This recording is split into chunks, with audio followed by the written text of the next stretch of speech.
Yeah, I was a big boy, you know, and that just wasn't her MO. You know what I mean?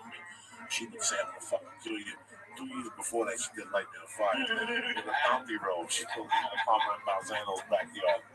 So, but she was pissed. She was pissed. She slammed the door. She was amazing. She goes, someday you're gonna be fucking married. You're gonna have a fucking wife. You're gonna fucking call every hour on the hour. That's the deal in this house. You can stay out all fucking night. I don't give a fuck what you do. Drinking with your stupid buddy. She went off. She goes, all I want. And I'm standing there going, you just smacked me in the fucking face hard. Like it was a hard smack to the face. Like it was still stinging. And she's like, you know, you fucking idiot. You know, what the fuck is wrong with you staying out till 7 in the morning? Get upstairs to your room. I don't even want to look at you. And I was pissed. I'm like, I'm gonna move out. Like, that's it. I'm not even move the fuck out of this bitch. Fuck this place. Fuck you. No wonder your husband left you and the other one died. Fuck you. Holy shit, that was fucking real as it gets. That's real.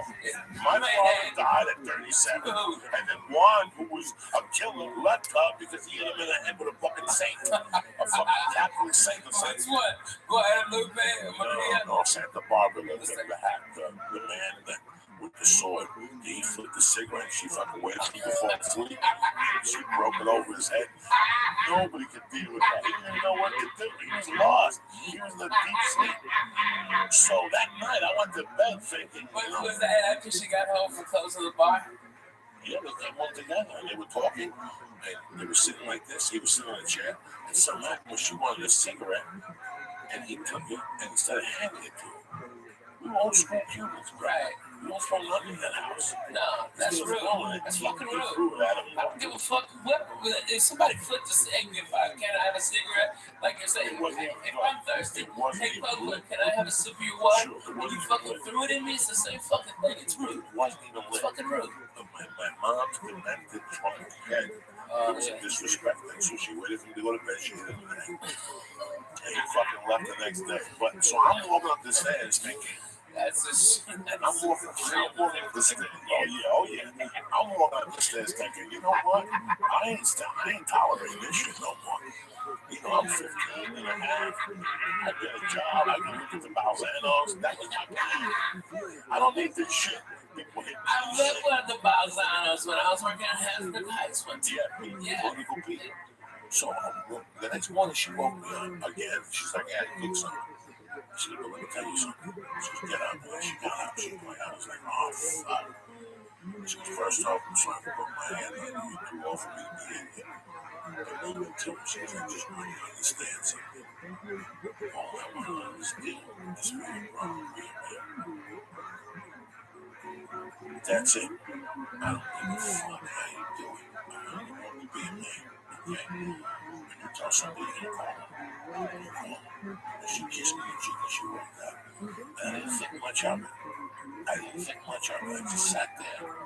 And I was like, you know what? Whatever. I'm a man. What the fuck is going on? I am a fucking man. I was just sucking titties behind the high school last night. I'm a fucking man. I worked last summer. I made $75 a day, you know, in my head. And in the morning, you know, whatever. So 10 days later, when I found her dead on the floor, the first thought was like, she's never going to find her. I got let back. But the second thought was, this is what she was saying. She gave me a heads up. That's all she wanted was for me to be a man. Whatever I knew in her world what that meant. But I just wanted to celebrate that. I know that she liked churches. My mom loved going to fucking pray. There was a church down the block in St. Patrick's Cathedral. This in the 70s and 60s. And every year, on February 26th, my mom would give the guy 100. And bring him a bottle of Chivas, whatever, flowers, and would set the casket up like a fake casket. And my mom would do a fucking thing for my dad. And she used to say, we used to go to churches just to fucking look at churches. Even though she was demented, she would go to churches. Then in the 6th or the 5th grade, I was 10. That's 1973. And that year, something happened. The New York Mets went to the playoffs, the NLCS playoffs against, look it up, please, against Cincinnati. What am I looking up? Look up the New York Mets against the Cincinnati Reds, 1973. Oh, poor Mets. This is The how Royals whipped the shit out of them. They with 17 spins, and they did it right there. And fucking, who's that black guy? Spike Lee. He took his hat back off. Okay, Jerry Seinfeld was boo-hooing back to his $1 billion. Okay, and the little team flew away. Fucking no money, Royals. I'm so proud of them. God bless. it's an American dream. It's an American It's a dream. fucking American dream. Good for them. Whipped him to death. At their house. What year was it? 73? 1973, New York Mets and the Cincinnati Reds. Tremendous. October 6th to 10th. And New York won the series 3-2. They lost the A's. Right, Pete Rose beat the fuck out of Bud Harrelson at second base. It was tremendous. when he was sliding in. But that year, my first comedian, we were talking about. Oh yeah. So what did you went to Jewish instruction? Florida kind of what days? It's Saturdays. It was Wednesdays a lot. Wednesdays and Sundays sometimes. Hey, did you have the little things? Oh, thank God. No, that would have been You should love throwbacks. You should eat some pot cookies and say fuck it. Just fucking people's head. Lee, if you did that, you know I have no idea how to grow those. Yes, you do. How do you grow those? You just let it. Yeah, just let it fucking. What am I supposed to do? Breathe. Who's a fucking. I'm like an asshole. No, to make it big mutton chops. Listen, If I think you're a hipster bag, you know, it'd be great. you know, have a girlfriend? Get you some mutton Get chops. a mutton chop. They clear Get their some neck. extra dough from a So you can get sponsor. pussy and it doesn't Yeah, chap we the get some leg. Jew wax, you get some money on a sponsor. Oh, yeah. We use Jew wax. Yeah, and get you one of them mustaches too. It makes you look like one of them fucking evil villains, like you got a bitch tied up on a train track. That's what you need, Lee.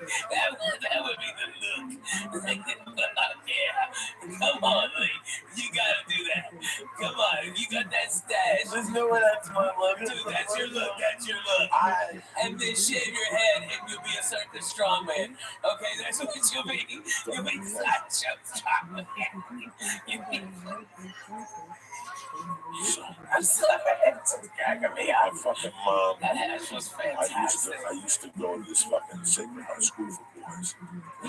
And how they did what had them line up 8th grade, 7th grade, 6th grade. So to go to church, there was this belt. And you had to ring the bell. So Sister Anna would go, all right, 8th grade, and she'd ring the bell, and you go in. Well, my mom used to eyeball that bell. This was made from non-wood now. Big saint in Cuba. This is October 6th. I got another quote, and you're supposed to have a copy of the bell. And if you want money, you have to ring that bell. So my mom went there on the way home. She's like, just get close to me. My mom shoplifted the fucking bell. She would take it to the Met games. That fucking bell. So in the back of her mind, that bell was everything. That bell was what was bringing her luck. Every time I'd see her, she'd give me a kiss and go, "You're a genius. That church is bringing me good luck." The fucking bell. The Mets. What you stole from the church is bringing me the Lord. That's amazing. So every time the Mets would play at home, she'd ring the bell. And if she went to a Met game, she'd take the bell and put it in her purse. And she'd ring the bell at the wants to advance their agenda. As I've exposed at length in other books, they've created a global army of programmed people to do their bidding, conduct their rituals, and do whatever they are told without question or thought. Some have recovered at least part of their minds, escaped from the projects, and accessed the memories of what happened to them. They have become increasingly vocal in the last 10 years. This book was written, 10, 15 years ago, longer, over 20. Although the mainstream media refuses to report their stories, one mind-controlled victim told me how he witnessed human sacrifice ceremonies and rituals involved in their Buckley go look the guy up and going out, but wow. A well-known American publisher and Bohemian Grove member who heads the elite Janus mind control operation based at NATO headquarters in New Belgium, Brussels, Belgium, is a big part of this stuff. Arizona Wilder said says she had similar experiences with Buck. The Montauk mind slaves claim that the knowledge he learned in this project showed him how the reptilian shapeshift. Yeah, I want to interject.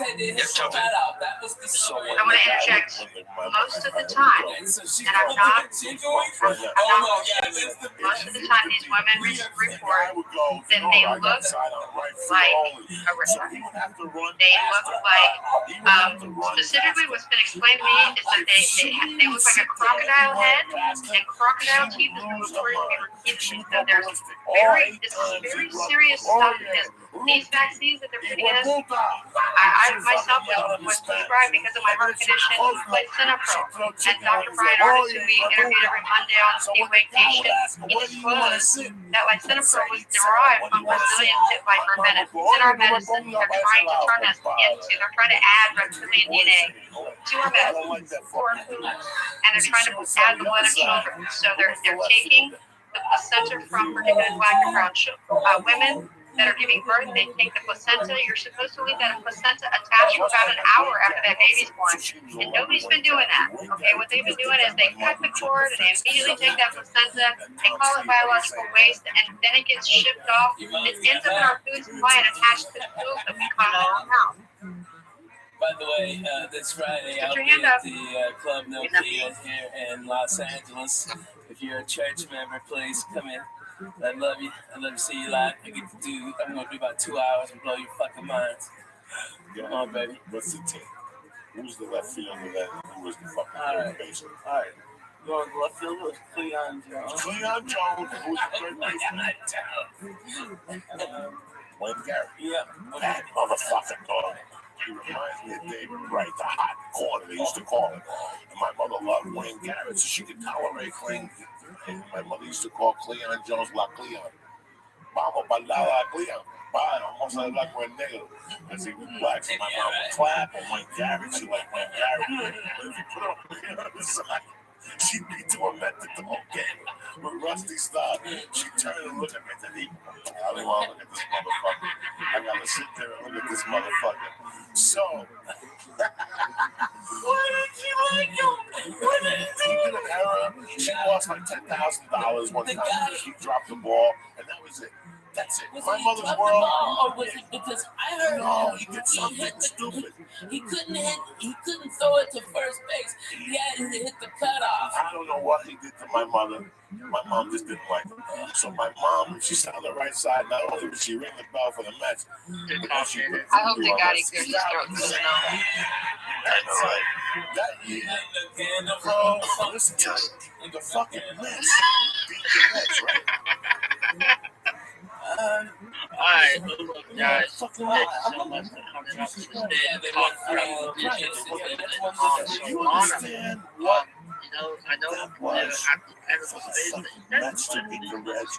The Reds will begin a dynasty. that was listening after that. We appreciate it. But, You know what? My mother, when they went to the World Series, my mother put, I remember I was still going to see my school for girls. I still remember that playing this thing. My mom had that belt. And listen, this is even going to get creepy. Not only do you, the school, you go in on Sundays, and you come home on Thursdays.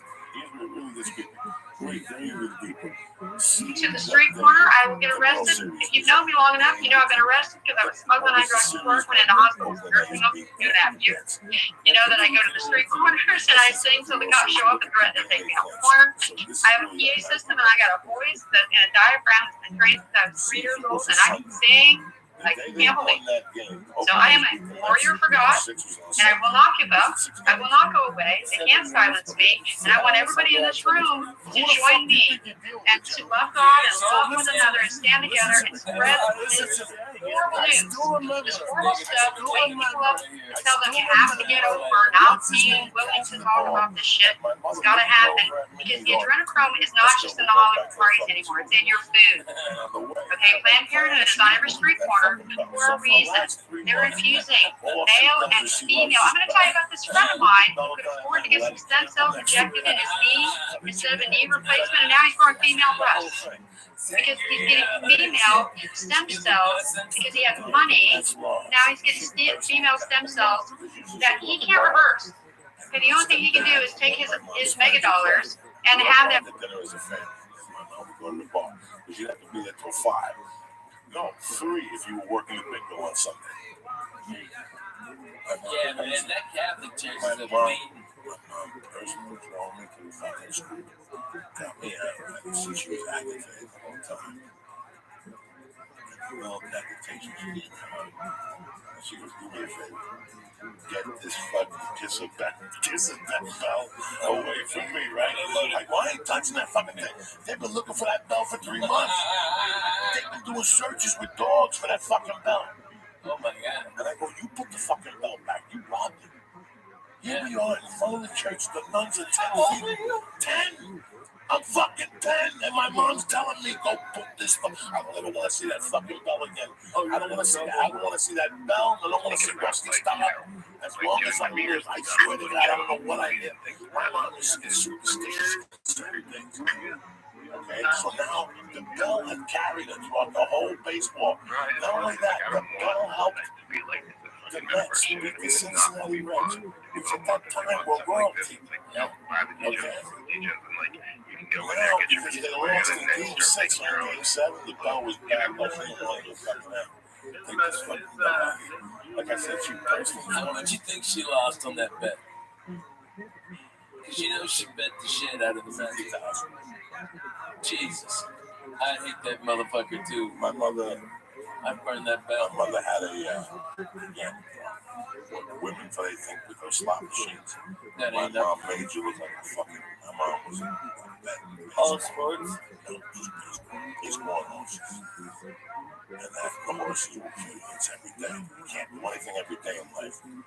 She lost everything because of her baseball bet. Everything. And her teams were betting baseball with the Red Sox. At that time, and they were hot then. Those were one of them. So this whole last week was really annoying. I watched the fucking Met games. I watched it. Did I cheer for them? I gotta tell you something. I was cheering for them up to when they went to Shea Stadium the first night. And when I saw them singing and bring me a song, You Were Shadow Man, Billy Joel, man, that was it for me. I was disgusted. I have never been that disgusted. That's not the New York Hell. They were all hugging each other, and they were singing me a song, You're a Piano Man, and Billy Joel was in the top acting like a jerk. Well, that stuff drives me crazy.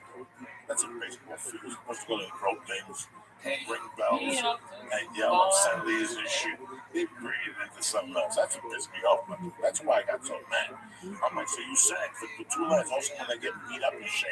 No, that's why I kept tweeting last night. Did you see that I was tweeting last night? Where's fucking Billy Joel? Get him singing. That's the night they won. The night that he fucking sang that song. Now they're losing. Where's Billy fucking Joel when you need him? Where the fuck is that cocksucker? Fuck yourself, Billy Joel. That's what I That's fucking us, man. Kansas City was home with Kansas City. Kansas City played my man Brad Pitt. He's Moneyball. You know why? Did you watch the series? Fuck yeah. Fuck, I didn't watch it. I was disgusted with it. Are you serious? You brought up that piece of shit Monday night game? Did you watch that fucking football game? That was hot garbage. What would you watch it? What the fuck? You got a fucking 9-foot TV behind you. I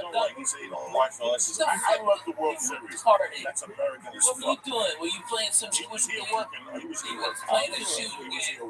One of those screens had one of them fake shooting games on it. No, He was shooting somebody in fucking in Belarus right now. And they're both cussing out dirty fucking Russians. I know. He was Googling his fucking You adrenochrome is that your pineal gland is so calcified that you become sociopathic and psychopathic. So that's why we have Anybody notice that all these people that have narcissistic personality disorder, and they just seem to have absolutely no empathy for anybody else? This is what's happening, but it's not necessarily that they're going to parties and consuming adrenochrome. They start with the food, and the ethylene in the chemtrails is what turns male frogs into female frogs. This is their intent. So it's in all your toxins. You need to detoxify. You need to educate yourself about the antiparasitics, because those are curing COVID and it's also cure for the testosterone problem, and to detox from these heavy metals, vaccine injuries, same thing. We've got to get these parasites. We've got to fry on down to these heavy metals on the graphene oxides. Stop taking the COVID test. Get the fluoride out of your water. And I'm gonna live with this. The term red pill that we're all using,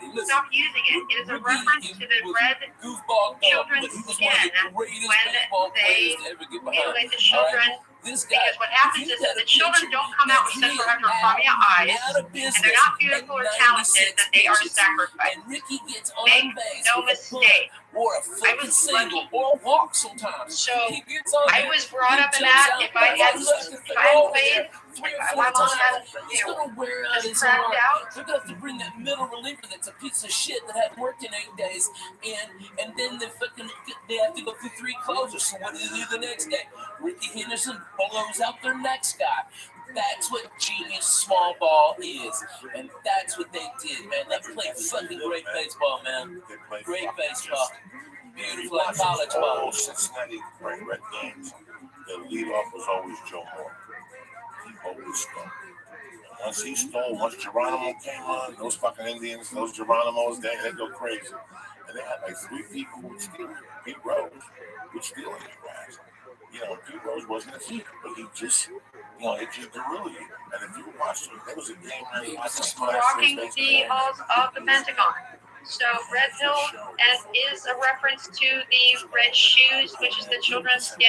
The Vatican, they're not men who go to become great men of God. They're pedophiles that go hide their pedophilia and end up raping children, and then they hide up from them. The Freemasons run everything. The Freemasons are the CIA, are all of these power players. Okay, the tippy top. You've seen that tippy top. Okay, so I can talk all day, but I won't. I'm going to try to leave it. Stay focused on this. But anytime you want to talk about these things, because I've been targeted. My kids have been poisoned. We got 3 that are vaccine injured with a deadly disease. I have a deadly disease. We all have deadly pacemakers. 3 out of 5 of my kids had to get their clear bleeding during COVID. We're all shitting ourselves. Okay, this is it. The jig is up, and they come for us, and there's no time to waste. So share the news. Yeah, and even if people don't want to go all the way there, I think we can all understand that the extent of child abuse and sex trafficking and what we're talking about is so much bigger than any of us can I got my left hand on the tear up. Okay, and John's laughing. He goes, "You break that down." I go, "This motherfucking tear up done. I broke that ass and I've been there 30 fucking years. And I fucked that tear up. We got up, it fell to 4 pieces." I swear to God, get Johnny West on the phone. That is so fucking funny. Oh my God. Broke a couple things. I've broken a lot of shit. I used to break lawn chairs. Lawn chairs was not it's very funny, but the home with Creepo, they used to have naked women pictures all around the bar. Yeah, right. I hated that. I always used to hate those. I hate lawn chairs. Yeah, the chair you have on your balcony. I never knew why you had that goddamn chair I broke one and you broke one. Why broke? I was like wishing that John and you came and just tormented. Well, for a background, this is the worst chair. You shot the pilot for VH1, then I break a chair. And then you say that landed out. And that one you broke it. It was awesome. By the way, I'm not like that. Let me finish. Do not disturb me. You broke Kevin's Because toilet. he's being absolutely We should make fun of your ambition if you're going to call the Josiah a pejorative term. What's your ambition? Listen, sir, with your desires and Jew, okay? Whatever. What's your desires and Jew? You could be honest. You want try and use a derogatory term for Jews, what should we call you?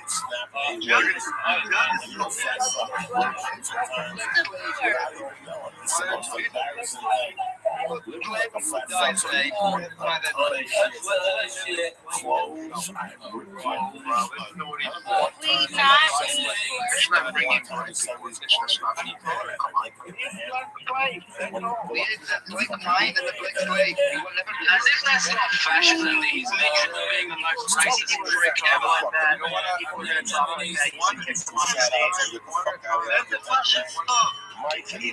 If you're gonna have people up here making slurs, you should kick them off the stage. Hobson's making a slur, the other guy's making a slur, you should kick them off. Seriously, Including expect to have a civil conversation.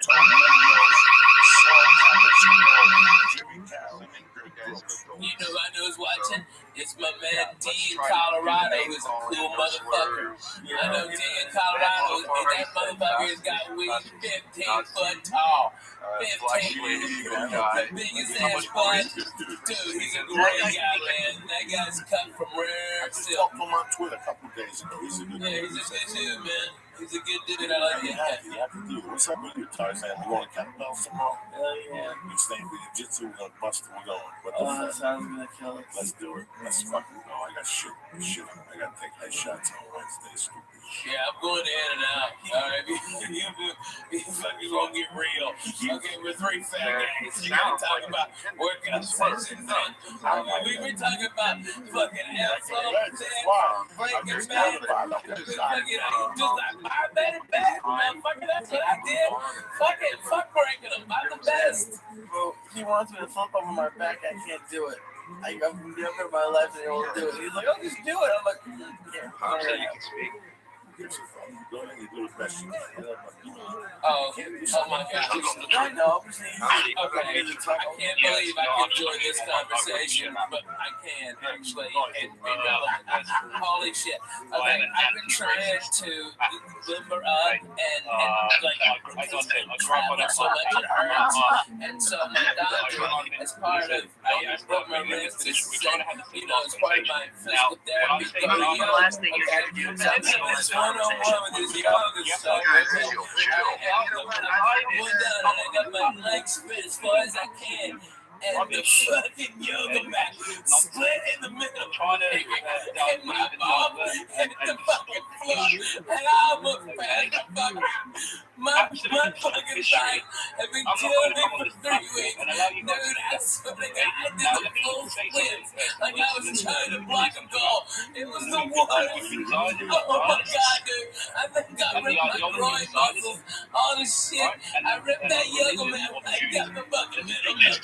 I just want to point out it's really amazing when it's so embarrassing. But it's really amazing when a non-Jew tells Jews what their movements are about. It's hilarious that people do that, right? I mean, this is. It took me so long to be able to get up. I didn't even know what to do. The instructor just pushed me back on my back. And then he stopped. Oh my God. What were you going to finish? Am I going to finish? On these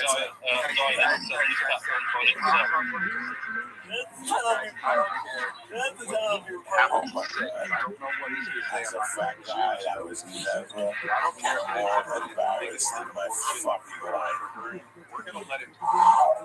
I've done some fucked up shit as a fat guy.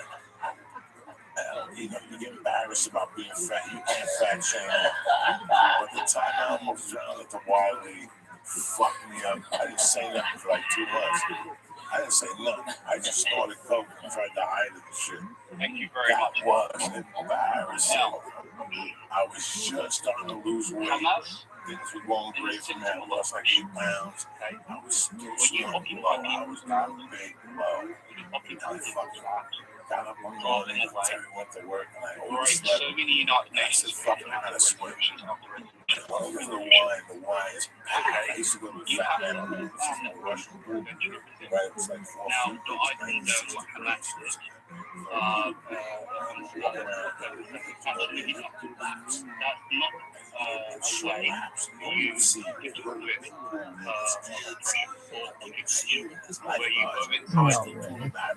I'm not gonna be a fat guy who wears a t-shirt. No, I am. I'm a hot mess. You don't want to see me. I keep all this in. I'm gonna go in there without a t-shirt. I was 400 pounds. It was fat, I remember. And I sing the song and I make the music like the song.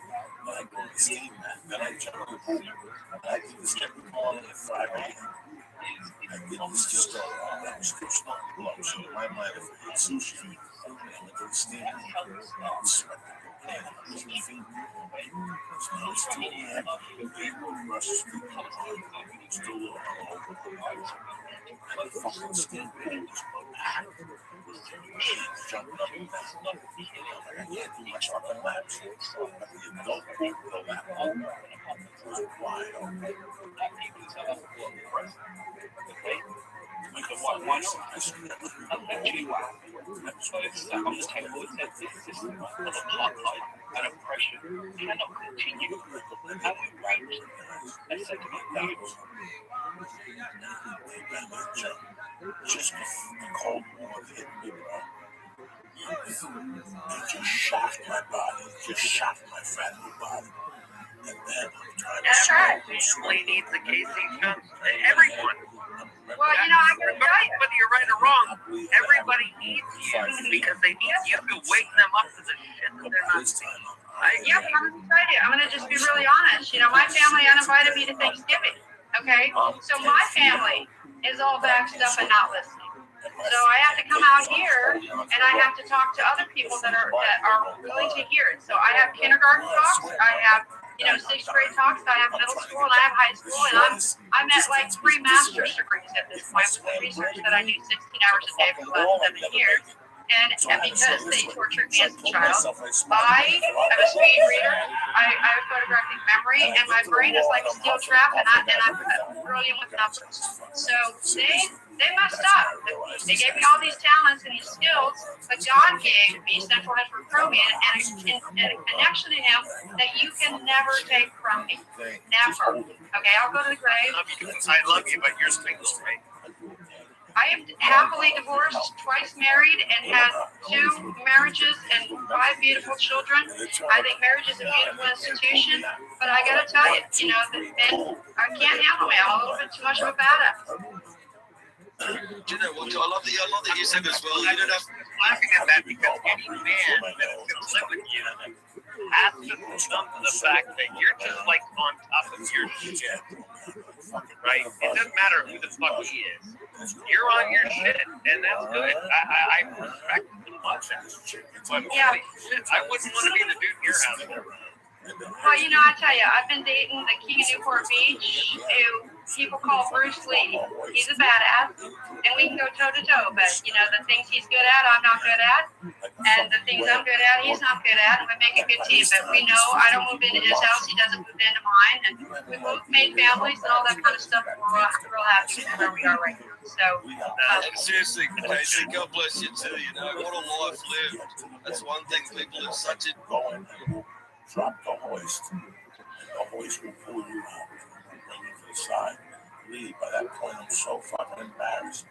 And now, in the corner of my eye, I see ambulance tech workers running into the fucking mattress like I got shot in Vietnam. And something made me put my fat little foot over. And my fat foot got over. Oh my God, that thigh must have weighed 1,000 pounds. And I fucking pulled myself up and I rolled down. I got up and I got up right in time because I went through the fucking door. The 3 ambulance workers were running in. They're like, "Where is it?" Like, that's him. And I just walked right fucking past background. Some of them are staying, some of them Don't stop. Don't say nothing. You don't need to do These motherfuckers are like how to every time. What happened to Daddy Daddy? No, look. you're derailing the combo.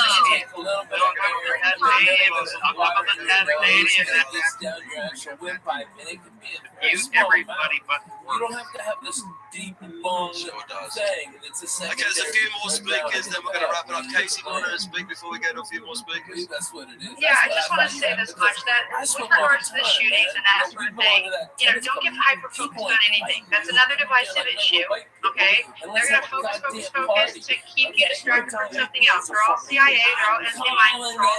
They're going to bring out the people that are pretending to be MAGA and crazy Muslims to murder people. They're going to be bringing out people with knives. They're going to be bringing out the shooters. They're going to bring it all down. These are all distractions. When we say that the false flag event is just a distraction, it's not that real people aren't dying. It's just that I'm not going to pick a side for Israel and Palestine when I know that it's the demons of money that are attacking both sides.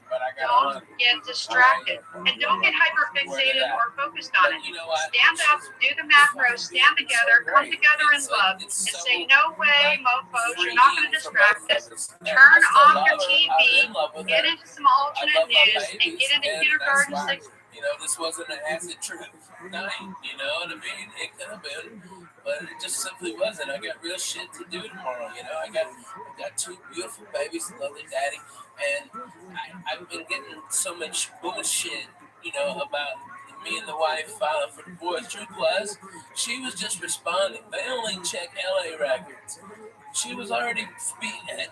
I had filed on her. I've never taken a dime. Now, if you happen to have a shit ton of money and you want to donate to my cause to help me help these people, there's a donate button at the top of my Twitter page that I can tell you that I've been doing this on my own for 29 years, 100% on my own.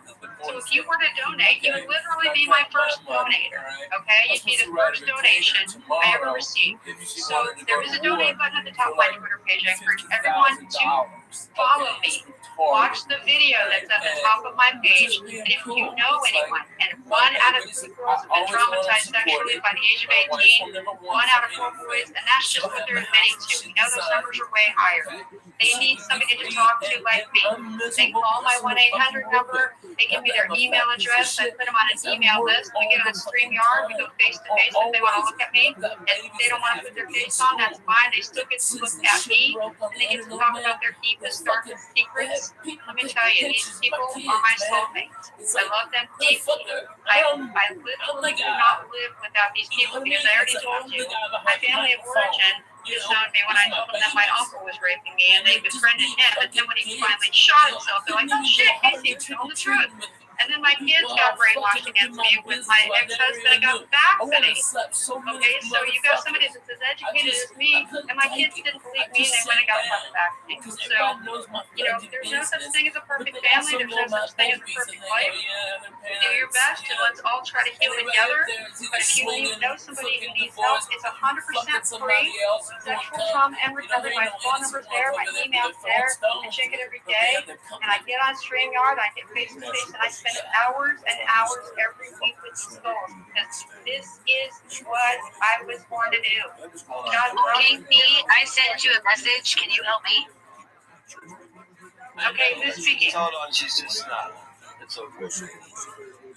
Yes, anybody who sends me a message, I'm public, so if you send me a message, I'm going to get it. I don't have to. Yeah. You want peace of mind. Listen, man, sometimes people try out thinking about this house. Because people are just terrorized and, something's the crocodile's gonna come for them. You just are like, oh, I don't have a friend. And like, it is the level of like demoralization and like world. I mean, if career is a big part of your identity, it's a giant psychological hit for how you do. You have to totally like rewrite the thing.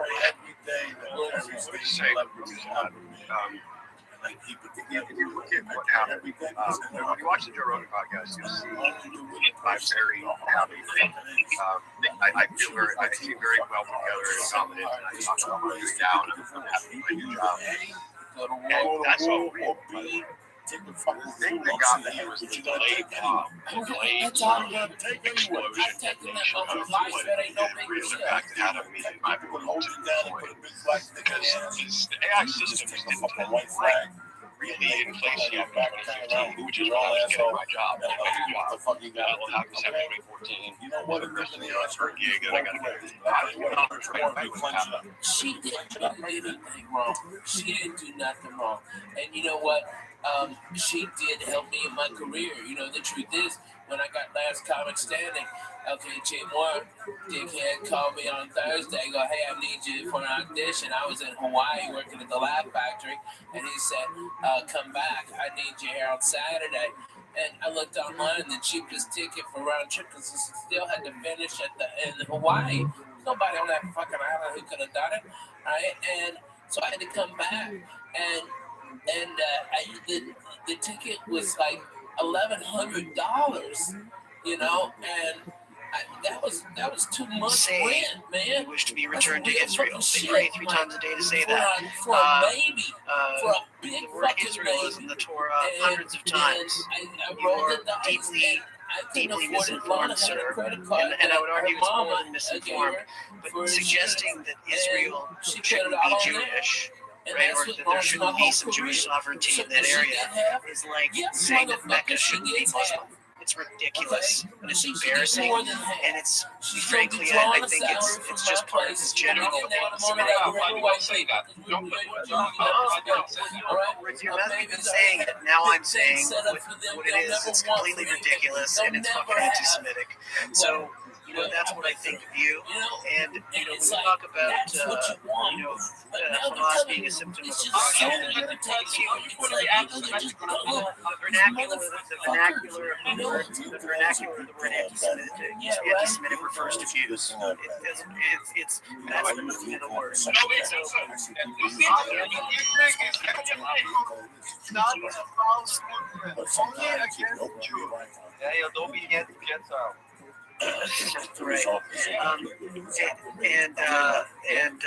You know, this idea that Palestinian terrorism is somehow a product of Israel's fighting back against this terrorism is insane. You know, the PLO, the Palestinian Liberation Organization, stop talking. The PLO was formed in 1964. So, if the occupation is the problem, then why was the PLO formed in 1964 before there was an occupation? And so, stop talking. What are you talking about? You see how I've done the document?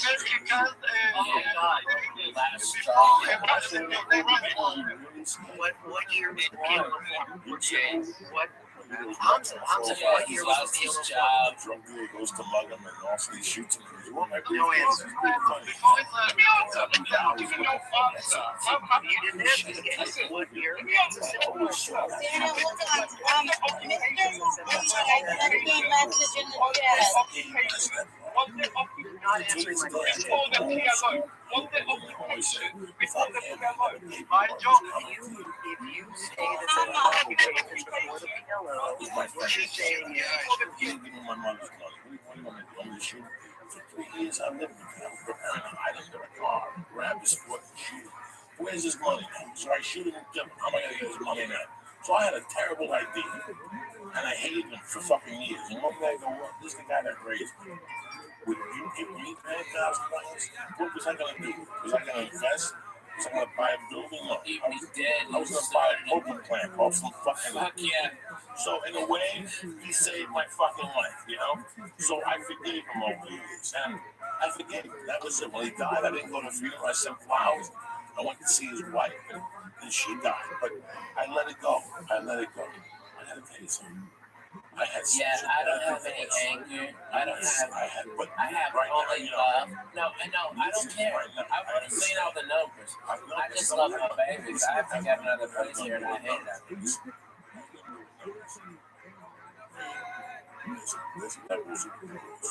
She walked out of the house. She was listening. I'm just like, here. Please get some space. This is a dream. I'm working on God. I love you fucking community. I just got out of prison. I was doing the working, stiff stuff. Fuck it. I want to fucking God. And all of a sudden, it went from one thing to another. I hope No. I love my babies. I love my wife.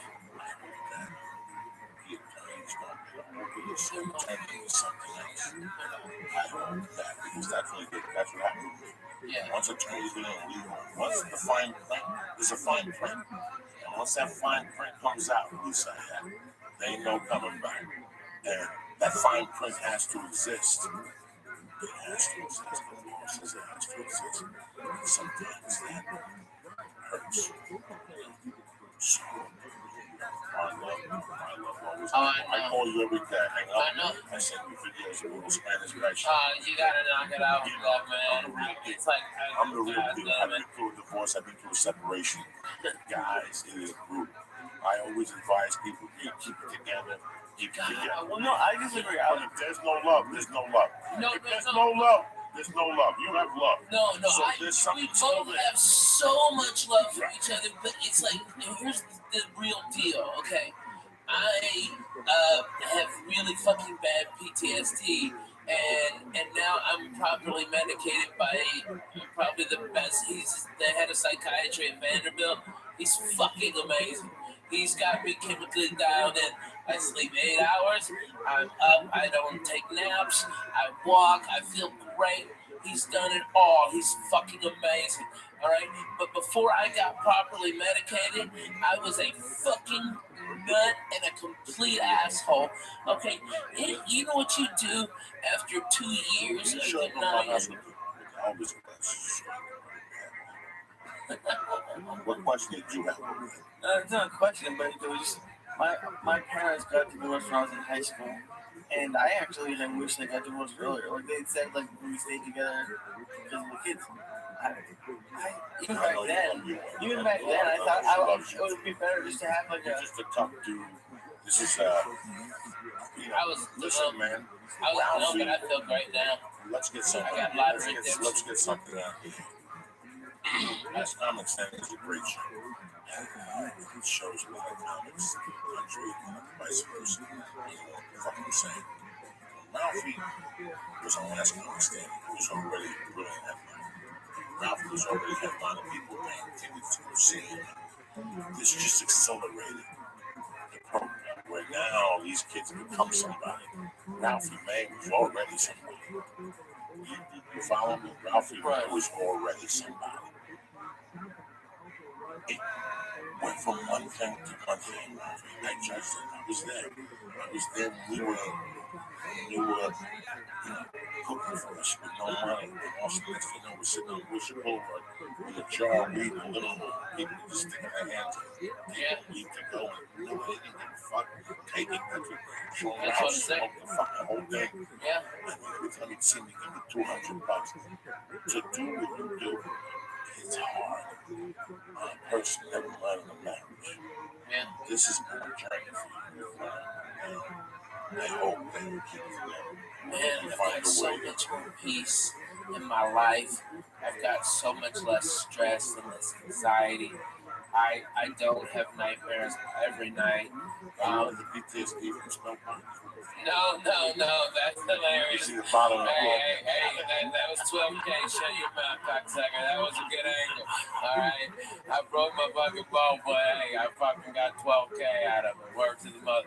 No, it's when I had bilateral double pneumonia and pulmonary embolism, and I had to stay awake for 9 days because they said if I couldn't help my lungs expand, I would die. And the blood clot was so big that because I had pneumonia and I'd broken 2 ribs from coughing, that's what caused the blood clot to go right here. And they said that a radiologist was going to come in at 7 a.m. and enter this vein and go into that and find it right there by the lung. And he goes, "You have to be awake. We can't give you any anesthesia, and it's inside you. It fucking hurts in there, man." All right, and they're gonna. You got a 5% chance of living. Okay, if it blows the clot out, okay, you fucking live, and if not, you'll bleed out in your brain and you have a stroke. Good luck. Hey, sleep tight. Boom. Motherfucker. I was fucked up, Jack. That fucking snap. That snaps your fucking head, dude. And so, what I've been doing like a lot of PTSD groups, okay? And they're always like, what the fuck are you doing here? And I'm like, look here, cocksucker. I'm just as fucked up as you are, and let's get to the real deal. Let's talk about some shit.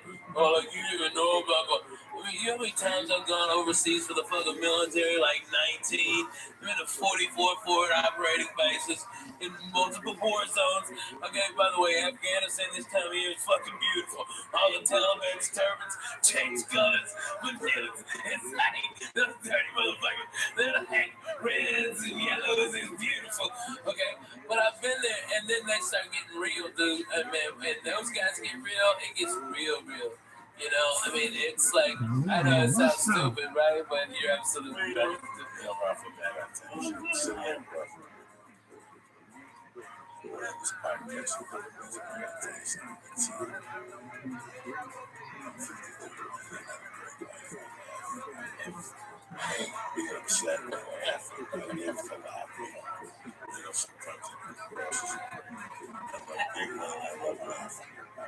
I have a lot of regrets of being fucked up things. One of the biggest regrets I have is that we were in What a mistake. What a mistake.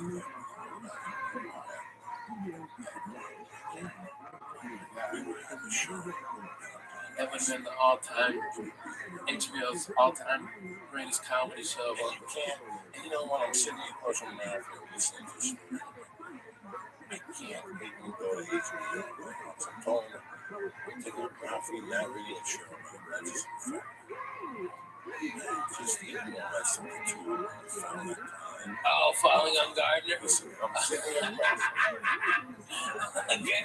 Like, not even Gardner. This thing you were telling me about that. He's going up. You don't understand. This chick is living in his house. Before we're talking about this story, there's 3 guys trying to fuck the same chick. It's miserable. I'm the only one not trying to fuck her. But you wanted to fuck her. If your face fell into an asshole, it wouldn't have been the worst.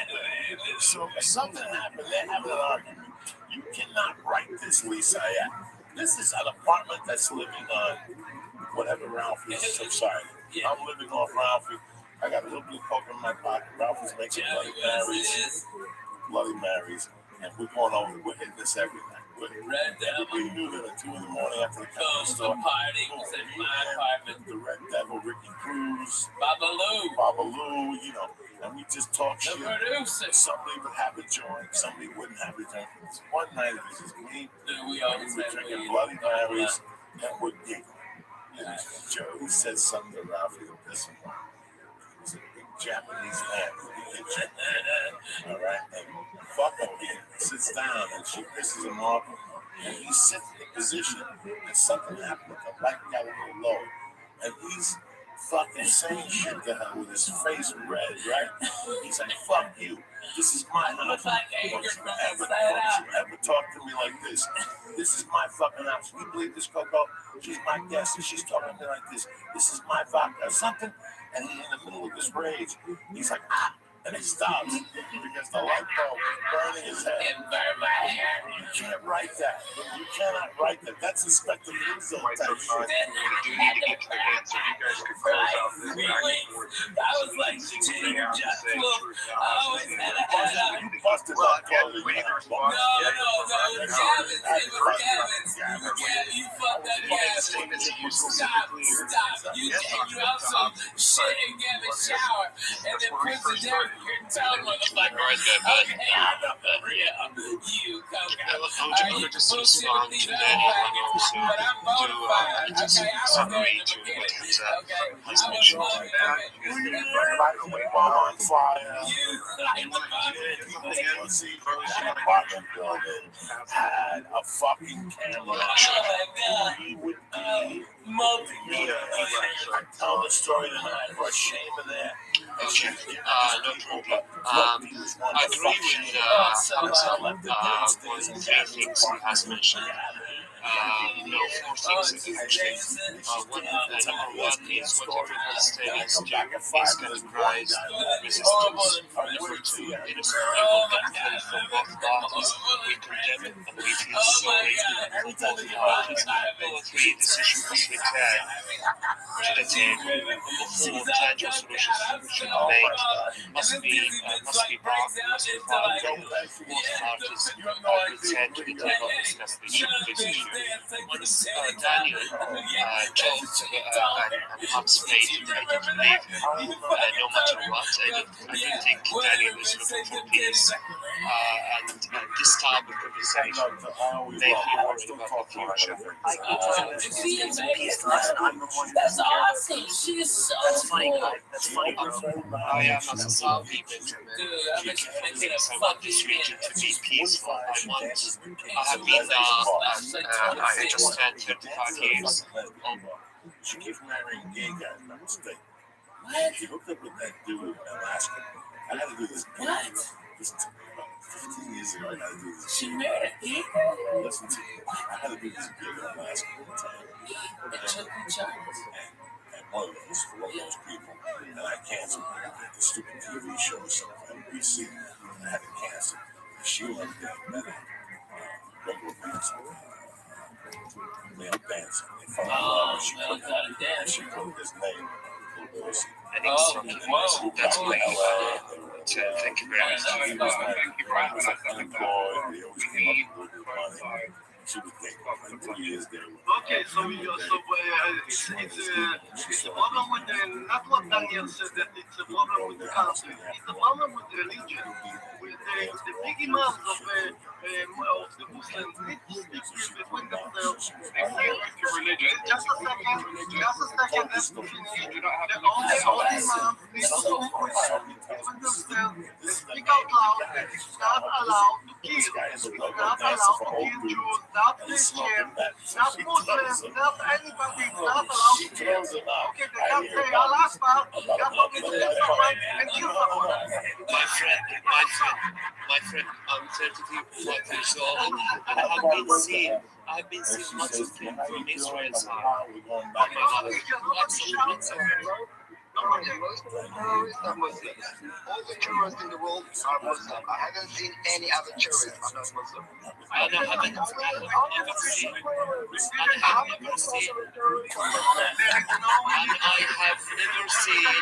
any army that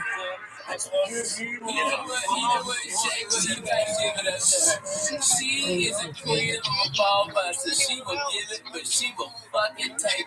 I tell you what, she takes it better than a lot of fucking bona fide grown men. She's always at bullshit. She's fucking funny. She came up at the comedy store. She came up at a family. Her mother's a biker. Her mother's Gemma.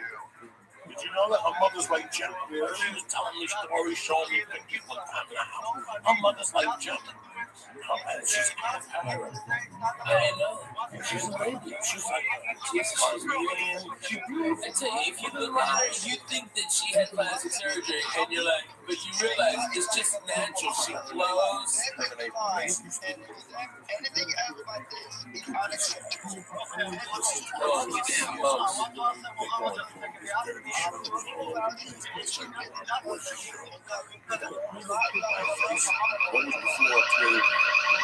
MySpace.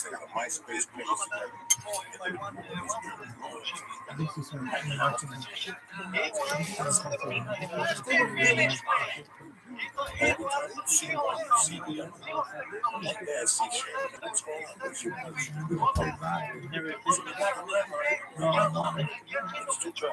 They went for the same guy. Did some girl shit.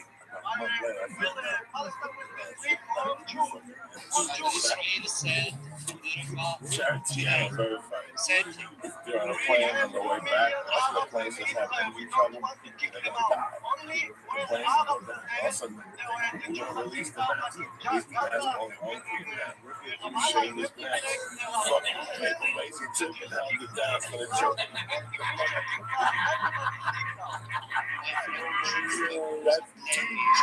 That's savage comedy shit right there. I used to on the Netflix. Yes, unruly.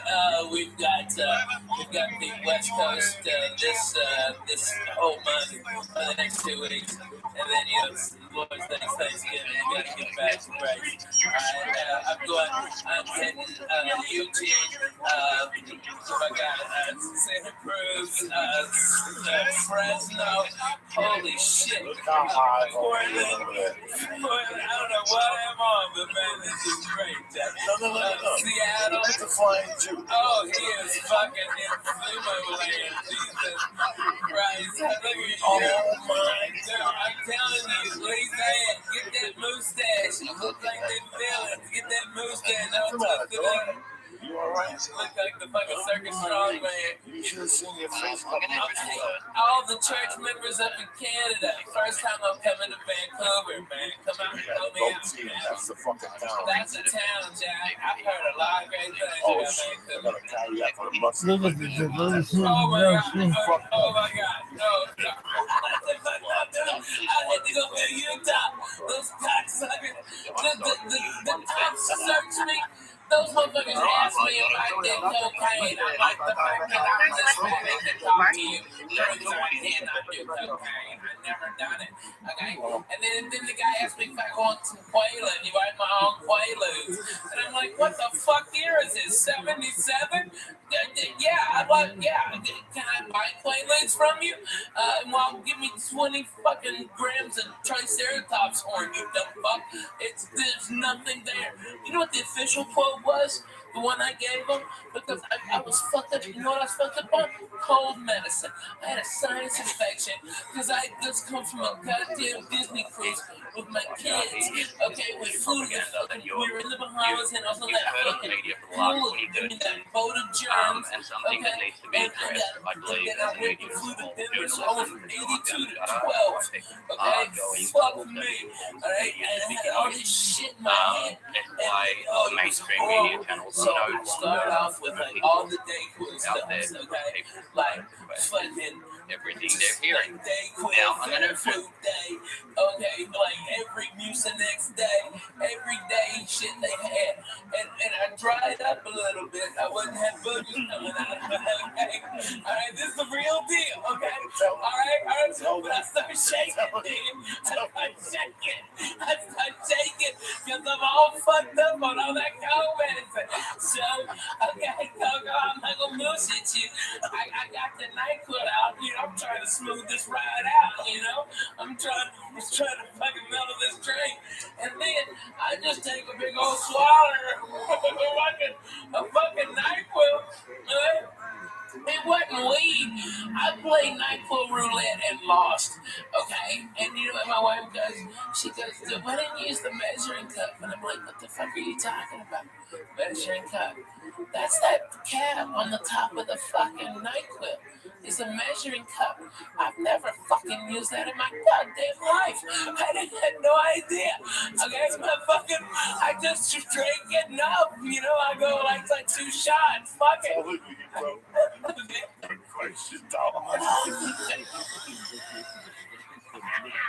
Hey, that's your fault. That's a good ass fucking drug. Alright? Hey, that was you and Gravity, motherfucker. You own that. Okay, you're a dick. And I wasn't the only one. You fucked up some shit on getting out of there. Okay, so you suck a dick. And by the way, we went to that Jack in the Box right behind his house because we were smelling all them fucking jalapeno poppers. Bullshit, fuck you. No, I didn't go to that Jack. I had to pull over. I couldn't stop laughing. So what happened? Okay, all right.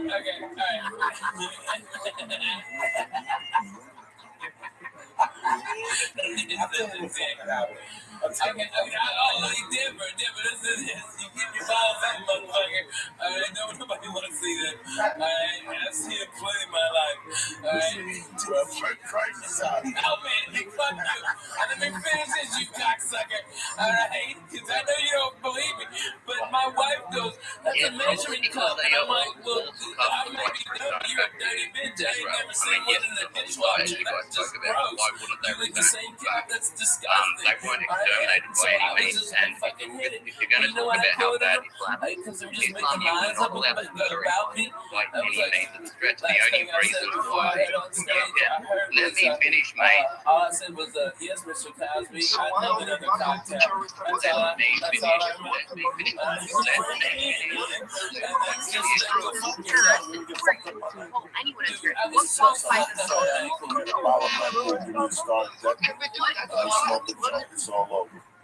It's Dude, all in 92, I played the hip hop comedy stop. Steve Harvey's and Rashawn McDonald's, all black, and comedy club at a hotel. Okay, and I was sitting back there with these crazy ass, like, I met this guy and he goes, yeah, my name's Willie D. Alright, he's Willie D from the Ghetto Boys, okay? And then this little ass midget walks over, Bushwick Bill, okay? And he's a gangster, okay? I mean, Bushwick Bill was no bullshit. He had knives on him and shit. That little motherfucker cut your balls off. That was eye level to him. Okay, no. Codeine syrup.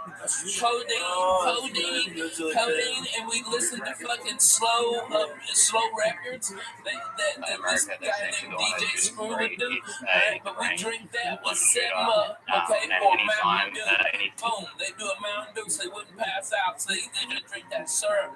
All right, and we was fucked up. How much did you pour it? Was that one? Like every time I get one, Dude, they poured a lot in mine, okay? They poured a lot, and they shitload, and a lot of them was putting that, what's that, the raspberry liqueur, like Chambord or something?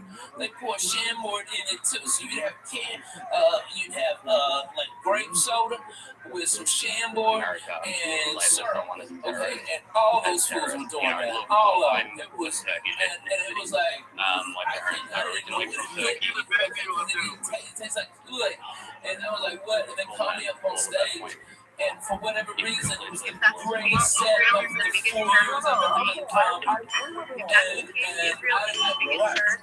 But I was, I've been smoking weed and I was getting crazy midget passing it because it was so funny to look at a midget when you're on comedy and smoking weed. And you look at the midget test the joint and you look so much different than you in his head and everything.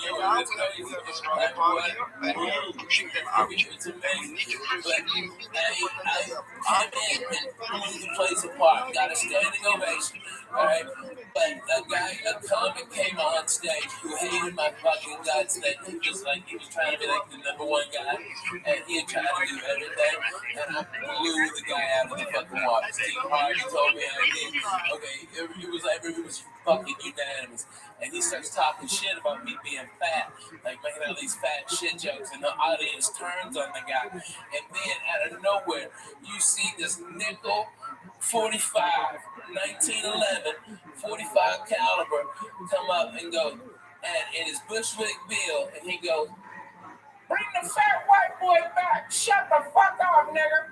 All right, and he was about to shoot that man, okay? Because that's how gangster and fucked up this guy was. And they were like, okay, well, fuck it. Okay, well, Rabbi, I had nothing fucking left. What the fuck? How can you follow what you just did? I had nothing at all. I'm like, man, I love those midgets, you know. They always get you back up in here. I was so scared. I'm like, this is already put a gun once. He's going to shoot this midget over there. But he loved it because it was all fucked up. You can't understand the shit. It was crazy, man. Midgets, when they pass out, they just kind of like, weird wobbles and then they go, okay, I never tell people. You never hung out with no midgets like that? No, man, I like Derek Johnson, Derek was going to come into that one. He just decided to wait out. Derek's the one who just, if our girls do it, it works out right. If they, Derek told each other, it never pushed it on, they just stuff up. So, these places and this conversation that Casey is having here, kudos, man, this is, we need people like this to bring this out. And as I said, you've got a fair few people on here. some of these people sitting down the bottom that don't come up and speak like us and haven't got what we've got is to come up here and just talk our minds and speak our speak. They're listening, man. And I'm telling you what, you are just giving confidence. Now, we hear all this stuff, we see this, we research it, but to hear from you, Casey, and to hear from other women who have actually been to that hell and made it back out, I commend you, darling. This is just absolutely brilliant. And don't stop doing it, sweet. You got the protection of God, you got the protection of all of us. And these are the topics we see too much, but our country is the same, mate. The children that go missing through social services, government organisations, it is just incredible. And, we got to clean it up, guys, and I think we're doing a great job of doing that. I think everybody's doing a great job that's working out there. It's getting 1,000 paper cuts. And these guys, as I just said, they're in the corner. All right, they're in the corner, and we just got to give them a knockout blow, and I think it's coming. So, brilliant. They say that, then still, it doesn't matter. They still get away with everything. We can't imagine the Power Network. They've got all the money, they own all the media. There's stories on everything. You know about the stories down under, bro? Some very scary stuff happening here. Yeah, no, look, and they've got everything. But guess what? We've got us, and we got God. You know what I mean? So they don't win this thing, we do. That's the way it goes. You know, you come in, Casey, sorry. Amen. And I want to address the woman. I couldn't really tell because the room, I couldn't tell who was speaking about the Ritalin. But I think that may have been what happened to my brother, because they put him on Ritalin at a very young age. You guys might remember that we got tossed house to house because he was hyper, climbing on the roof, swinging on the curtains, and I was like trying to pull him down, and they put him on Ritalin, and I don't think he ever recovered from that because, it is like pure poison. They encourage everybody to get off any big form of medication and get on some questions. The algorithm creates a palette profile just for you. I don't know where the card is right now. It's pretty cool, and if you've ever seen anything like this, Club W is leading the grape-to-glass wine revolution. What it means is they cut out the middleman. They work directly through the vineyards, and they cut the dye out, which in turn saves you some low-grade meat. So with Club W, you get premium wine customized to your taste at a third of what you pay for in the store when you don't even know what the hell you're paying. Yeah, you're not buying it's not like a club where they send you other companies' wines. These are their wines. Like, you're not going to see these wines anywhere else. It's parasite, Casey, just for the people who may not know. Are you talking about ivermectin? Are you talking about chlorine dioxide? Give the people an idea of what you've done. Although we are not getting out medical information here, guys. You need to research yourself. But give the people who may not know, Casey, because my wife's beaten it with breast cancer in the last 12 months, guys, with chlorine dioxide and ivermectin. So, Casey, let them know. Okay, so any of the above. So we're talking hydroxychloroquine, ivermectin, benzimidazole, or chlorine dioxide. A lot of people, if you're scared of any of the prescriptions, the chlorine dioxide is liquid oxygen. You can buy it on the internet. Take it with zinc. Okay? Taking liquid oxygen with zinc. You think about it. You deworm your dog once a month. You deworm your cat once a month. We need to be deworming ourselves. They've got us programmed. They're giving us parasites and having us not get rid of them. And all these cancers, they're literally proving that multiple sclerosis. They tested. They finally got wise. Dr. Lee Merritt and doctors overseas in Europe said that they took several hundred multiple sclerosis patients over a 6-month period, did an autopsy, and found that 100% of them had a massive parasitic infection. % off your first order. Go to clubw.com/Joey. Stop wasting time and stop losing money at these retail stores and start drinking wine you know you're going to love. So go to clubw.com/Joey and get 50% off. Right. I'm doing it just to get this to bring to Thanksgiving parties. But I'm just saying, let's say you have to bring stuff to a party. Yeah, man. Just get 3 bottles of wine, and then customer that every month they give them a good dog biscuit. So it's big, but it's the above. You talk about that issue, the parasite issue. It's scary as hell. The true doctors say it's not a matter of who's got them. Everyone's apparently got them. And I've got to say this, be very, very careful. Don't go taking anything. You need to speak to a professional, please. I remember hearing from a doctor who was saying that when you're trying to detox and try and get off this shit, if you don't do it right, what happens is the parasites actually come out and then burrow deeper into certain other organs of the body. So if you don't do it right, it can actually end up even worse. No shit, please be careful. Let's not talk about it anymore. Let's go to Liberty. Go for Liberty. You think you get off a plane, they steam it with chemicals, and they wipe down nothing. In my bag, there's a fucking deodorizer. I got a hand sanitizer to wipe everything. That's the first thing I do when I sit down there. I don't want somebody else's ass on my ass, but I'm sticking like their fucking ass. You gotta wipe those fucking seats down. So do me a favor. It's just bad. When you fly, there's a lot of human contact this time of the year. Do yourself a favor. Go to ootd.com. Get the Shroom Tech Immune. You boost up your immune system. You have a lot of human contact when you're flying. We're out. We're smoking dope with different people. You get a vapor pen. You know, you get sick this time of the year. You lose fucking thousands of dollars, especially you, Ralphie, man. I can't afford to fucking get sick. I can't. So I don't take a chance. I up my vitamin C when I fly. I also take Shroom Tech Immune. But that's not only the only thing fucking on its app. They got Shroom Tech Sport, which gives you more endurance when you roll, lift weights, walk, whatever the fuck you want to do. Even when you fly, it opens you up. You have strong bone, you have the hemp protein powder, and they got Alpha Brain. You know, it's an 100% money back guarantee. The nootropics, it's off the fucking chart. So do yourself a favor. Go to ootd.com right now and press it. And get 10% off your first order. And if you get it sent right to your fucking door, you don't have to leave the house, you have to go to Whole Foods, you have to do nothing. Will you press in there? Church. Beautiful. Number 2, these6.com. What did your dad say? He loves them. He says that we say it's 5 for $50. It's half off. They're usually 20. No, it's usually 20 bucks. And 20 a piece. You get right now 86, tremendous 1,200 guaranteed puffs right here. I'm smoking the reef right here. My little fucking cigar here. I'm looking like a doctor. I'm like Pacino and Godfather too. You just don't even fucking know. You broke my heart. 86.com right now. They got the tobacco, they got the cigar. All right. And they have the tobacco, a cigarette line. It's 24, 16, 80 milligrams. With smoke coming in, whatever the fuck you want to do. My dad likes the flavors. And the flavors, you can switch it up. Go to 86.com and press in. Joey's Church. Boom! And get 5 for 50, which is 50% off. NailTheLife.com. The Vapor Kings. You want a vapor pen? You like smoking? You like doing this? You want to see the double? Go to NailTheLife.com right now. What do they want? Double.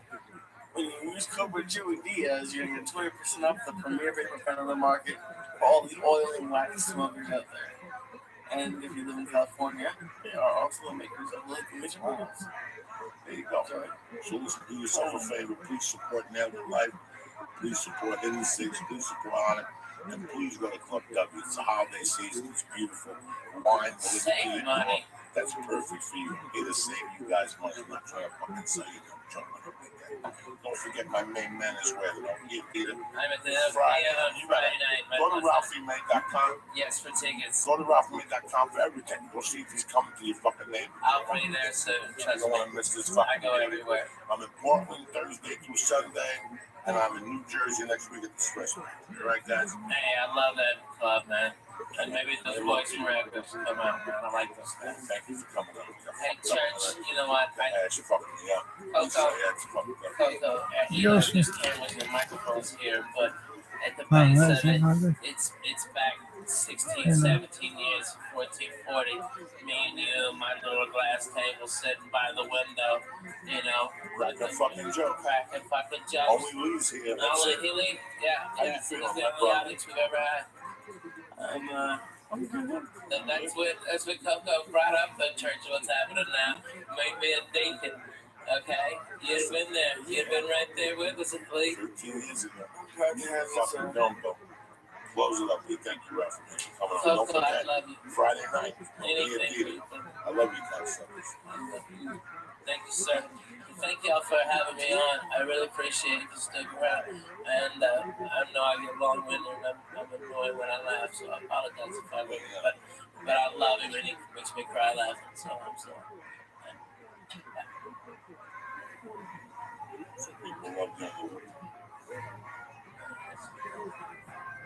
This show is brought to you by Club W. Go to clubw.com/Joey to get 50% off your first order. That's right, go to clubw.com to get 50% off your first order.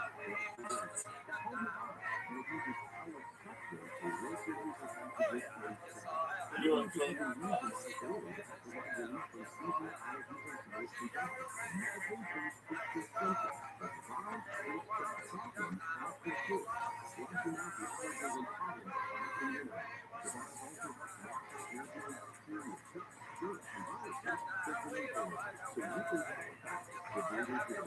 This show, The Church of What's Happening Now, would like to introduce you to PetNet. Stop worrying about feeding your pets the wrong amount of food. The PetNet Smart Feeder will feed the healthiest portions at the right time every time on a meal. Go to PetNet, get your PetNet Smart Feeder, plus free shipping when you go to petnet.com/Joey. That's petnet.com/Joey, petnet.com/Joey. Show is also brought to you by Onnit.com. Go to Onnit.com and use code CHURCH to save 10% on all of the optimization products like Alpha Brain, Strong Brain, Lean Sugar Brain, and Shrimp Tax.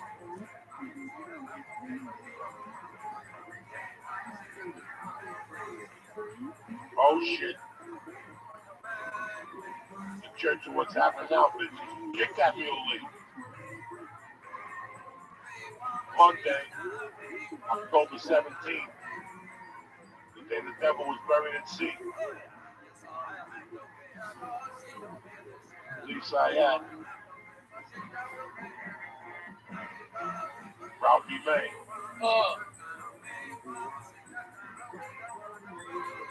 Uncle Joey. Little Michael Schenker.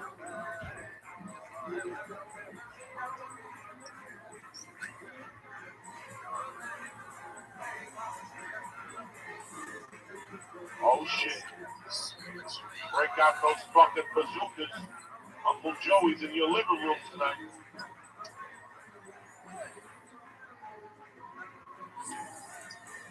What's happening, beautiful people? I missed you, cocksuckers. Probably been here. Hey, everybody, how are you? You know, same old fucked up crew. It's a Monday night, October 17th. I hope your weekend was fucking tremendous. You had a great weekend. I want to thank Chicago for letting me take my special to the beautiful fucking city, which I've always loved. That I finally got Lee over there. I turned them on to a hot beef fucking combo with the sausage, with the fucking green peppers and the onions. Just forget about it. That looks like the hot meat with the sausage combo. Right, meat combo. That's it. Oh my god, they're crazy.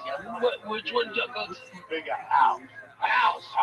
Strong. It was close to the thing. There was a World Series. Yeah, right. You don't want to go up there. We didn't want to go all the way down. We was not like fucking around. I had to do shit in the afternoon both days. So we just kept it light, like Lee and myself. But I gotta tell you, it all worked out. No, we didn't. It was just good. It was great. It's the reason why. That's amazing. It's such a great town. They're great audiences. They're like blue collar but smart. It's a rare thing. They're not shocked for shit. Chicago. Fuck you. I've lost my phone in the whole crowd. Yeah. Fuck yeah. That's Chicago, man. Where did you lose it? I don't know. We're at the restaurant. You got up. When you saw me, you got up. You did not have the rest of it. You got up. You got up. You're sitting there playing on the phone. Yeah, I must have. You put it next to you. You got up and you saw me. You left it there. Somebody, I felt terrible because somebody had lost. They dropped the album. Somebody did a great fucking album. Rainbow. Long live rock and roll. I know what you were saying. I left it downstairs. That's amazing. That's great. Chicago's the best place. Yeah,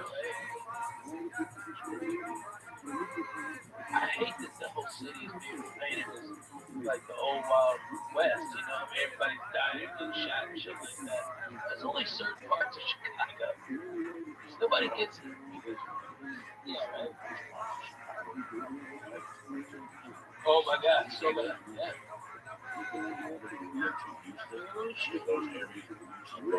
Yeah, no way.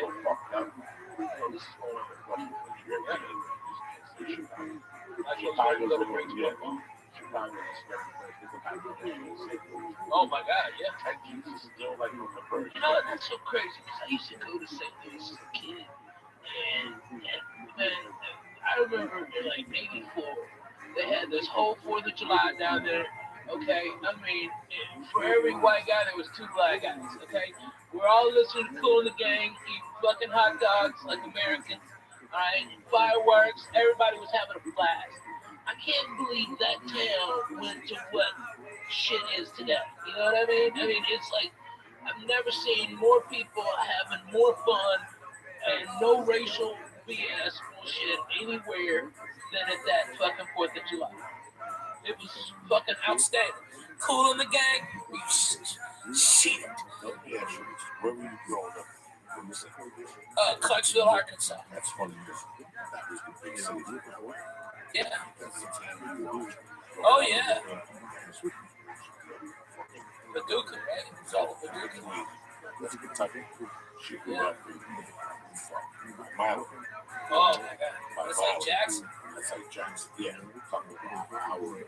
Yeah. We go to St. Louis to watch the games, and then we go to Memphis to watch wrestling, and we go to Hot Springs to go to the horse races. My grandfather would get a place. What type of wrestling was it? Oh shit! Was it the guy you saw on TV? Fuck no! When we saw him on local TV, I mean that's where I first met Spittin' Dick Murdoch, fucking the Funk Brothers. Okay, man, Jerry Lawler. I saw Jerry Lawler and Kaufman fucking wrestle. And then, like 2 weeks later, I saw Kaufman getting beat by a woman. One of these big bitches from Tennessee. I mean, she's a big, probably Mississippi, North Mississippi. Okay, this big bitch whipped his ass. Okay, I This saw is that. like WWE wrestling. It's third tier, but it's legendary. You know, what I mean, it was Mid South and something else. I forget the name of that, but I mean, dude, I went to so much wrestling. I saw Ric Flair win the heavy metal belt from Harley Race, and it was his second world championship. And then I saw Dusty Rhodes beat him, and then he beat Dusty Rhodes again for his third championship. It was tremendous. Blood was everywhere. It was fantastic. That wrestling was so fucking good, dude. I remember as a kid spitting on fucking Abdullah the Butcher. I spit on it. You dirty motherfucker. Okay, I spit on him. Who else I spit on? You know what the front row was like? Oh yeah, man. All the kids were down there. We were fucked up on suicide cuts. That's where you ever have a suicide? I don't think so. Okay, it's where you take a Coke, all right, and you tell them just a little ice, and then you hit every type of Coke. Oh yeah, on the fucking thing. Yeah, that's the suicide. Getting all fucking hopped up on that suicide. We call it rainbow. Like Coke, Dr. Pepper, okay, for the orange, Sprite, orange Sprite, yeah. That's why we called it the rainbow. That's a suicide. Oh, hot garbage, cough syrup, like the red NyQuil. Not even the fucking ghetto one, the green one. I used to work at the movie theater, and we had good ones because we had like access to the ices. Oh so yeah. we would make up drinks. We had like the white icy with Sprite or something. We had a creamsicle, which was the white icy with orange soda. Oh, so good. Man, that fucking sounds so good right now. A fucking icy.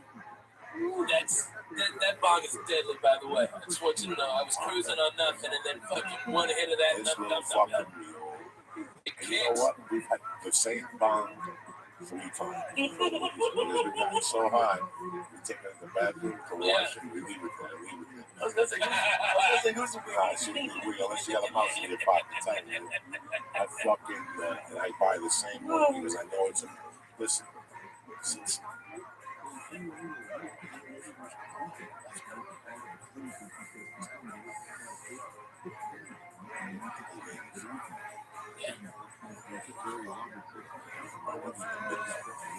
Yeah, man. I like the plastic with the fucking pistol grip and on the car.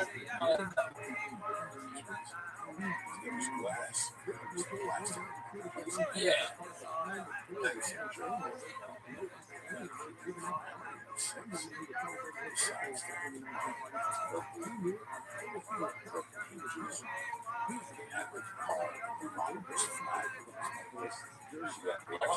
What's that called? That's holding plexiglass. Was that plexiglass? Okay, so I get this fucking. I use it, but you use it for different reasons. I use it for my Christmas for like bonds. Then the bong is a super for it's maybe up to here. This bong is what is it? Maybe a foot and a half, 12 inches high. This bong, maybe. This Put your neck out, but you can still. no. This bong had to be maybe 18 inches. Okay. So I used the bong till about March. She gave it to me 85 for Christmas. So I was great, so I was no, and I was drinking compared to what I was doing. I was fucking drinking so. I mean, Lee, I'm talking about Lee. What we do now times 10, but to the fact that you didn't know what you were getting yourself. And this was clean and sober for you? This was clean and sober. I gotta say. Because people like, so there's people in my family who think I need an intervention. No. Okay. Okay. So. You want a number to a good rehab? I got one. Okay. So. Sure. Yeah. Right. Good. You got it was sober.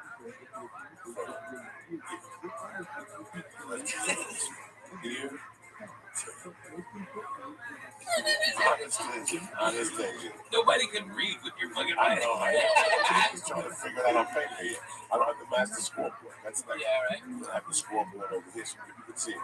From 80 to 85, there's always something. You know what I'm saying?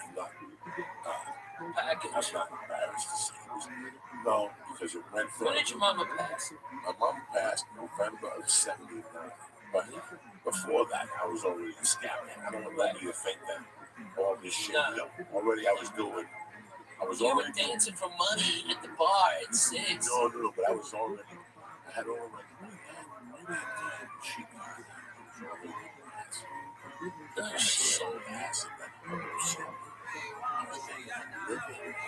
was living off of paper that ass. And I had it down to the science, Rabbi. I had it down to such a science. I had to cut a friend of mine in on it.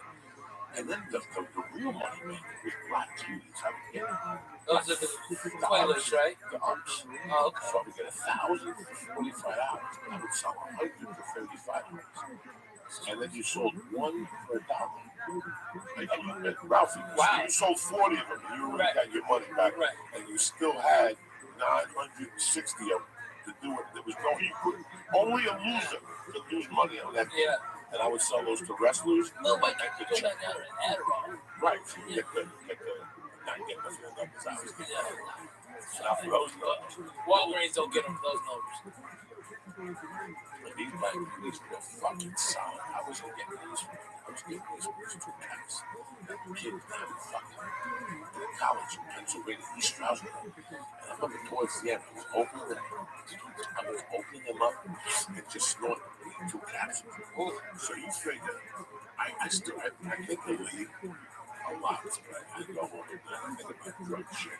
I know I one particular night I was selling purple Michael badass. I probably had like, when you sell it, Lee, so remember, you build your resistance. So I might sell you one. You might be one and get fucked up. You know, I got 4.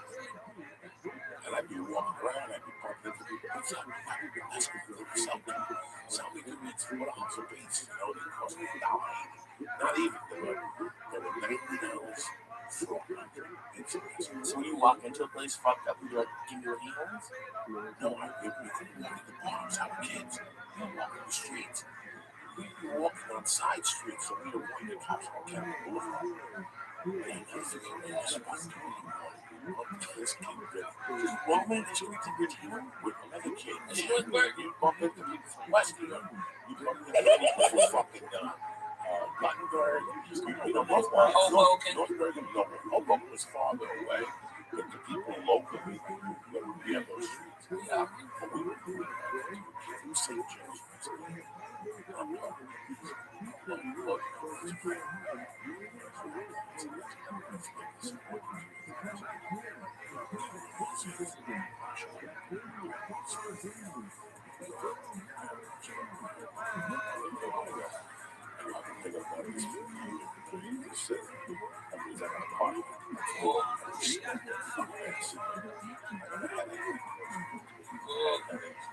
Gave up, you freak Oh, out. I was freaking out in the fucking ass already, but to make a long story short, I'm sorry. When I go out, all you knew was 42 hours, Rafi had 64, I had 80. Maybe a package would show up, and maybe Quayle would show up, maybe What was that? show up. Well, and it was like, That's what I wanted about the fucking Quayle. like I went from living this fucking, going to the ball on a Monday night, okay, like tonight, what's tonight? Monday, yeah. We had sharp losers at 8 o'clock. Okay. They give out food. And it's like, you people come to the people. And Joey, I can't miss. Last time I went out here Thursday, I missed fucking work because she kept me out till 3 in the fucking morning telling me story doing blow. We can't do blow tonight. My girlfriend gets mad when I do blow. Dog, you tell me this before we leave the house, like 8 times. You don't agree with it? You won't do blow? No, what I'm saying is I don't want to do blow. Like, who the fuck wants to do blow? Yeah, it's good meatballs, the Heinekens taste good with that.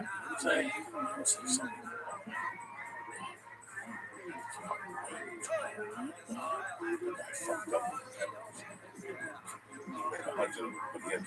That place, all the chemicals went to the fucking bottom of the toilet.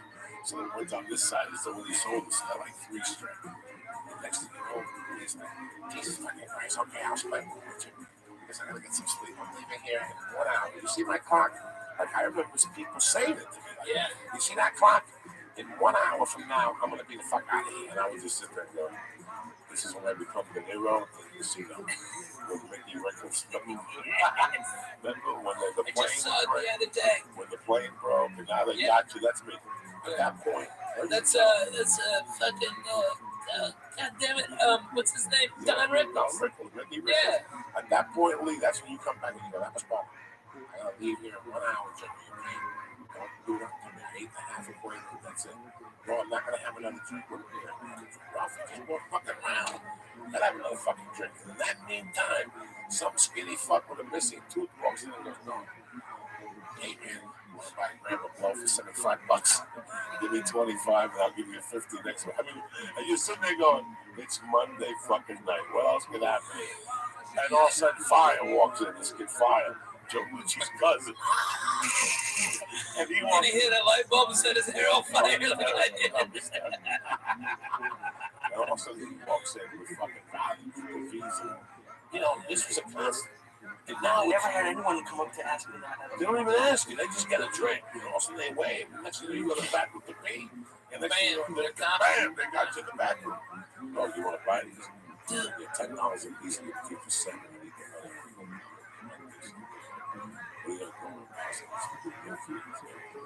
That's on the building. Oh, you're crazy.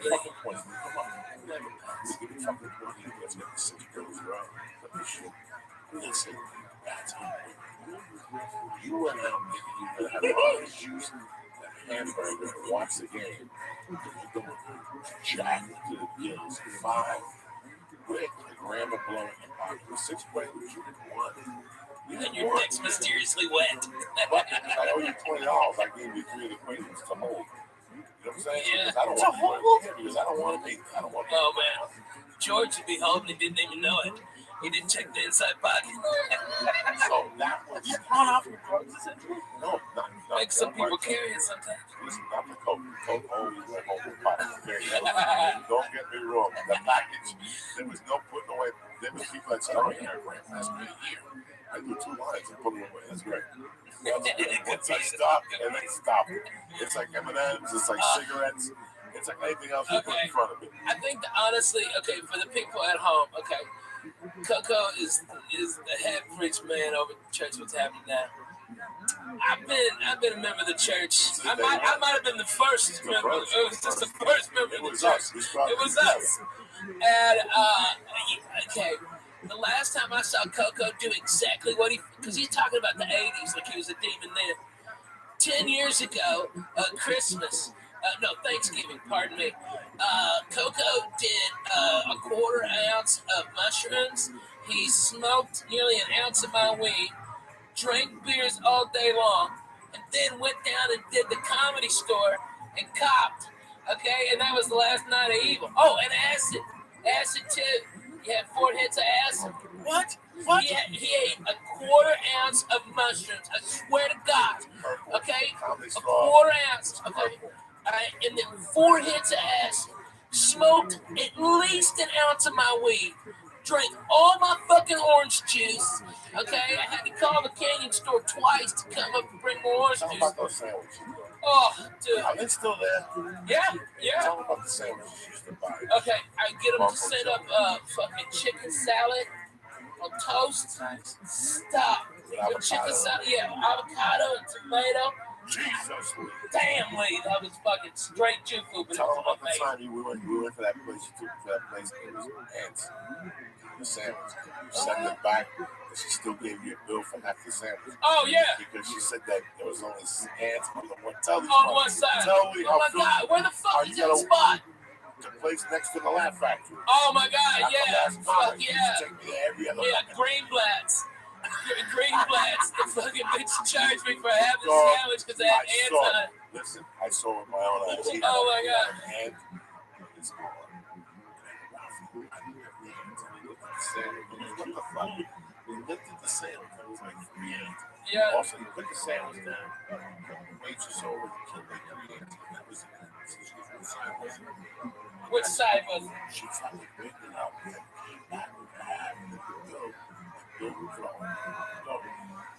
Yeah. They must hire the dumbest fucking people too. I went there at the time before that, and I got a fucking salami and egg sandwich. Okay, that's a strong move. Okay, late at night, boom, had a couple of pops, some stoned as bone, boom, that's great. And they fucking fried up the salami. And the goddamn, they left the plastic on the outside so it burned. It's all toxic. I'm like, what the fuck? Okay, just send this back. Fuck it, I don't want to eat anything here. Then I got high with you. We fucking went back to that fucking place. Oh my God, nobody gives a shit. No, you always used to make fun of me because I would get pepperoni. The reason I haven't got pepperoni in a few months is because they would always take the plastic off. I'd be eating it, the plastic would come off with every bite. Oh my God. Ralph's. No. I would make sandwiches. Oh my God, really? And every bite would have the ring around it. So I'd have to tell them. And like the third time it happened at different Ralph's. Oh, that's good. Yes, I make pepperoni sandwiches. Yeah. That's So good. as you're eating Strong it, move. the straight is good. Yeah. Like, look, it's I know. I think LA's problem is it's like an airport. You know, they cut it this way, right? Yeah, they slice it like So it's like a wrap, yeah, you said Yeah. but not the fucking plastic. No, it is the plastic. It's the plastic. No, there's a difference between the wrap and the case, and I'm used to that. Oh, it's the case. It was right? like, The case. yeah, Okay. no, but it was like you can't take casing like around it. And this like I've had pepperoni. Trust me, I've had pepperoni before. There's not that. And I told them, and when you tell them about it, you can see a difference. But that's why I don't go to like I did something really weird today. I left my cart at Ralph's. I got pissed off because they didn't have what I wanted. Like the deli channel was full, like way full. I was looking down my cart. Cold water? No, Magnolia. Magnolia, of course. From the DX high school.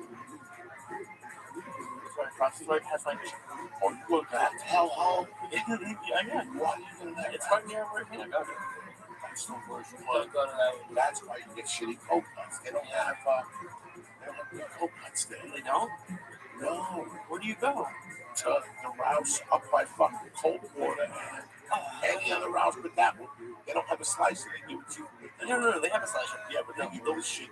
Yeah, most of the time. No, they don't have to do cold cuts. You can't go there. No. You gotta go to Vines. That's where I go. That's where I go. Yeah. No, Fucking Violet line. You sit across the street from the barbecue place. Yeah. No, That's not not that. No. That dump is in. Okay. That's where the Jack in the Box is or something. Yeah, there's a frozen. Yeah, that's why you go. It's a Subway. That's why you know why that is. That's why cocksucker. You don't think I know, but I know. Okay, I've been there. No, you can't go there. You gotta go to one by the two. Underground park. Very nice. Cook yourself. Yeah. You go to the worst. No, there's a worse one. There's one on World Canyon in Victory where they don't have a deli counter. That one's scary. I was there once.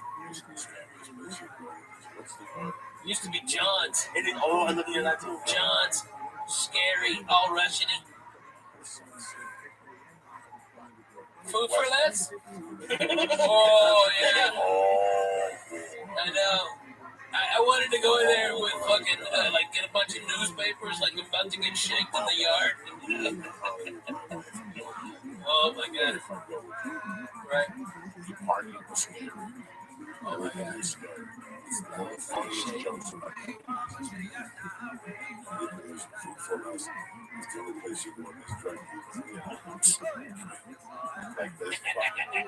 It is a fucking. How is spoons? I'm missing. Just shot a CD in San Jose. DVD in San Jose. Whatever, a special. It's fucking funny, man. Felipe's a great guy. He's doing a great podcast with. That's all I gotta get in on. With my brother Simon Bob, we have to get in there to do this podcast. Oh, fuck yeah. Huh? What are you doing? Yeah, we did it. Always ready to do this podcast. It's so busy last week. So,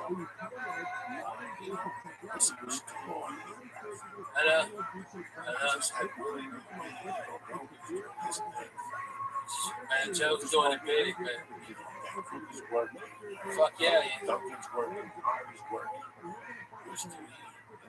I guarantee that nobody had this to be here. Josh Wolf was in Syracuse this week.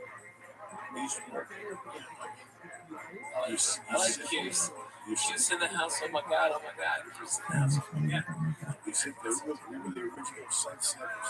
Yeah, man. Wolf, Dougie, yeah, Rich Hedberg, Nick DiPaolo, that whole neighborhood was rocking.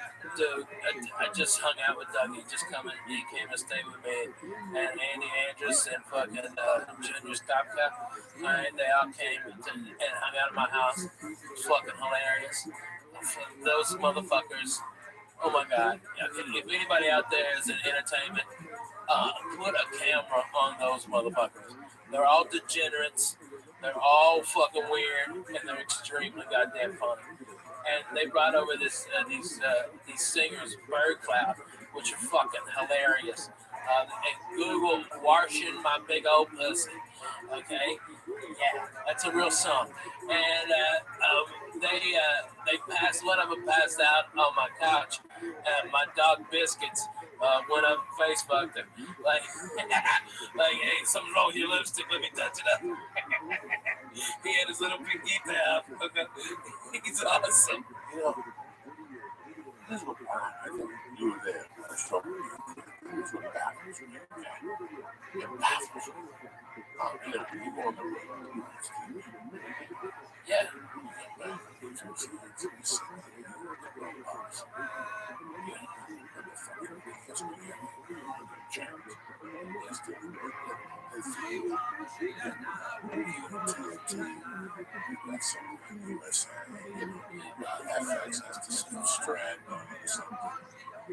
Basically, you have the three networks. You have the pay networks, HBO, Showtime, and you have a bunch of ESPN. You have more ESPN channels there. And Fox Sports, and at that time, from 12, 11:30 to fucking these talk shows, these sports shows. And you look at this, you watch it, and then you try to watch it, you listen to the topic, Can you step aside the sun? I'm not even talking about myself. Rafi,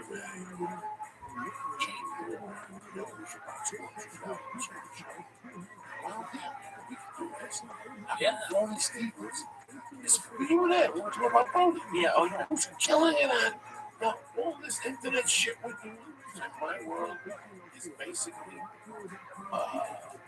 governmental deals. They can give you 20 years. Yeah. They don't have to pay for it.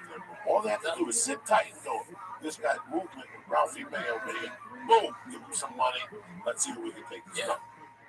He's doing fucking Periscope. You know, Oh, yeah. Oh, he's so goddamn funny. it's like a funny shit. So, yeah, your phone.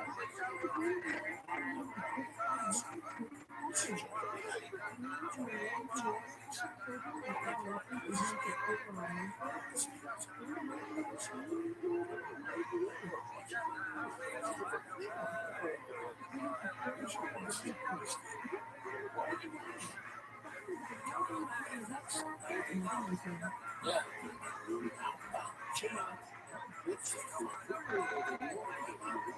Crazy. Oh, yeah. Brody, good guy. How Brody Stevens walking with Brody. Think about it. How bad could it be? Listen, there's podcasts. I was from. You know this too. Fuck yeah. Yeah. Oh my god. And I think what you always ask me what I've learned. I think what I've seen, that everyone on this like sports radio, sports podcasts, news podcasts, another podcast, but they're not. The thing they don't have is personality and entertainment. And I think the big people like ESPN and Fox Sports don't really want that. They want it to a degree, but not really, because comedians have TV over podcasts. It's not even close. It's not even, and some of them are bad. There are a lot of bad ones, but the good ones are good. That's why Jay Moore is good, because he's a comedian, he's entertaining, and there's people on those sports talk shows that you're talking about that are just awful, and they have the ESPN voice, which is annoying to listen to. So it's like almost like the athletes when they have these athlete interviews and like, oh, we're just on to the next team, whatever. They're not really saying anything. What would it cost to lead to okay? What would it cost to ESPN? What would it cost ESPN to put lead on?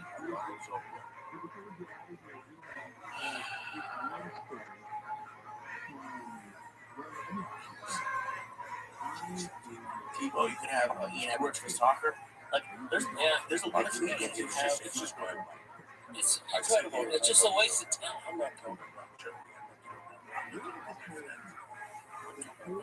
I'm watching something that's unfucking watching.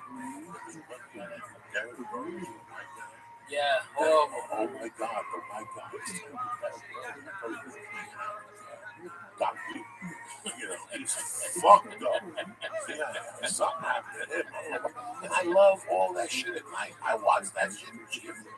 There's one show with black guy who has dreads. Unwatchable. You know, they're horrible. Tony Hitchcock. They don't have nothing for the Smash Brothers. But the Smash Brothers on the show with a video show behind them, with a video camera. Oh, this is the shit I want to see. Yeah. This is why these channels are starting to open up. Watch, somebody's going to know what's important to start. Yeah. Put 3 fucking shows on. I can stream on YouTube. Brody Stevens 24/7. You wake up with Brody and go, it's 7 to 8 with Brody in the morning. And then like 12 to 1. The last 2 stops at night with Brody. It's still main room and the original room. The way he goes to eat. He's deadly. He's deadly. Because he knows so many fucking people, man. I mean, I don't think people really understand. I was at Fox, and Tom Brady walked up to Brody Stevens and was like, "Hey, Brody, how are you?" And that's fucking Tom Brady, man. Okay, and he was like, "Oh my God," and Brady was like, "Doing good, man. You know, feeling good, doing good, positive." He didn't say positive. That was hilarious. saw it. They don't see it. I see it, and I'm not even by. I'm not even sitting there like. I'm not even close to Brody, but he is fucking funny, man. I wouldn't be like one of those guys that, oh, look at this guy can do women. Listen, I'm old. I'm talking about Brody Stevens. What he does on Periscope, it just, you know, this is what kills me sometimes. You don't want to be that guy. Fuck you. What is it? Weights, goes to baseball games. Plays the drums for no reason. He's in the middle of traffic, just beating the shit out of his steering wheel with drumsticks. Listen, I got on there and smoked dope. I was a fat fuck in the morning, talking shit in the bush. You know what I'm saying?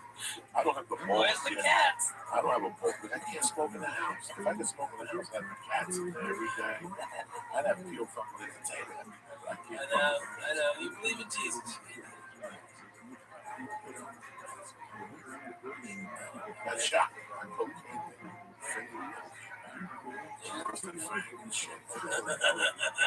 Once he was a flag, you know, shit, this shit's real, Jack. Hey, this is hilarious. I remember, I was reading Doug Stanhope's new book, okay?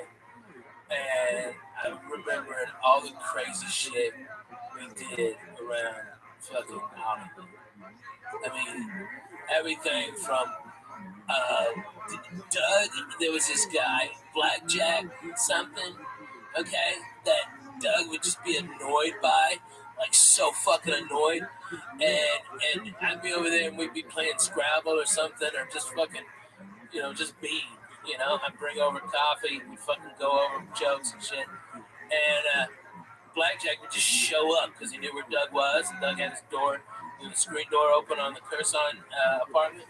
And every time he'd come in, Doug would just nonchalantly slide a videotape of outdoor anal fucking gangbang. Okay, this girl had 2 dicks. Okay, all right, all these cums and shit in there. Oh my God, it's horrible. It's like a blizzard. You can turn it upside down, like, all right, and while mouth was a gape, okay, all right, just gurgling comes. It's disgusting. All right, a fucking fly fucking came in, all right, and that fly was there on the inside of her asshole. When the next dick came in, and you could see it going in and out with the fly and the puddle of comes on the end of that guy's dick. All right, and we just be drinking our coffee, and Doug would tell me, whatever you do, don't look over there, don't do nothing. All right, just I don't care what he asks you. When did you get here? Exactly. 98. Okay, so I get here January 29th, 1997. Coco. Okay. I'm here a year before you. That's what you tell me. A year.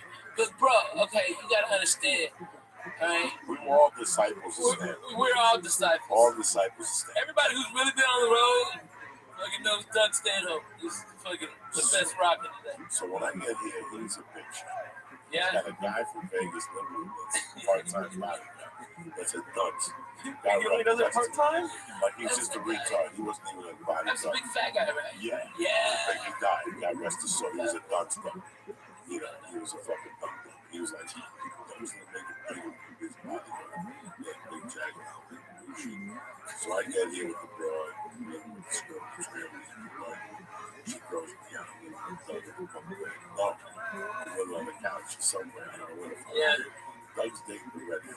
Oh yeah, from fucking the TV show. God damn it, what was that show? Head of the Class. Head of the Class. God damn, she was hot. With the girl with Tyson's wife. Yeah. Yeah, she was fucking hot. You gotta give it to her. That fucking redhead was a hot piece of ass. Alright, and Dougie was deep into that, okay? He was like all in. So we used to hang out at coaching horses. All the time.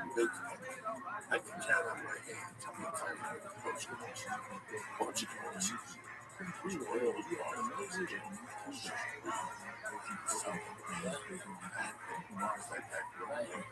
There's bars. There's bars.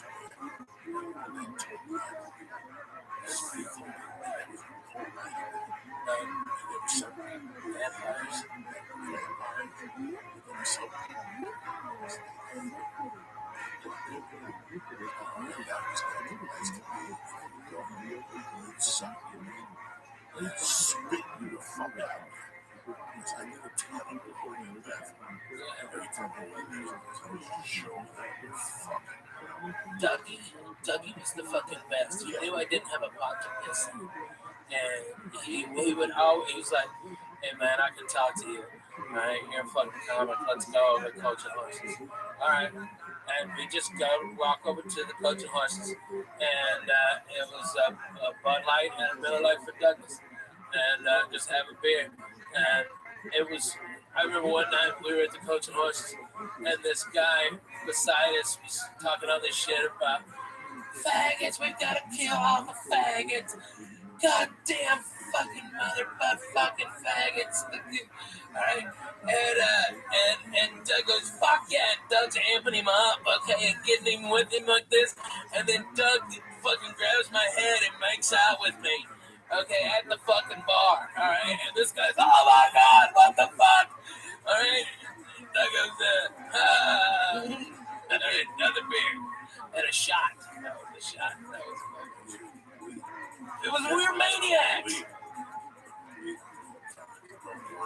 Nobody's like that now. So right back to Josh Woods. That's when I had the car, but the battery was dead. So I would just go in the car and put the seat back and lay in there.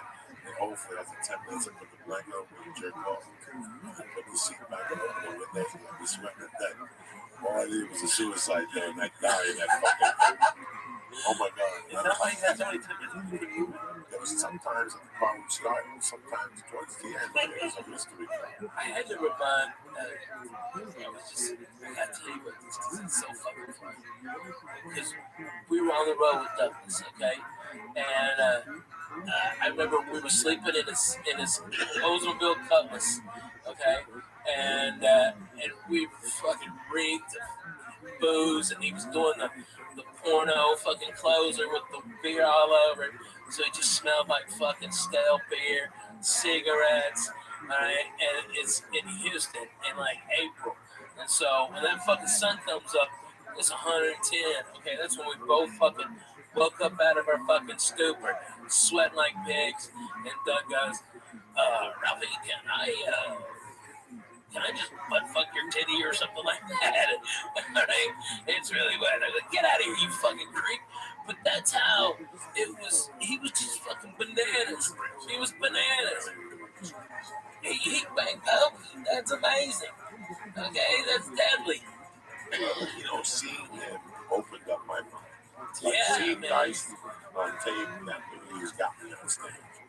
But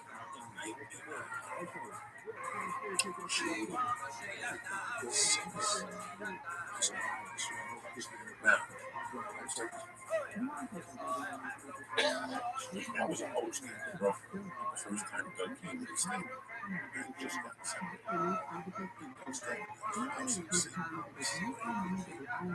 Wow. I didn't even think that. Yeah. And 6 months later, I stayed up with him. Kept in touch for a while. And disappeared on each other's way. Then I get to see him. And people talk about this fucking state. Right. He's a single guy. It's crazy.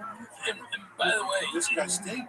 hold on, man. You gotta give him his dues, because the guy who came in second place when Dougie won the San Francisco comedy competition was Dane Cook.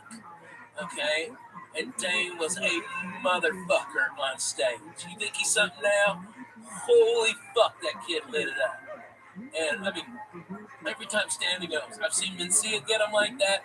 I've seen Chappelle get him like that. Sam Kinison get him like that. But fucking, I'm telling you, man, the kid's deadly. Dude, okay, Dane Cook and Dougie still beat him. And it was murderous. It was something that Lee was completely different. At that time, it was on every channel. VH1 had comedy on Sundays.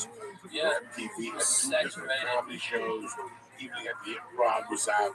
The 3 shows were comedy nights before Jimmy Kimmel and Letterman, Carson, all that stuff. So all this These first 2 times I saw stand-up, it was just a local, racy type of comedy. I thought he was funny. No funny as that. That time I saw Julie 96. It really fucking I didn't go back on stage for 2 years. The way we think about it. Comedy, or do I want to get a day job? I don't know if I can be that good. That being that good is something completely fucking. Dude, I had that feeling when I saw Hitch the first time. You can't see me. You never took that in. The same thing. Yeah, what are you doing? That's what you know. He's that. Do you think it's like work, or do you think some people just are born with a certain look? I think there's both. I think there's Dougie was seasoned. He had a certain thing in his personality that gave you manly that I hadn't seen before. Brian was great. Carl was great.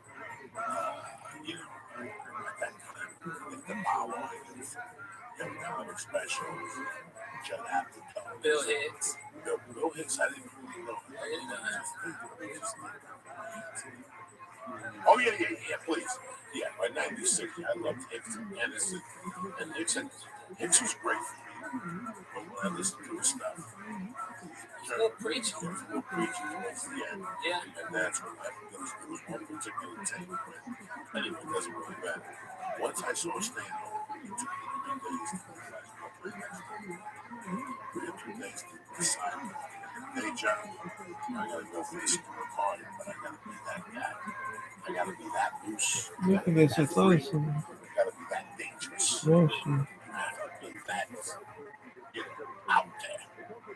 If not, you're gonna be like the rest of the fucking dudes. That's why when we came here, Never seen we it. didn't ban for the improv time we went to the festival.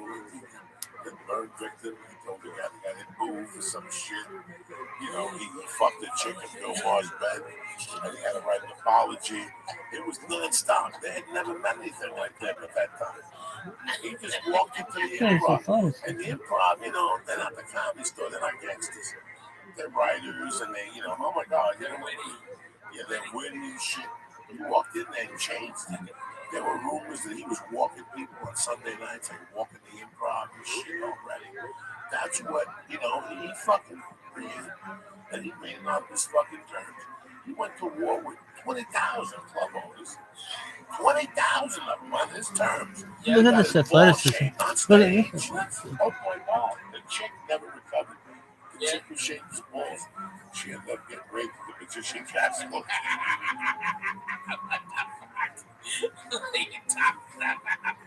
Just she lost it just from. We're not laughing about her getting raped. No. If you know this girl, it's a fucking nightmare. It's a nightmare. That was like the 30th.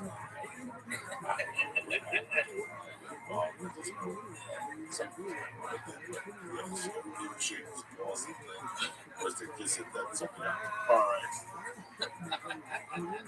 Here's what stopped you always. Whenever I go on the road with you, you know, it's not always like this for the weekend. Sometimes they stay in bad hotels. Like, right, they stay in bad hotels every night, and they actually sell stolen hotel rooms for lunch. You went to the scope one day, and he was like, and when he runs out of merch, he sells the hotel Bibles. And they love him, man. His fans love him. He's the real deal. He's the real deal, man. From his head, and you really have to appreciate that, especially when you're here and you see all this bullshit. You see people pull up with a nice car and ripped jeans and a major winner and the whole thing. Stand up as a fucking manager that 2 weeks ago was an assistant manager at Burger King.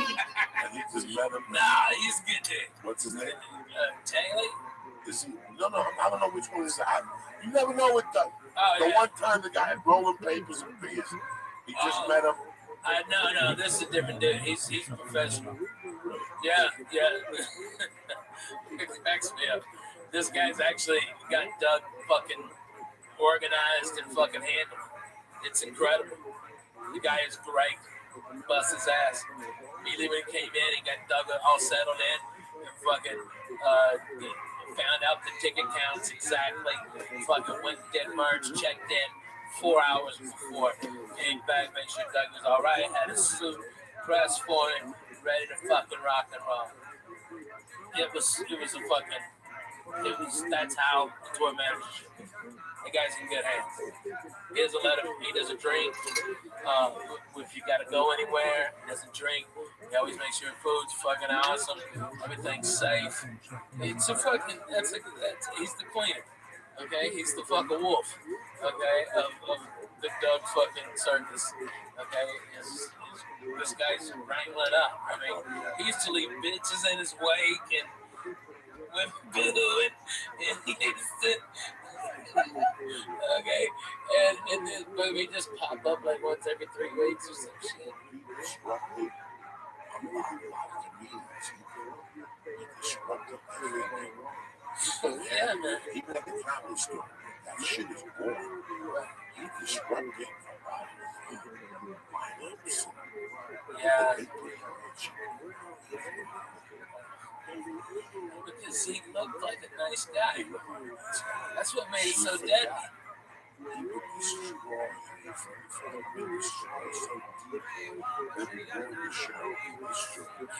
How's it ruin the show? It's just. It's over. It's over. It's fucking over. Comedians know it's over. Everybody Once the knows. comedians, the comedians are back there going, how did Doug Stanhope be going up at 8:45? Yeah, it was deadly. I lived with them, and it was great. I gotta be honest with you. I used to get up early. They slept late, so I get up and leave. He had an extra car for the freeways. Yeah. You got to put gas in because gas meter was great. So you got to go to your station. So you got to And you know that was a total scam, right? Was it? Yeah, total scam. That's how the other comedians put gas in his car. Yeah, man. Was the needle busted or not? No, the fucking needle worked perfect. Okay, you just tell everybody to put it together. It's broken. It's broken for somebody, dude. I'm telling you. I'm telling you. It was a total scam. It was a fucking dude. Well, that's all Like, I'm starting to worry that either the FBI knocked on your door or the Arabs got you on what most people would call quote-unquote Arab time. It's one of those dudes that it was the same. It was the older thing. No, that thing was busted. Like, I've gotten like death threats from motherfucker one time. He was moved. very terrible, terrible. I think that car was at like fucking. When he got rid of it, it was like 400,000 miles. Right, so in a nutshell, I feel my internet is more stable. Like, I am literally running on a thread on my phone. I barely know how to use it. Like, I can't. Like, I use my phone for phone calls and maps, but I'm like learning how to listen to things on it at the moment. But I'm old, so there will be no memes unless James, like, you're gonna have to pull him out of chat. Anyway, I love you guys. Thanks for being alive, Sean. Oh, Ben's grilling it with the low life, I mean that is a positive. Like, he's going back to his old group tonight. Oh, I see it. He's like, I'll be there shortly. I'm like, okay. And then I saw that the guy made us go, this guy's trying to play dead.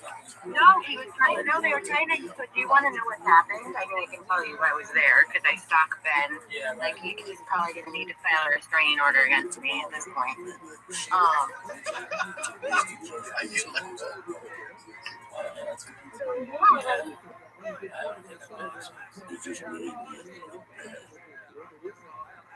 The game is so much different than what it was.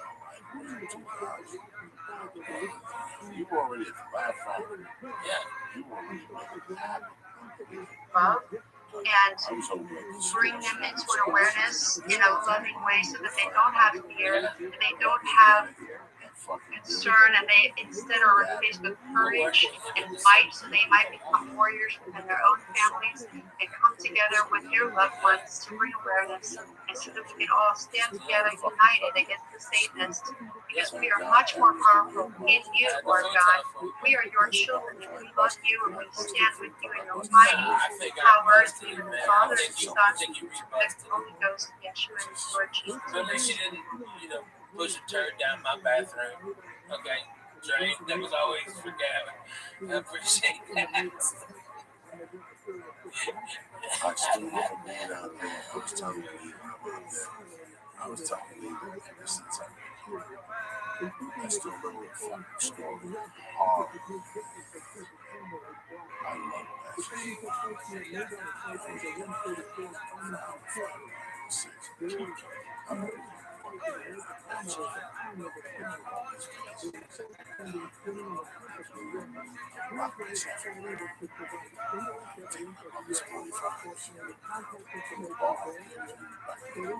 Yeah, the singles. Exactly.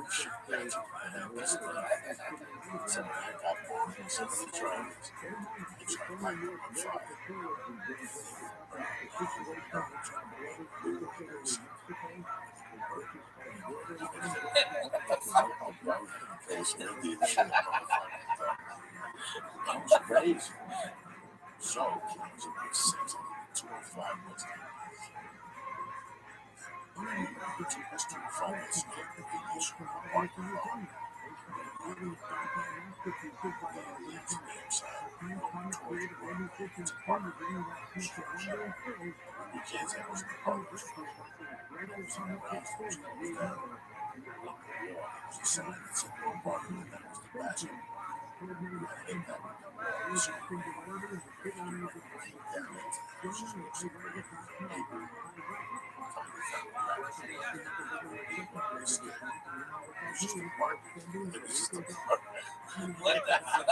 Oh, this is wow, man.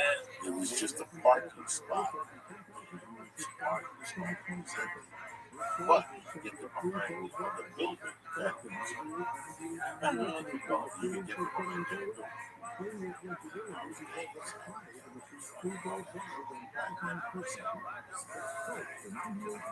Then, which led me to Sean, which led me to like Kelly, and then like the family.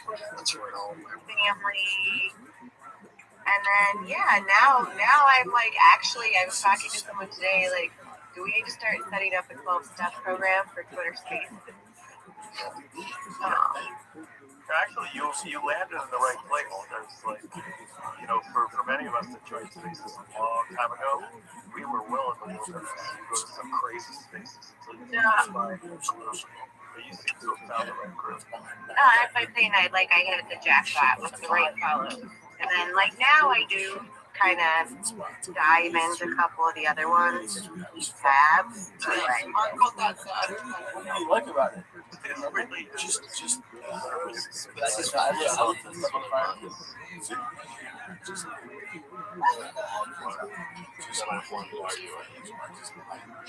Going from Suleiman Saram there. And then I started talking on Mario Spaces, and then I met Ben, and then Ben told me, come join us on other spaces. And now I join spaces all day long. yeah, same with me. We went to Mario Space. Oh, yeah, thank you. I found spaces because of the vaccine discussions. Explain the vaccine. So they have like a lot of topics. What's the problem with the vaccine? It's really good for your health. Oh no, we're not going to do that again. Shot again. Maybe not going to get hurt. Yeah, I'm pro. I did 7 shots. 17. I don't kidding. I don't do a shot, so every time I shoot it, the transfer to you be able to go up. So I found someone who has got a vaccine and spent 14 days in home, and then that's it. Listen, we were getting like in Israel, it was like vaccine booming, so I got 3 when the whole world was on 2. And then I went to Germany, then I went to see a lot of meetings in a vaccination card. I showed him. I thought he was getting some just went away. We got I want to mention something about talking about it. Somebody was Always at me at least once.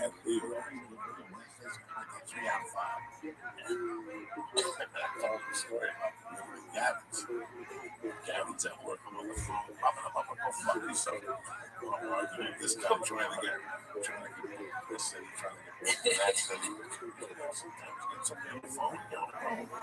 Smoking cigarettes, smoking joint. Oh, and the answer should be like, we're smoking, also drinking the cigarette. Back alley. 14. Okay.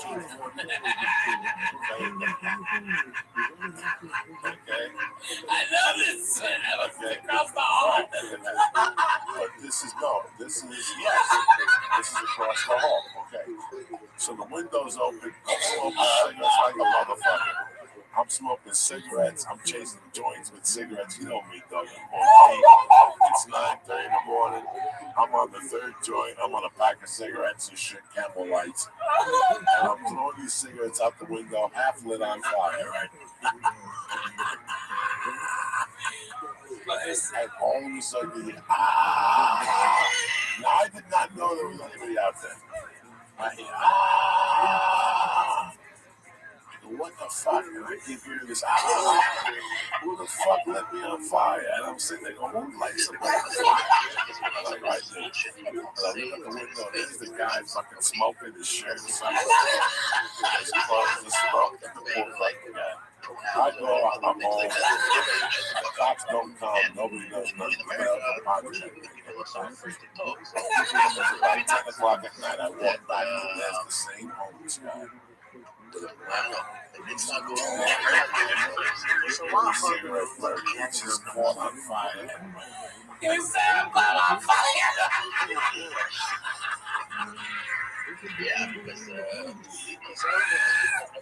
I was right across the hall. The fire department did come by. I didn't see anybody. I go, oh, there's a fucking bump. Oh, somebody just driving to that fucking alley, flicked it on it. Fuck him. Get that dirty bum the fuck out of our house. I feel bad. A little bit. It's also a blanket. I felt a little warning. One time, I'm looking at it myself. I was snorting my blanket. I was about to see I had a choice. I had a blanket. Was not broken. Oh my God. I had a blanket. And the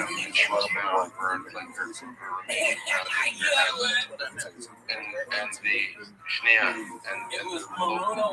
Canada reported Vivian Silver passed away. So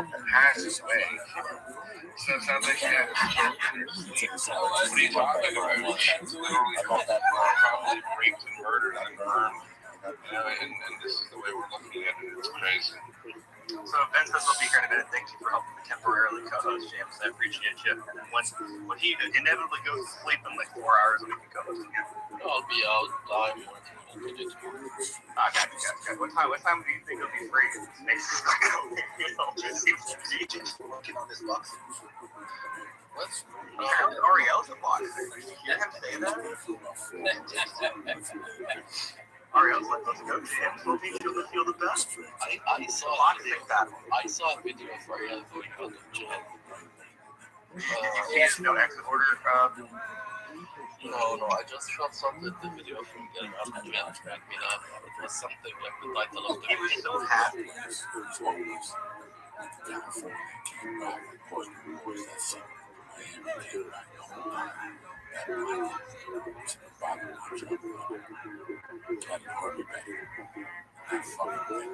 Bottom. Some places up in there. I always had a blanket. A biking, you see a biking. Yeah, man, they always got a blanket. I had that fucking blanket. I had that blanket when I was little. It's crazy. It's an old story here. When I first heard, this race, I didn't know that was that real. But somebody said that they don't start like, well, if somebody wants to go and read it, you should, because they It's a very sad story. It literally, by the way, I would come to watch the show. This live in Israel. White, it's beautiful. That's just So I had befriended him long before you guys had this year anyway. So he's been a regular meme idiot. That car, that for a brand, long time. Because we're roughly through a pretty nice relationship, kind of tight-knit, small Twitter community. And then when the judicial fight started happening, we were all so interested in what's going on. We had entire stages on it. That was the first time we started to have really big Israel stages. We had people from both sides come in and talk about the judiciary fight. And then Ariel would scream at them saying that they're terrorists about supporting Israel. Sean, speaking of boxing, was it Thick Space that like Colonel Spencer was talking about his ear getting bitten off today? What was that? You just tell us the story about how his ear got bitten off. Yeah. I'm trying to meme that. Like I haven't done it yet, and I will send it to Colonel Spencer for approval. But like that's a pretty crazy story. But I missed the part about the. Did he say he was in Gaza and got hit by a baseball bat? Like that's the part that I missed. Like was Ariel involved in that? Colonel Spencer, no. well, that's up 60 for the next year. Wait, is Colonel Spencer still in Ukraine? No, he's back. He left to get back to work to the training. Oh, no, we have that fucking. Hello, everyone. How's everyone? Well, Scott is pretty good. I like that guy. Hello, Scott. Do you want to come and speak? Yeah, I'm talking. He is. Keith. He's connecting for me. You just try restarting that on Twitter. It usually fixes that. Go ahead. Okay. Good morning, Ben. Welcome. I was going to go back to the spend too much time on Spaces talk when we get. When I lost that car, that's the hardest thing about it. Is that the car that I got my car towed to get all your shit out? It wasn't that time. This is a part of that. Hearing role play. It was quite funny. But I do think we've spent so much time together now that we've become a very close family in a sense where I don't even need to look at the screen to know who's talking, and it's a comfort zone. But I do think getting off of Spaces is something I've been trying to do a little bit more. Yeah, me too. I finished watching a Netflix series. I just finished watching Bodies, which was interesting. And I didn't like that one. It was interesting. I'm not gonna say I liked some of it. Some of it I didn't like. Overall, I thought it was interesting. If you do like Jewish spy stuff, I recommend The Spy, the Eli Cohen story. For those that don't know, he was an Israeli spy. An Israeli spy in Syria years ago. Mostly a true story. And just listen, I love you guys. Space has been great, but it is. We do spend a lot of time here, and I think it would be healthy to, for at least my sake, I step away a little bit more lately. Well, you do, but that's what's best for you. Absolutely. You will be missed, and you're welcome back anytime. No, I'm not. Yeah, like banning and quitting cigarettes. It'll be really. Just long cigarette breaks like you. I want to make them a bit longer, you know. My dad hasn't had a single cigarette since he got out of the hospital. Very proud. That's good. Let's keep him with that. It's not gonna last. I know we did, so it's not gonna last. I feel like Ben stopped smoking. 400 episode of the song still Maybe suggest maybe. Yeah, when I was fucking 6 years old. 1 minute. Or Zen's, Zen. Shit. Shit.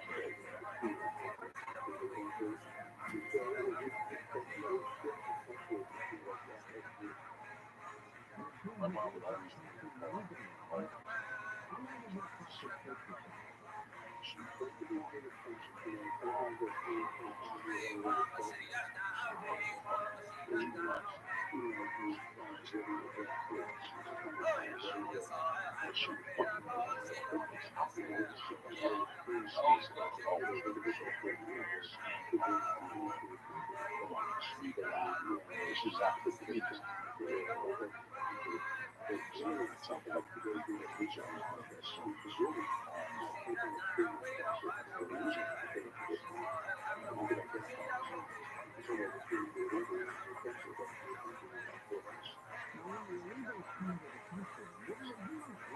One thing, out of respect, sometimes you gotta have respect.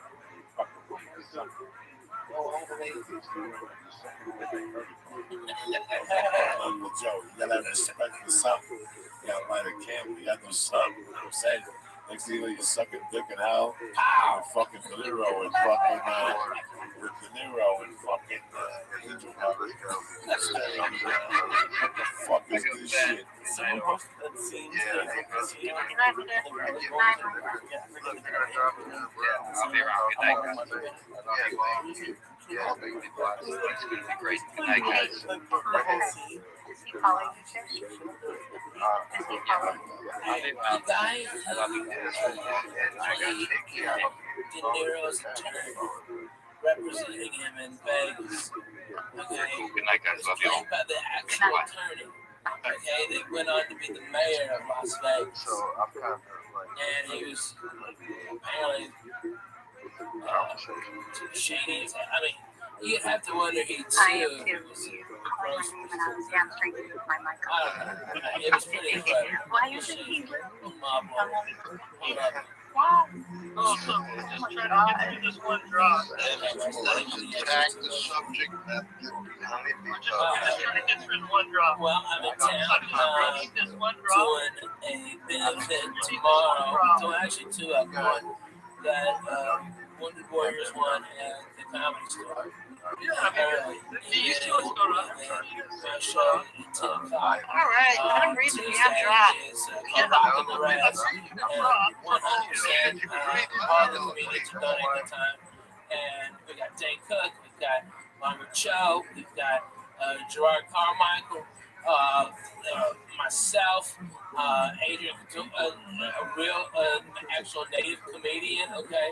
All right, and all the money goes to pay for propane in North Dakota and these reservations where they're allowed to freeze basically every year. People see their kids die, see their old people die. You know, Indians, they keep their old people how with do we them, even okay? define White folks ship them away, put them in a box, okay? Feed break them in these happy terms pills down until they into fucking die. ethnicity and culture and religion That's and what sets happens. of traditions and Indians how keep them language close. plays a part So in every that? year people die, We and can this actually is pick keeping apart people these warm. arguments So fairly really, easily. and so, Because earlier in the space, I heard somebody saying, asking someone yesterday a question, great show. do you want to destroy Israel? And the person's Oh, this weekend response I'm in was, Oxnard. no, of I'm course at not. the That would be new genocide. Levity Live But in the that mall, is the kind of apparently. crux I of don't that know. I've never been argument there. then, is the state of Israel and Zionism, It is, man. They don't and really the Jewish fuck people, around, the man. Jews being an Those guys, ethnic group yeah, of they got their ethnicity shit being together. defined as You know, a shared set of they're always traditions phenomenal passed venues. down over time. And So then when it just make, seems pretty like, clear to me everyone is that like, let me we top need to the just last. address the Okay, like, definitions that we're Irvine using in a functional was way in order to fucking have more productive amazing when they conversations. redid it. Okay, you got your mommy burger Did I there, that's a explain that? fucking double cheeseburger. Alright? And then, boom, this one is the fourth one in Southern California. Okay, I was expecting you to interrupt me. And they had to do something bigger and better than Irvine. I called somebody out So with they a got another call Coffee Blues in there, which is see fucking up there in that 100 jump beers on tap. And fucking like 300 Bobby other Flake sells more tickets to the comic book. No, but it's great. It's fun. 16 people before the show starts. The bartender sits in there like he's got the hiv. Nobody wants to talk to him for 3 hours. After the show, they look at me. Why would they don't have when they fucking leave? I'm telling you, you're gonna be all fucked up. I hate those copycats. They always got a cover band. Cover brew. I like a cover band. No, not when I'm on stage, man. They get Black Dog. Oh, yeah, fuck Like you. some fucking dude singing Black Dog and shit. Yeah. And I'm on the other side. There's too many things on the fucking menu. It's too big for a good joint. I like simplicity. Anyway, I'll be an Oxnard. December. Oh, yeah. It might be shit. Oh, phenomenal. The fucking Wednesday after Christmas, you know. I know. It's good for you to be in town. Yeah, no. You gotta stay down. Let's shoot the planes down. These people gonna start taking planes down with fucking repost. A fucking 50 cal Barrett, 50 cal. No. That'll take down an airplane. A drone. Oh, yeah, drones are gonna be knocking shit out of the sky. Fuck yeah, man. Why are you doing Canada? Yeah. Meetings and I Who flies more than me and fuck around? Who's George? That George. Oh, you know Wait,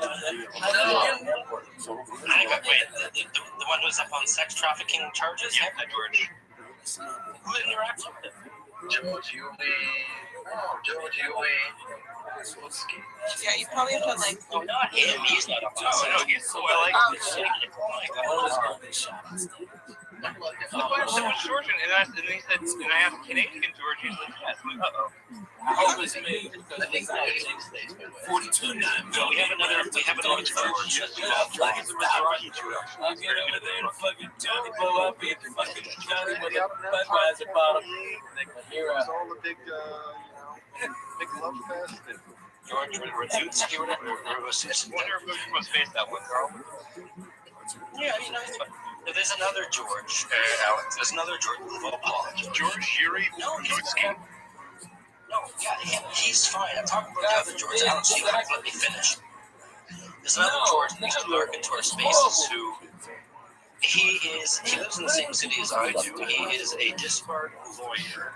He was disbarred for sex crimes against women. So we blocked him. Now, did you finish? I am finished, Alex. Go ahead. On your rant. Essentially, the reason it comes up is he also engages in the Israel-Hamas community. Yeah, probably with Yinzer.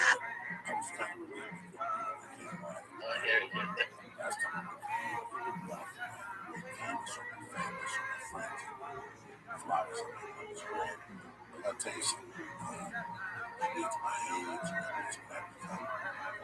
it's my I haven't grown up yet. You used to understand what's how it's so crazy. He said something. What's wrong with you? You said 5 years ago. He said 10 years ago. PSA parks. You can't see it on that, especially if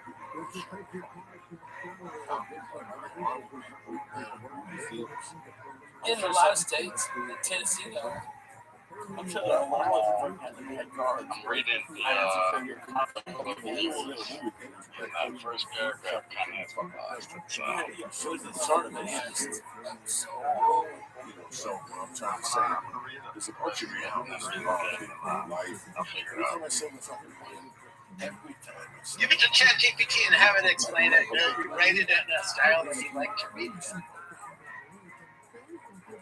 It's too info dense. Because I hit this in the AI papers. I don't understand them a lot of times. I give it to ChatGPT and have it explain it to me, and it does. Well, Joey, how can you show that? I come with my iPhone. Give me only the important thing to know about it. I think that's what you should say. Maybe have That's what AI said. I got felt both ways. I just stand and I get to angle and to run the things that like these terrible. I give it having both colors.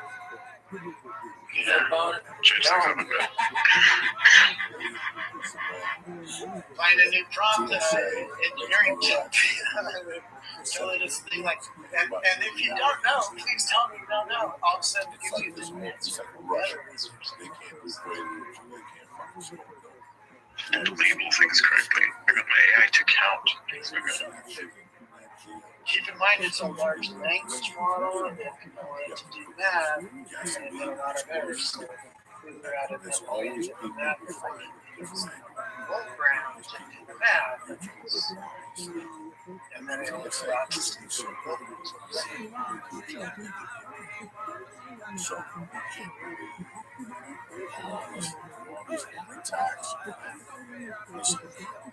Hi guys, English. So, love. You have to go do all the pat downs and stuff. It's just like Again, launching on the jet. I mean, these guys are easy breezy. Well, the heavens on their chain, it doesn't. Because they censor it. I fucking love the guys. That gave me a very good feeling. Yeah. Our banks are good. Thank you, Rabbi. Okay, thank you. Hey, Jack, can you go into more detail about that? Like, why did they censor again? Was it just because? Well, the truth is that they're running like on 10 computers, 10 servers, and it's their servers. And they were running out of disk space because they never expected the Zen contracts to create so much data. And so what happened is there was no other transactions basically except Zen, just like on any other chain basically. So they got spammed with content, new accounts being created that they were not ready for. And rather than upgrading and deciding to embrace all the goods that are coming, they just decided to censor it by raising gas specifically for Zen contracts. So it became impossible to work. Shout out to my man. Yeah, that was one of the chains that the NFTs didn't work out too well. Their chain, which it's interesting how they censored it. Let's go to Richard. Just already there. How's it going, Richard? Oh, dude, you're gonna do like that? You're gonna pass up the other hands? Well, seniority. Okay. I didn't know it was like this, but I am liking this. Front Raven Man, Garrett LaHookah, Nikolai Zeppa, Sean Charles, Jason Jackson. I want to thank you boys down there in Austin, Christopher, man. And I'm excited to see my boy in motherfucking Las Vegas next week, Larry, aka the Toki motherfucking Lair, all next week in the South Point Casino, my man Larry. We'll be there Friday night, fucking lurking, or you or something.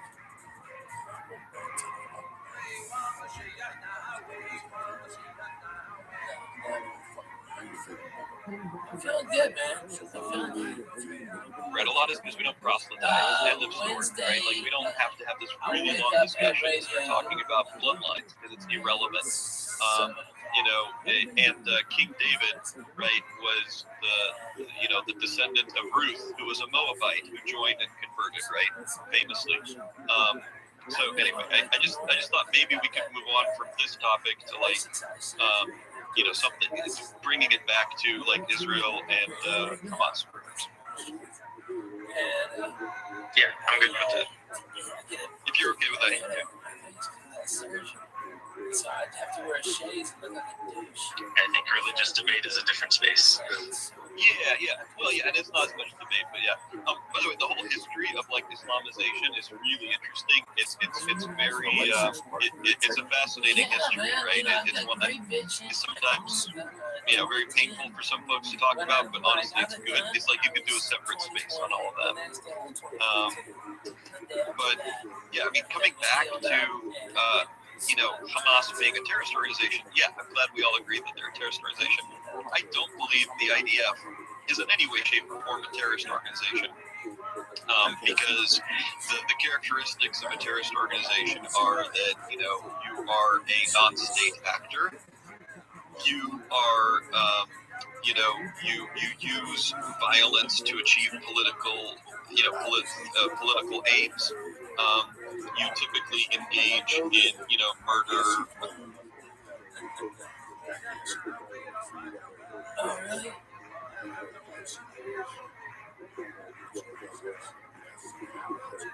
You really post fun shit, man. I mean, you got a very eclectic taste in music, but they're always jams, like across genres.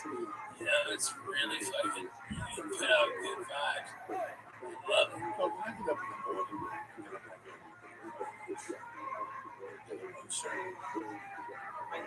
Didn't you hear Mike from Gaza? I'm like, well, first of all, his Irish accent, I don't think he's from Gaza.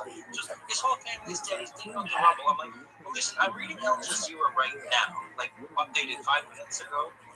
Al Jazeera just said the Al Madi Hospital has been reopened, right? So how is it not flat? Great week. I think it's fun.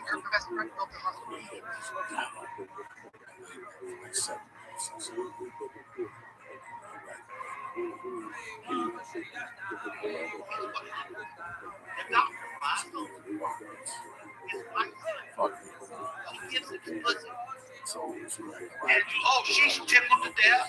He doesn't react to it. And let me tell you, anytime you need something done, guess what? Here's what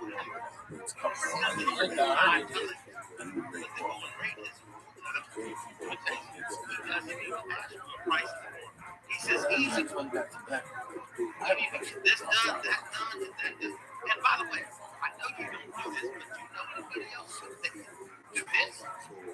He said, oh, yeah, I'll take care of that. Well, go ahead and do it. Just let me know what it costs. Then you go out there. I slept in that fucking I'm a blue collar sucker. I'm a motherfucking nigga. Pushing those buttons. It's cool. My question was from Saturday. Dude, in the summertime, I come home and I need to get some gold bond, man. My motherfucking ass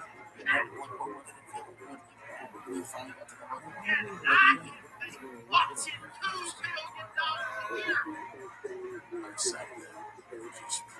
Y'all think I'm just some stupid motherfucker riding around on a goddamn car? Dude, I work my ass off. Y'all keep selling buying them goddamn cases.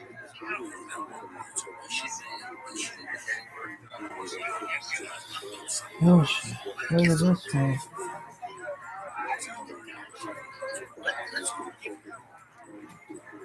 Oh shit.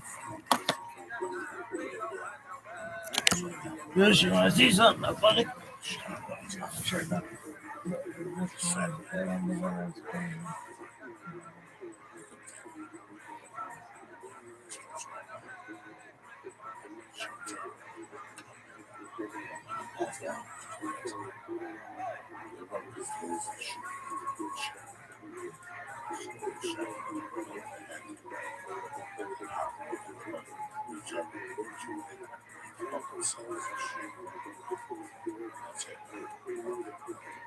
Rabbi, you've done a lot of specials. Your early ones were all more amazing. A great one. Like, this is Joey's first. So going back to your first, what that one was. Well, I've been running those goddamn jokes for like 5 years straight. I had an absolute 4 to 5 seconds. And the album went platinum because people thought I got fucked out last time. We sold like 1.4 million. And it's a big deal. And it was just out of the Laugh Factory. And the feeling afterwards, like you're like, oh God, there's like, oh my God, there's like you get to exhale, right? And then you really take it in, and then it'll come if it hasn't already. The panic that you can't do those jokes no more because people are gonna see all that shit coming. You're not the type, because Joey's a real comedian. He won't allow himself. He'll beat himself up to dig deeper and go realer. Okay, and that's what this is gonna do. It's gonna act as a catalyst to spur his writing. And in a fucking year, he'll have an hour and a half. And, that's how it is. But for like the next month, it's gonna be a little bit of magic. Right? And good. Let it breathe.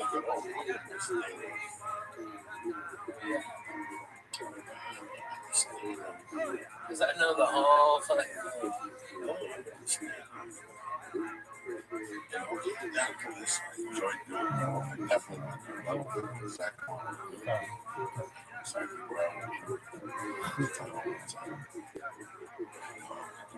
So you're ready with a whole nother special? No.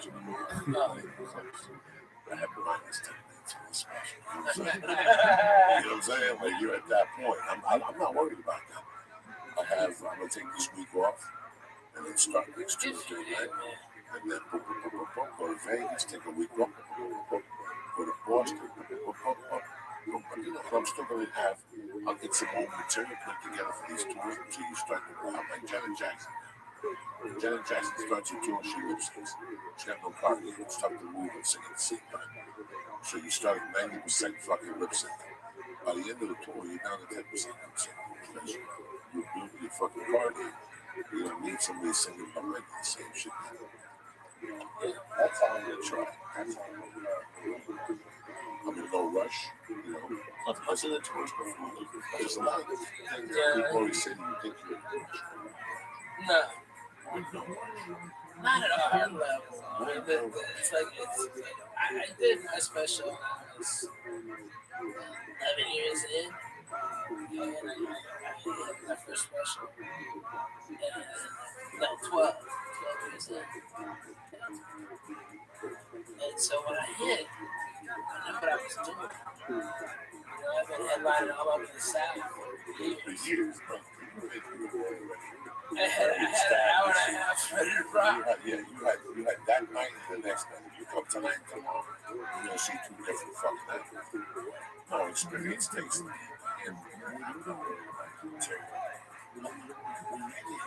this experience talking. You might not have anything, but if you keep getting it to the and you keep taking the sense and you keep pushing yourself you still have that bang and after them because you forgot there's a dodge. That show that was supposed to start at fucking 9 is now going to start at fucking 10:30. So you're out there till 2 in the morning working with every spot works. It's really amazing how a friend of mine was told that everything works.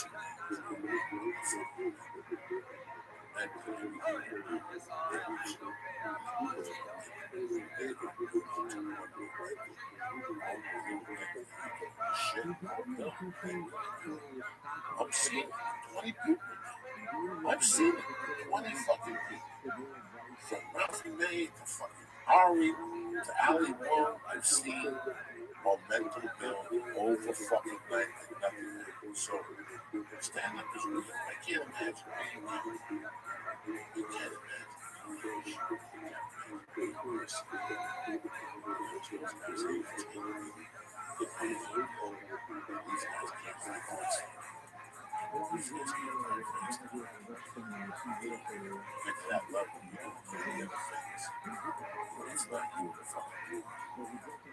Yeah, you're not doing bong hits with your friends and drinking coffee. Yeah, it's all different. It's all different. It's all different. So people can't adjust to that. I was telling people, Ralphie had the 6 8. I was always helping him. Keep him around. That's it. There's a ton of bullshit that come in. Keep your friends around. That agent tells you that the joke is funny. We love it. You're up there eating dog shit. Like that poor kid on the Today Show, Corey Feldman, singing that fucking song. Oh my God, you hear that? Oh, that boy kid. I wish one of them Lost Boys would come and rip his fucking head off. What do you do? Scaly face. You're that kid's age. And he comes into your outfit. You can't sit down and deal with you. Somebody's lying to that kid. Well, that's tremendous. Well, get me on the show right now. Let me call 2 minutes. I'll wait right now. Well, I can Corey Feldman. We'd love to come on today's show and sing a song. Tell them to send us a demo. They sent us the demo of that fucking song without looking at the kid. He shows up with 2 broads, dressed up like fucking Dracula. Yeah, dressed up like fucking white Dracula. What about them? What about auditioning for that role? For what role? The 2 women. The one was probably his girlfriend. The other one. Those cool girls didn't do it. Trust me. Those girls want to shoot themselves. Those girls are changing their hair color. They put sag, enjoy napkin.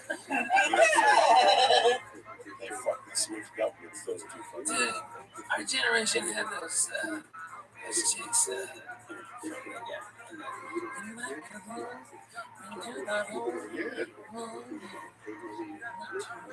Those chicks were so fucking hot, okay?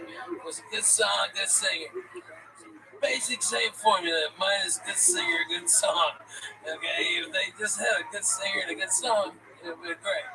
Well, that was music at that time was like MTV.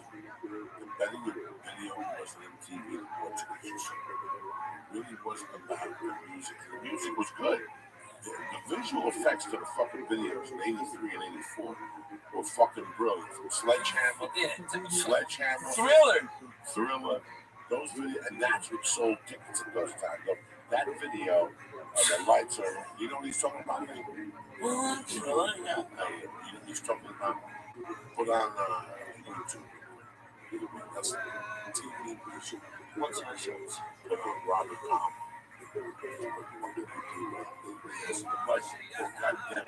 Really, is it time for another mushroom cap? You know about those mushrooms? Because I'm only getting off a little bit. It's time for another mushroom. Let's do another. I'm not doing mushrooms. This is we're trading. We're always trying. What from? You never saw this thing? Oh, this is tremendous. And you know what? They've done 10 videos, 10 different things to copy this. But I think this guy was the first guy. I don't know if that's why I don't want to say for sure. This is the first guy I saw do that really made an impact. Watch this. You never saw this thing. Unless you shouldn't. Oh my God! Seriously? Watch this. I was This is what I'm talking about. Thank God. Watch this. Get it, please.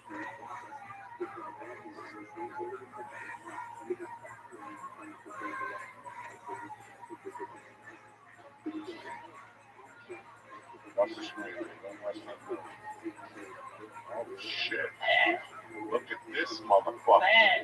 Holy moly. Look at this shit, Lisa. Wow. That motherfucker. Bam.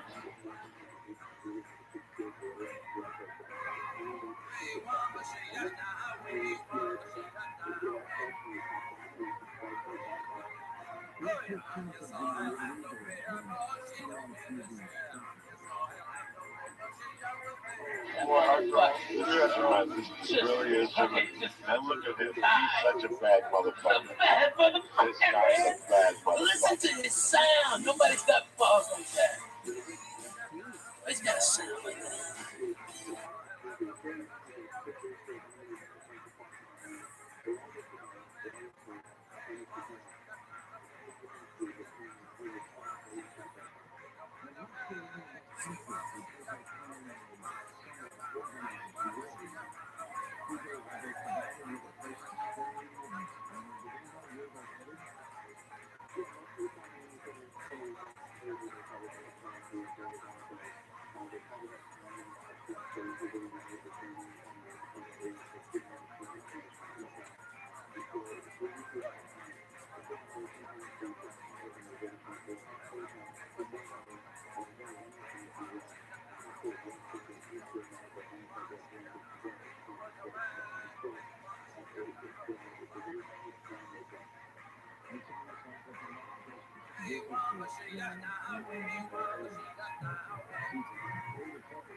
What up, Rabbi?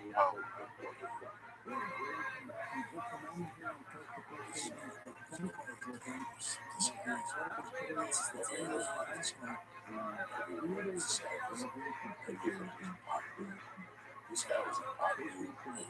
But he really did this shit.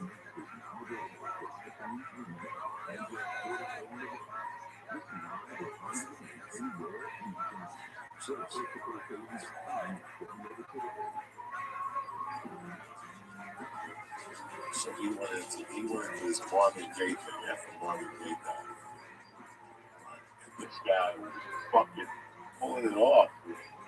A white dude took Marvin Gaye's music and flipped it.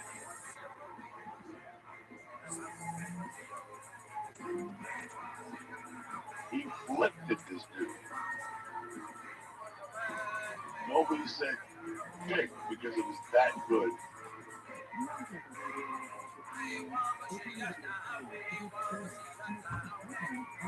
Is this the real interview?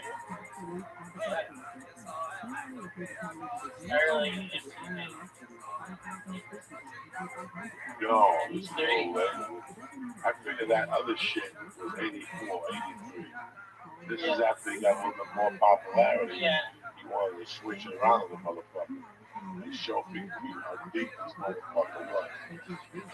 Like bad, dude. I'll split this up a little bit. He really breaks it down.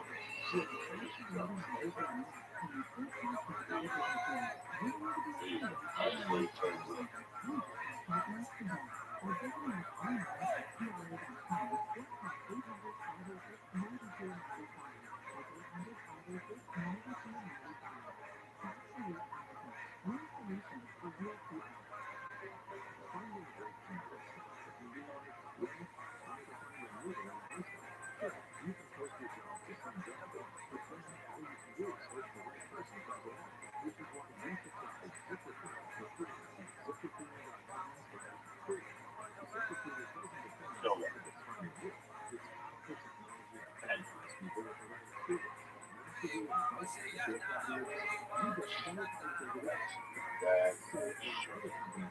I hate covers. I hate all this shit. I first heard this. I looked at him for a little while. You better not be doing what I think you do.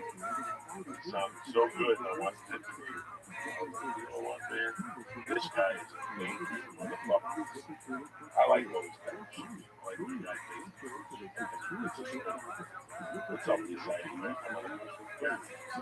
Pretty nice. It's the second people I told you that they want on me. Not anymore. I got nothing on us. Why? Because we have what, 1.5? Probably whenever. Split in a bunch of cookies. They did nice sleep. It was a lot of fun. I went back to the house. With Rabbi, I felt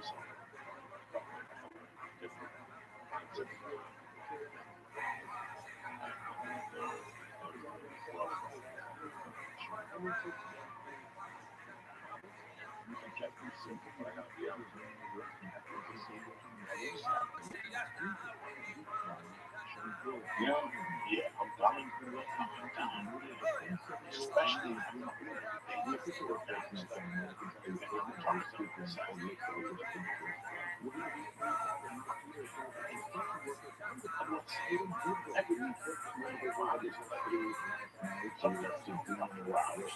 shower.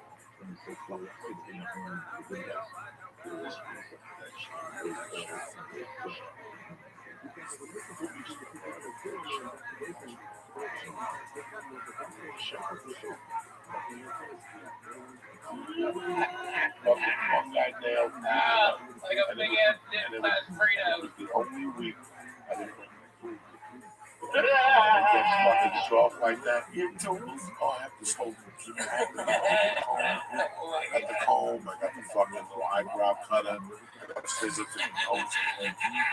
But then you got, on the other side, you got like a fucking, you got a needle to mend the fucking, like a button. I got one of those in there. That needle works for everything. Everything. Hash, grown hair. That can work on stitches, anything goes with that. I got a toenail cutter that's fucking huge. I can cut a gorilla's fucking toenail with it. Right? I got that. And then next to it is like a chisel. So you pick up the nail and you go in there deep and you chisel that fungi out. It looks like fungus and blue cheese put together. When it gets wet, you cut the nail in holes. Tremendous. It's a shout out to Buffalo. What's the matter? I'll get a little bomb in my mouth. So, Ingesting all this information. Oh my god. Not really, to be honest, but it will. Okay.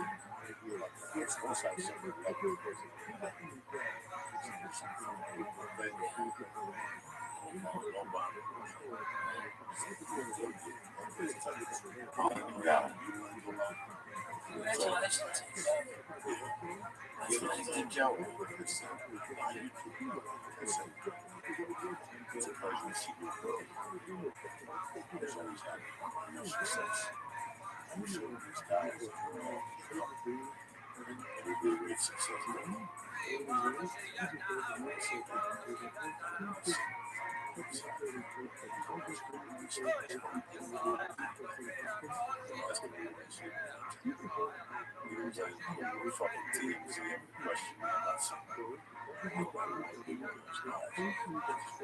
Man, I get that shit so much, bro.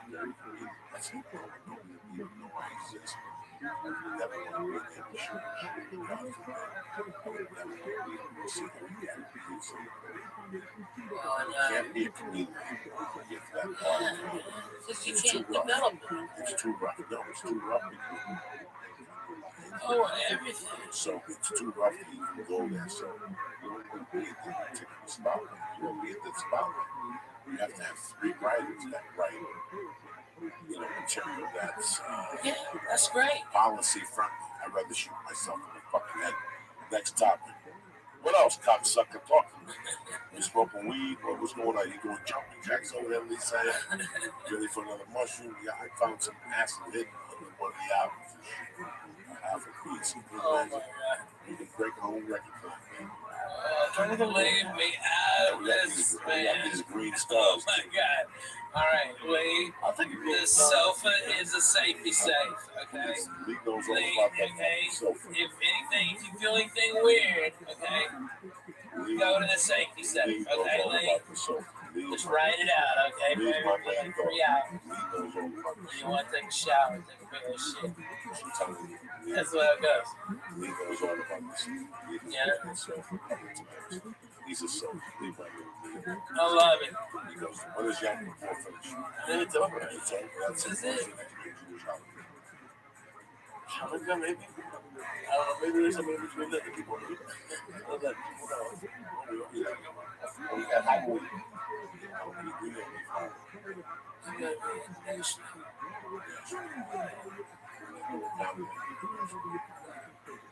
are you gonna do for Halloween? I'm gonna hand out real size candy bars.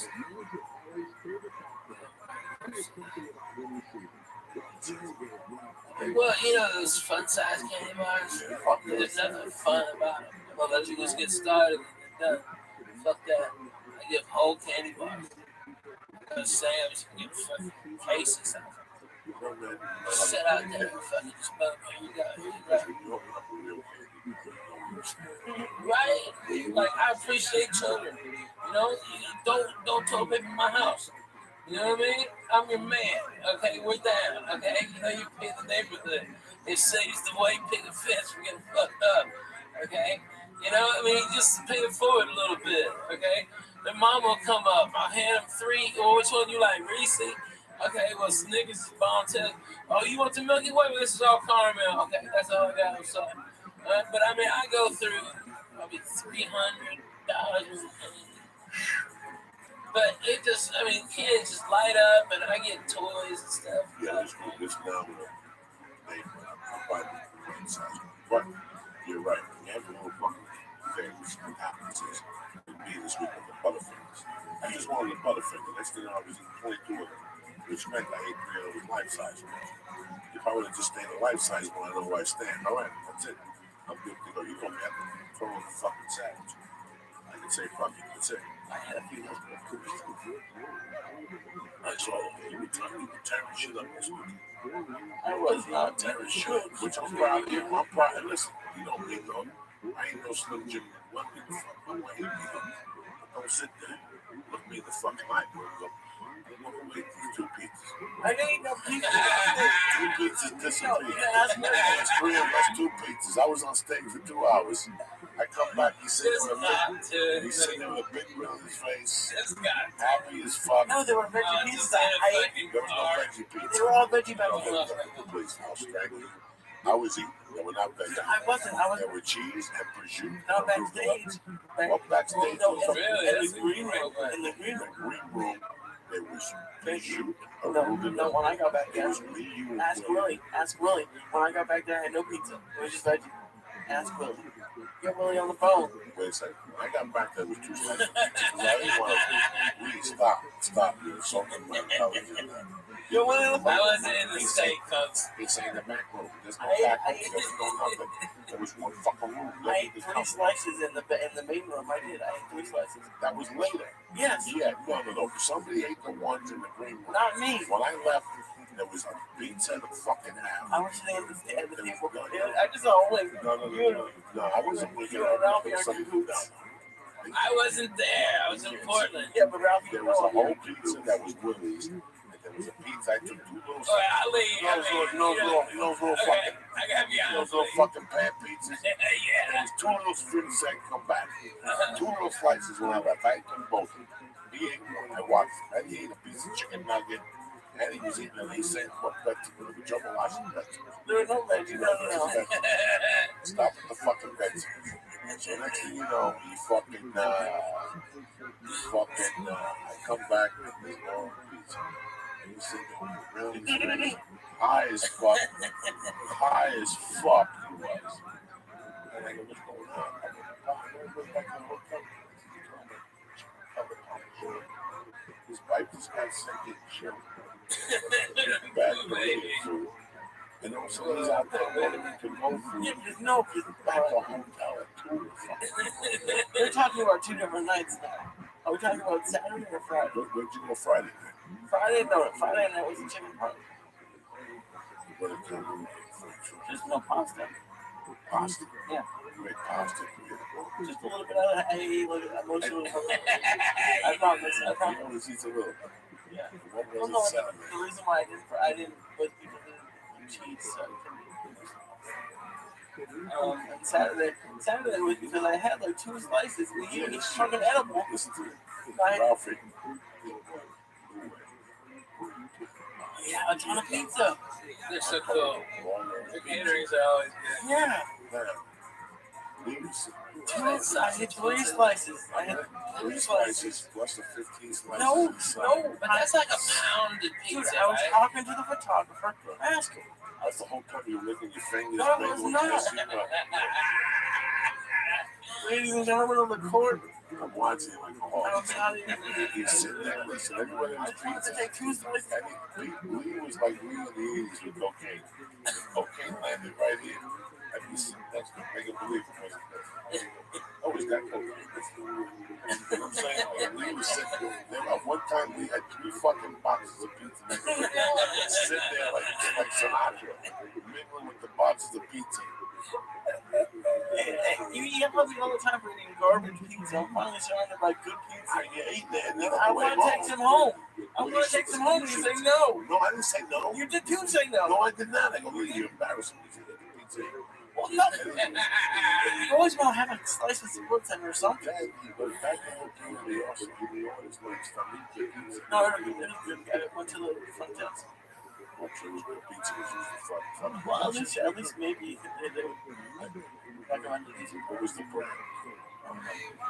It was like 2 in the morning. I got like the smallest one. It was so depressing. It was like 8 inches of like 8 inches of what? Fucking desert. You were farting on the plane. So were you. No, it wasn't. On the way there, we had a scare between us who almost jumped out of the plane. Because you were farting, and then I had to fart for your retaliation. And she's not going to get into it. At least I went to it. I love farting on planes. You didn't fart on the way there. That was all. I know. You were half a fag. You sat like a half a fag. So I funny. flew this guy out the first time. My back was bothering me. It was like over this way, the front, the pressure. Yeah. It blew out of my back. You know, Yeah. I felt the back of the jeep flapping like a kite. And I sit back, And within 2 minutes, I see Lee look at me, make him look like he's doing sign language, and he's inhaling that fart because the filter of the plane is on the least feet. That's why you never take a window seat. Because everything that comes goes right there to the window. If I sneeze, it goes to the window. If I blow my nose, it goes to the window. If I fart, so Lee gets the first dose of the fart. This guy gets the second dose. Like that hurricane last week was supposed to come back. This fart comes back. This fart goes deep and it breaks. It's like a wave, right? It's like a wave that breaks like this. Half of it goes Lee's direction. The other half hits the middle seat and ricochets right in this guy's mouth. You understand? I know how to fart in that first aisle. I've been doing it for 10 fucking years. I started on Rogan. That's the first I started on. Because that's first class. That's tricky. You gotta catch him when he's sleeping. And their mouth has to be around here. Rogan would sleep by the window with his mouth facing out. That's tough to catch him with a fucking fart. I'm done to catch him. I don't fuck around. I tell you how it is. On the way back, I got upgraded to first class in Sunday flight.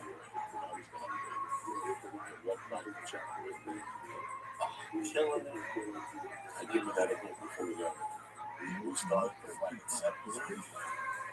With 2 that a couple of pounds. Oh, yeah, we don't fuck. And we had just gone to bed. Oh, yeah, 3 hours before. 3 hours before. The whole week. Frank Michael was there the whole fucking deal. Everybody's fucking smoking dope outside. That's what I mean in Texas. Shit's cool. They charge you for the season.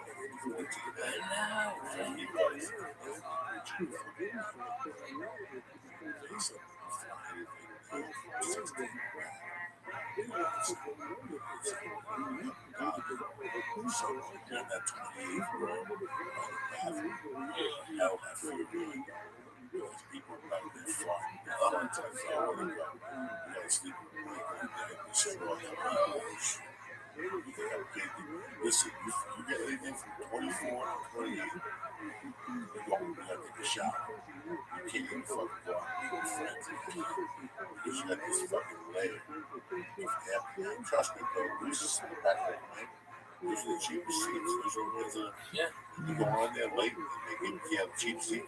I just got my tickets for Boston. I'm sitting at like 21 and 24. There's nothing less like $100 a ticket, which ain't gonna happen. So I'm sitting in the back.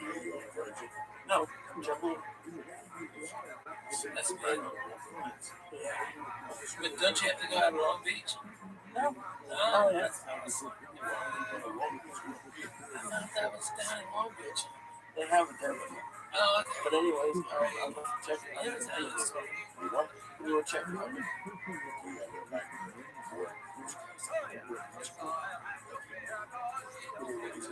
He's sitting back there with a smile on his face and he just hit the loud.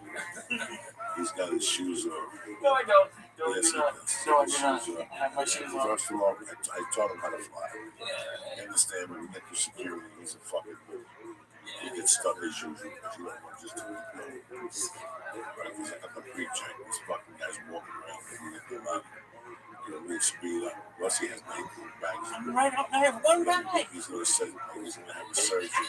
There's a computer, games in there. God knows what this shit he's got. God knows what this shit he's got. Don't belong. I got 2 things on my thing. I got 2 things in my travel bag. I got a sleep apnea machine and the computer. You're the one that draws the attention. No, I don't. I don't take none of them. I'm not stupid. I never take nothing. I never give nothing to take. I haven't taken that computer out in 20 years. They always say, we have a computer or laptop, take it out. I haven't taken it out at all. That's how I run. I don't take nothing. Leave it in there, shut your pie hole. Take your sneakers off. Take your fucking belt off. Take the tickets out of your pocket. Take your cell phone and put it in your right shoe. And take your wallet and put it in your fucking left shoe. So they can't rob you, cocksuckers. Then you get shaken down. Your shit's all the way over there out in the open. You understand me? So guys like you with the shit night shirt on, look at bro, with the shit night shirt on today. Smooth. You have to fucking do this shit to let me rob you. The TSA guys will rob you. Oh my God, you walk, you don't listen. You have to run the tape. The tape is conspiracy.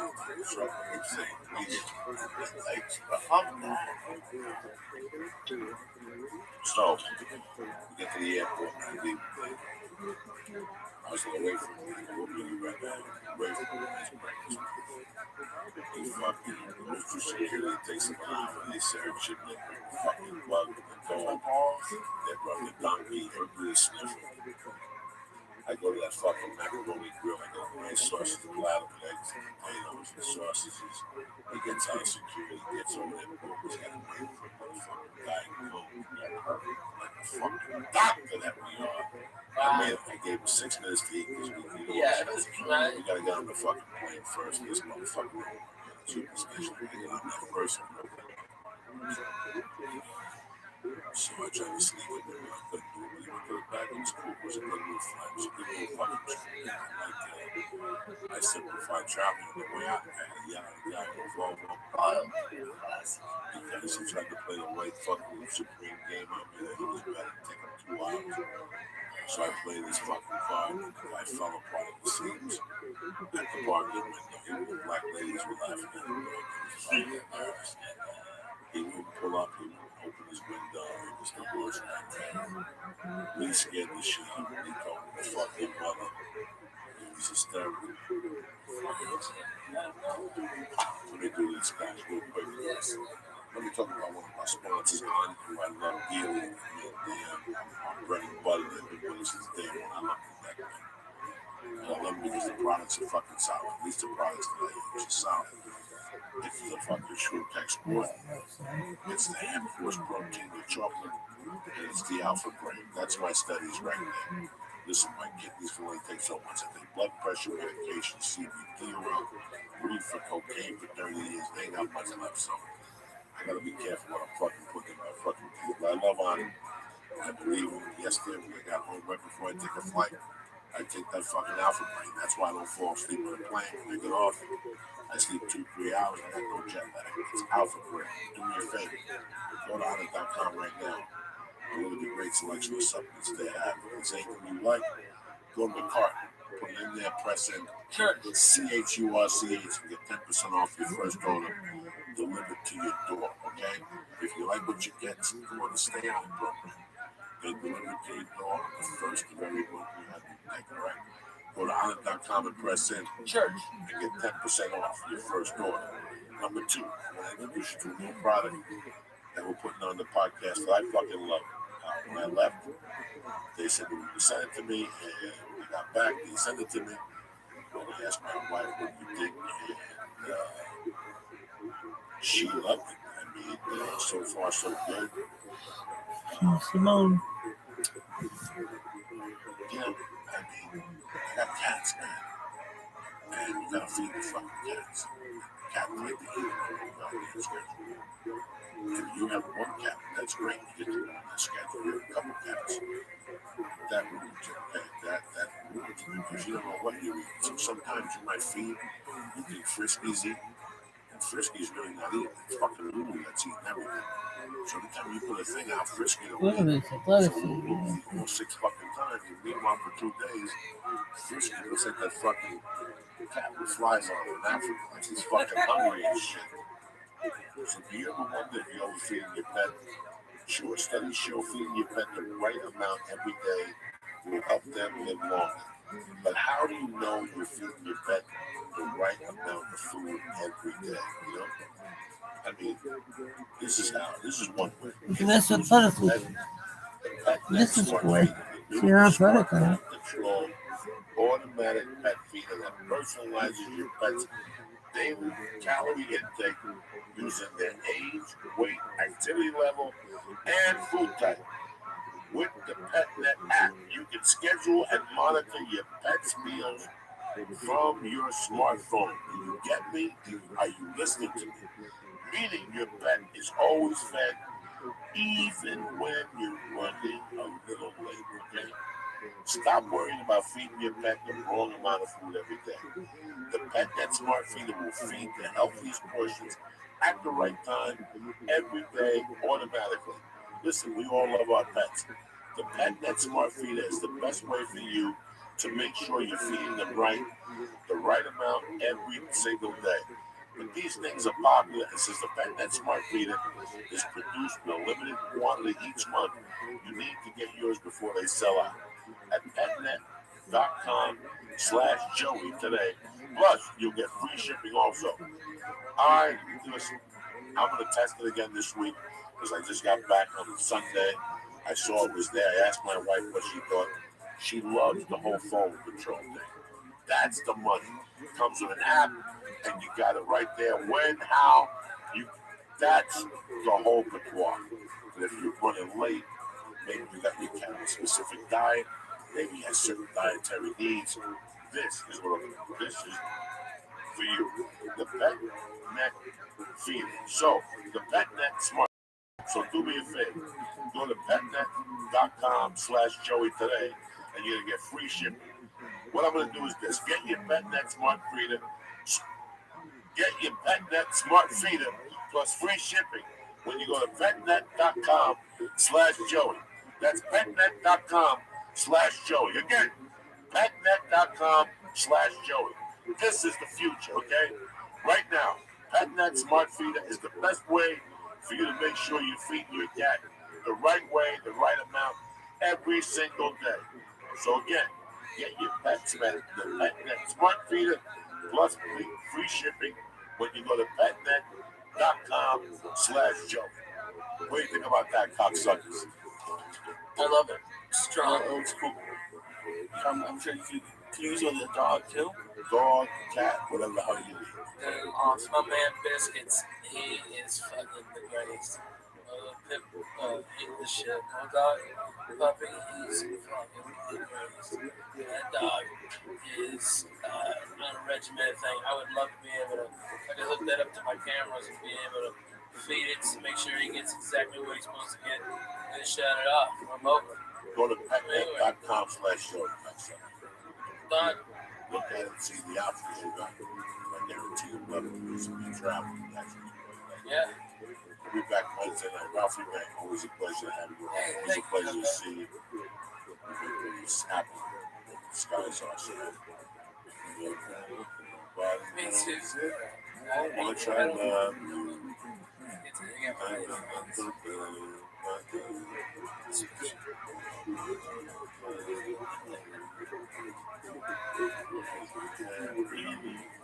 That's our bread.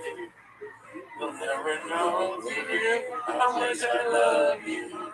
You don't make my sunshine away.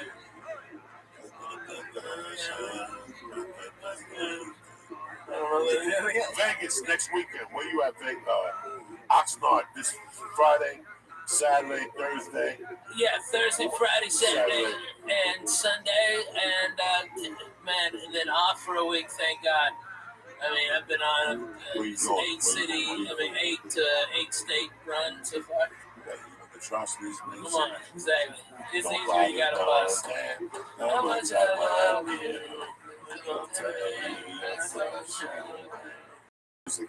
Tuesday, I'm at the Improv for helping Native Americans get propane to keep people alive in North Dakota.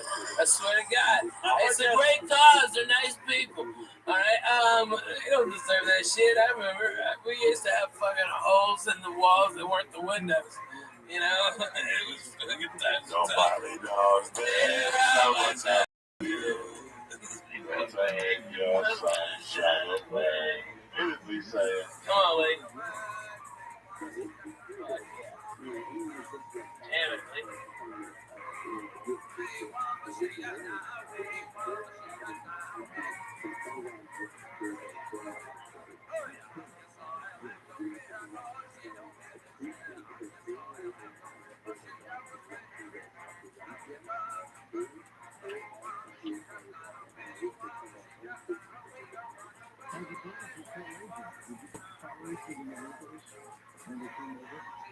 hold on, look here.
Go wait. The Church of What's Happening Now is presented by Honor. This show is brought to you by MeUndies. MeUndies are the perfect gift for you and your Valentine's this holiday, and they come in limited edition prints, and even better, for a limited time, our listeners can get a 20% discount off of their first order, and shipping goes free in the US and Canada. You have to go to MeUndies.com/joke. That's MeUndies.com/joke. The show is also brought to you by ZipRecruiter. To find candidates in any city, industry, nationwide, post once at ZipRecruiter. Right now, our listeners can go to ZipRecruiter and post for free when you go to ZipRecruiter.com/church. That's ZipRecruiter.com/church. Keep that movie. It's Monday, bitches.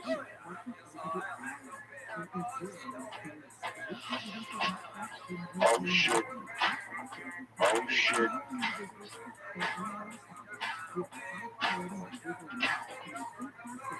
Monday, January 23rd. The Church of What's Happening Now.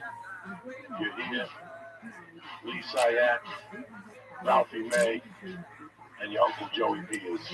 Oh shit. Giggling. Pull those fucking speakers.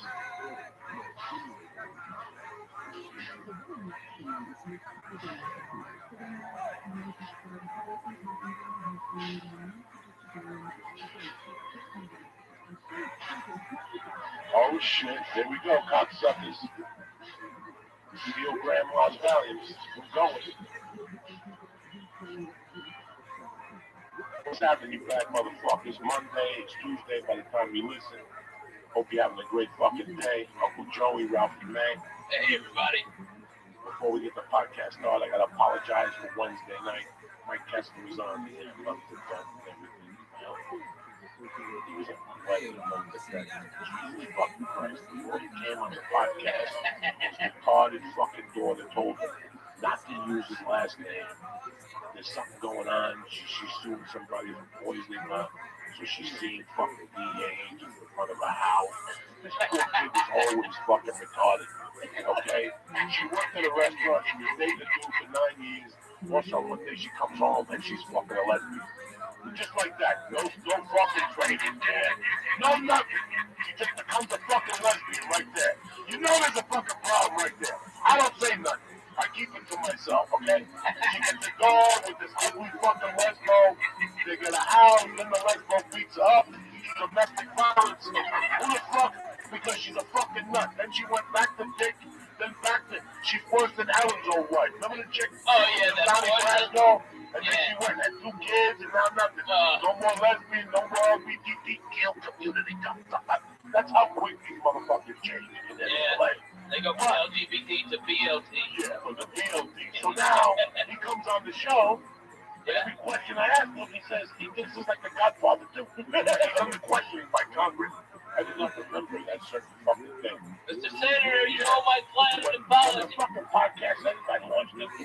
Then this fucking retarded white boy. What did you give Mike? He's 70 years old. Mike did heroin. 30 bucks. No fucking edible. Not gonna do it today. First of all, that guy's one of those guys. I love Mike. He's my uncle. One of those guys that has his stuff. You know what that means? Always got something.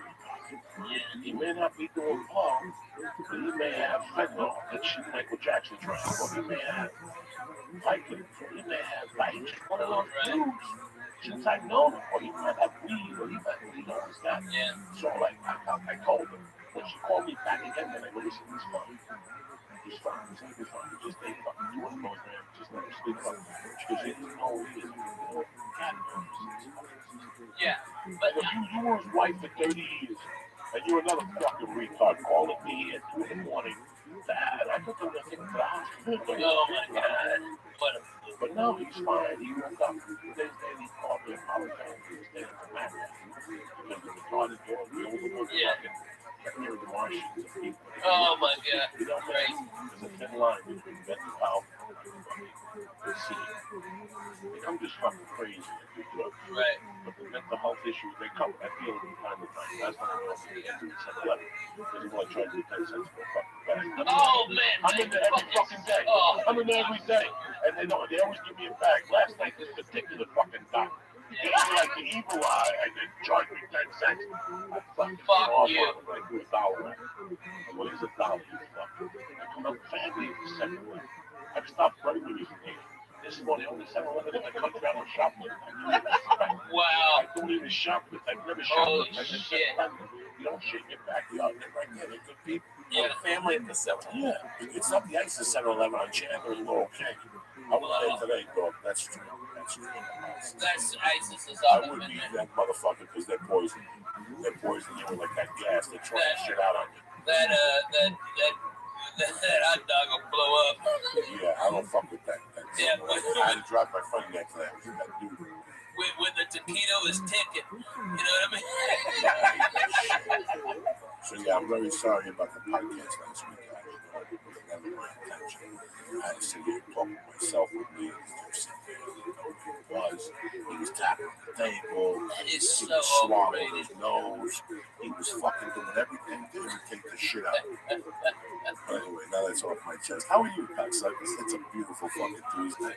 Ralphie May, what up? Hey, baby, it's so great to be here, part of the church. I love it. You got the new Pope, Coco Boom Boom Diaz. Where's the package? I got Cardinal Lee Syed, the only Jew. I know, he's back. Oh, fuck. He's got the China eyes. When you start me off with, I don't know, whatever thousands of milligrams you gave me, like, it got to the point where the nice lady at the store that we go to told me I need to take a tolerance quiz. She told me. I've seen her so much. And she's like, the blonde, the skinny one, she's very nice. I think her name is like Sky. Oh, Sky. Something with the black, blonde over black hair, real cute. Yeah, and you know, everyone over there is great, but she's like, because I went in there and I even told you, I was like, I asked for something new, and she's like, well, you've tried everything. I'm like, no, there has to be something like new that's more than 50 milligrams, and there's literally, like, I walked around the store 3 times, and there's nothing that you haven't given me, and there's nothing, there's nothing strong enough in meat stores now. Like, I have to poison myself with 2,000 milligrams to get anywhere near stoned anymore. Like, it's yeah, no doubt. Now you're bulletproof, Lee. I mean, yeah. What if one of those dirty Russian cocksuckers tried to put something in you? You'd be like, go fuck yourself. Your interest there. I'm fucking Lee, the flying Jew Sayed. When ISIS comes, I gotta poison these people, and you're gonna be the only one standing. Yeah. I'll be on the floor. All these other Jews are gonna be weak. Not you, Lee. You'll be in training. We're strong. Is that why you go to multiple stores? Like, is that? Yes. That's just they don't know what you're doing. We're doomsday for preppers. Well, Ralphie, I've only heard stories about you. I think it's like from Ari and then from Joey about like you had like before mason jars were cool. You had like a pint mason, like a gallon mason jar just being on the table. On the table. I still got it. It was. Yeah. Yeah. Yeah. It was a pound of weed. It was huge. It was one of those big ass. That place on good days can turn out their lights. Turn out the lights. 3 ounces of this, 4 ounces. They would sit there and go, what the fuck are you doing with this? I know. And the truth is that most of it I gave it away.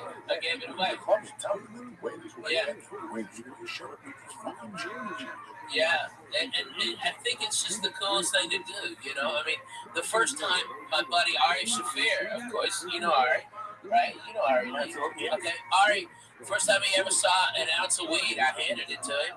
Here, Ari, you're hilarious. I love you. Here, try this weed. You know, we were the first. I mean, in my generation, in comics, I mean, in 2003 or 2004, I was the first one to start making some money, and that was a stoner. You know, so it was like, but we're all going, we're all partying. Okay, we're all partying. Coco, take this, try this, and you know what? Joey is a guy that will. Eat a girl's pussy while melting a Coke rock on her clit, and then reach into her pocketbook and get hundreds, okay? All right? And mad that he only pulls out 1s and 5s, okay? All right? He's mad until he gets that 100. Then oh, she came. I'm out of here, right? But when it came to taking weed from me, I had to force it to it. You had to force it to it. You did not. Your pride. You're like, I can buy my own weed. I know you can, but here, take this, and this, and this. Oh my God. Me too, man. 35%. Damn, that was good. I really missed that fucking. I saw him a few months ago. Yeah. He married that girl. He had long hair. Yeah. It was amazing. He was, when Kushman opened, the word on the street from a lot of people, Kushman went down 25 grand a day. Yeah. 25 grand a day. How much was like a gram at that point, do you think? 25.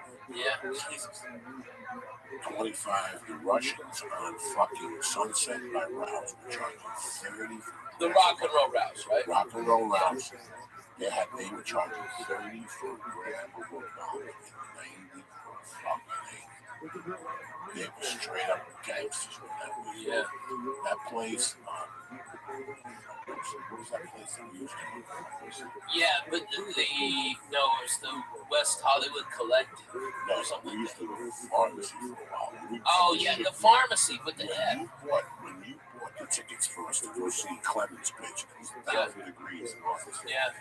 against the Dodgers. Ralphie bought a bag of edibles at the other place. Because pharmacy had like ice cream, and they were going out on the lip, Italian ice. At the other place next to the breakfast joint that we used to go there. By Whiskey and Go-Go. Yeah, That down there. place there with the black chick. Yeah. Oh my God. Yeah, They used to have cakes in there that would fuck you up, like chocolate cake. We're like 400 milligrams. Yeah, 400 milligrams. Holy shit, Lee. Fucking Dodger. And this was before you had the tolerance for it. This was way before tolerance. Right. This is when you ate shit and went home and cried yourself to sleep and shit. Yeah. The ears were Dodgers came. Yeah, we went to the ball game. 1,000 degrees. Me and John West. Yeah.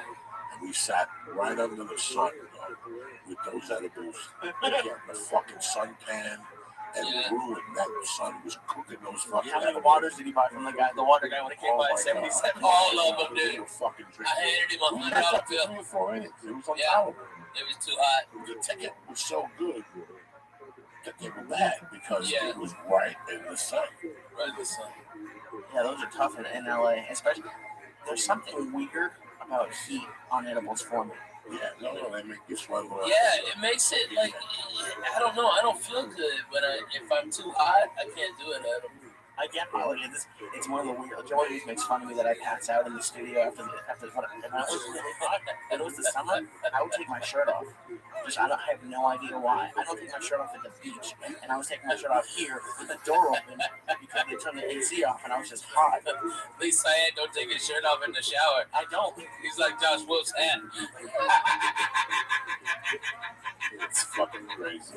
Let me tell you something, man. That shit makes me sweat like a motherfucker. Oh my God. Like, I refuse to exercise. Like, if I eat an edible and I get somewhere and there's stairs, yeah, like, I'm fucking pissed. Even if it's 2 little stars, which will not get me up, they will fuck me up when I'm walking up those stairs. Yeah. I run out of breath. It makes my mind think I'm passing out. Yeah. Like, I went to radio one time in Boston, the elevator broke. That motherfucker made us walk up to the 3rd floor by the 2nd floor. I'm like, no, you better bring the radio station down. No, I'll do a phoner from down here. I'll do a phoner from down here. Yeah. I thought you were going to like the 8th floor or 10th floor. No, these are long. It was an escalator. And it's Boston. Escalator. The ceilings are really The high. fucking electricity went down, so they were supposed to walk up. They were running the radio show on a generator. I can't do edibles or do anything. I can't do edibles. I don't blame you. I walked unexpectedly. My fucking heart didn't stop. My heart fucking beats to it. What about going downstairs in the old office? I used to have a freak out whenever I was drunk. Those are kind of steep stairs, man. Those freak me out. Oh my God, yeah. And I'm fine. I get a little nervous sometimes if I'm out and it's like raining or something, but if I'm sober, I'm fine. That was my biggest panic at that office, was that people were going to see me walking down the stairs and they didn't know I'd be stoned. It took me like 5 minutes once. It would take like a couple tries. It was scary. My depth perception's off. It's a different, but I kind of like now going out when I'm stoned. It's fun because I've always liked watching people and giggling at them, but weed just makes that 1,000 times better. Just walking crazy. Like I almost want to go back to a city. I've never been in like a city really stoned, like Boston or New York, and like get to like sit and watch a whole city move by. Boston's aggravating, and you have to be very careful though, Lee, because those Boston white people are a different type of white people than you've ever dealt with. For case in point, I had done a show there for New Year's, like 2000.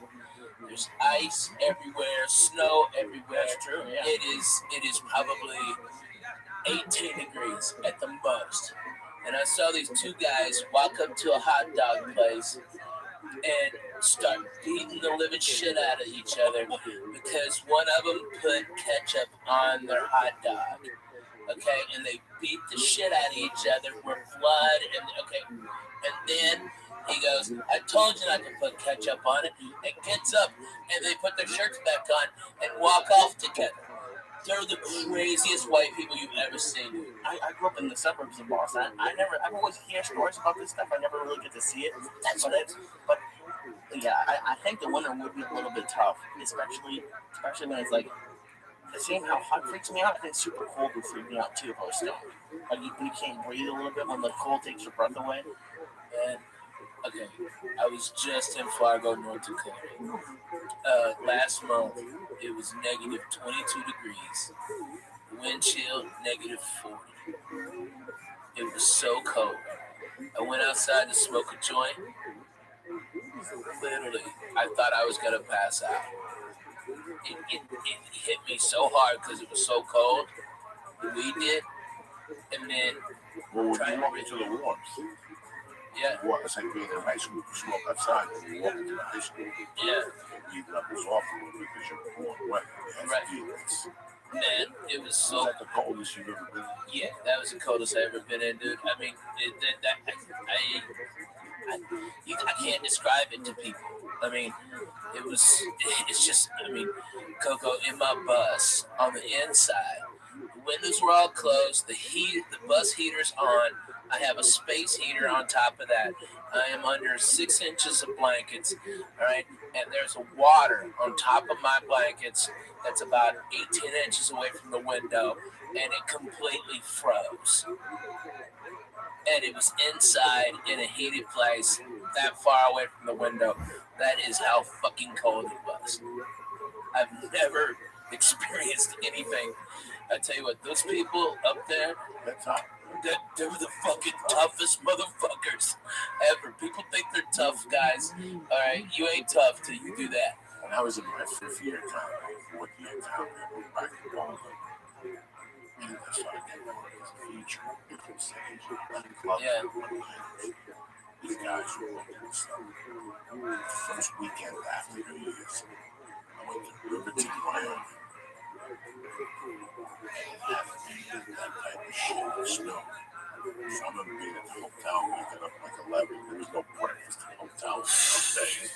There's no free breakfast. Stop. You woke up and you had to look at that front desk and you go, where do we go? And he's fast and I wouldn't eat lunch. I wouldn't take a chance. You drive, you said, no, I'm walking. Yeah, you would make it. Yes, I will. I walked in this fucking brutal, dude. It was fucking brutal. Especially with the wind. The wind is what, at least for me, is what, oh my God. It was cold. You just get, the last time I was in Minneapolis, 2 years ago, it cut you. And as soon as I'm outside, I can feel the jeans getting cold on my skin. Oh, okay. And already they were cold. You can only stay outside and smoke, and you have to join that turn off. I quit there. Genius. Exactly that would go back an hour later, take off the break. I do that everywhere. I find a dumpster on the ledge. It's a dumpster. A fucking trailer. It was Jersey. It was a trailer. They just built it. I can tell that you was fucking had a flat. And you join over there and it's better than you. What happened when you would smoke cigarettes? I know you don't just smoke cigarettes anymore, but I've always wondered that. When you have to smoke a cigarette and it's that cold, you go outside. Jesus. Trust me, with the cigarette, you fucking, it could be 10 below fucking 0. Yeah.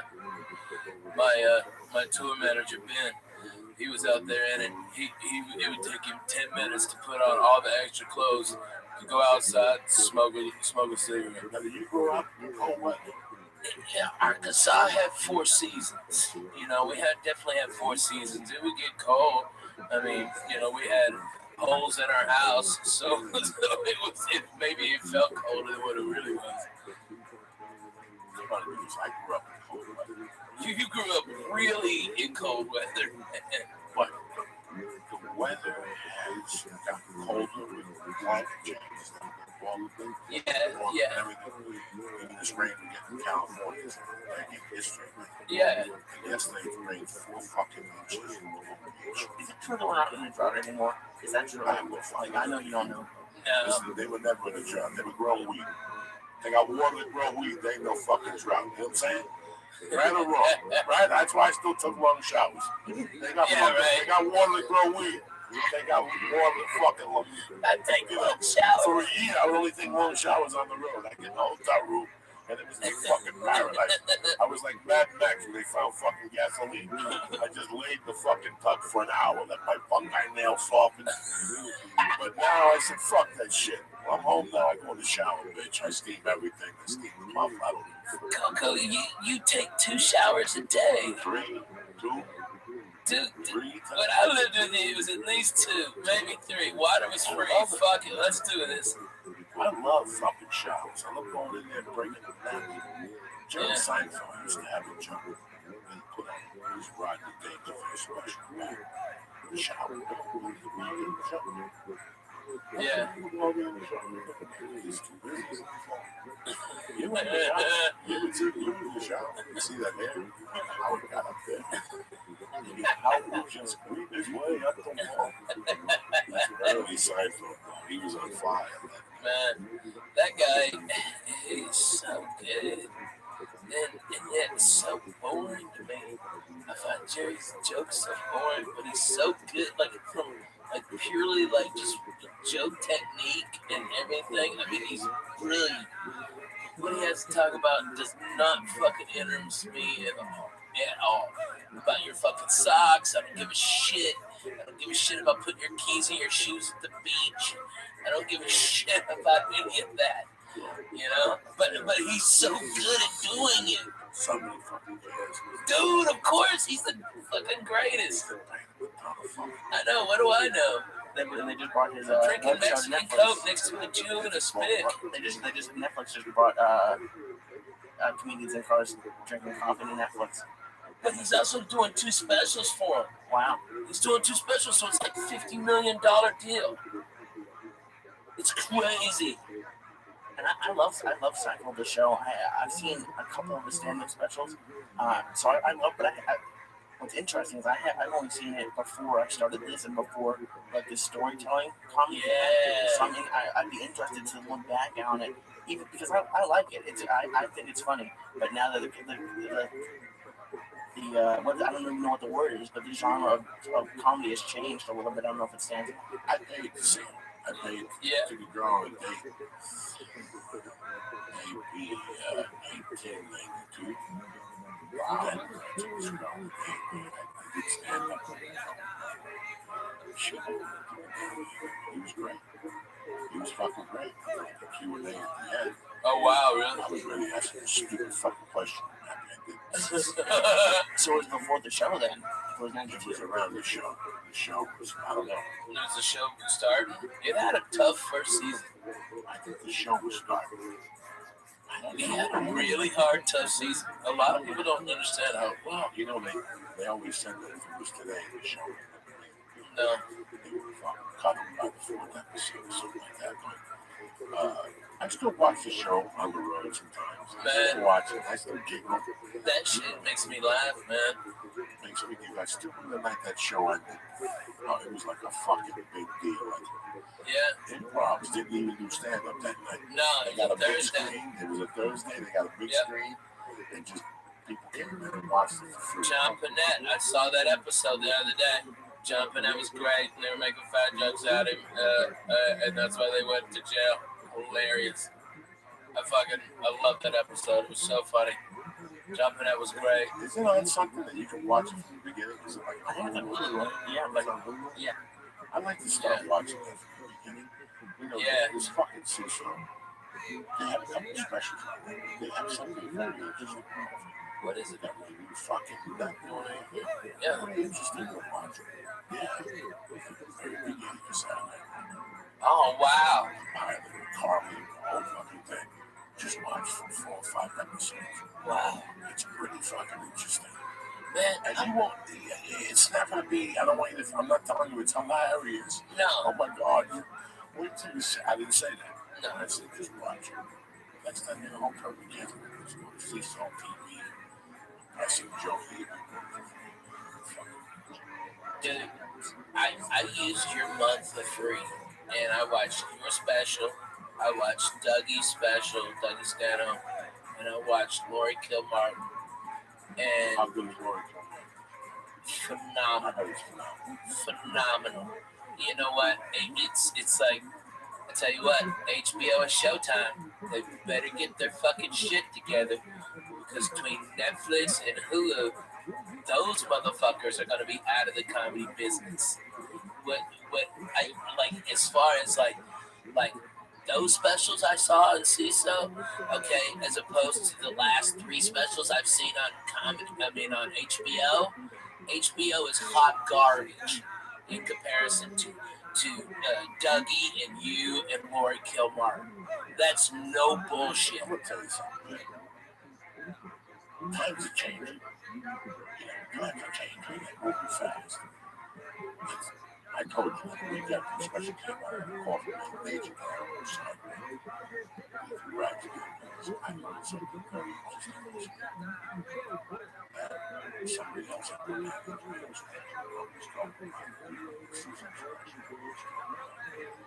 I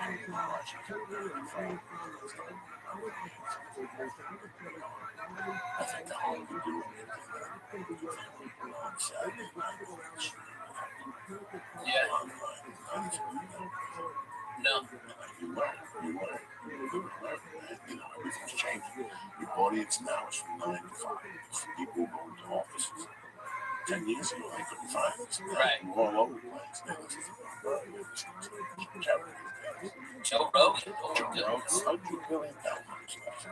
You. They listen to you, Coco. This game is Mark Maron. Oh my god. Yes, it's fucking crazy. Ever since we had Ray Canella on, I'm always looking. He runs a Roku channel or a YouTube channel. No, okay, a YouTube board. I went to this restaurant the other day, and the owner's daughter was watching a YouTube video of like the guy PewDiePie who plays video games and talks about it while he's playing the games. She was watching that on the 60-inch TV at the restaurant, like because it was over her father's place, and she was like, I had to be under 10. I'm like, that's the future. Like, they have cable there, they have all, but she's watching a YouTube video, and it's interesting.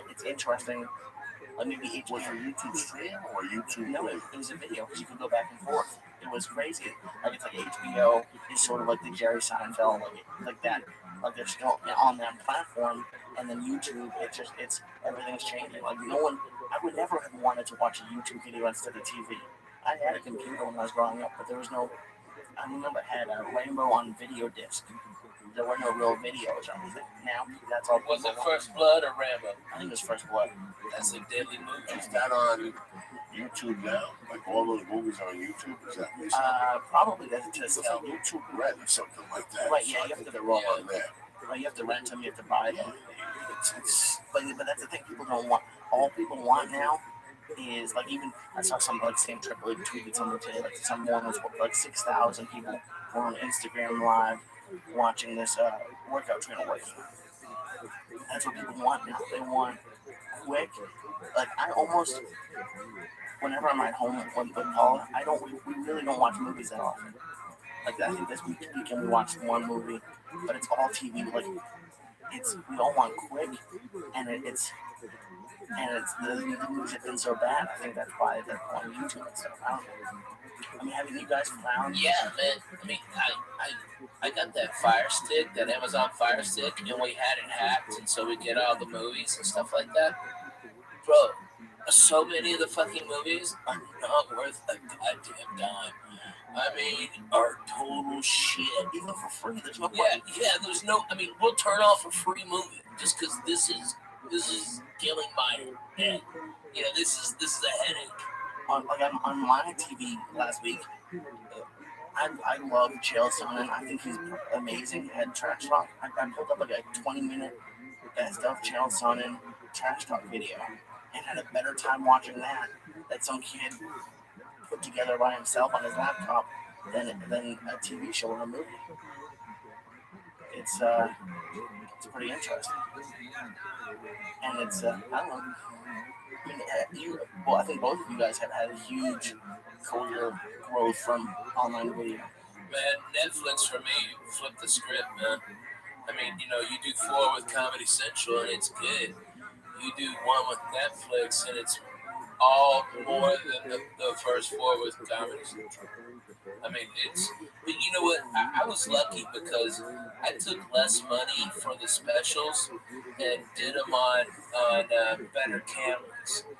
You know, it cost me more money, but because of that, Netflix bought all my ones that were on Comedy Central, and they were the first to go out on those when they used to do just DVDs. You remember that? Absolutely. And they when they first went to 1080, mine were already there, and that's why the last like 4 I've shot were in 4K, and so they're still gonna be good for years and years and years.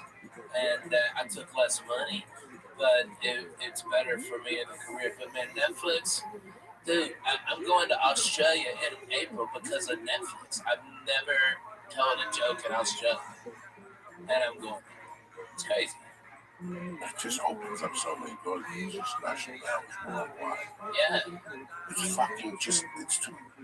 I didn't know what the fuck you were talking about before. I'm high, you confused the fuck out of me. You went to PewDiePie, and she was watching the restaurant. You and Paula watch fucking nothing. It was awesome. You watch fucking terrible shit.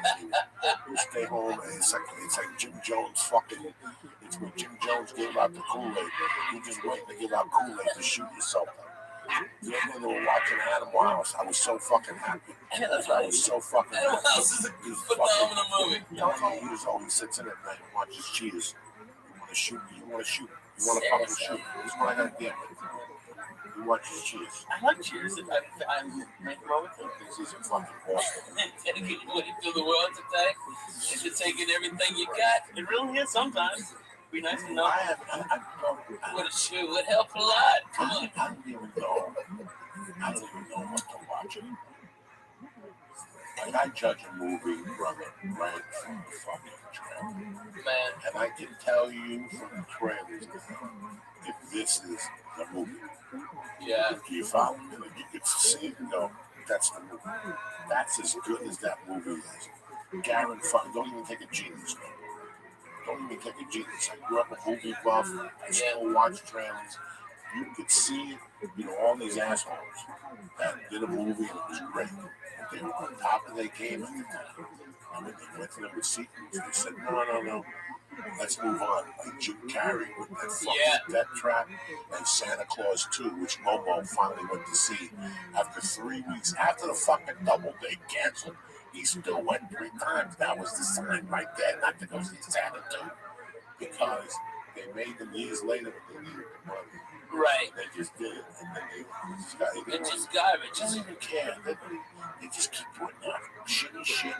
They break even in the box office. They sell it international, and they make a little profit, or it's a fucking write-off. I heard that fucking CBS is redoing the Honeymoon. Yes, that's a true story.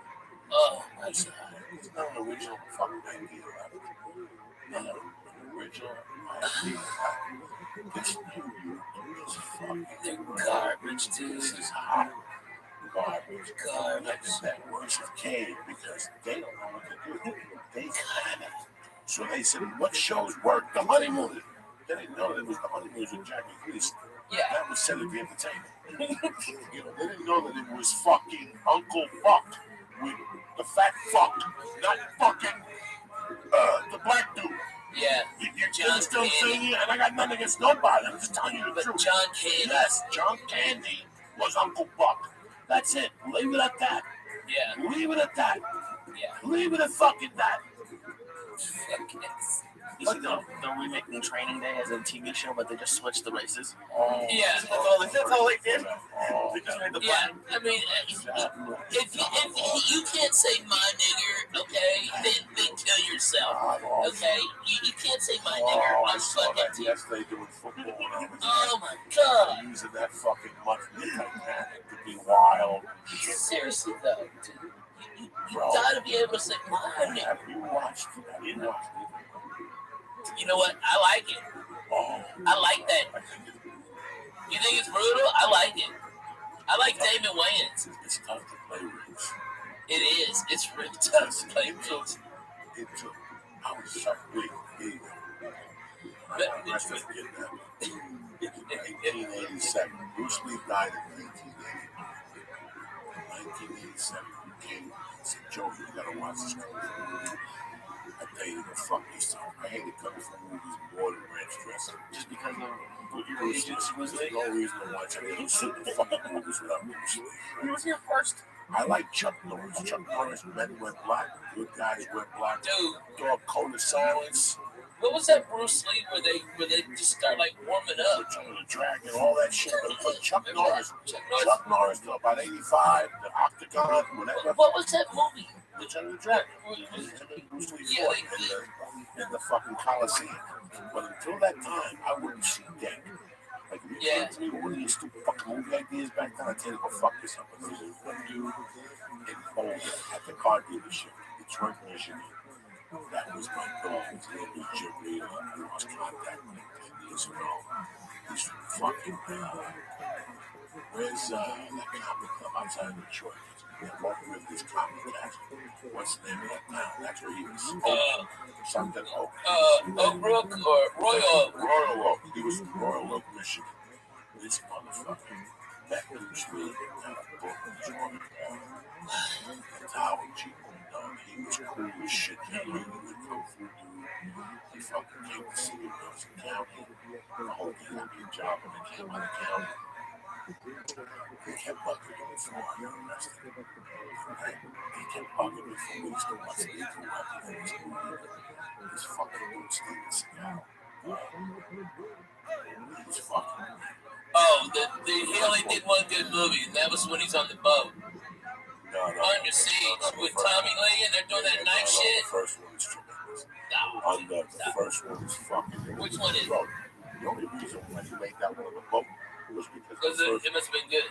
It was tremendous. But what was it? What's the name of it? Above the Law. Oh, that was a good one. I thought I got it twisted up. Okay, he made Above the Law, which then he went on Letterman and made an asshole of himself. Yeah, right. They asked him if it was the real CIA. He wasn't the CIA. He was married to Kelly LeBrock. If you're married to Kelly LeBrock, you're always welcome in my motherfucker. Yeah, right. Yeah, let me smell your hand. Kelly LeBrock on Weird Science. Good. Holy moly. When you're a kid, your head explodes. And what do you guys want to do? Yeah, that whole fucking thing. But then he released the one when he goes to Brooklyn. Who shot Bobby Lupo? That one wasn't bad with Sticks. That's the dude from Law and Order. Who shot Bobby Lupo? And he fights him. It's all about the mafia. Dude, I saw you the other day on fucking Law and Order. William Forsythe is the gangster in that. And you know the girl that Tony Soprano hooks up with, that he buys the real estate from, that she's on that show. Hard to Kill? No. What's the show that she's on now? Something is in it. She was Tony Soprano. And then she started dating Christopher. Yeah. And then Christopher was doing heroin with her. Right. It's her first movie. She plays a hooker. She's a gangster's hooker. And Steven Seagal. So that's that one. Yeah. And the third one was the horrible one, where he gets shot, he goes into a coma. Oh, yeah, that was horrible. Kelly LeBrock, he wakes up, he's fucking no paralysis, no fucking. Yeah. What's that thing you go for training after you wake up? Rehab? No, nothing. No. He woke up from a coma, he was throwing sight beats for Jesus 2 days later. Fuck you. And then after that, it all went downhill. Yeah, who gets out of a coma says beep beep when he's talking about shit? His I cardio. was in a coma. I couldn't work a spoon in my mouth. Okay, what the fuck are you talking about? He came out of a coma. He's beating up fucking muscle guys and running 4 miles. Almost drowned in applesauce. That is fucked up. He's not on a fucking wall.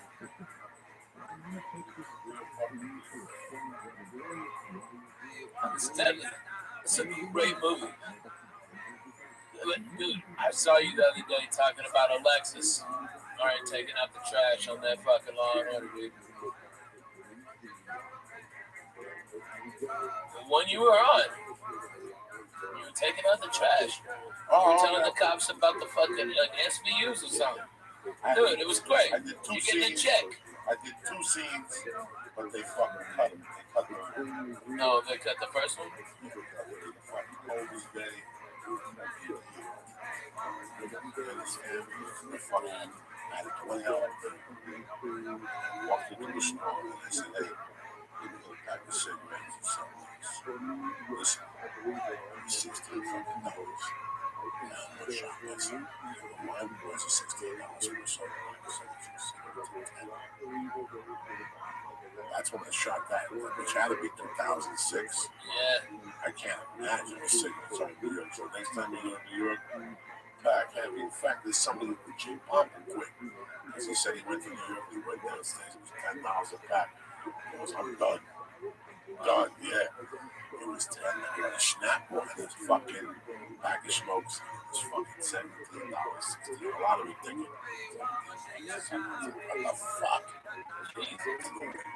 See, this before I was trying to get on global warming and stuff, but it changed in New York because there were all those tall buildings out there. All those buildings along the Jersey coastline facing New York City, they all got built. That slows that one down. When I was a kid, I still remember, I can still go maybe 4 nights. One night I was coming from Jersey, and I lady, I went over there by myself. I came home, my mom had just died. She'd been raped 2 weeks or something. I went over there and I got off that room, all these bugs, and I went home to and I went and got me, and I was dressed to kill. Not dressed to kill. Parker, hooded sweatshirt, boots. That wing got a hole in my fucking spine. There was one time when I was on my own. The night Freddie Prinze died.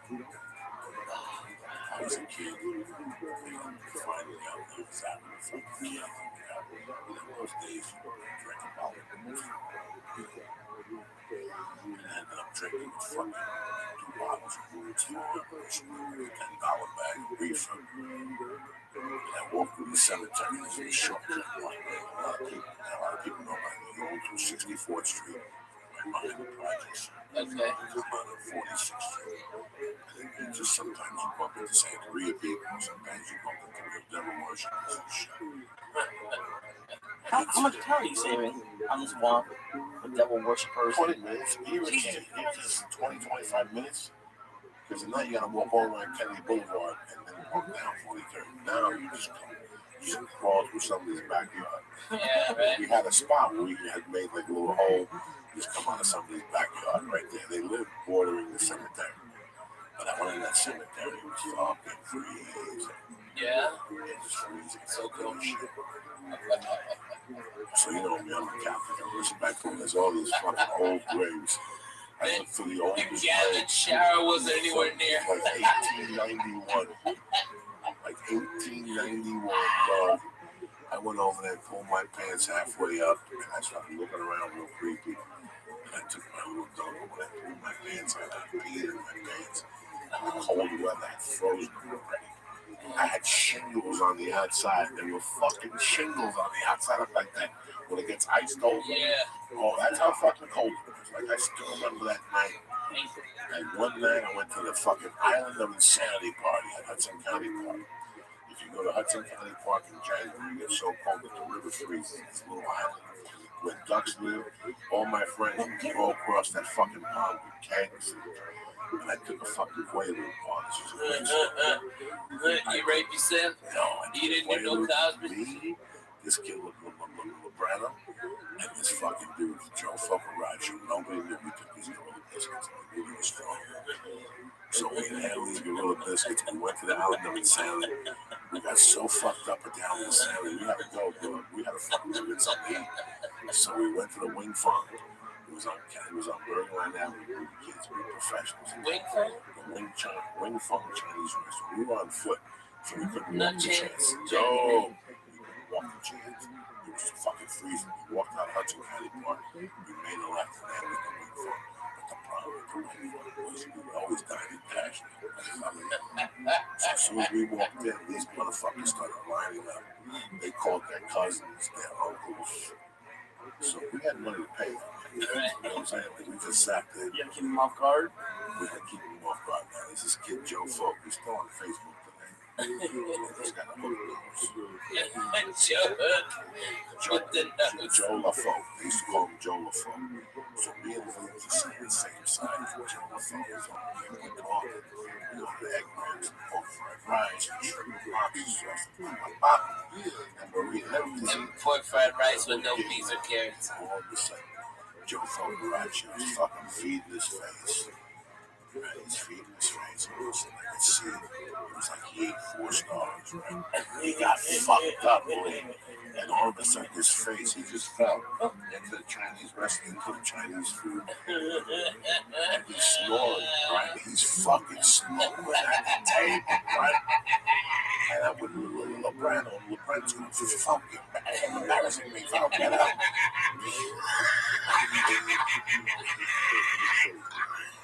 Why would you go to Chinese food after this?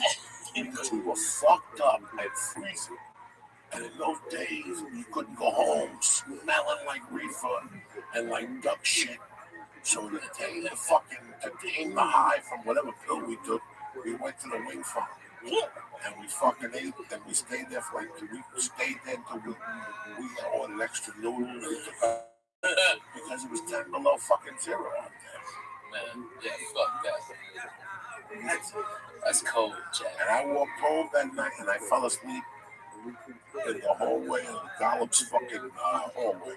There was a building next to Dragon Grocery, and it's still there. And it's still called Dragon Grocery. On the way down to my house on Gibbonette Terrace, it's still in the corner there. Along this hills in North Bergen, it goes this way. And there's a bodega there. And next to it, there's an apartment building. It's like 3 floors. And you could go and go there. Bro, I must have been freezing. I blacked out. I got all kind of going on. I blacked out. I still remember I had a baby blue sweatshirt with like a duck vest. Yeah. Like a duck jacket. The whole fucking jacket. So I was pretty warm. I had gloves on and shit. And it gets better. I wake up in this hallway. Quick as fuck. Like I slept in the fucking hallway. Was it the hallway or was it the alleyway? Where people's mailboxes are. Oh, okay. So it's an hallway. Yeah. I mean, it was still colder there, but it wasn't 22 below.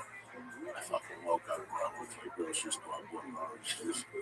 I drank that motherfucker and I took it my way down the hill. I know you love orange juice. Dog, I had this fucking jacket, right? You motherfucker love orange juice. I don't think orange juice going to eat. Oh my God. I used to have this feather jacket in those days. One day my man Pierre had a Mustang, like a 2-door white one. That was the only car the family had that was white. It was his sister's. Once he got old enough to drive, they gave me Mustang. So he's driving Kelly Boy. Somebody says, "Can you give us a ride?" He goes, "Come on, get in."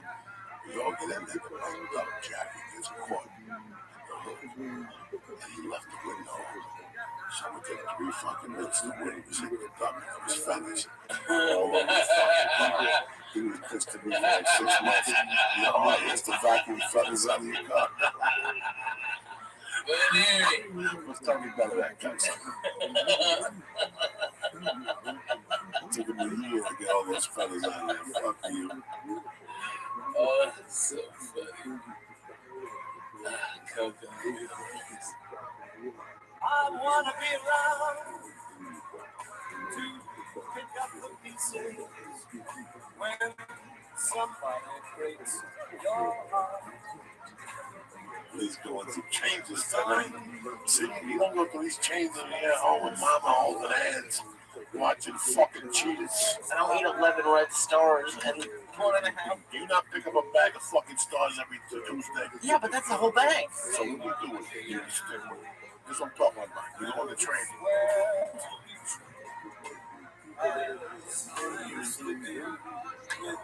Oh yeah, baby. What's up? Yeah. Yeah, China. Wait and see.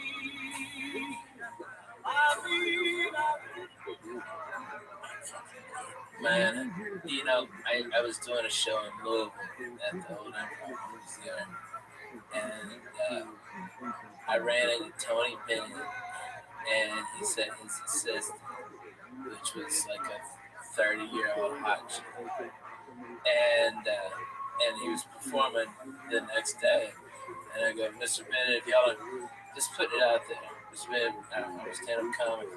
huge fan of your music, Anthony, and I'd love for you to come up and see the show. Not anything a thing of this. I was a waste of my breath, right? He came to my show and stayed 2.5 hours for that show. I didn't even know he was in there. And at the end, I was doing those finger banging shows, and he goes, "You know, can you show me the fingers, the fingers?" And that was the coolest I've ever felt. Because Tony Bennett was asking him for a finger bang shirt. That's strong as that. What Tony Bennett? He's bad. Oh, he's badass. He's badass. 80 fucking something. That song came out. No, it didn't. I believe you. That's fucking amazing. He's still killing it.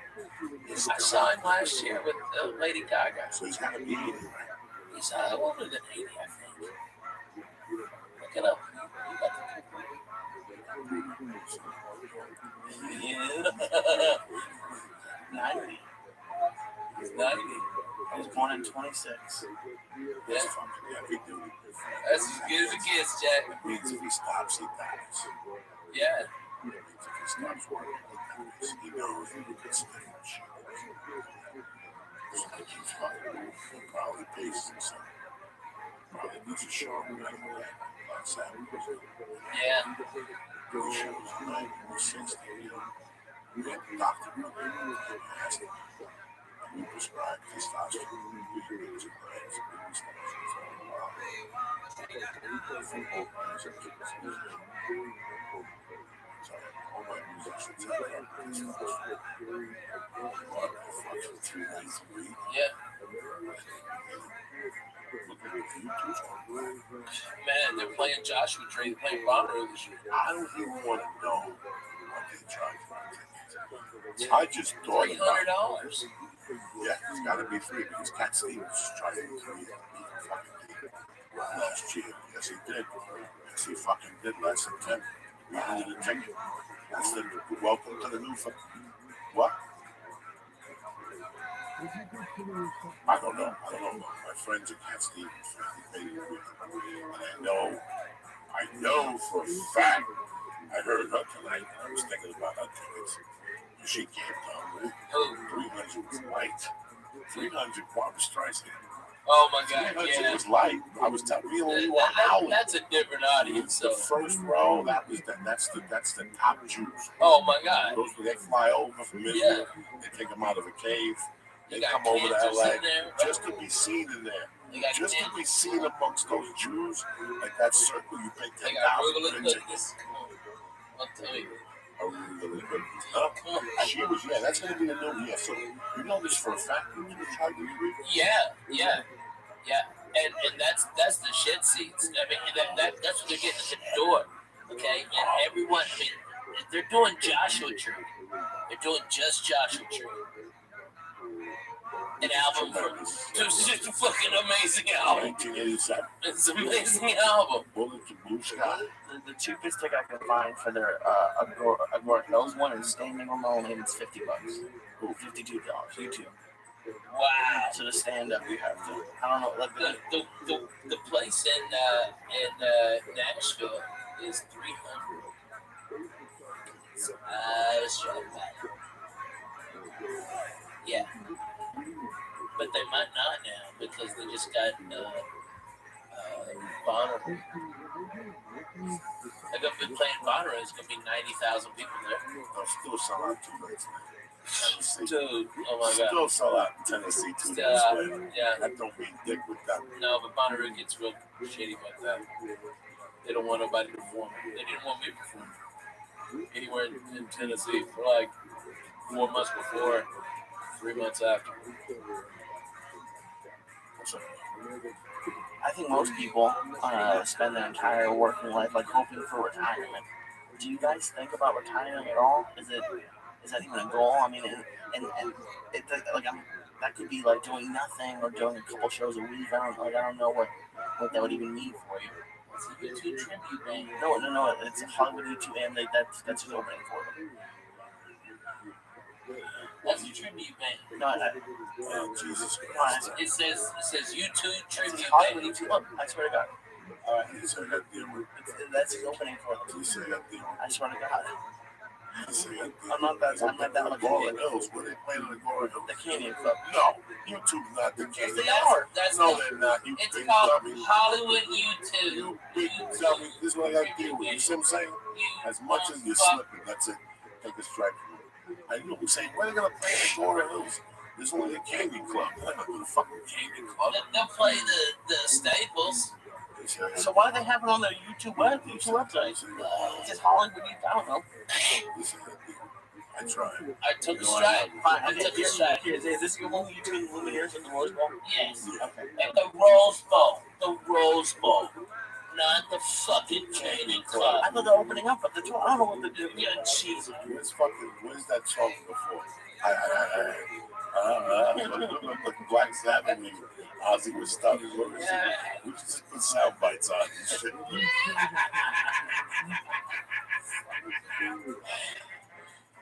It's those fucking stars. I tell them, be careful with those stars. I know. You can't be in training every day. $55. Okay. It's $55 for standing room only at the Canyon Club for a YouTube tribute band. Okay. Oh my God. So, geez, okay. Who would pay that? I don't know. I gotta get their fucking emails. No shit. Them fucking morons. Oh my God. I went to see the two. Oh my God, they were so amazing. Oh my God, that Maybe punch. you're tricking people like me who didn't know. Yeah, you could be up there. YouTube Bono! That's a fucking chubby dude. Yeah, it's How much they want for tickets? At the Rose Bowl, they want $250. Rose Bowl is fucking huge, man. Was it whole 60,000? 70,000? Oh my God. Hold on a second. Yeah, look at the price of these tickets. This is California. And that was for general admission alone. Up top, they went. So I'm sorry, 430. I guess maybe that's a better angle. I don't know. It's saying. Oh my God! Do you want to confirm this? Just in some, make sure. No, you're on the Rose Bowl. That's the right. I mean, I was like 55. I don't think so. Oh, dude. This is why I'm watching Cheers. This is like, okay. All right. That's. Well, no, I'm saying it's the same thing. It's the same time period. No way. Not exactly, but like that. No. Well, maybe 80s, 90s. I don't know when YouTube was around. I don't know when YouTube was around. When was YouTube started? No, 82 or 83. So yeah, they were listening to YouTube somewhere around there. So they were. They're so good. They're really fucking good. Really, you like YouTube? Oh my God, yeah. They fucking blow it up and good shit. They fucking true. It seems like Bono would annoy you. He got annoying. He got on my nerves on one of the tours. He walked on stage with a cane and shit. Let it go. Okay? Stop. It's Sunday night. Yeah, like all that shit. Yeah, fuck off. But you know what, man? He shows up. He shows up. The guitar players are savage. The bass players are savage. The drummers are fucking savage. They're all fucking savage. So I ain't mad at nobody. I love music. I like what they do. I like the early shit. I like some of the shit they play on the radio sometimes. I want to go buy it. If that's what you're asking me, I like it. I really like the Joshua Tree. I ain't paying $250 for shit seats. and it's 50 to fucking park. And it's going to be you know what? I buy the fucking CD. I buy it. Next time I get a 5-hour flight, I'll drop $3 stars. Yeah. And I'll do it for fucking free. Man, those dudes with those stars need to hook me up. Those are free too. That's fucking love. Fuck yeah. Fuck you. Here's one for you. Oh, sure, why not? There's 3 of them. Fuck yeah. Come on, Lee. Oh shit. Like this, Lee. Wow. Can I have another water, please? Have some of There's this. no more water. Have some of that. Why can't you just swallow? It tastes pretty good. And what? He's good about puking. Watch this, he gets fucking. Just try to eat tofu. I like them. I love these things. Oh my god, these are. I personally, what do you think, Ralphie? I think gummies are number one edible for me. Yeah. That or the old breast strips. Did you ever try those? I came out after the breast strips. I didn't. Oh my god, those are great. No, they stink for sure. Nobody's got them. I think there's one place still got them. The place over in Santa Monica by Los Angeles. Really? Right there in Santa Monica? If not, they should. I'd go in and buy them out, man. I'd go in there and drop $2,000 on those. I mean, that's the whole point with an edibles is just to get it over with, to do it quickly. I like smoking. I don't mind smoking, but it just doesn't last long enough for me. So edibles, I think that's why I don't like the big cakes and the cereal bars. Some people do. They're obsolete. Yeah. They're obsolete. Those big things. Oh my god. I don't think anybody's going to replace them. No. There's a company that has them. Remember the guy showed up here one day? Right, yeah. He had like really delicious stuff, but 60 milligrams. I'm wasting 3,000. Yeah. No way. It's not worth the aggravation. It's a fucking piece of chocolate cake they got. But then I don't see baking goods anywhere. No. And I generally go to 4 places. I got that place with Buds and Roses. I got Moretti. I got the Russians number 1. Keep over by Victory. And I don't see those. I don't think there's no more banana bread. I don't think there's no more. That banana bread was deadly, though, Jack. It was delicious. I don't think there's any more banana bread. People won't go for that. The banana bread was so good. The stars are 7 calories. Yeah. 7 fucking calories. You don't even notice in the system. At night you wake up to it too, and it's real yellow. That's it. It's glowing in the dark. You wake up and wow, in the morning. Oh shit, that star has a kick to it. Yeah. That fucking mirror, look at that toilet. It's shining. It looks like that shit in the fucking, what's the old man movie? The shit they go through the moon and put in the pool. What's that movie? With Cocoon. Oh, Cocoon, yeah. Cocoon. Yeah, exactly. It looks like Cocoon and shit. Yeah, right. You wake up at 2 and you pee and no stars in that. That kid needs working overtime, Jack. I know. We're putting the strain on those motherfuckers. Eat steroids and kill that fucking Speaking of Ralphie, Joey has tried to, he does torture me recently with his boogers, and I think you must have been around at that time. Have you ever seen him eat a booger? Who, Coco eat a booger? Yeah. No. My favorite Joey booger story is we were at the Comedy Store in like 2000, okay? And me and Joe Diaz were the only ones smoking weed, okay? Up there. There were a bunch of lamos. It just wasn't it. Me and Coco were it. And we kept on getting the ear beating from this black guy who said he was a producer from Fox. He was just doing this to come into the shows. He probably wasn't even a PA, a production assistant. You know, this guy was there and he was so fucking annoying and telling us about what TV show we should do and stuff like this. And Coco, I guess he had a head cold, and the boogers he was pulling out, like, they were like hard at the beginning, and then like really thick and wet at the end. Okay, you know what I'm talking about? Those they're amazing. It's like half Triscuit, half snail.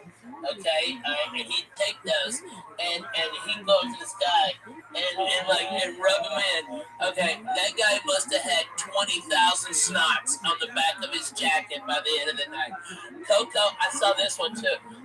He got one going on one finger, right, and then went with the other nostril with the thumb. All right, so he had 2, and that one looked like a fucking seagull shit on that guy's shoulder. It was so thick, and it was amazing. And this guy was such a fucking asshole. It was the most tremendous. I used to put snots on my high school teacher, Mr. Singh. Oh. I had with a daughter. He used to wear the same black jacket every day. And once or twice a week, he'd go up and tap on his shoulder and say, "What up, Mr. Singh?" And his back had fucking thousands of little dry snots. You would never watch the jacket. It was just my little snots on. Who else had that snot? But that guy, the producer, was the fucking best, man. That was the best. Man, there's so many charlatans that came to the store. Oh, so many. So much shit. So many people called me. Said, hey, it's just so much bullshit. I don't think people understand it's not the auditions, the shit that's really shit. Bullshit. It's the fucking bullshit. My God. Oh my. Why do you think I live in Nashville? I think that's the fucking game is just to avoid those people. There is so much bullshit at the kind of first movie. The first movie is people. You do this and you find out the fucking next truth. They're so full of shit. Oh my God. Oh my God. If somebody's doing a day extra work, all of a sudden they starred in this movie, or you may have seen them in that movie. It's like, no one saw him in that movie. You know, it's just annoying as shit. But speaking of movies, too, you gotta tell. Does the church know about the Eminem story? Does the church know about the Eminem? Can you throw that someone in the movie? It bounced off his fucking head. Okay, all right. We walked out, the guy had the Eminem. He was showing it to the manager. But he had a big ass bald head and he had a red spot where you hit him with that fucking M&M. You're triggering me right now, Ralphie. Oh my God! It was a fucking peanut M&M, so that fucking red spot was that big. It was that big. Whipping the red spot. Oh my God! No, I don't think we were whipping. No, you whipped the double. You whipped the double, motherfucker. It wasn't just a lob. It was a bam. No. What I was rolling him up in the air. Let me tell you, there was a couple of overhanded, man. There was a couple of overhanded. You went through a whole big fucking box of fucking M&Ms. Because I bought them and I'm fat and I wanted them. Yeah, me too. That's what I said. Why you trying to do that? But not the bag. That box. Those big boxes. When they used to do it right. Oh my God. And I gotta get the hit. Yeah, it wouldn't be better to lob it because it's gonna pick up the steam. You probably come to the top of the movie. He had it one in his hand. And then the movie started. And throughout the movie, he was looking for the He looked back. He had the flashlight on. He had the club manager. He had everything. I'm sitting there like I don't know what the fuck's going on, right? He knows it's us or the black dude in the corner. He's looking at the black dude. Oh my God. Oh, Jesus. It's fucking terrible. He knows. It's me and Ralphie. There's black people in the movie. Yeah. It's either me and Ralphie or this black dude sitting there by himself with his hand on his cheek like Napoleon. And he's looking at us like number one or number two. He takes the beat, but he goes out there. The movie ends. I thought he went home because it had I told you, you baby. I thought he went home. I told you, I thought he went home to Did I tell you? I told you. I knew his head hurt. We need to get on the. He had that red spot that big. I thought he went home to put ice on his head, right? The movie finishes. I forget all about this fucking dude. We're walking out. And he's got the fucking peanut like a baggie with like evidence. It's evidence. Oh my God, we're dying. Lining it up to the bruise. I need his fingerprint.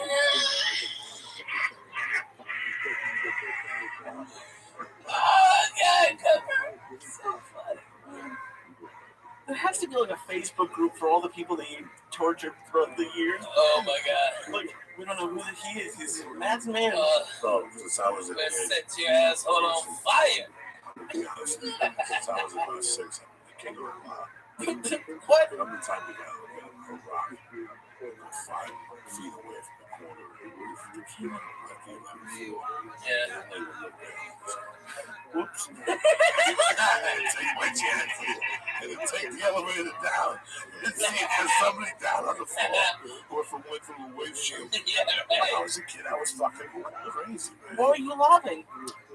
Rocks, pennies, whatever I could get up to that roof and get away with. You were gonna kill somebody. I would throw it off the roof. I didn't give a fuck. I was crazy. I didn't know. I did not know. You know, you're 5 or 6, you don't know. You don't give a fuck. And then my family took me to Puerto Rico. We went to fucking San Juan.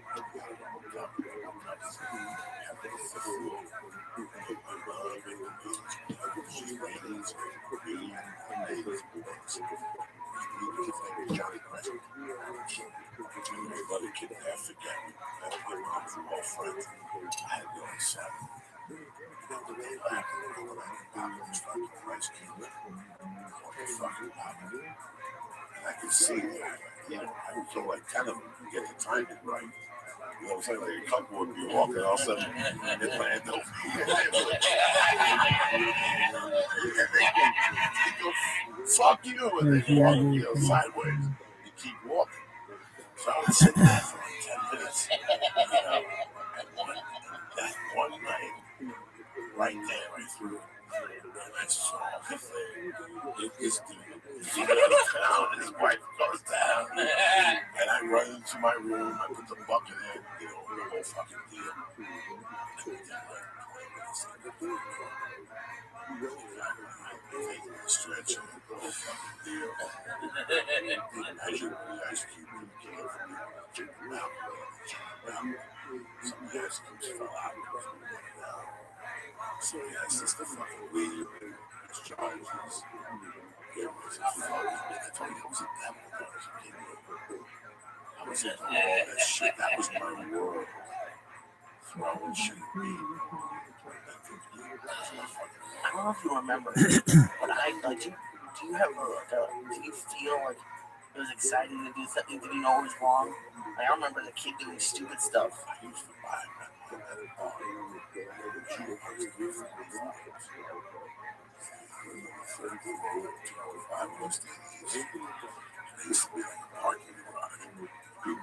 Because I walked out, I'd be on the 3rd floor.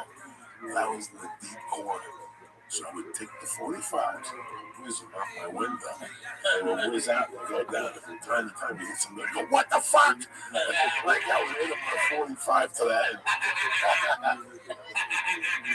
And then I turned to him, what's my dad? And I thought about this group, right? I thought about that time period. It was a scary time period with my mother. One time I almost set the building on fire. I fucking went behind him. He hates me. He's going to write long papers. I'm not doing that shit. He write one paper, like 2 papers. Push the other one until the side of the building is on fire. I tell you something, to this day, I'm really taking my dick out and pissing. Like this is going to put out that fire. That was your first thought? And I beat up and I ran away. I went to my room and I was taking some fire plumbing back there and shit. And I was getting toys. I was one of those dudes. I was one of those crazy fuckers. The house is burned down. Man, Coco, have you ever told him about what you used to do to Bobby Slade? No. Dude. Oh my God. There's no drama. I talked about it with him this summer. We were dying laughing. I did. Are you not gonna tell these people? No. Oh my God.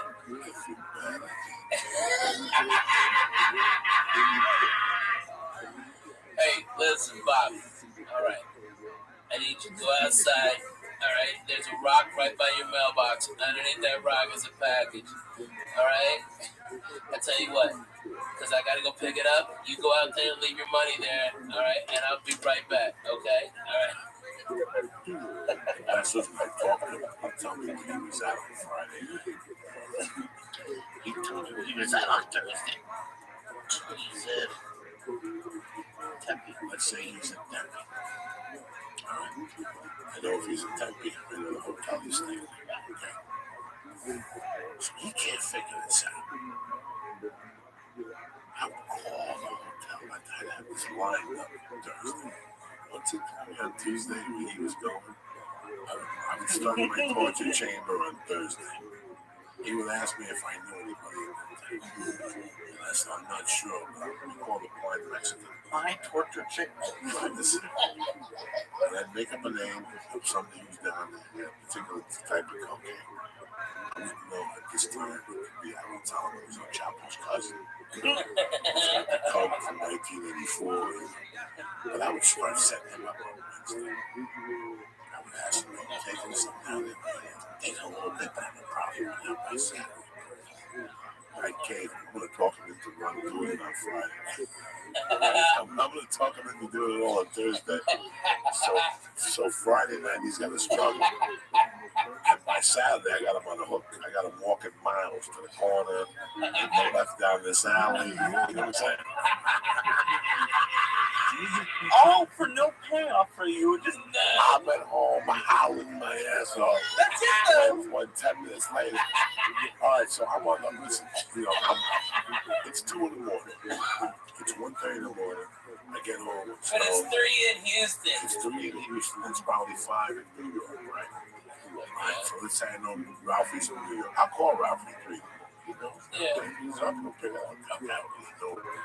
I'll break his balls about spellbinders. Maybe hit the floor or something. When I get off the phone with him, I leave him with a question. Let me know how you get that weekend. Whatever. And I got the phone with him. I told you. And I called this man Slate in the box. By this time, he's looking all over the tape. He can't find no blow. This is when I set him up. I get him perfect. I call the hotel, ask him what the name of the bar is.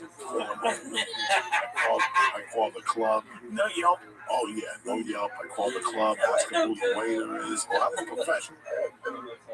What, no Google? No, I'm going to call him up. What's And I call him up Thursday. I call him up Thursday at 5. I know he's in his hotel room, but just had a vodka. Just did one real blast. He's listening to the Stones. He thinks he's About 5:45 is when I put the first call. Hey, you find out you get me in. I said, he's like, wait. I need to speak to Chapo's cousin. Easy. I'm on the deal right now. I give you something. Do something. I just get run down here. Get away. Junior described the shit comes up. The shit they're bringing is what the 3 wise men showed up with. And I get them salivating. And I call him again. I tell him, like, I'm touching him. Get touching him. And what does he want? He tell me, I don't know. I'm like, they're going to bring you 7 going to pick up the word. Wait for me tomorrow. They call me all day. I'm going to be at my house going, no. He'd be calling me all day and I'd be setting him up. And then I'd call him. Well, Bobby, where you at? Listen, good news. He's on his way. You know what I'm saying? Where you at? Listen, Bobby, oh, you there? Bobby, you there? And he'd be yelling, I'm here, pick up. And I hang up. The next day's we were tortured. Really big. Here's what I call him. We were recording for the stage cover. So let me tell you, this fucking man. And he would know what to ask him, no matter the way there was the time. And then once that foiled, he'd call me back. But see, it's like jiu-jitsu. I did the first attack, but I'm already anticipating the second.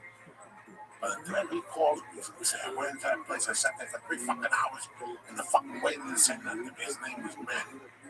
I go, what the guy look like? I don't know. What the fuck? They all look the same. You know, he's Mexican. 5'8", brown hair. This guy's fucking white. Yeah. But he's gone now. He's gone now. Bro, you would call it stupid. I would call him that night and tell him to meet him like I found him down at the University of Walk to the fountain. I can't. It's ready. Walk to the fountain. You should meet at the fountain. No, but you ever go like relative, like, but don't take your car, they could see you take a bus. Oh, I would go. I never took them. Okay, listen. I was there when Coco said that he had the yellow Peruvian gold. Okay, and Bobby, you can hear Bobby. Oh my God, I haven't had that forever. It's the Peruvian gold. All right, and Bobby, I'll put it outside. I'll put it in your mailbox in an envelope for you. All right, I'll be right there. All right, have the goddamn money. Don't fuck around this time, Bobby. Don't fucking. And then he'd hang up, and we'd sit there for 3 hours laughing. I would have 3 coke dealers on the hook at one time, and I would torture 2 of them. Just get caught. Like if they said to me, "I'm gonna leave it in my mailbox," just do it yourself. This comes in thousands of stories. And by the way, this is exactly how he does it whenever we're doing like a lot of edibles or something like that. He'll call me starting 2 nights before, tell Paula to stay to Mother's. Do you have your answer? I don't want to find you on the floor. You know oh my God. I'm saving that acid to crack him. When he sees this acid, I'm waiting for the fucking perfect night. You almost gave a panic attack on Wednesday, by the way. That's why I took a lift here, by the way. I never do that anymore. I took a lift here because he tortured me for about 36 hours, and I was convinced that it was the strongest, most potent in the world, and I was gonna freak out. I had to. My car wasn't here.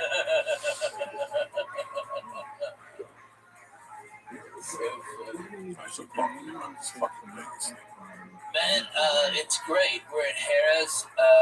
How many weekends? At first it's gonna be 4. I'm starting next week, and I go for 4 weeks. So 4 weeks straight in Vegas. Yeah. It's just Thursday, Friday, Saturday. At one show at 10 o'clock. It's the best show in Vegas. Thursday, Friday, Saturday, 10 o'clock. That means you can go out, have dinner, okay, at a reasonable time, get some drinks in you, come see me. You're done at 11:30. That's perfect. That's when Vegas starts rocking. You know, it's so much fun. So much fun. From you to fuck. Fuck yeah, I'll be up there with them. These guys at Harrah's, Harrah's is a Caesar's property. They give me chips to go out and gamble. I'm going to be on the $5 chip. That's fucking cool. You know, these guys are really, really spending a lot of dough. They're giving away trips. We ought to do one on here, bro. You know, you love your fucking fans, the church people. I love them. Why don't we send a couple of them out there to Vegas? Dude, let me get it together. Church guys, church members, listen up. We're going to fucking get a thing together. You listen to Coco, all right, and my brother Lee, and I will fly you to Vegas, wherever you are, Canada too, wherever the fuck you are. I'll fly you to Vegas on me, put you up, come to the show, all right? Maybe we can get some of those stars or something, I don't know. We'll work something out, okay? All right? So I'm talking to you guys like D in Colorado, Noble, Darren Noble, I love him, and my man Ookie Spooky, I love that guy. Spooky, Tammy Winkler. Oh, that's my girl and shit. She's bad. She's everywhere. There's some shout-outs, Paulo Ofoglo, Louis Hector, Jesse Lindquist, Dom De Niro, my brother, MMA Insider, the fucking Spanish German, Leon Vega.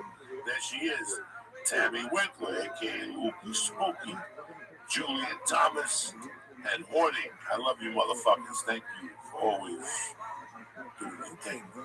My friend Bobby Shannon had the cold today with the food. He's got the fucking cold. What's up, man?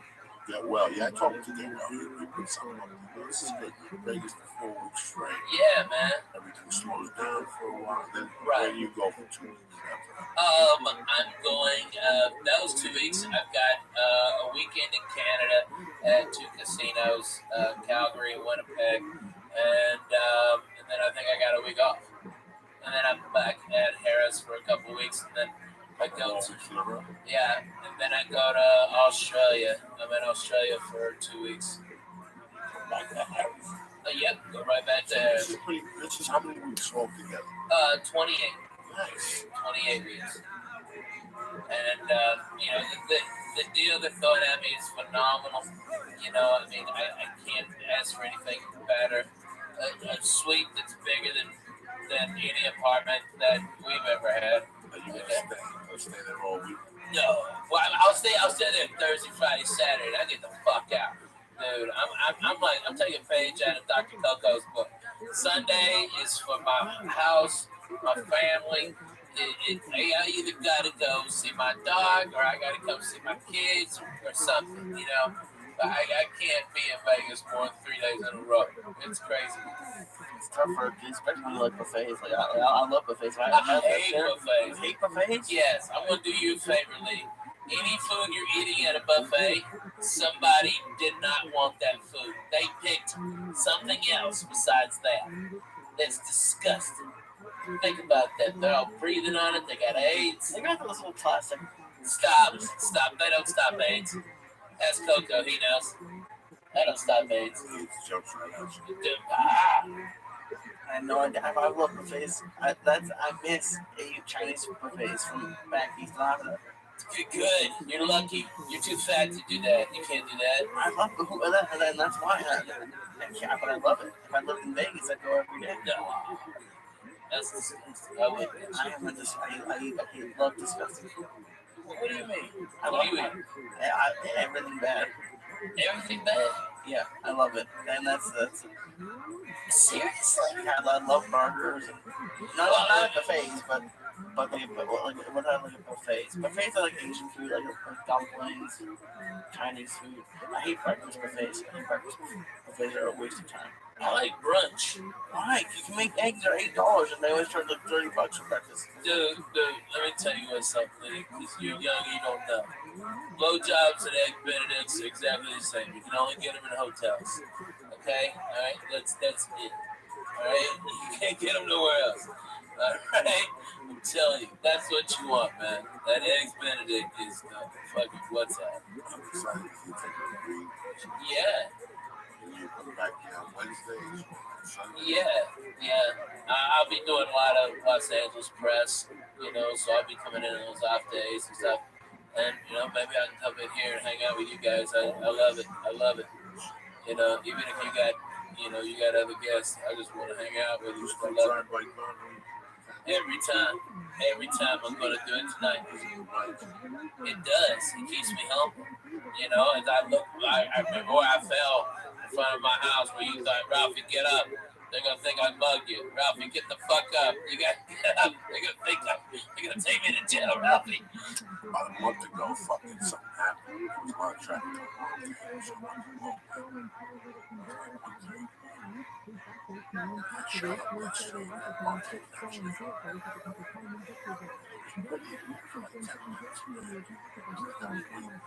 Yeah.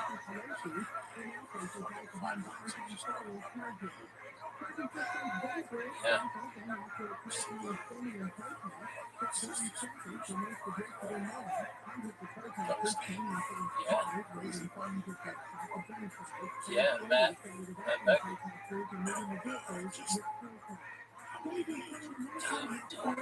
that neighborhood. Dougie was there. Mitch Edward was there. He was there. Everybody was there. Harlow Josh. You gotta see it. Right. Was that Hub Hotel?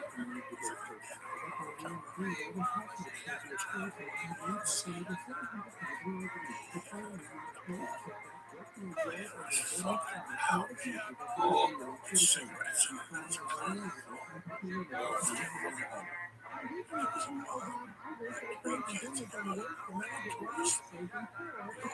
sent them a picture of the hotel. Right. And they were fucking. I remember going on a waste to come to fucking California. And there used to be a print shop there on the corner of Charlie King. I gave that motherfucker millions of dollars to get it. Resumes, headshots to cut them. Charlie Chan. There used to be this kid. I don't know how the fuck I met him. It was right around the time of Rogan show. And weed was starting to percolate. And he just popped out of something. He had this weed that killed Lincoln. Fucking Louis Pasteur. This weed was fucking everywhere. He was a Dallas Cowboy thing. Dallas Cowboy tattoo on his head. And he would always give me weed, like sell me weed. It was fucking high pop. And he was a guy that got so fucked up in LA one day. He went out with his friends, smoked a bunch of blow, took a pill. They didn't get down to the plane, woke up in fucking Florida. And he called his parents. We had for 6 months. In Florida? Did they even let him leave Florida? Like something weird, man. Like it was just, the story was amazing. I forget what the fuck his name was. I can't believe it just came into my mind right fucking now. Weird situation. And that's a fucking characters down there, man. That was a long fucking time. Listen, next week I'll be in the Wow. 20 fucking years. And February 19th, on my 54th birthday, I'll be a regular in the store. 20 fucking years. Wow. Wow. I never did nothing. What was that? Yeah, right. Just to be at the, and oh, the whole time. I'm at 18. Yeah. Oh my God. Yeah, you were here right after me. You came right after me. Oh my God. 18. God damn, Coco. That don't seem like it's been that long. Mercy. You had the manager, you had the cancer. 1 foot in the grave with no other banana peel, Rabbi. Banana peel, Rabbi. You gotta sign with Jimmy Masala. Okay, Coco, let's go. Fuck. You cracked me with that one. I was a nice kid.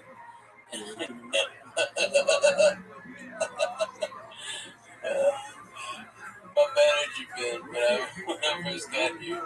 She signed me in San Antonio during the Latino Live Festival. They fucked up and let me go first, and I got standing up. All right, so she signed me on the spot. Come out here, and within a week and a half, 2 weeks, I found out she's got terminal cancer. All right, all right, okay. It's only something that happened to me. Okay, all right. She had terminal cancer. Whole reason being out here. I've already said fuck everybody in Houston. Fuck you. I'm going to LA. Suck my dick. And now my manager's fucking dying. All right. But she had you. She had Monique Marquez or somebody. Yeah, she had Medina. Okay, so Yeah, Joy Medina. She was a little kind of fucking dirty, right? Yeah. She was listening. I just got off the phone. I was casting people at CBS. I had done the pilot for CBS. Maybe basketball, maybe. She called me at that time. I was getting tormented by people. I was at Ken Phillips. Yeah. Weird offers. There was a guy that went to the grammar school every night to torment a bunch of people. And he had a company that booked extras. He would come to the grammar school. Well, what are you doing tomorrow? We're doing that. Like, he would come around when they were shooting Titanic. I moved here when they were shooting Titanic. Everybody had a job here in the Titanic. They had 4 different casting people sending 50 people a day down to Rosarito, Mexico to work on the Titanic. You would go to a place, they take a picture of you for an hour. You were in a fucking van, take me to Rosarito, they had the ship there, park, and put you on there, and you didn't know you were going to be using, you might not be done. You were in the Titanic? No, that was the big ticket sell when I got here. So if you wanted to get to be in the movie, you'd go to Rosarito, Mexico, and they cashed you like that. And at the end, they had all those violin players and all those, with thousands of people that fucking boat, or at least it looked like it, you know what I'm saying? That was the hot job. Every fucking backstage, everybody can get you an extra job at the Titanic. The specific company would be at the store every night tormenting you. Listen, you could be in the movie tomorrow. What if you write your life and he upgrades you and gives you a line? You know, come on down tomorrow morning, take a head and pull it away. Where did you pull it? That was a question. Where did you pull it? You already told me that tomorrow. Yeah, tomorrow. I get it for you. They just get it all over to see what size shirt you want. The buck. So it costs you $40. So most days you pay $35 a day. Something fucking crazy. Like you get like $75 a day or something. Then you gotta pay him $30 or something crazy. That's no fucking deal. You know, there were a lot of those guys. But you just spent all day in a box cement. Yeah, but I wasn't going to Mexico. Some people fell for that fucking trip. Why, you want to go to Mexico? No, it's your next show, Titanic too.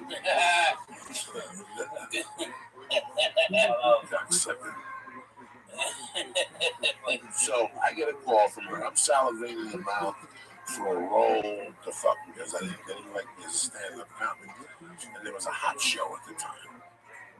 I forget what the fuck the show was. And she called me one day. And she was telling me her father in the Latin Quarter. Yeah. He was Cuban people. She didn't like it. And the work with him, I got to do it. Usually with an exercise, you don't have a job. You got a job. $10,000. Signed with me, looked around, signed with me, sent me right to the audition. I was like, you know what? Send me on the audition. And then we'll talk. What the fuck is no trustee? She was looking at the outside. I thought that was something. Came up. Yeah. She's dying. I want to say like that picture. No sign of that fact. She's dead and buried. This guy's got one foot in the grave with another little banana peel. What are you doing, Rabbi? She put any money in your pocket? Fuck that. Was the hottest club in LA. Yeah.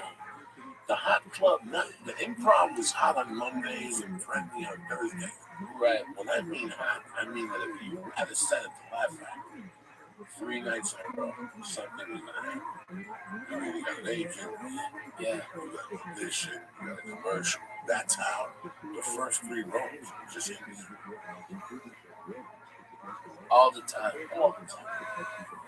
I can't tell you how many auditions I got just on Monday nights. Yeah. You'll be asking about how many auditions. That was a great show.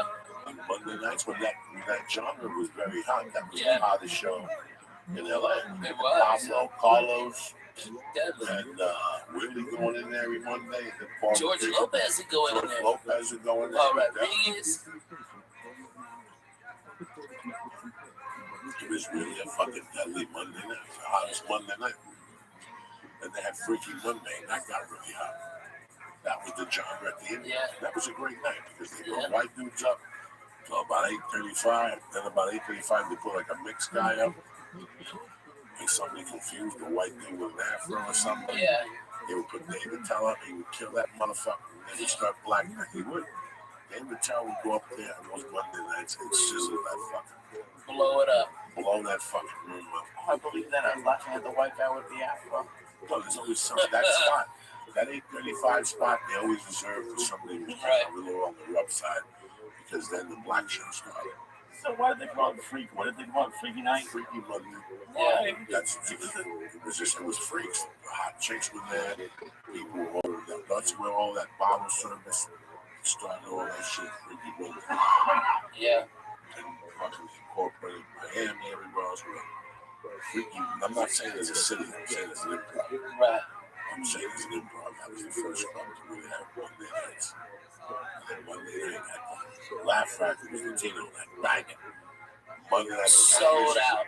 Sold out. Monday night at the Comedy Store was an open mic. Yeah. 52 people. Yeah. That's how different it was then. Yeah. The improv was packed. The Comedy Store. Comedy Store was nobody on Monday night. 50 fucking people. What's that money? Okay. Now it's slip out of shit. Oh, really? Yeah, no, that was a complete different. Tuesday nights, the main room at the Comedy Store was 500 people. The original room had 8 people, tops. Yeah. Tops. I remember leaving like the bars to walk over there to do the spot because you needed $15. But there was guaranteed 8 people. Wednesday night, 64. Thursday night, 110. Boy, it was sold out. Yeah. On Thursday night, and then Friday and Saturday was sold out. And it was always dead. Now it's completely different. Now it's only the place to go. It's the only place to go. The improv factory then. Yeah. So that's how it changes. It's not that the club is better now. The club prior was there. Yeah. Because years it was rough.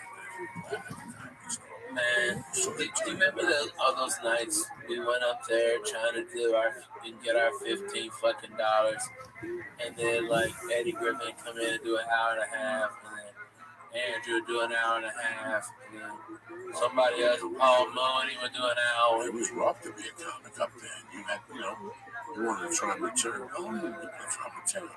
Let's be honest. You needed the $15 fucking dollars. We needed it. You counted on that $15 fucking dollars. Yeah. You paid you every 2 weeks. It was like you got the main room and 3 spots. You were okay. I mean, you weren't going to pay rent with that. No, but it was nice. You kept Chinese food and reefer. You Yeah.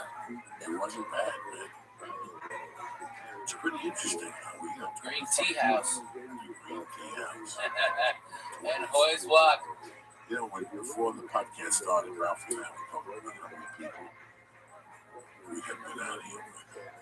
And we were talking about what they were doing. It's beautiful there. We weren't saying anything bad about it. We were just talking about the situation.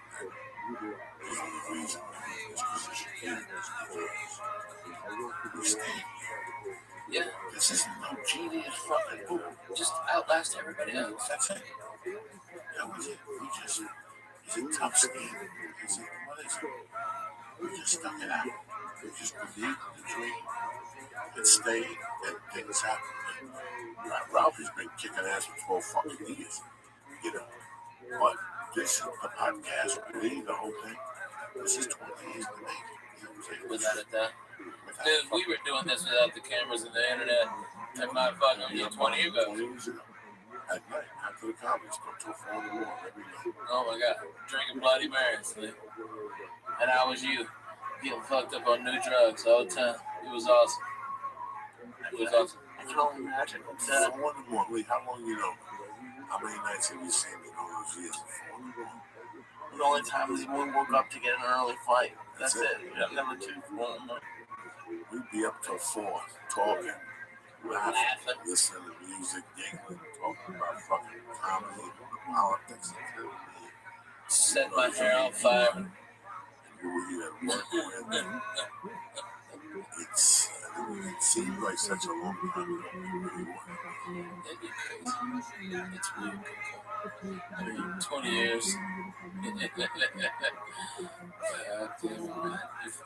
When you got here, and when you were skinny, and you were showing your dick on Doug Stanhope's fucking door with the picture, okay? Did you fucking know that you would be here for 20 fucking years? Right? At that time, when I was doing that, acting that way, and having a great time, and I was the stripper chick, I love the last. How close did you get to move back? Like, did you ever seriously think about it or not?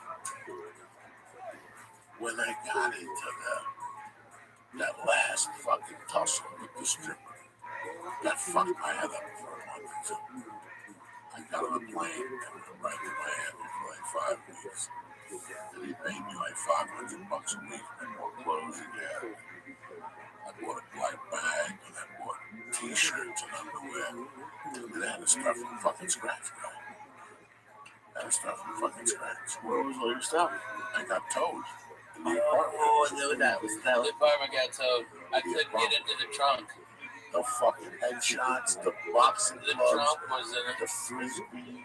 I got a lot of your clothes out, but all the good stuff was in the No, there was nobody got nothing out.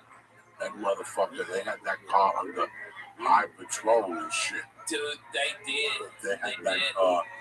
There was no way they would even let me in the fucking trunk. I begged them at that police station. Guys, keep the car. I'm done. I understand. That they still be taking my shit. They caught me while I was taking a shower. All my shit was in the car. I was taking a fucking shower at a girl's house in Van Nuys. The tickets were from Hollywood. And when I'm in the car was fucking good. I knew them when I clip it any day. In those days, I'd always take my big bag of clothes. But that particular day, I just wanted to just take a little set of clothes. And they got me fucking Van Nuys. That was the end of that car. With all that shit. And then I got into a fucking blow up. I'll never forget, I threw a fucking ribeye at her on the street. She maced me and threw something at her. The tooth. And then she threw a roll of pennies at me. And I'll never forget that once she got in the car, and I said to myself, I just threw a pot that was fat or something. Fucking uncooked that was marinated. We were driving with the car. I said, you know what? This relationship has to fucking end. And I called Joe Chandler from Miami. And I got to give me an American Express note. Got a break and everything back for 5 weeks. And there was, what's that fucking store that closed real cheap? TJ Maxx. Even cheaper. Marshalls. Old Navy. They had an Old Navy coconut roll. That had winter clothes for $1. Because right. I would go to Miami in January and they would buy me a jacket in January for 2 weeks. There would be $3, $5, fucking $6 a brand new bag of fucking jacket for the winter on the road. You know, shit like that. I just bought clothes and then it was, I came back, I stayed on Ralph's floor. On the couch, come on. On the couch, the floor, John Wesley. We made Wesley sleep on the floor. Alright? The big guys got comfortable spots. But when this is the truth. When we couldn't sleep, we we're all talking and it's a studio apartment and you just get quiet and Joe Diaz would fart and then like giggle and then we'd start laughing and fucking so one of us else would fart. We couldn't get no sleep. So go. Put on that Joy Medina album and we put on his comedy album. Oh my God, it was a bootleg show of his, and we never made it past 5 minutes. We were all out. No, you did not. I swear to God, every time Joke in the morning. it was like, hey, how far did you get? How far did you get? How far did you That get? shit got magic fucking Oh powers. my God, we never got past 6 minutes. How many comics friends go to like insane asylums? Like I can't imagine being a friend with you guys are brutal. Like listening to someone like they're a year or more of the hard work and you're like I'm going to sleep in 6 minutes.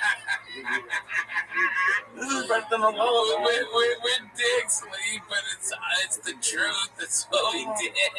I mean, was it better to lie or was it better to tell the truth? Oh, tell the truth. All right.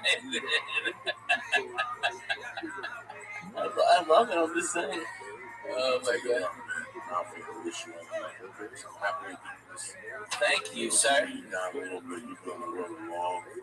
Long time, man. A lot of miles. A lot of miles. I mean, underground theaters, small arenas, comedy clubs, crushing it. It's nice. You went to Vegas, you take a little breathing. Yeah. You breathe some desert air. Yeah, man. And it's like, yeah, I get to work out. I get a steady thing going. I'll be in just 2 time zones a week, not 6 like we were in December. Okay, I'll just be in my house or in Vegas, and it's like that's the greatest. That's the greatest. I mean, it don't get much better than that. Can't wait to travel this weekend. Yeah. Before the flight shit's getting fucking over. Yeah, man. It gets fucking over. Yeah. Today we were thinking that. And let me read these things. We're getting the fuck out of here. All right, Coco. Get ready tomorrow. No, I love you too. I'm happy you came on. Man, you're fucking fans, dude. They're great people. They're so nice. I don't even call them a fan no more. They're fucking family. They show really up. are. They're gentlemen. The fucking clubs even say they're so gentle. They're so in nice. stoned to the gills and they fucking. They order tons of food. They get customers. They this drink. is why I do this. They're so good. The other day I leave. You would have died. I got my almost sitting there. I'm looking through the toy. Look at my sponsorship. This media, this, it's all bullshit. Because I don't do it. Yeah. I love this guy. Right. And I'm early, and I play music. I have a good time. I would have done it. Just, say, put something out there to get motivated. Right. That was okay. I get Dude, I love your fucking periscopes. You know, it's an outlet now that we don't have to fucking wait to pick something. Yeah, right. That's it. Those days are done. You feel like doing something, do it. Do it. Do it. Who gives a fuck what you say? Yeah. Do it. That's it. If you start with 3 people, eventually you're going to get 4. Yeah. Eventually you're going to get 8. You're going to get 12. Now what, bitch? Yeah. Now what? I got 12 people watching me now for a week. You're going to get 13, but you keep doing it. And one day, right up to 30 years, I really know how the fuck that happened. The attack. You keep on going, man. Exactly. Fuck yeah, Coco. Showing up, bitch. That's more than half the fucking battle of life. Show the fuck up. You know, I mean, when people wouldn't show up, who got their spots? Me and Coco, because we were there early. We didn't have no spots. We were getting smoking weed out back on the steps, like doctors. You get to that spot early. Fuck yeah, you do. You get to that spot early. You set that fucking first line. Oh, nobody keeps me waiting. Look at the bottom. That's my favorite fucking line. Damn, anyway, I've been. Me and these has been on the podcast for a long fucking time now. For one reason. They come to me. Plus, they have a fabric. They're not sacrificing fucking. I said it once, I said 1,000 times. I had the surgery last time for my nose. For the face for a day and a half. The next day, one day to go with. And they smell like hip hop. You understand? And you know why? Because of me having this special material called Momo. Listen, this Valentine's Day, give a gift that they can unwrap again and again. Matching underwear from MeUndies. Who's better than you? Valentine's Day is there, and it's go-to time for the thoughtful gift hunting. MeUndies has covered you with limited edition matching pairs of undies for you and yours. As Valentine's Day got you stumped, forget the cliches and give a gift that looks great, feels great, and will make everybody happy. MeUndies. You ever give a girl a pair of underwear, they knock them right off their fucking horse. You understand me? The only thing is make sure the size is right. Because if you give them a big pair, they're going to smack you right in the face. Nowadays, they get the fucking head job. You understand me? Fancy dinners, chocolate last night, flowers last week. Fancy dinners, chocolate last a night, and flowers last a week. This year, give the gift of looking great and feeling great. Every day with the world's most comfortable underwear. MeUndies, all right? MeUndies are the perfect gift for you and yours this holiday. They're unbelievably soft and come in limited edition prints. MeUndies knows that your special someone deserves a special fabric, which is why their underwear is made exclusively out of modal, like I told you. A fabric with a touch 3 times softer than cotton. MeUndies is special, limited edition Valentine's undie, which means you and your Valentine can match. And yeah, it's as cute as it sounds. You understand me? Not for me. Women like that shit. Match. You want your balls like something's got to match. And if for some reason you and MeUndies aren't a perfect match, they'll give you your money back and let you keep your first pair. There's no refund on a bad fancy thing, right? They offer free shipping and for limited time. Listeners to this podcast get 20% off their first order.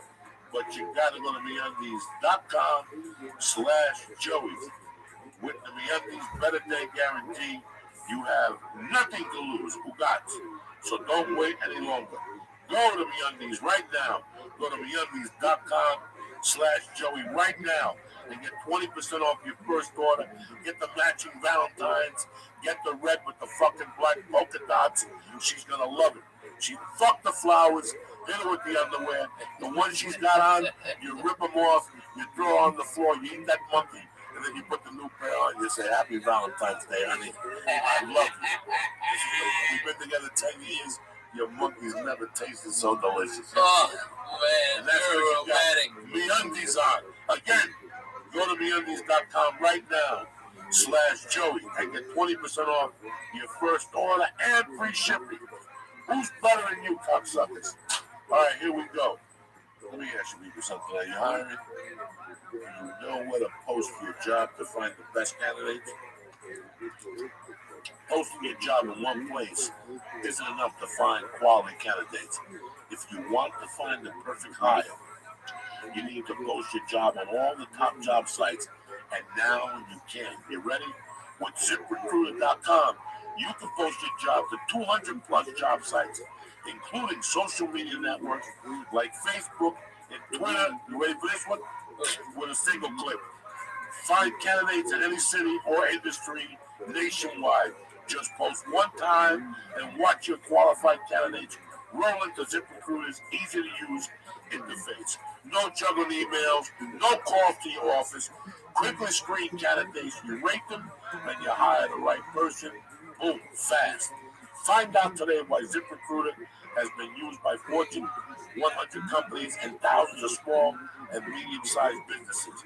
And right now, my listeners can post jobs on ZipRecruiter for free by going to ZipRecruiter.com/church. Again, ZipRecruiter.com/church. That's ZipRecruiter.com/church. One more time. That's ZipRecruiter.com/church. All right, do me a favor. Go post jobs on ZipRecruiter right now for free. I want to thank Anna. I want to thank MeUndies. And I want to thank ZipRecruiter, but most of all, I want to thank my brother Rabbi for stopping in. Thank you so much, Coco. You know, I hope you guys support. It's a pleasure, man. Listen, Thank man, you. if you haven't gone to Vegas, I'll tell you what. You look at this calendar, pick a day, go on the hotel, and we'll fucking help you. You pick a cheap fucking hotel, whatever you need to do to get there. You know, time to time, you deserve a break. They got great deals in Vegas. They got fucking great deals. If you look for those things. Harris is a nice hotel that's reasonable. And the thing I like about Harris is it's right on that rail line. I'm almost positive even in Harris. Yeah. So that means the MGM is connected to the entire strip. Go for a couple of days and see Ralph and get a massage. Take your wife. You come on the kitties. Have a nice fucking dinner. It's a fucking you live once. Like I said, Ralph will be there how many weeks? Coco, it's going to be 28 weeks this year. And,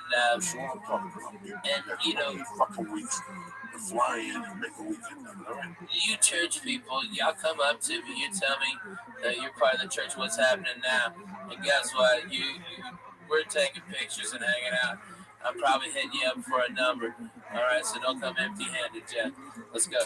I love you motherfuckers. Don't forget I'm in Nashville next week. Fuck yes. And I don't know what's going to happen with the flap this thing for the taping for the cat special because they put me on the gun show by mistake. So I don't even know if we're doing that today, but I'll tweet it and come on Thursday night, all right? And that's basically it. Ralphie starts where this weekend? I'll be in Harris in Las Vegas, right there on the strip. Thursday, what? The 26th, Thursday the 26th. Friday 27th and Saturday 28th at 10 o'clock. January 29th was my first pitch, 1983. No, really? January 1983, I got pitched. Was that the jewelry job? Nah, possession of some tools and shit. It was the Hollow Bell. Yeah. You know how we do. What's up, Lisa? You going through changes again? I am. You know why? Why? Because you don't I did go. You're fucking lying. The reason why I'm bugging out is because Ralphie said that they give chips. Yeah. That's like my dream. Where? Harris. Harris, yeah. Well, you come, Lee. You're going to be part of church weekend. I'll be there every day. We'll see if we can get Coco to go out there, and maybe we'll make a big thing of it. Me, you bring the girls if they want to come. I get spa, so I'll send Terry to the spa like a doctor. All right, we'll go down there and get massages and get steams and shit like that. It's the best. It's better than you. All right, and we do that, and we go to Vegas, having fun. We bring some church people in.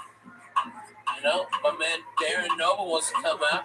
Those fools, dude, all my friends are watching us right now. My Twitter's blowing up. Oh, shit. They love us. I love them. They can't do nothing about it. I know. It's like, look, you know, it's like, if we can't fucking have fun with our fans that are friends of ours, what the fuck are we doing this for, you know? It's like, you see those comics who try to big time everybody? It's like, what the fuck are you doing, man? These are the people that love you, that pay your fucking bills. They're fucking nightmares. It's like the jungle sometimes. It makes you wonder how I keep from going under. Hit it, Lee. Come on. I love you, motherfuckers. Stay blocked. And don't forget Uncle Joey, Ralphie May, and Lisa. I love you. We'll see you motherfuckers Wednesday night. Same back time, same back channel.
It's going to be a good day. The Church of What's Happening Now is presented by Onnit. The days are back. The Church of What's Happening Now is proud to introduce you to HelloTushy.com. HelloTushy.com makes portable devices that spray your butt clean with water. Go to HelloTushy.com/church right now to get 10% off. That's HelloTushy.com/church. Oh shit. Here we go, cocksuckers. This is Donald Trump's favorite song. What? Come on. What? This is what he hears in the White House every night. This is what the Obamas left for him. What? Here you go, cocksuckers. The Church of What's Happening Now. Wednesday, February 8th. Who's better than you? Kick that horse, Lee. Come on.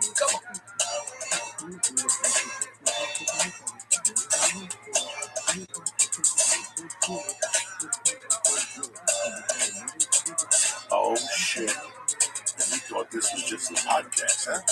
This is a fucking party wagon. Here we go, black people jump up and down. Come on, black people. Mexicans jump up and down. Let's go, Sticks. Armenians, do your thing.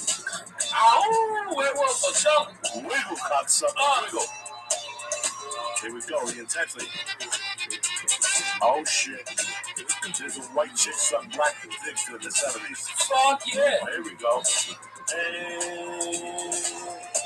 Samakusa. Lisa, yeah. Ralphie May. Oh shit. And Uncle Joey.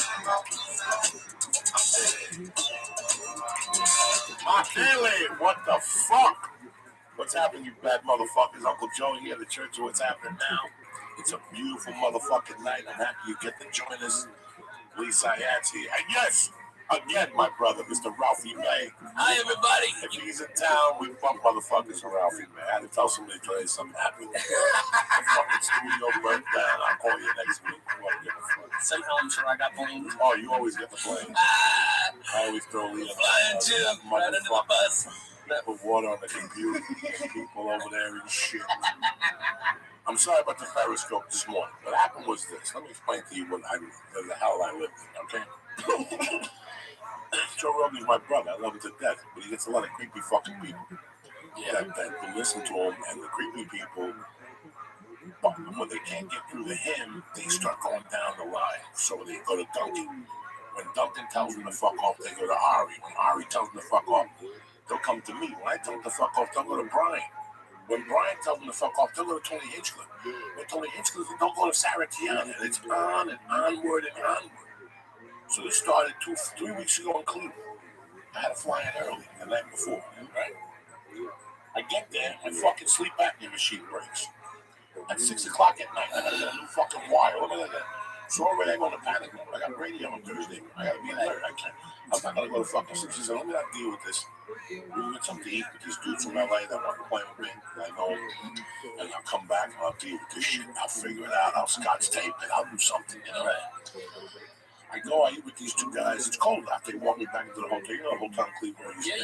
One of them, I walk in and there's these two people. I don't think about nothing. You know, I just see two people. That's what my job is. Talking to these two guys, and all of a sudden they're looking over at us. And they keep looking and looking and looking. And as soon as I try to I go, they're here for a fucking picture. God damn it. I know.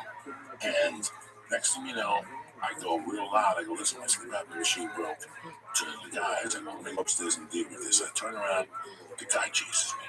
With the girl, he come up to me and I go, listen. We got your present. It's in our car.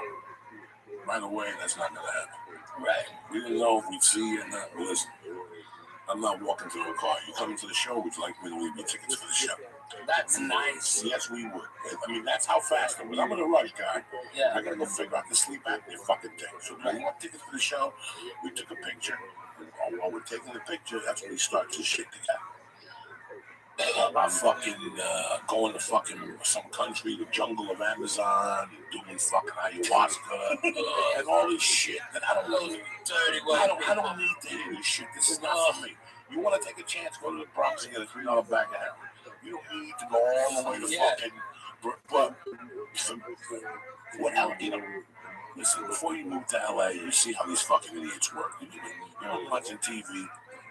And you try to lose weight, you're working real hard, you're doing jumping jacks. Also, some Hollywood guy comes on, he goes, I have a new revolutionary way to lose weight. We do this. And these motherfuckers always got the next answer. Well, guess what? I'm from the 70s, bitch. That was the answer. That was the answer. You motherfuckers are still living off the 70s. Every TV show, every fucking movie, you guys are living off the fucking 70s, okay?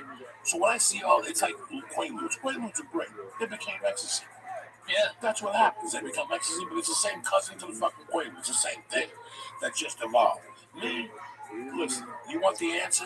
Take a hit of acid. When my mother was dead, 3-4 months, I think I recovered from the pain. I ate acid every fucking night, and that breaks down whatever problem you have. You don't need to go to ayahuasca in the jungle and have a shaman around you breathing. Stinky, dirty. Yeah, all you need is a $3 hit of some good fucking window pane. You put on Black Sabbath, fucking Bloody Sabbath. The answer to your questions will come to you. I don't care if you put the Beatles' help on. The answers to your questions will come to you. I'm telling you this as a man because this is what I did for fucking years when I was recovering off the biggest pain you could possibly have in your fucking life. So don't fucking tell me my fucking job, okay? This, and I'm gonna tell you in front of somebody just so you guys know, and he's gonna tell you. This November, I'm gonna be clean off coke for 10 years, bro. I know. 10 fucking years. Can you believe that? Fuck yes. Did I go to get Robogaine? Did I go to Brazil? No. Did I go get hugs? Did I go to rehab? No. I need to go to fucking AA and get all these people in LA go to AA to get clean. Yeah. But 2 weeks later, they go to a doctor and they give them a stretch of pills. Yeah. And also they have all these symptoms, these fake fucking symptoms. And they're giving you pills so you're just drugged up on pills, but you're still going to people telling them you're on AA. Yeah. And enough for nothing. I was there the last night.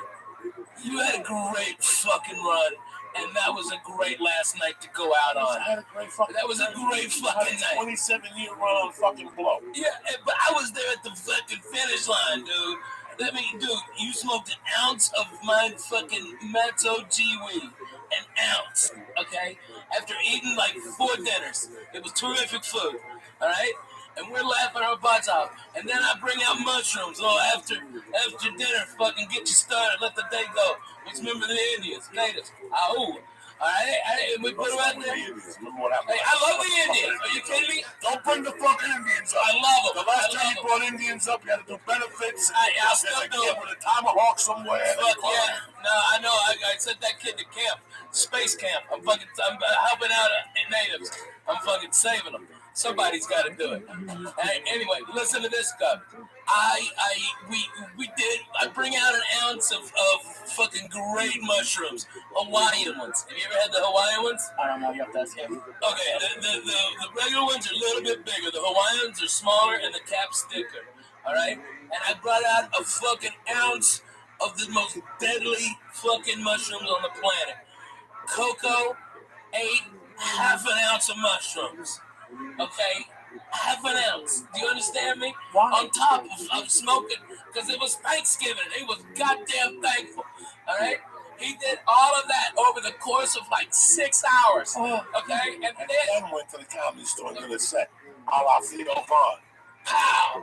Boom! Straight to the moon. And the fucking lights in there were turning purple. The whole original room was purple, and I'm in there telling jokes on stage. Oh my God. I was the only one in the room.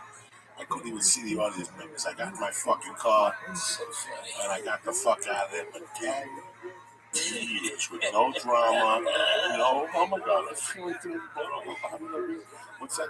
What's the word they use? Relapse. What the fuck are you talking about? Yeah. Decision. Right. Here's how you quit. I ain't doing that no more. How you doing? That's how you did. Guys. There were no 12 steps. There's no 12 steps. Go to the escalator. There's no fucking. I ain't gonna do no more. I ain't gonna do no more. I don't want this poor girl I'm with to find me on the floor dead. I don't want her to walk out of the bedroom and see fat little legs in the kitchen. Yeah. Purple because I want to do blown front of her. I can't do it no more. And that's pretty much the fucking end of it. Dude, that was real as shit, man. But it's like we had so much drama to get me high. Like I like to just roll a joint. No. You got to roll a joint and cut a matchbook and put a filter. What filter are you talking about? What filter are you talking? A matchbook cover? You gotta be cool. Everybody wants to be fucking cool. I'm through with cool. Right. I didn't play that game. Where I'm from, they didn't play the cool game. You were just fucking either you were cool or you didn't. Nobody teaches you. You putting on a t-shirt doesn't make you cool. No. You putting a goatee and shit it real tight. You know, like a fucking half a fag. That don't make you fucking cool. You know what I'm saying? But it does tickle my balls. Yes, thank you. Everybody in LA wants to be cool. Oh no, I'm gonna go to Mexico City and talk to you. Tell you what, shut the fuck up. Just take a listen. If you're not gonna do a hit ass, you'll take a $3 bag of heroin. Just leave me the fuck alone. It's not my world. It's not my world. I don't even want to listen to that kind of talk. I never did. There's a reason people are just hearing about it now. It's fucking stupid. I know listen, it helps people with opiate addictions and it helps all these type of people and shit like this. But you know what? Take it to somebody else. All right? Yeah, I'm an old school type of fucking guy. And that's the way I'm going to go out. That's how Lee and me have conversations every night. Lee looks at me because he knows I don't give a fuck. I don't know what you're talking about. You want an adventure? Go to a boogie down Bronx. I'll surround you with 20 black guys and 3 Puerto Ricans. And that's an adventure right there. You don't need to make 2. You can tell your friends at Starbucks. I went to prison. Oh my God, you're so strong and valiant. Shut the fuck up. Go fuck yourself. People that want to go to Canada when fucking Trump became president. You know, man, just sick dog. It gets old, man. No shit, dude. Fucking old. I come from a different fucking society of people. Men act like men. You know, every night I turn the fucking TV on. Tonight they're protesting again. How many times am I telling you? There's no future in protesting. There's none. There's no future. People all you know is learn how to bitch. They go down there to fucking with a hole in their chest. Just do drugs like I did. You don't have to mingle and to be cool so people go, oh my God, you're marching. Fuck you. Fuck you. I got better things to do with my time. Yeah, it's called life. Yeah, you're creating traffic. I know you don't like Trump, but go fuck yourself. You're fucking making traffic, you cunt.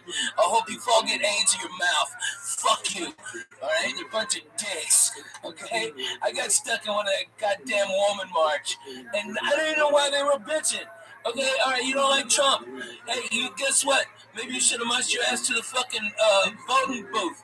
All right, because he told you 3 weeks before, hey, I'm going to grab you by the pussy. And you know what?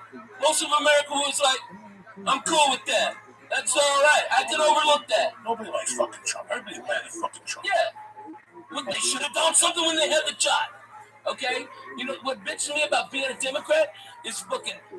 You have until the end of the game to win the fucking game, Coco.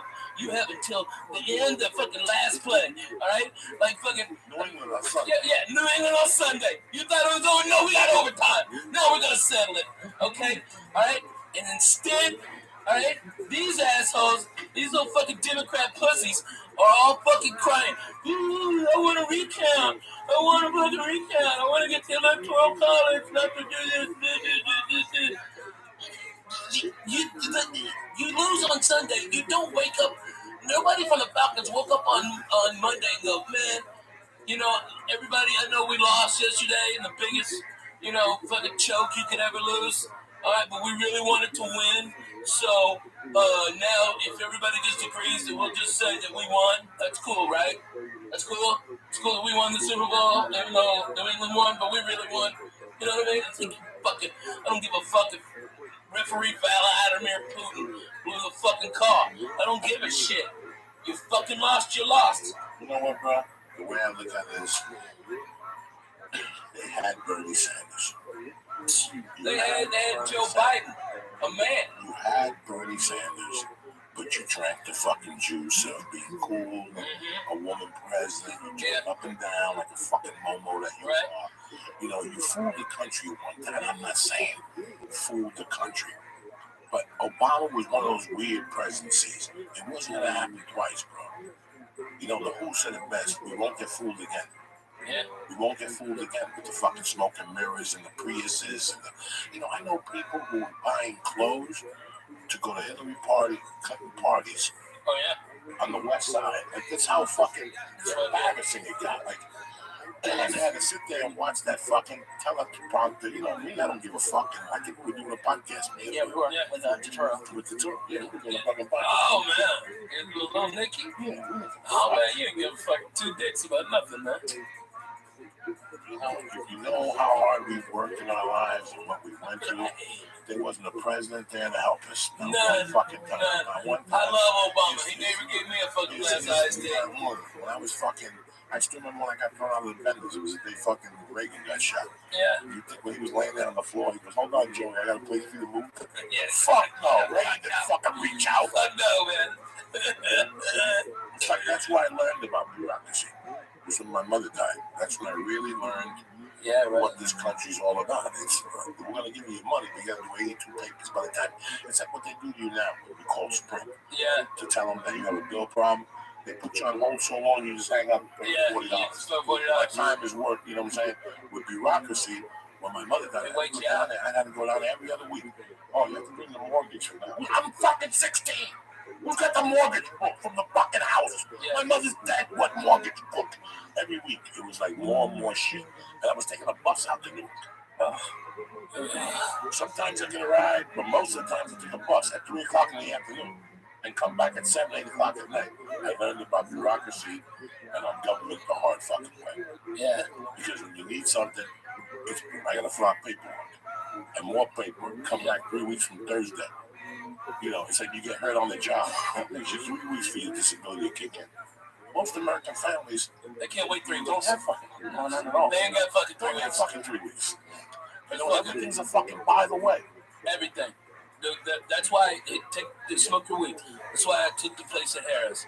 I got offered a bigger place that would have to charge more for tickets, and I said no. My fans can't do that, and I won't do that to them. Okay? You want to fucking go pay $120 and laugh at fucking sock jokes from Jerry Seinfeld? Hey, there it is. If you want $35, me banging you in the face and talking about teabagging bitches, I got you covered. I'll give you way more fucking laughs than he will. But if you want to spend that money, it's there. But man, my fans are coming from everywhere, dude. The church people, you guys are fucking showing up like nobody's business. Like nobody's business. They drive.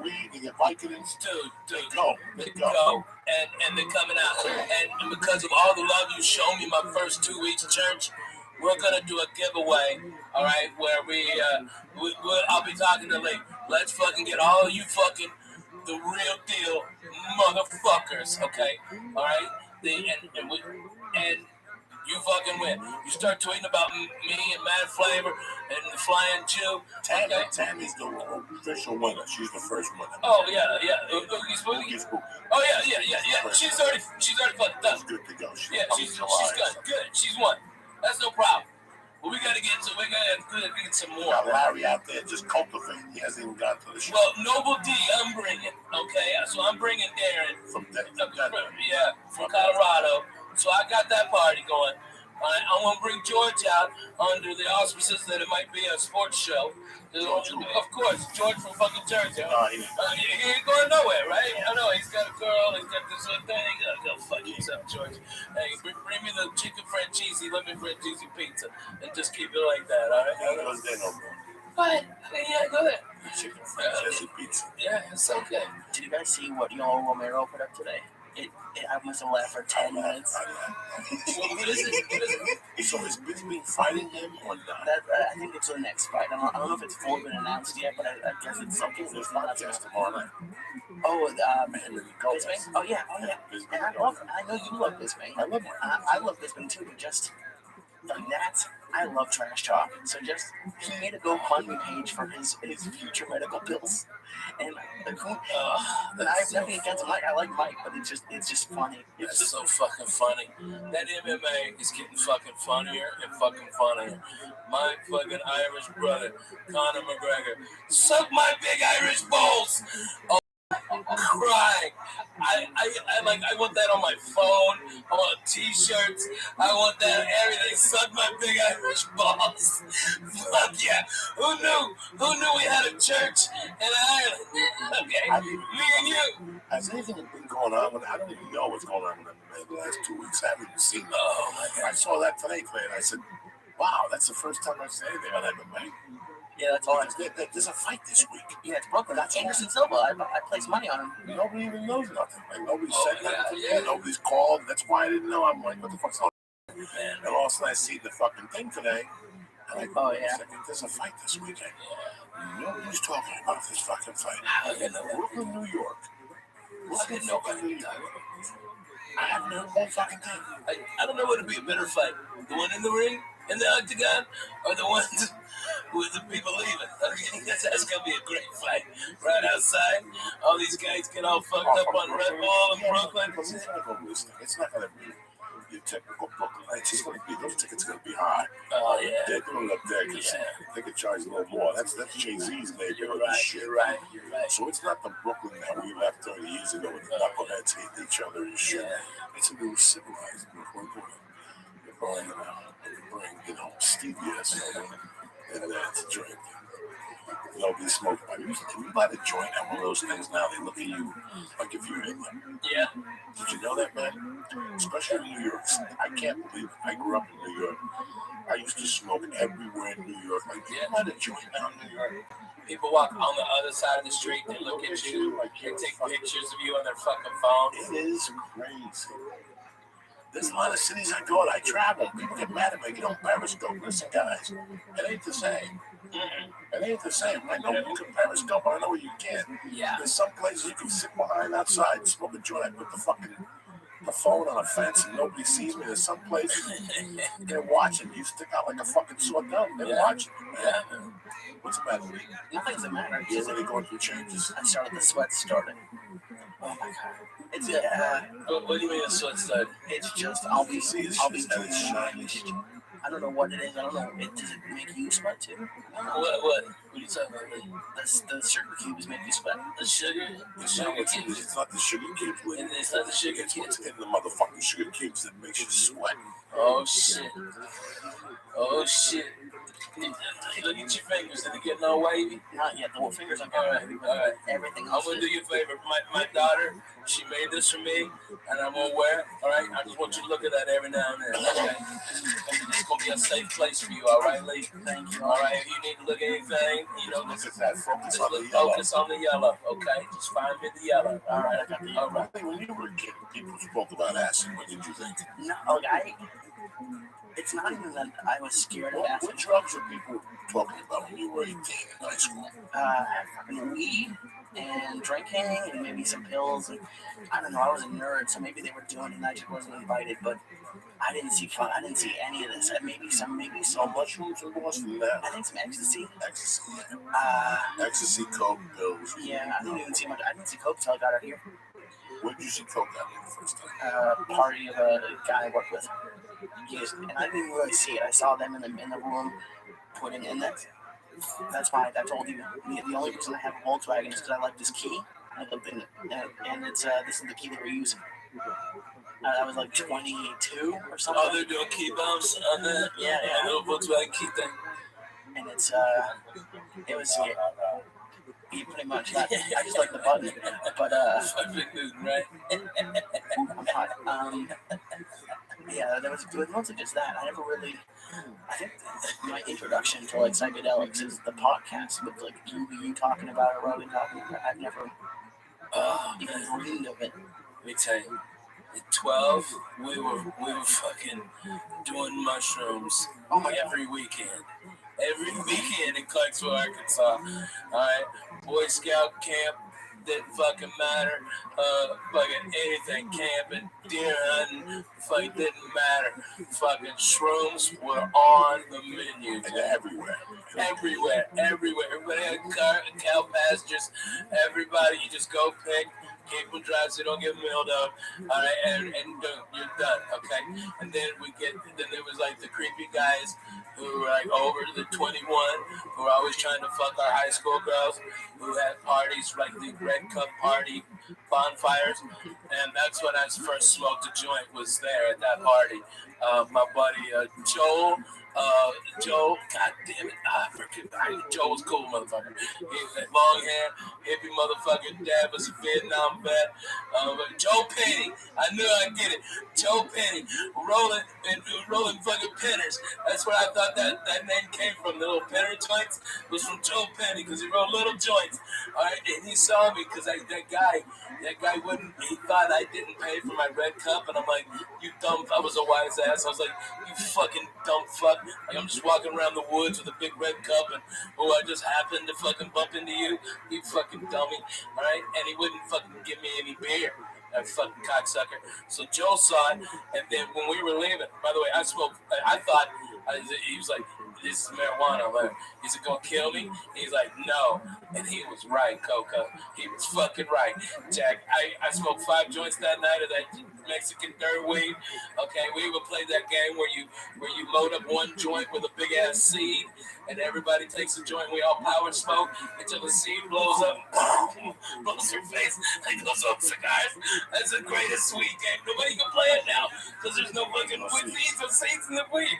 All right, and we did mushrooms that, and you'd always save up your money for wine cooters so you could try to finger bang girls. All right, that was our fucking move. Finger banging the chicks with the Bartles and James Mountainberry was the resistance. That's what it is. Ooh, you are getting sweaty lately. Oh, dog, it's girlfriend, please. He's gonna have a heart attack. Oh my god. You all right? Oh yeah, fine for now. And you're having a panic attack too, so breathe out of your nose. Hey, Lee, while you're on the Twitter right there, hey, because I'm not on mine, put it on to add me to the full thing so people can see this about the church, because I didn't know the church's Twitter handle. All right, and Ben, before you get too fucked up, text Aaron to send it out. Okay, yeah, out the ass. I want everybody to know, because I want all my fans, if you ain't down with the church, you need to be. Okay, all right. And that's number one. All right, you got to get down with the church. And number two, I want everybody to have more chances to win a free vacation to come to fucking Las Vegas, Nevada, Jack. All right, and we'll have a fucking blast. I like it. How's anxiety? You all right? It's just breathe out of your nose. Another chew. No, it really hasn't started kicking in yet. It really hasn't. So what are you swiping for? Because that's the anxiety. You're thinking about it. I'm not thinking about it. No, I can see it in your face. I can see it too. He's not right. thinking about it. I'm not thinking. It's just. Dude, your face is so fucking red. Shut up. You're not thinking about it. You're thinking about it. You sit there and you fucking boil it until, Yeah, that's how you get bad chips, dude. I swear. When was the last time you looked at the yellow? Look at the yellow. Look at the Focus yellow. on the fucking yellow, all right, though? Look at the fucking yellow, lady. Look at the yellow. There you go. All right, good man. He's a little Suge Knight I shirt. know. He's all right. Fuck yeah, he's doing it. How's every shirt I have a Suge Knight shirt? He does. Come on. That's your street name, Suge White. Suge Okay, White. Suge White. He's bad. He's bad. So who else is on the strip over there on Friday nights? Man, no, dude. I think I'm the first one to have. George Wallace isn't there. George Wallace isn't there anymore. They've got that piece of shit, Vinny Favorito. Has got some at the Orleans or something. I don't even know where he is. Fucking piece of shit ass is. That guy's the worst fucking human ever to get behind a microphone and call himself a comedian. I hope he gets 3 types of cancer in his ass and his mouth. Not the fast kind, the slow kind. So they think they can cure it. Alright, he's a fucking pestilence on fucking humanity. Fuck that piece of shit. I'm sorry. I get overheated by that Vinny Favorito. It's a piece of shit. Alright? He paid his dues, he paid his fucking time. He didn't pay his bookie. He didn't pay his fucking bookies. I'll tell you that. The fucking guy welches on bets too. And people are taking action for him still. You dumb fucks. Okay? How about ask all those Boston comics who got fucked out all that money he fucked them off with? Alright? To teach a comedy class. Dumb suckers, they should have known. You either have it or you don't. You don't go to class. You don't go to class. Focus on the yellow. Focus on the yellow. It's safe. Everything. Now he sees it. Now you see it, right? I can feel it. I'm not freaking out though. I can feel it kicking. It's definitely kicking in. I like it. I like it. I'm not like it's just. I swear. Yellow. Yellow. Just yellow, baby. Just yellow, baby. By yellow. That's all I'm thinking. No other colors. Just yellow, right? That's it. I like yellow. That's my favorite color. Stay in the zone, baby. Ooh, okay. It's funny that when I got into comedy, especially when I came out here, I go, how long was it going to take for me to fuck up? Like, how long was it going to take for me to hit somebody with a chair or rob one of these comedy clubs, you know? Because you could just sit there and look at 10,000 for so long before you have to smack this little fucking... Mamma mia, if it was anybody else's wedding. It's like... If they only knew. You know, it's so crazy how you sit here and you fuck around and you crack jokes, but how sad is it that, like, Keith Richards outlived fucking Whitney Houston? Oh, yeah. Like Ozzy Osbourne's outliving everybody. And he's still doing blow and pills. She's tried to dump him 2 months ago because he was still getting fucking high and fucking the hairdresser. How old is this guy? They don't stop. What people don't realize is, I just figured this out too. Me and my tour manager Ben, we were talking about it. How the fuck can Ozzy do not understand a goddamn word he says, but sings like a fucking bird? How the fuck did that ever happen? Lou Graham, there's English people, that's what they do. They're fucking bad at the bone, Jack. I'm sorry, I cut you off. No, I'm just thinking about how these people, I sit and I go, how the fuck do I outlive Whitney Houston? Like, especially during the Martel Cartel day. Yeah. And I always felt bad. Like, I never knew when the trust was going to end. Like, I never knew at what point. I didn't know if it was going to be being on the road with Mark Babbitt one day. You know, no, because when I heard he's lost all his teeth. Yeah, when I first moved here, he used to book these shows with Carlos and what's his name was still very hot. What's the Mexican guy? You know, Paul Rodriguez. He was George Lopez, yeah. George Lopez. I mean, that was Mark Babbitt. Mark Babbitt was driving back to Texas with 30, 40 G in cash. Yeah. Because he would take the money from the safe at the lab stop and use it to finance his tours. She was a millionaire. She's still alive. No. He bought it. I mean, he didn't buy it. He didn't buy it. It was an old lady who owned. No. You're thinking of the Austin woman. Right. What was the name of the lady in Boston? Because Pete was his stepson or something. Yeah. Right. and she owned a bunch of country bars, but she just thought it was a good manager, and she bought it from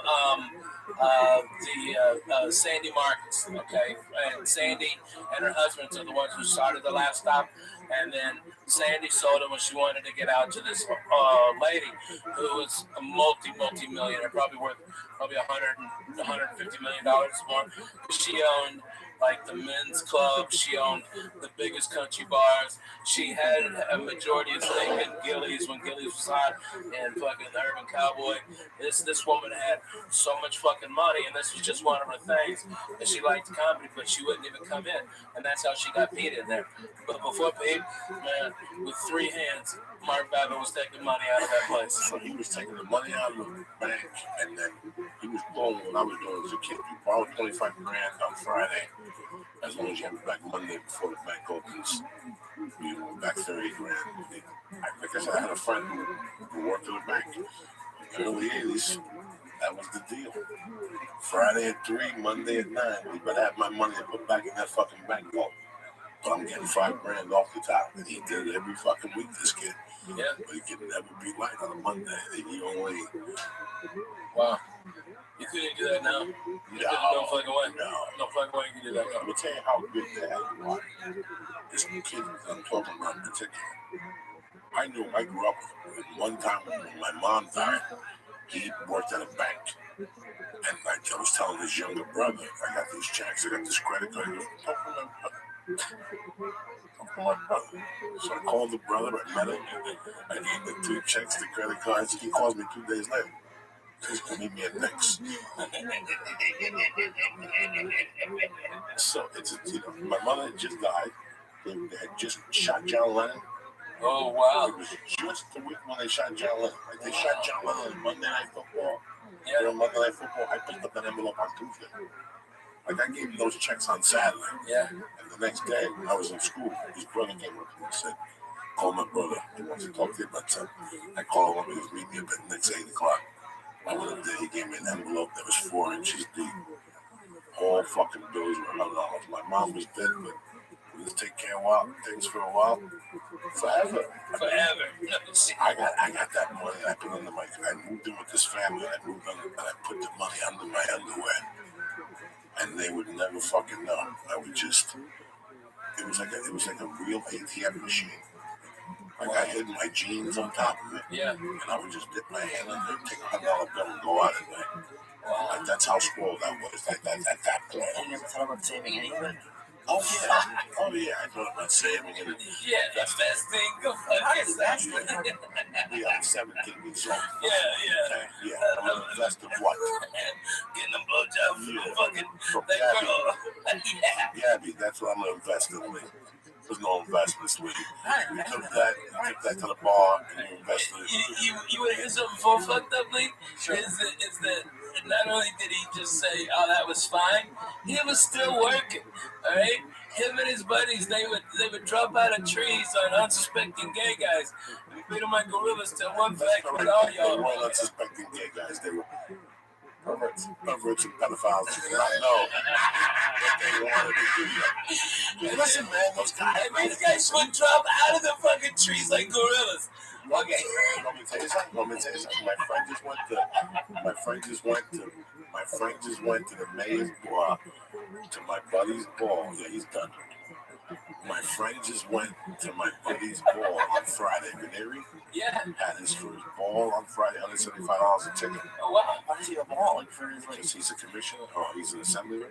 I love it. And he told me that the guy who used to bait this kid just did. I go, how does he look? He goes, bro, that dude hasn't aged a fucking day. He said it still looks like an Italian model. Oh, wow. We used to take this kid, and the reason why we used him is because he had a connection. I know that if we got arrested, this shit would get squashed at the end. Right before they ready to press charges, this kid had 2 left to choose. Right. That's the reason why he used to take him. That's right 50-50 right down the middle. But all he had to do was just bait. That's all he had to do was just bait. We did the fucking kick him in the post. Alright, so to explain to him, okay, so he'd be out there and then horrible, dark, fun ever say that to yourself? Like someday when you guys will be 50, oh, that was a terrible, horrible, fun time in my life. It was that dark and terrible. Like it was, like if I think about it now, it was dark. Like even in the daytime, it was dark. Like there was no sunlight in my life then, and it was it was like my junior year. It started my sophomore summer going into junior year, where you heard rumblings. There was this Davy Thomas, this Thomas family, and they were the kings of it. They were the Wendy's. They were the Dunham. They did not own Wendy's. And they were the first ones, that 64th Street crew were the first ones that started calling up Boulevard East. And then the word started getting that you can make some money.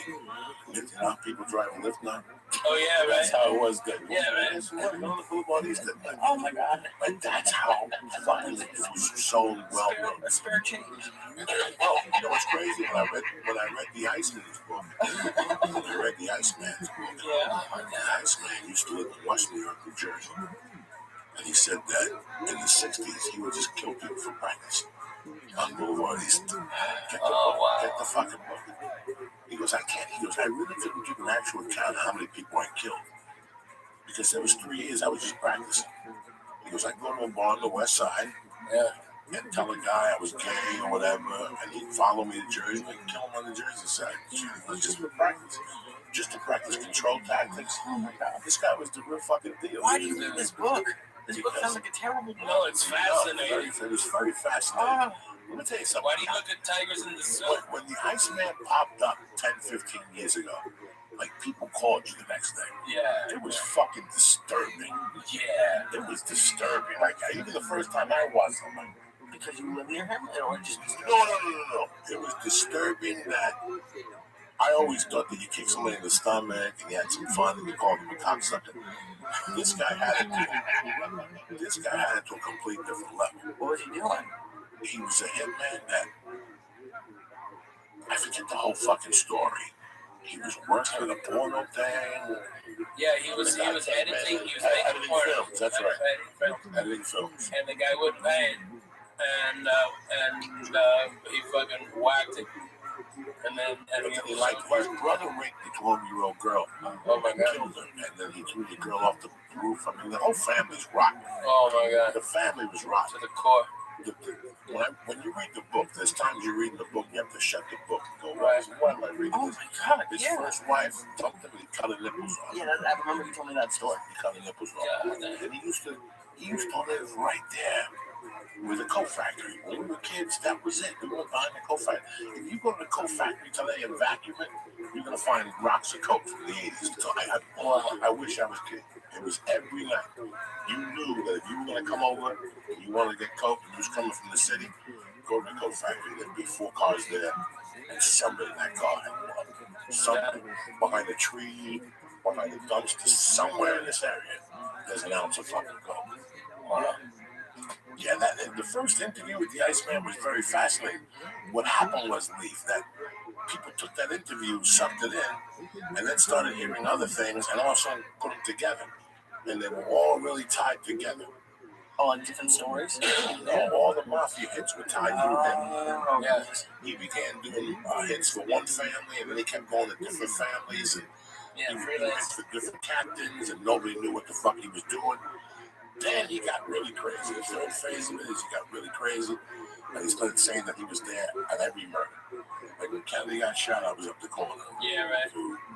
When the guy from the fucking Bananas got shot, that's Joe Mary's restaurant in Brooklyn, and that summer, he says he had one of the tables, that he was one of the backup shooters. If the original shooters fucked up, that's a lie. You know what I'm saying? That was an inner family thing. They weren't going to get a fucking Pollock to step in on that one. There was just a lot of things he claimed. But then at the end, he said something.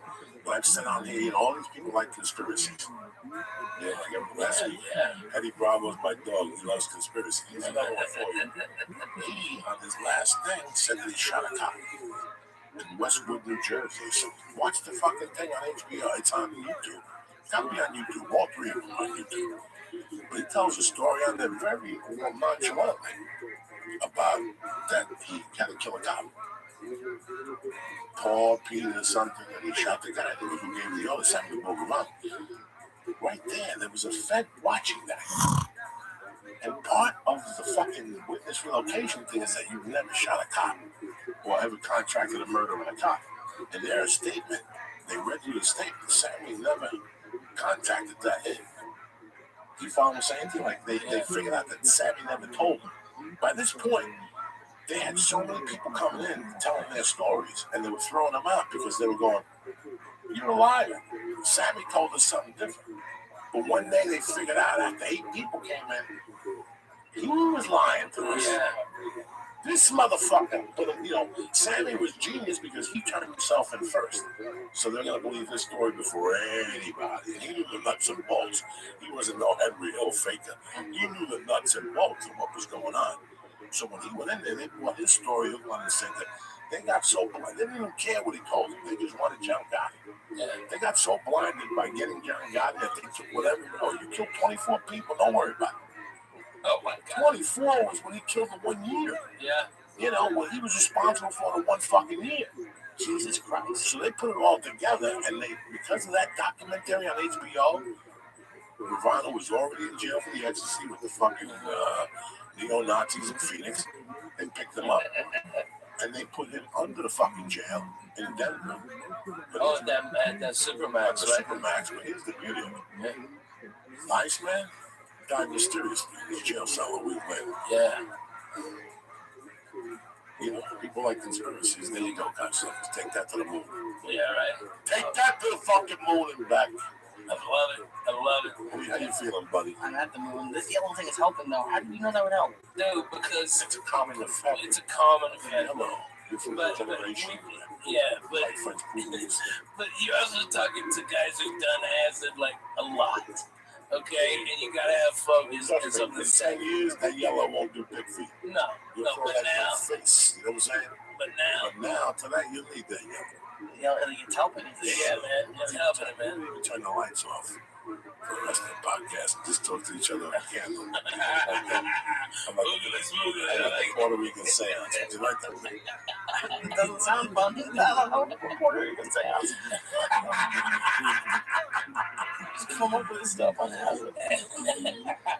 We come up with stuff even without acid. Oh my God. Your little head is shiny. Oh my God, I just announced I can't stop sweating. I can feel the heat. See, this is and I'm not like last time Monday. I was freaking out at this point.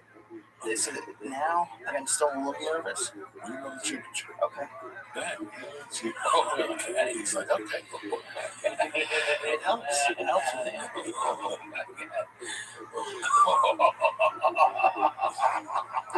It's running straight through. What do you have tomorrow, Ashley? Nothing now. Okay, hey, look, we're powered by Tiva Chews. Transmission fluid. We're done. That's it. We can't keep doing this to ourselves. That's what you keep saying, but then next time, Monday, we'll be back here, fucking 18-year-olds coming. You set up, I'll be out. We lost that strip of acid. We lost that for 6 months. A sheet of acid? Oh my God. That's the shit.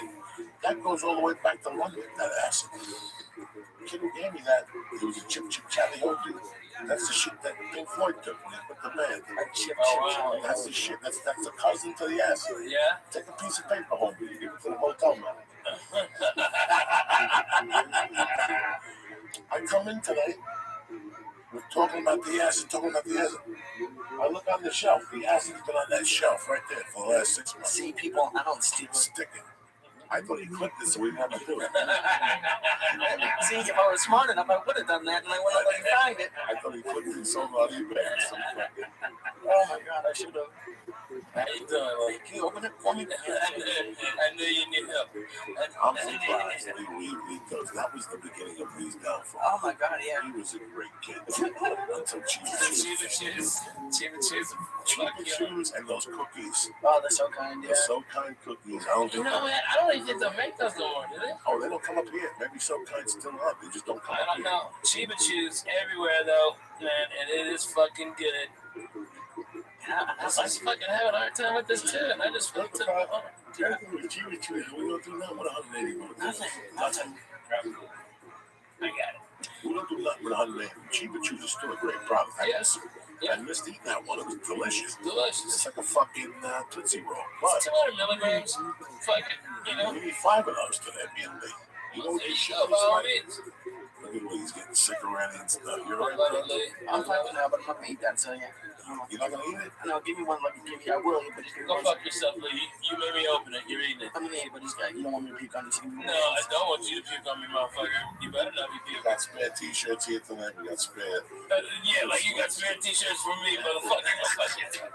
Great, I'll use one of those size fucking medium to wipe my titty fucking dry. I'll put 2 strings around those pillows and shit. What the fuck is that? Like one of those guys in the 50s and shit. The service is in town today. Go board and shit.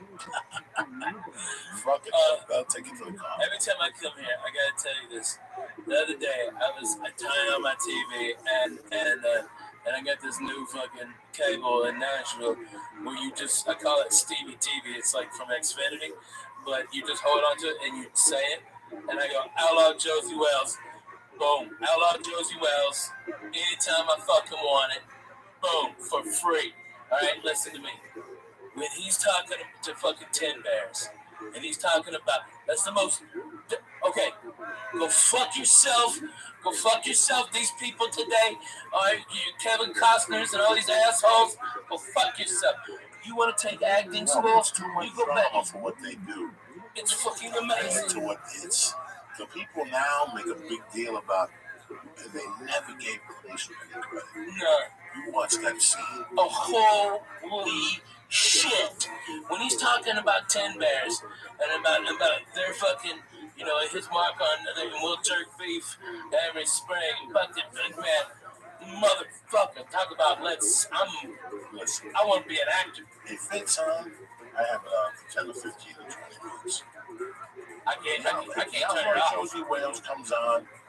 It stays on till I gotta make a move. Yeah. 20 minutes, 30 minutes. Right. But the last 3 weeks, the part's been coming on. My all-time favorite, the Kids Believe. Oh, yeah? And he goes, give him the bucket. No. Give him the bucket. Where's the bucket? Over there. Give him the bucket. He's stuck to see the devil. Touch the road. Yellow. Keep it cheap. You ain't the cheaper too? I'm trying to right now. That's what I'm doing. Oh, that's why you're getting sick. Yeah. Oh my God. Drink the water, quick. Let's go. Come on, quick. Let's go, Lee. We got a podcast. 10 years. He's Handle still your fucking drugs. In trouble. I'm trying to eat it in silence. No, there's never no silence. Oh, there's always going to be a noise. There's always a grunt. There's always a... Well, stop giving me all those fucking drugs, then. Oh, yeah, but you're the only guy who complain about that ever. I'm not complaining at all. I'm having fucking fun. Don't give me all the weed. Don't give me all those free drugs. He loves it. I'm having a great time. What the fuck? There's nothing to complain about. Oh, fuck. I'm telling you, my daughter made that yellow's helping it. It's helping a lot. It's helping a lot. Now, She's a good girl. whenever I see that fucking scene, I always watch. Listen, lately I've been catching the other scene. Now I go for a stretch like in 3 months where every time I turn around, it's a scene right when he sees the young bucks and he goes down there. Yeah. And he gives me the sign of the whole thing. That whole fucking spiel, like I said, that's an acting class. That's it. And The Godfather is all you need to watch. If you don't get it after that, then I can't help you. I cannot help you. When Brando is at the meeting, and he's talking about his son. Yeah, I'm not a superstitious man. Yeah, all that stuff. If something should happen. Listen, all that stuff, that's an acting. That's acting 101. That's as good as it fucking gets in my world. It wasn't until this moment I knew it was Barzani the whole time. Oh my God, that's so deadly. Oh, deadly. When you watch that, you just get shivers. HBO, even after 80 years, The Godfather's still the oldest movie. They still talk shit about it. HBO is doing another thing about it now.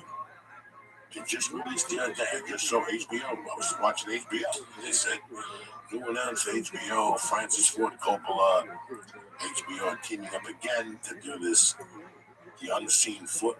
Just a ton of shit they're going to do again. Wow. The movie's that fucking interesting, I guess. Huh? Man, I never knew when oh God, I'm blanking out because of those drugs. When they get the cannolis, okay, that he goes in and sits down and has a whole spaghetti dinner. All right, he's like, guys, I'll be right back. I'll be right back.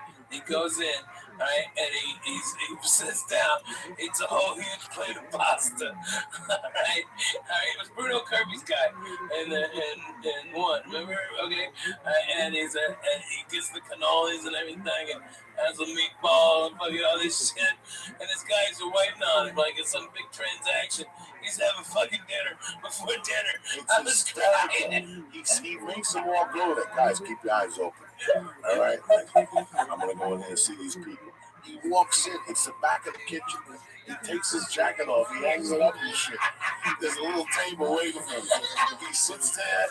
It's a fucking 3-course meal. Meanwhile, they think the mafia's coming. They're out there with guns. He comes out 20 minutes later after a good meal, man. It was a hectic breathing. How you doing, man? You breathing heavy? Oh yeah, the cops are coming and everything. You think they're coming for you? No, they're not. I'm not there yet. But why aren't you there yet? I don't know. I need another sugar cube. No more sugar cubes. No more sugar cubes, you.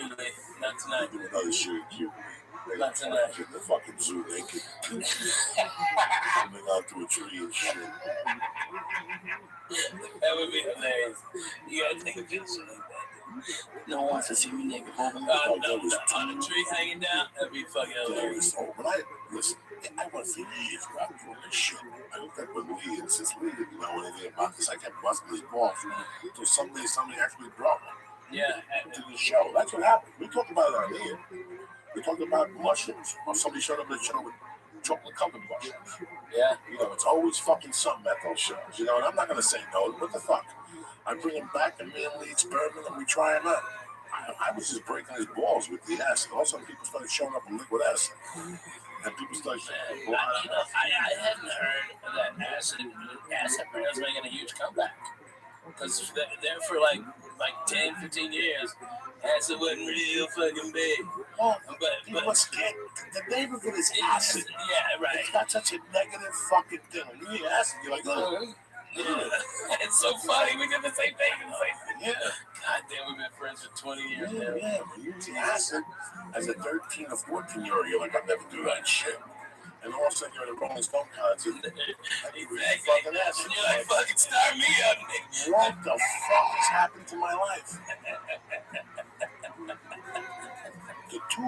There was one particular, there was one night that was horrible. Like there's coke nights and there's pill nights and there's alcohol nights.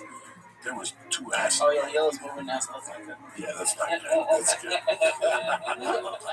It was good to them. It's good up until it starts snaking around. All right. Lesson 1 down. Okay, good. Leave the snake out. All right, let me snake. Oh, Jesus Christ. Slithering around the table. Lisa, it was my 17th birthday party. Right? It was my 17th birthday party. And we broke into my house. The one where I lived. Yeah. It was on Monday afternoon. We walked in there about 2 in the afternoon. No heat. Yeah. No electricity. February 19th. Happy birthday's coming up. 2 in the afternoon. We got our jackets up in the attic. We're drinking fucking beer. We could hear the mice running around because the electricity was off. The power was on. We started eating those microdot hits ass, man. We started popping. We probably ate like 3 of each. We were gone. We walked in there and the sun was out. When we walked out of there, it was dark. And people were tripping their balls off. And I was one of them. Yeah, you're in your fucking own house, man. No. At that time, I didn't live in my house. Oh, yeah. I broke into my house. I know. I was living with the Bendis. We Right, went up there as a party. But one thing I remember, I was tripping so hard. I went downstairs. He's going through changes, ladies and gentlemen. I went downstairs to pee. Oh my goodness. And Louis Hernandez was puking. And I pulled him by the ass. Louis Hernandez was the only Dominican kid in the neighborhood, but he had an afro, so they called him Louis Nigga. And he would have to say 1,000 times, listen, I'm Dominican. They didn't give a fuck in 1970. You're black. It's fucking crazy how racist it really was then. These people do nothing to it. They don't know what they went through. Louis was Dominican. They called him Louis the Nigga. Unbelievable to his face. If he still pops up in North Bergen, they go, oh, look what he's Louis the Nigga. I'd be like, stand there like, yeah, fucking, I'm 50 years old. They're still calling me Louis the Nigga.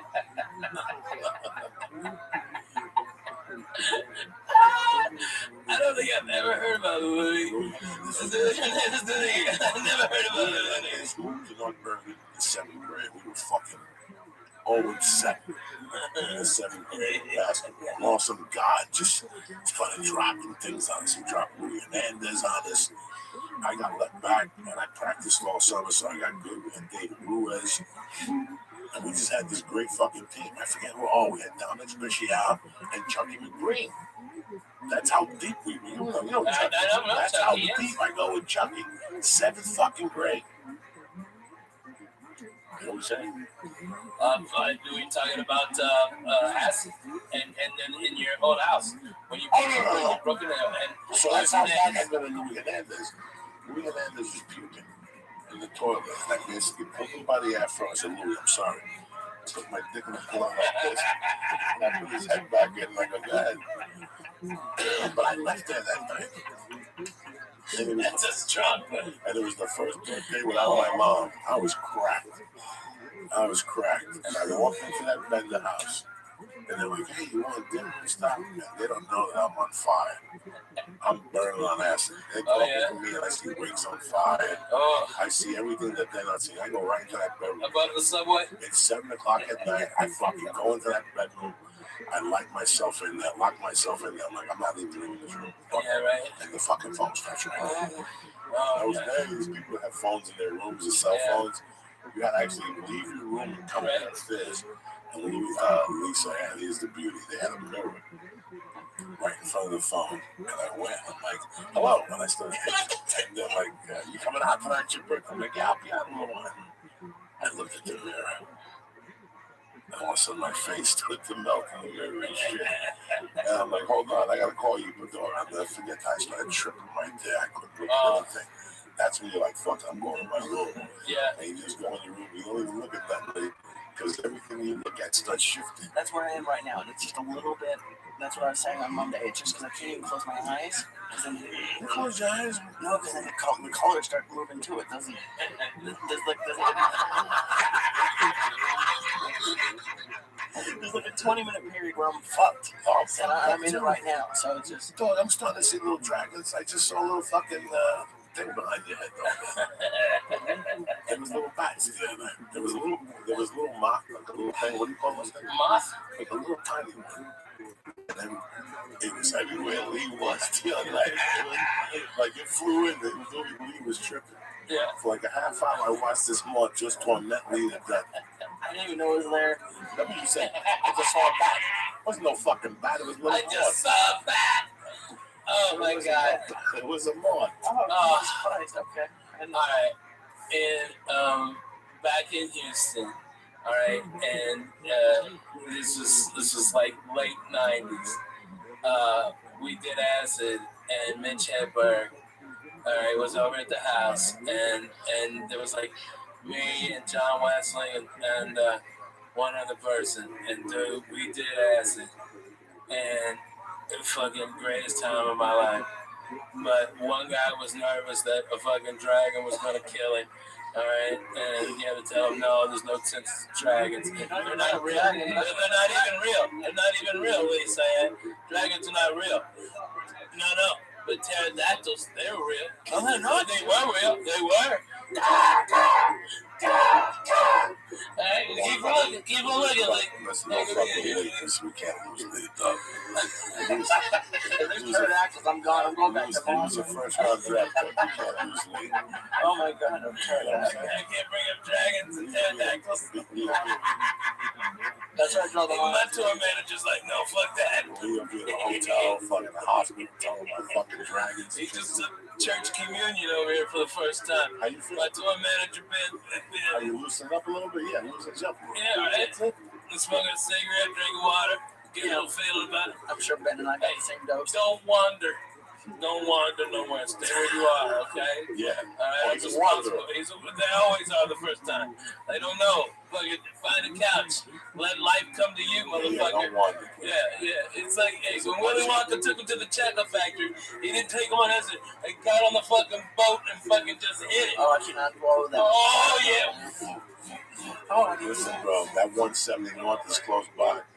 You get lost out there, it's all over. They won't find it till Sherman Way and shit. What is it about LA that causes people to run from the cops? Oh my God! You see that black guy today? It's every day here. It's every that day. Black guy today. Or how about the stupid fucking white guy? There was a stupid white guy in a white minivan today. They rolled up on two cops, said he had a gun in the car, and then took him on a fucking 8-mile round the world slow chase like he's got OJ in there, all right? And then gets out and just, and at one point, a guy with a camera walks up to him and is like, hey, why are you running from the cops? And the guy's got the camera. The guy supposedly says he's got a gun, and you're fucking over there with a camera, you dumb fuck. And where were the cops? If a fucking fat ass with a beta cam can get right there by the guy, why couldn't the cop go, hey, you want to get the fuck out the car? All right, please, can we just stop this? I saw that too when I saw the cameraman literally, he must have been following. Where you putting those cigarettes at? Don't throw them over because they'll evict us. The helicopter? I think it's legal. Oh yeah, they will. Yeah. I get blamed for everything in this city. In Hollywood, I'm blamed for it. We'll pick up everyone up. But what we're talking about, the fucking people want to run from the cops. Oh yeah. Like I never saw that. And everyone's faces are moving now. I never saw that anywhere else in my whole life. Running from the cops. You never ran from the cops? Fuck no. Really? Not even as a kid. I haven't run from anything. Let's say you want. That's strong, man. That's what they said. Fuck it. I hate running. I have short legs. It's not fair. Dude, I can't even walk next to people. You took it from a fucking the greatest of all time. I don't run from anything. And I got short legs. I'm a dumpy too. Okay, me too. I got dumpy short legs. You got chased as a kid with spray paint thing. Fuck no. Lighting the fire at the park, and somebody go, "Hey, you little bastards!" and run away. Nothing. No, I guess my town was super white as it is, but I was like the whitest of the white in that town. Nobody hung out with one of them light a fire or fucking set like a cat on fire, nothing. And then these kids got involved. No, we didn't set cats on fire. We would set like little fires in our yards or in the driveways. What about the bullfrogs with the firecrackers? No, we didn't do that. Oh man, okay, well y'all ain't from the south, because let me tell you what, you get some of them straight from fucking Tijuana M80s, alright? Strap a fucking bullfrog on that motherfucker. Oh my god. Boom, bitch! Get out the way! Are you kidding me? Those things went off. It was like a quarter stick of dynamite, you know? He says, oh my god. Oh my god, Lee. You have to do shows for Peter. Frog just went everywhere. Just everywhere. They're not endangered. Come on, we were spreading the love. Alright, we're feeding the other animals. Bro, you never know. Not in today's world. They might show up with something. They might show up with something. Shit. You also need fucking 3 frogs you killed. I hate frogs, dog. When I was a New York City kid, I was out of Miami. And dude, the frogs in there are fucking big. Bro, in Miami, I couldn't sleep at night when I was a kid. I couldn't sleep. They're loud as shit. Really? No. Listen, I don't want them around me. I don't want to eat them. You're not playing frogs? Never. Not even close. Not even by mistake. Not even do I want to look at that thing. When you tell me I start going to the table, I excuse myself. I gotta go. That's pretty fuck ranch dressing, right? Can we just say that? I mean, I've been saying it for 20 years. Nobody listens. You never had it in my house. There's always blue cheese in my house. Motherfucker. Fucking always blue cheese in my house. Shit. Out of respect for Buffalo. What? Oh my god. Well, you're fucking synchronizing. Oh my god. Fucking little shout out to Buffalo. My fucked ups and the ankle bar. How you doing, Lee? You want to change? Want to put on some Black Sabbath? Nope, I do not want to put on Black Sabbath. Let's put on Black Sabbath. It's okay. What I'm going to put on by Sabbath to really take it to the next level. Oh man, great acid music. Yeah. Fucking Led Zeppelin. You need more. No, you're scared. You're scared. All I got to you and Dean Delray, and it's all over. No one in the hospital room. Don't wander, though. Don't wander. This ain't a good neighbor to wander. No. You know that train, they'll take you downtown, it's all over. 1 minute you're at a protest, next minute you're sucking dick in the drummer right there. Saying free the fucking Villanovis. What's up, Lee? I'm doing good. It just hits me strong. I'm enjoying it. I'm just enjoying listening to you guys talk. Okay. I tell you what, when you were smoking before, I could smell it. Oh yeah. I thought something was burning. I'm like, something's on fucking fire or building. I'm like, this motherfucker's like this smoking and shit. I don't like the music with it. It gets my heart beat. My heart's going a mile a minute right now. Then you need some Led Zeppelin right now, because Led Zeppelin will let you go a little high and then it'll slow it down. You know, and then a little high, then a little low. No, but they do the bass, and then it fucking gets your heart going. It's when them drums kick in, when them horse tranquilizer fucking drums hit. That's when the shit's over, Jack. You gotta be ready. You gotta be on the train, or you're left to the station. That's all I'm saying, right? You need come on, lay it down. Well, you didn't know it was going to be decent. Come on, listen. This is training week. This is like Shark Week in the podcast business. Dude. This is like Shark Week in the podcast business for us. We're going to go into fucking, that's it. Every week is this week. It's not like we're taking it easy week. This week. But that's why people love the church, because it's the real shit every week. You never know where you're going to get. This week on the church, we're doing kale shakes. And that's never going to fucking happen. No, it's going to fuck yourself. It's all right. Now it's okay. All right. Now we have 3 kinds of acid. All right. Let's see what we right. Listen, people are going to start sending it from all over the world now. Without About a month, we're going to have so much acid stock. It's all over. You have ISIS acid. Okay. You gotta take it. You gotta point towards Mecca while you're driving. Oh my god. They're gonna flavor your falafel. All right. They're gonna give you that shit straight from a fucking Hebron. No, Hebron or whatever that is. That fucking. Where's your people from?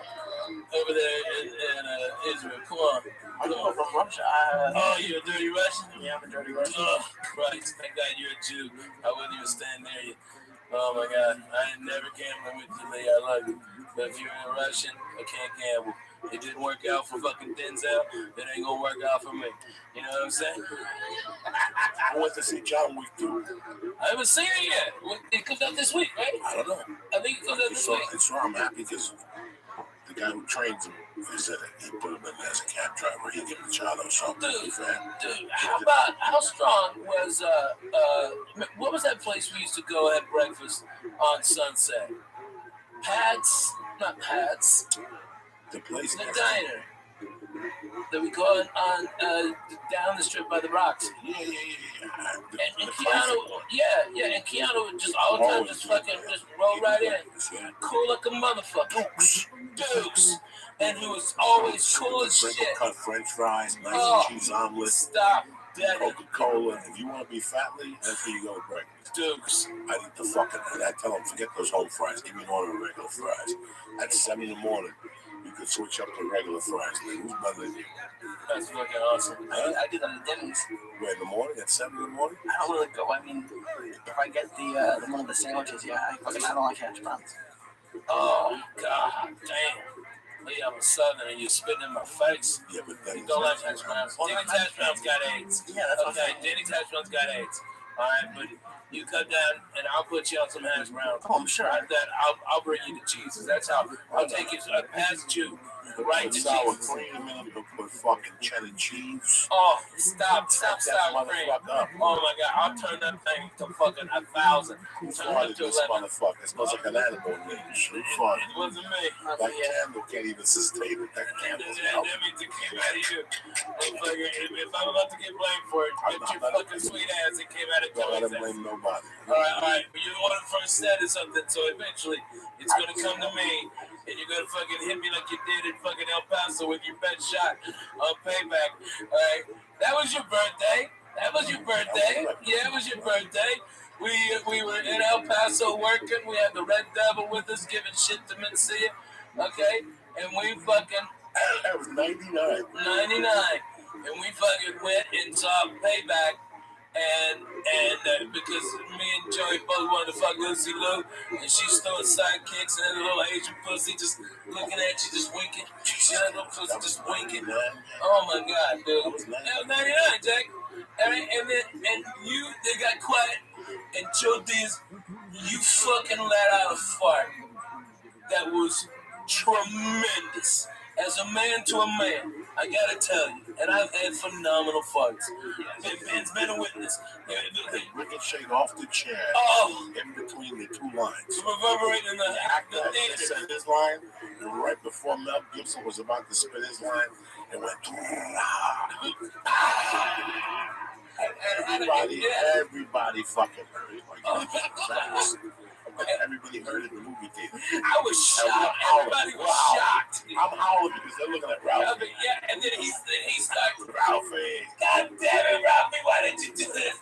And everybody's fucking looking at me, and I'm like, God damn it, Coco, Jesus. I didn't know it was 99. Oh my God. Y'all are. Y'all get really fucking old. Y'all are. How's that yellow treat? It's on this snake right now, so it's okay. It's on snake?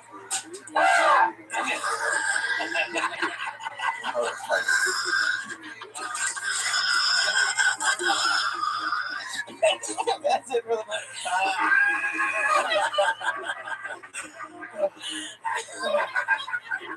That's an old school bird, bro. That's been an hour and a half. That was an hour and a half. Fucking team, fucking bust your balls. Concentrate on the yellow. He says concentrate on the yellow. As soon as it starts moving, last 20 minutes, like, I've been doing this. You're going, oh my God. And then the snake came. Listen to me. I could torture you to death on this. If you think I could torture you in regular life, what I could do to you on acid, I'll have you call 911. You'll be like that dude, Chris Heller, when the cops showed up. He got out of the car and gave him his own wrist. That's what we'll do. You understand me? I can take a motherfucking real life and torment. Oh, that's okay. Take me away. What do you think that you could do? That's what you're doing to me.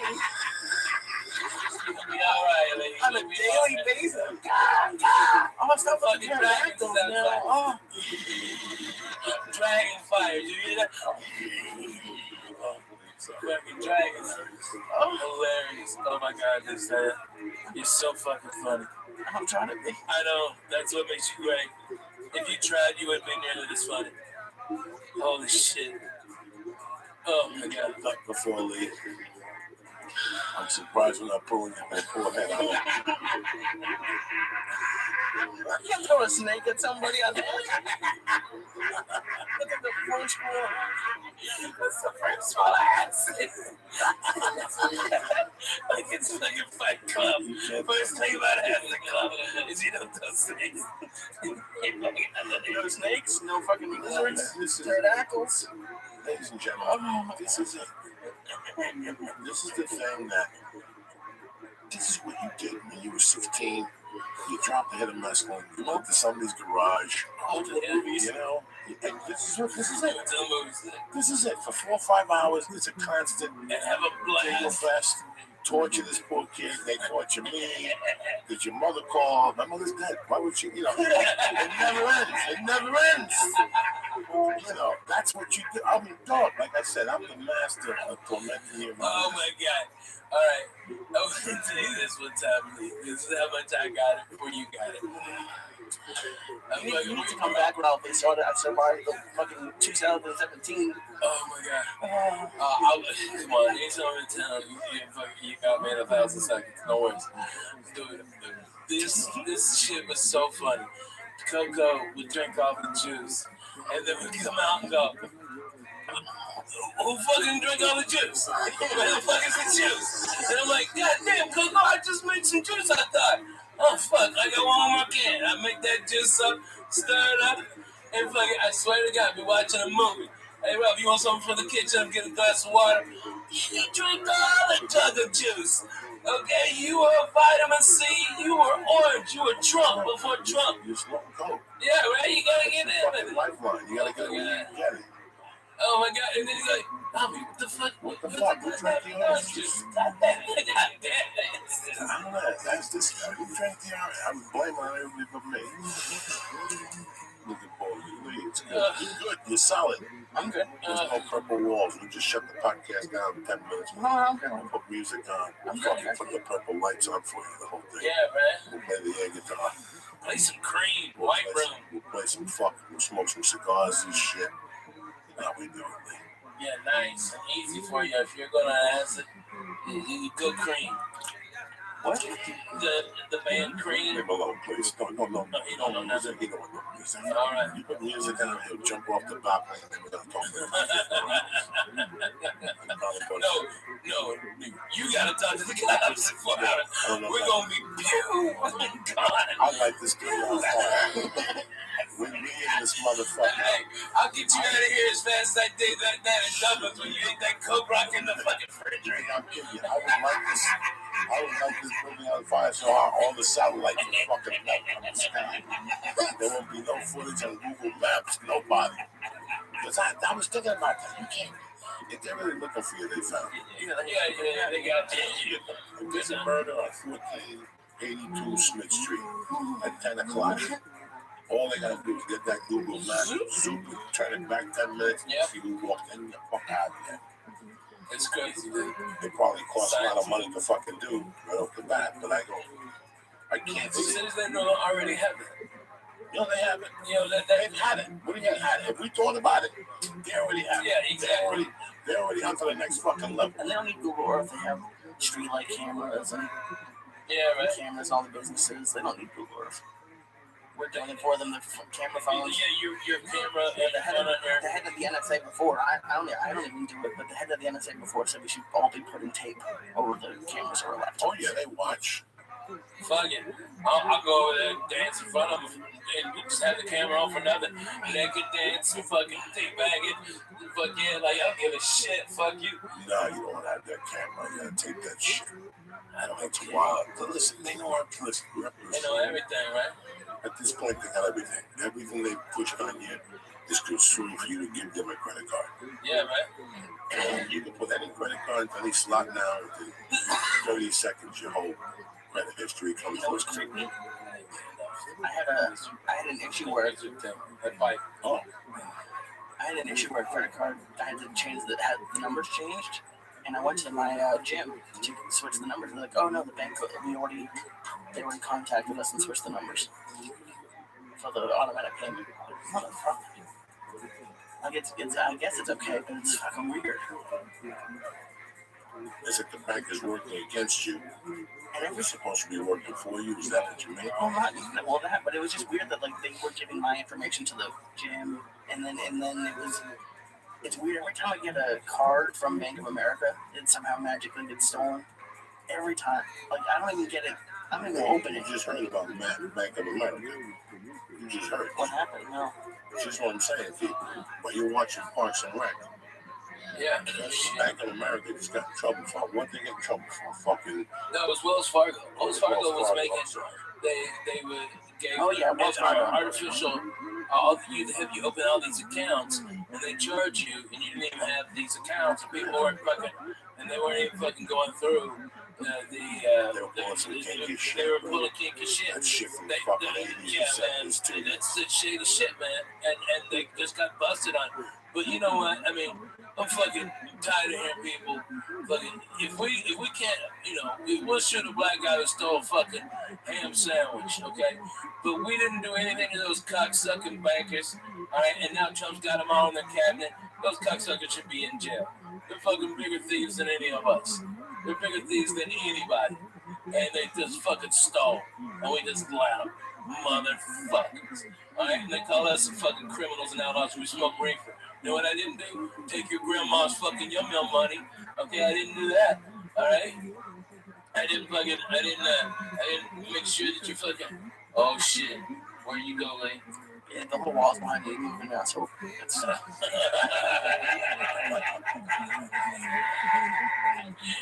love it, Lee. Lee, you need to take a hit? Sure, I know you did. Now you think about it, all your information is gone.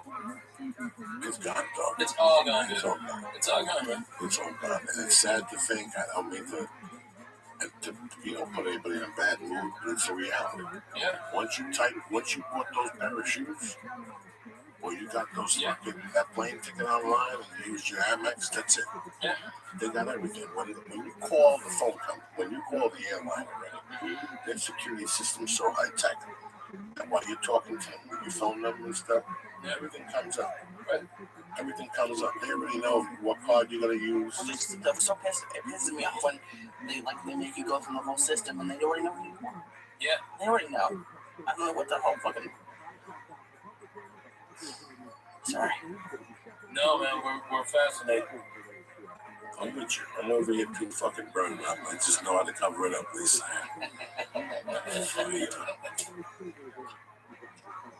I'm not seeing fucking ghosts or spirits and shit. Take it really, though. Come on. My eyes fucking.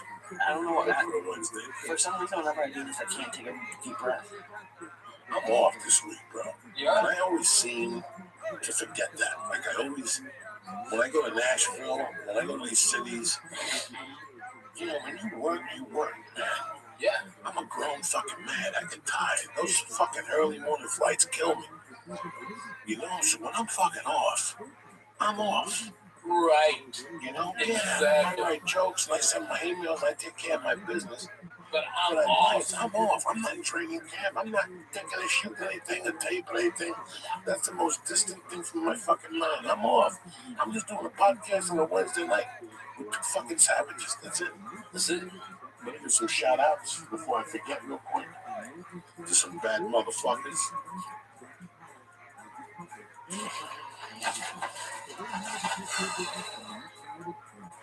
Hold on a second. Bam, there you go. And I ain't fucked up. Jenica Jones, Brandy Lynn. I'll see you in Minneapolis in 2 weeks. Trapper Weldon, Gravity King, Nettie Moreno, Jay Unito, Spooky, our girl. I love it. Ryan Scott, and Fernando Zorilla. What's happening, you bad motherfuckers? There you go. That's it. Well, hey, okay, good. Because I got to tell them about the thing. I want to fucking forget. I just want to give them some shout outs. I love these guys, man. My buddy Enforcer, he's Paul Marsh down in Little Rock, fucking, is a member of the church. Okay, he's deep in love. Right, wants to give you moonshine and watch you fucking get all fucked up on that. Okay, buddy Paul's fucking great people. Also, I heard today from Ricky Cruz down in Florida. His boy's out of the hospital. His boy had a sinus infection, and he took it to the ER. The doctor said, "Oh, it's a virus," and the sinus infection got so bad that there was an abscess in the little boy's sinuses. All right, this little boy's 7 years old. God bless. All right, and so the little boy he was in ICU for like 9 days. Had to have surgery. Okay. And he does all this, and I'm talking to him, and I'm like, "But Mikey, what can I get you? Are you okay?" I said everything for kids, okay? And he goes, "Uncle Rabbi, you maybe like Legos or something?" I said, "That kid every kind of Lego they have." I said him everything. The kid goes to that, all he wants is a Lego. God damn it, you got heart, kid. You almost died. All right, because 9 days, dude. The abscess got so close. The little bones in there, they're so close to the brain And these dumb fucking ER doctors who don't give it two shits, all right, to look, take 5 minutes, look at a kid, all right, what's the color of the snot, okay, you know what, hey, he's 7, let's give him antibiotics anyway, just to make sure he's okay, all right, it's fucking Miami, trust me, he'll need extra antibiotics or something, all right, he's only 7, but he'll still need it, okay, and it's like, and that little boy, and Ricky and I were working together. We were in West Palm, and he left every day and every night. And it was like his wife was like, I took him to the ER. He had a fever and spikes. And oh my god, we gotta look sometime. Oh my god, that's terrible. It's horrible. It's horrible. But God bless him. Is he okay? Yeah, he's okay now. Thank God. I know. Thank God. But Ricky's a brother. Ricky's family. Old school family. 1440. I still know the beat with Joe Chadwick and Ricky.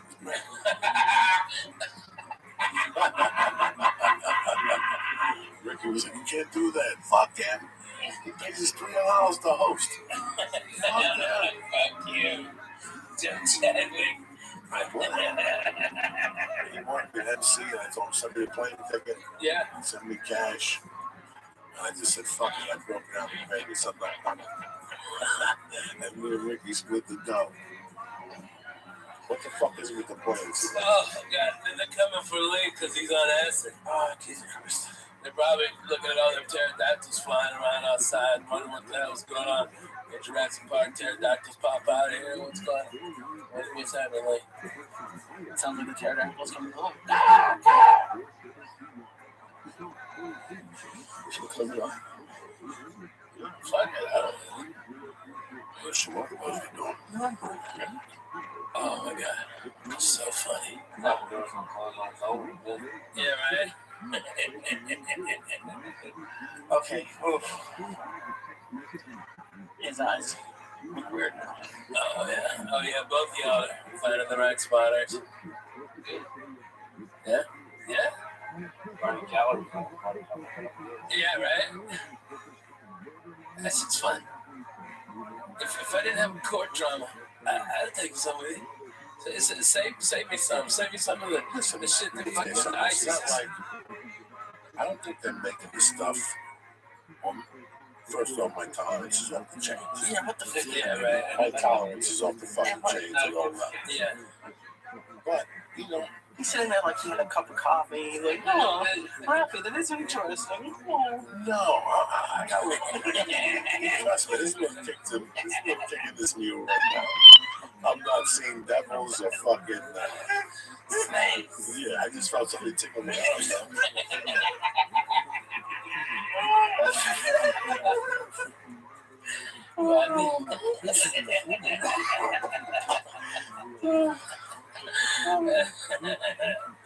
Fucking good. So fucking funny. Yeah, that's why you just gotta break out of the ordinary. I love doing different types of podcasts, man. I really do.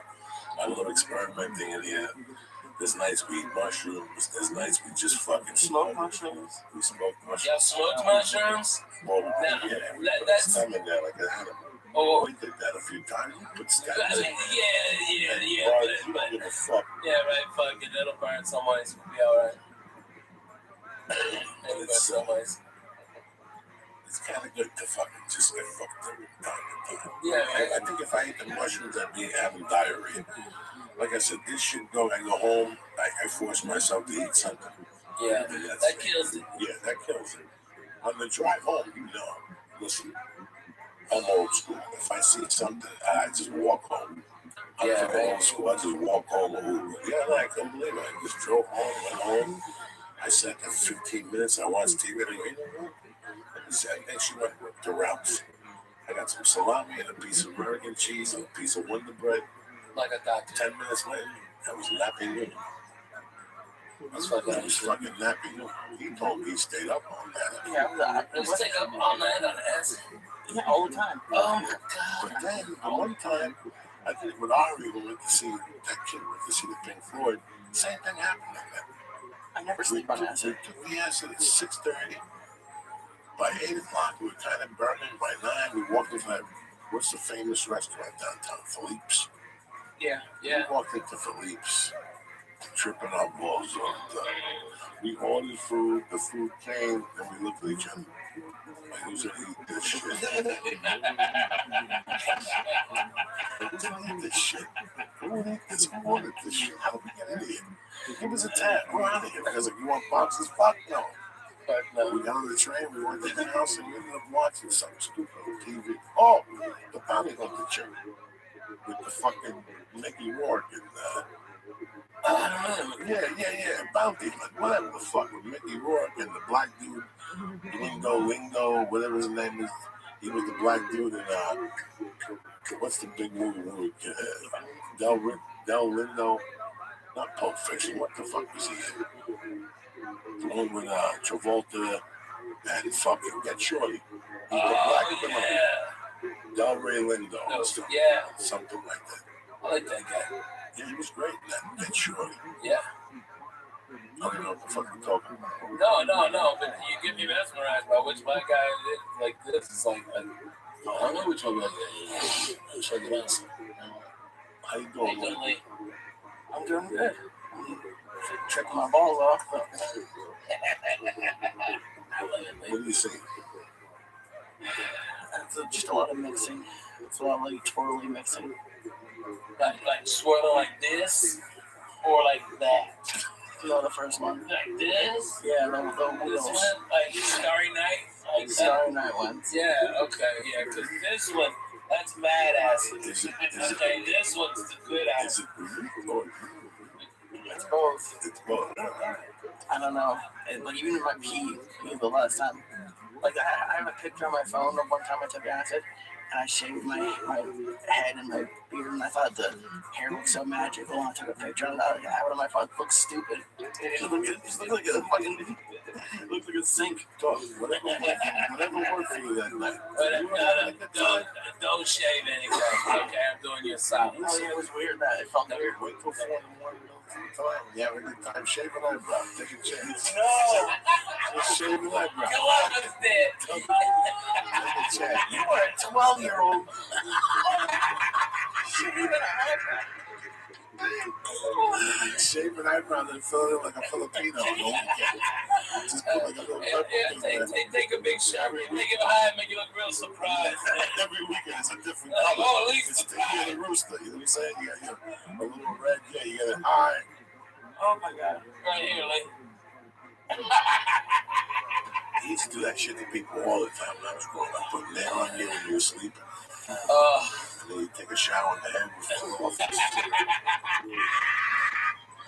Oh man! Oh my God! They used to have some wicked shit. They don't do it no more. People lost that. Remember Lemon Up? Remember that shampoo that you put it in your hair? It was lemons and your hair got lighter. What was it? Lighten Up? Yeah, right. Up? Yeah, Lighten Up, Lighten Up, or Lighten Up, Lighten Up. There was a shampoo in the 70s. Yeah. It was fucking huge. Everybody. Once June came, you got that shampoo. Then you put it in your hair and your hair got all light and shit. You got sexy for the summer. Yeah. But by September, you're like a dirty whore. That was the first invasion of the dirty whore. It was the lemon. Yeah. From there, it all went down. Oh, God. I gotta tell you, what is the fucking deal? All right, what are you gonna tell stories about? Wow. You go to Kevin's, the producer's apartment, and clog up a shower. You gotta tell these people.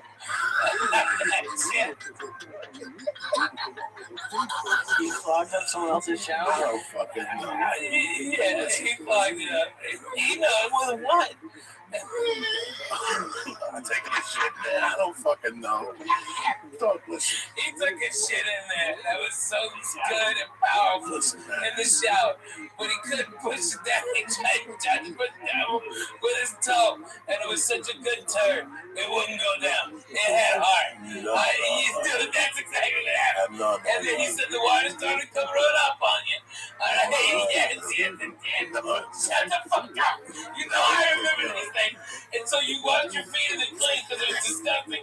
You're like, I'm Catholic, I can't do this. And you got out of there, and you're like, something's wrong with you. And then you came over to my place,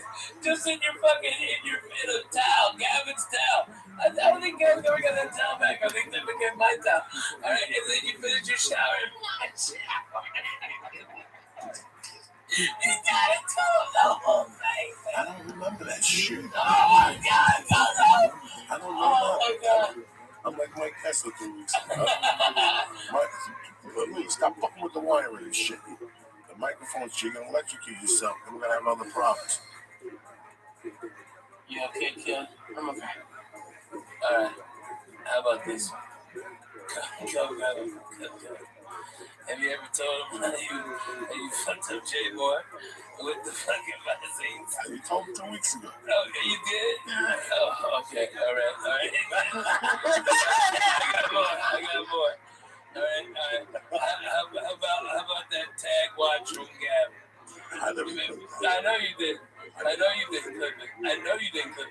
But you and me were the only ones who knew you didn't clip it. All right. I think he was fucking around with Tell Horns. I'm gonna be as honest as I can. I don't give a fuck. At that point in my life, right? Do you remember he came up to the store? Yeah. He tried to get tough on me with Keith. Yeah, well, look. I looked at him like, are you fucking crazy? What? Listen, I made some mistakes. What really happened was that a certain girl came up, he hooked up with him. Right. And he fell in love with her. She told him to move up here. You remember that story? Yeah. But 6 months before that, they hooked up Skype. And they would whack off on the phone and talk dirty to each other and dildos and shit. You know, that was 1998, right? Yeah. Skype wasn't 10 cents a fucking minute then, you know what I'm saying? So he started getting these bills, and all the bills are disappearing. You know, who's putting these high fucking bills on my thing? He was on that whack it off. He dumped the conclusion. Then the watch disappeared. It was like 3 or 4 things. The watch disappeared. Like 5. And he came to my house one morning. I was living with Terry. I was sleeping with Terry. He knocked on my door. That morning, I looked up my door. Don't ever knock on my fucking door again. You want to see me, you call, and we'll meet you later. Goodbye. And that was it. Yeah. And that one time was about the watch. Yeah. The watch was stolen. He left it on top of it, but then he found it. And right. He couldn't make face. Right. He couldn't tell anybody. And somebody saw it on his wrist. He said, isn't that the watch he stole? Yeah. And he goes, no. I bought a fake one. Yeah. So wait a second. You had a real watch that got stolen, and you went and bought a fake one. The exact kind. And we're not talking fucking. Listen, man, I was no saint. No, but you weren't that. But I wasn't the devil either. And you know what? At that point in my life, I was playing that role for 20 fucking years. Yeah. So I already knew. I grew up in North Bergen. Those guys would go, you know, fucking Ralphie. He stayed here till 8 in the morning snorting coke. Really? You didn't help him. You didn't help him.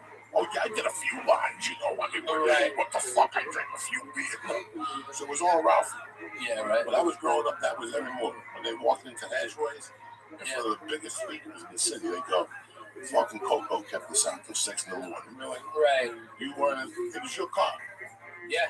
You could have threw me out of the fucking car 3 hours earlier, but you didn't. Exactly. It's just, I want to light another candle for Mama Ashway's rice pudding. God damn, that was delicious. She's still alive. What a shame. You know, Billy Horrendon moved to town. We talk from time to time. That's why nobody goes home no more. Yeah, right. Because there's nowhere to go. I mean, you can go to Chan's Dragon Inn and still get a strong egg roll. Okay. Oh, no. Those places are still, but our base. Yeah, right. Get the one down the corner where everybody went and got a roast beef sandwich, and you knew Mrs. Ashley could put it on the arm for credit. Right. And you went behind the counter and put your own salt and mayonnaise. Yeah, make it nice. Pickles, you know. No. That was that, and that's what happened. I spoke to another friend of mine that called in regard to something else about a month ago, and I go, "You come home or not?" He goes, after Ashway's closed, I moved down here and I never came back again. Yeah. Ashway's was so fucking good, dude. You get your fucking was it chocolate sodas you used to give me? Was it egg cream or something? No, the Yoo-Hoos. The Yoo-Hoos. Oh, okay. I get a Yoo-Hoo and a roast beef. Chocolate water. A roast beef on the roll. A rye and a roll. Why do you get chocolate milk? What? Chocolate milk's better than Yoo-Hoo, I think. Well, I had to get the full. I got the chocolate milk. You want chocolate milk? Well, you want a motherfucking Yoo-Hoo. You wouldn't motherfucking do it.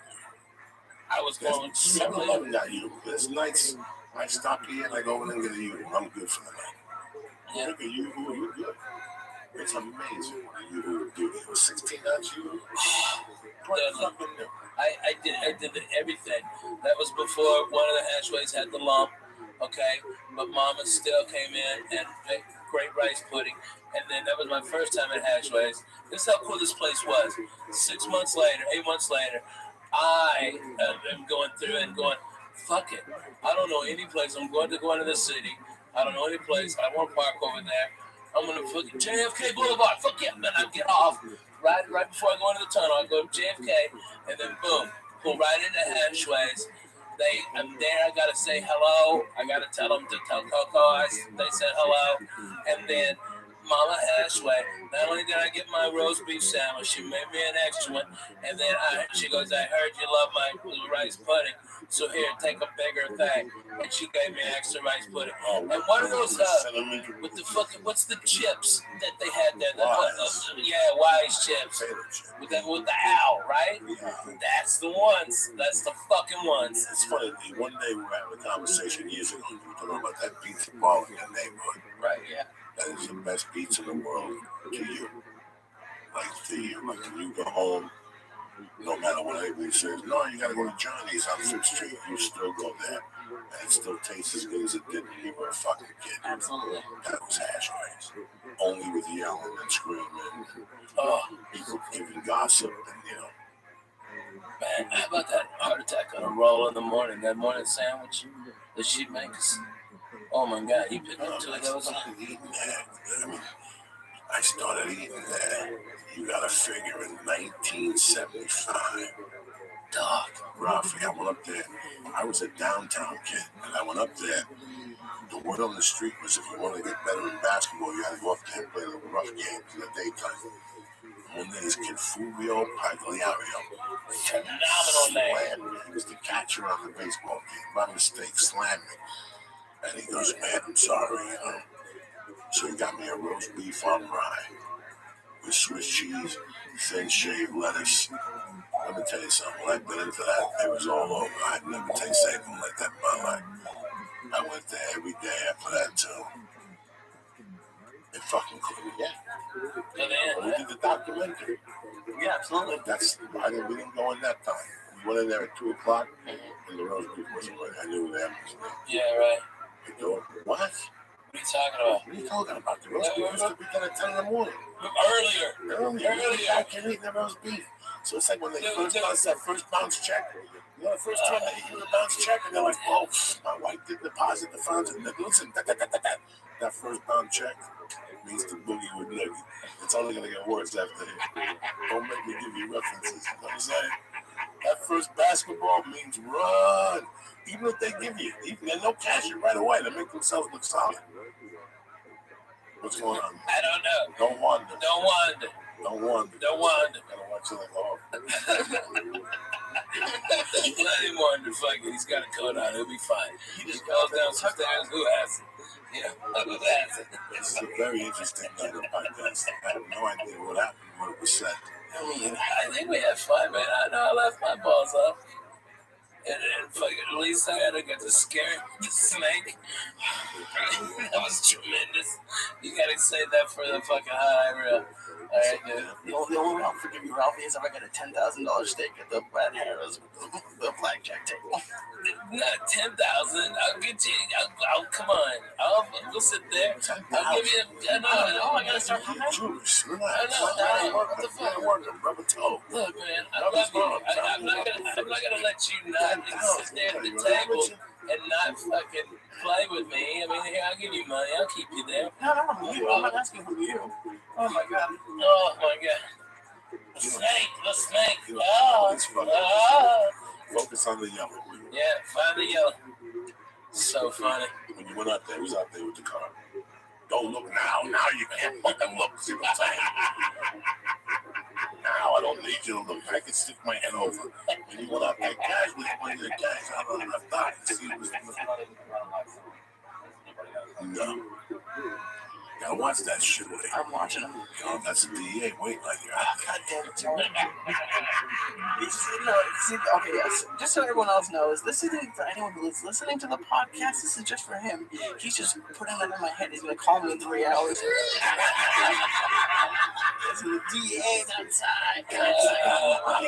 Don't answer the door. You see the kiss of death was at the airport today, and they canceled 2 of his flights. And he's still there. Who do you think? Slade. He's still there. I was really calling the airport. He felt like Bobby Slade. And we sitting there after Bobby goes to fucking suitcase. I'm over there.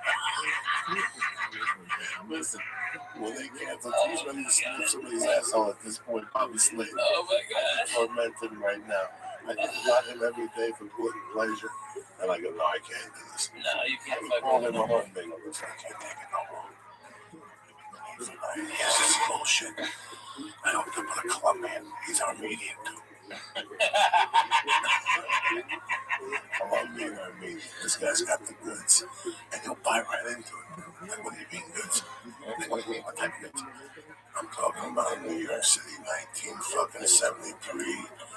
He is numb. Flake. Your nose is numb. Flake. It's yellow. Chinese people.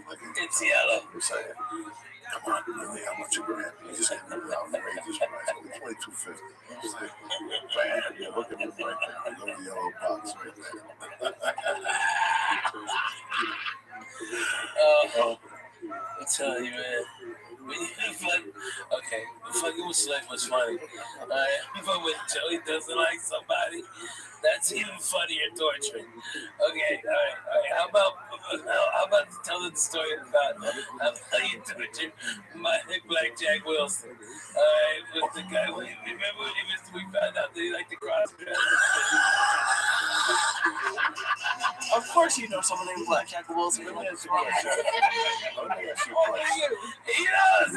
was the chick with the kid? She said, what's the name was the kid's father? At the comedy store, she was dating Bob Baker. What happened to that girl? Lauren. Where is she? Oh, I don't know anything. I haven't heard anything. Nothing. I was sitting there going, and I see the dude. Yeah. We were walking around, and I feel like saying, what happened to him? Why? No. Maybe They got rock closed. Yeah, that's what I figured. Yeah. So funny. Coco, when you don't like somebody, folks, he'll find out where they work. Call him as somebody who's complaining. I was at the 9 o'clock show. Our show started at 7. Then it was the 7 o'clock show. Cocksucker. You just be so mad. And then okay, hang up, call, all right, and then like an hour later, you pick the phone back up and call the guy who hates. Yeah, what's going on? Another? Hey man, nothing. But the club just called me and asked me if I wanted to come in and do your week. Oh my God, they did. Let me talk to him. So he would make sure that they would talk to the club. And then he's like, yeah, we heard some complaints. Okay, some complaints. Then the guy gets scared. Hey, yeah, man, they already got me at the fucking airport. All right, you're going to lose your job. They're going to. All right, hey, come pick me up and I'll have to let you feature. All right, you did that twice. But the best of the best you've ever done is when you used to fuck Pete out of the fucking, from the last stop, out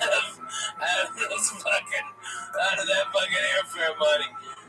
Like I want to say probably 10, 15 times you just beat up for fucking airline money. Like, hey, Rick's tight. Hey, Pete, yeah, fly me down. I need the money now, though. So, yeah, send me the money. I'll buy the ticket. I'll be there. I swear to God, I'll be there. No. Yeah, I'll do it. Don't go. Damn, nigga. Let's do the chick. I was burying motherfuckers for a while. You buried him. It was for a while. That was your boy, man. When he goes, Slade? You got Joey this weekend? And you're like, I don't think so. And he's like, what do you think? You started talking about what he did. I don't think you got it. I saw Joey at the store last night. Omar was not on his mind. No. Exactly. Oh, man. Okay. Dude, you had Pete at the fucking old Intercontinental Airport waiting on a continental flight, all right? And you're like, no, He's like, Joey, you're here, and he's leaving messages, and Joey can hear baggage from Phoenix. There's a carousel 3 for Phoenix. All right, and you can hear this, and then that's what made you laugh. You're like, Rabbi, mate, listen to this. And we're in my apartment smoking weed. It's like you're supposed to be at the last time. Fuck them, I beat them out of 800. Listen to this, and we keep on hearing the baggage on the carousel 8. Hey, I'm here. Where are you? I'm in. Push! No! Honey! That's a 60-mile fucking trip. And then when you get the hobby, I'm like, no, wait a No, second. fuck. So where are you right now? Wait a second. Let me call you back in 5 minutes. That's it. You never hear from me again. You'd be tired. Dude, you're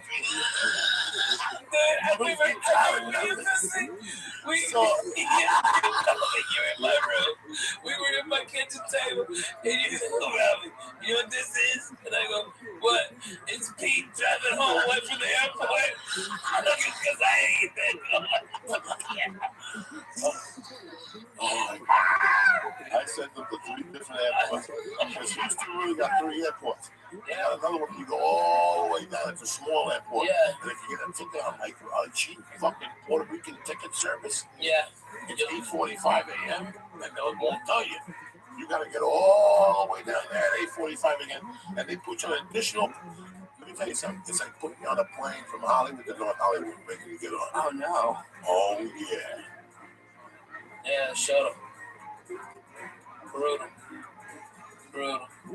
Oh, Coco, when you fucking get into people, and you don't even you play nice, like nothing. The Clintons should be calling you and giving you Putin's, like, all you need is his phone number. All right, if we find out how much he fucking got into him, it's like fuck a fat guy on a bed, or else I'll fucking cyber attacking. Let Coco have a number. Yeah, I was telling my old drug dealer. Which one? I mean, like what street? Yeah, that Hollywood. Oh, okay. But we always talk. We talk once a month. We talk extra heavy around the Super Bowl. We go talking. And he gets off the phone and whatever. We're going to take home back and we talk. And that morning I wake up and I'm thinking, like, how many years do I know this motherfucker?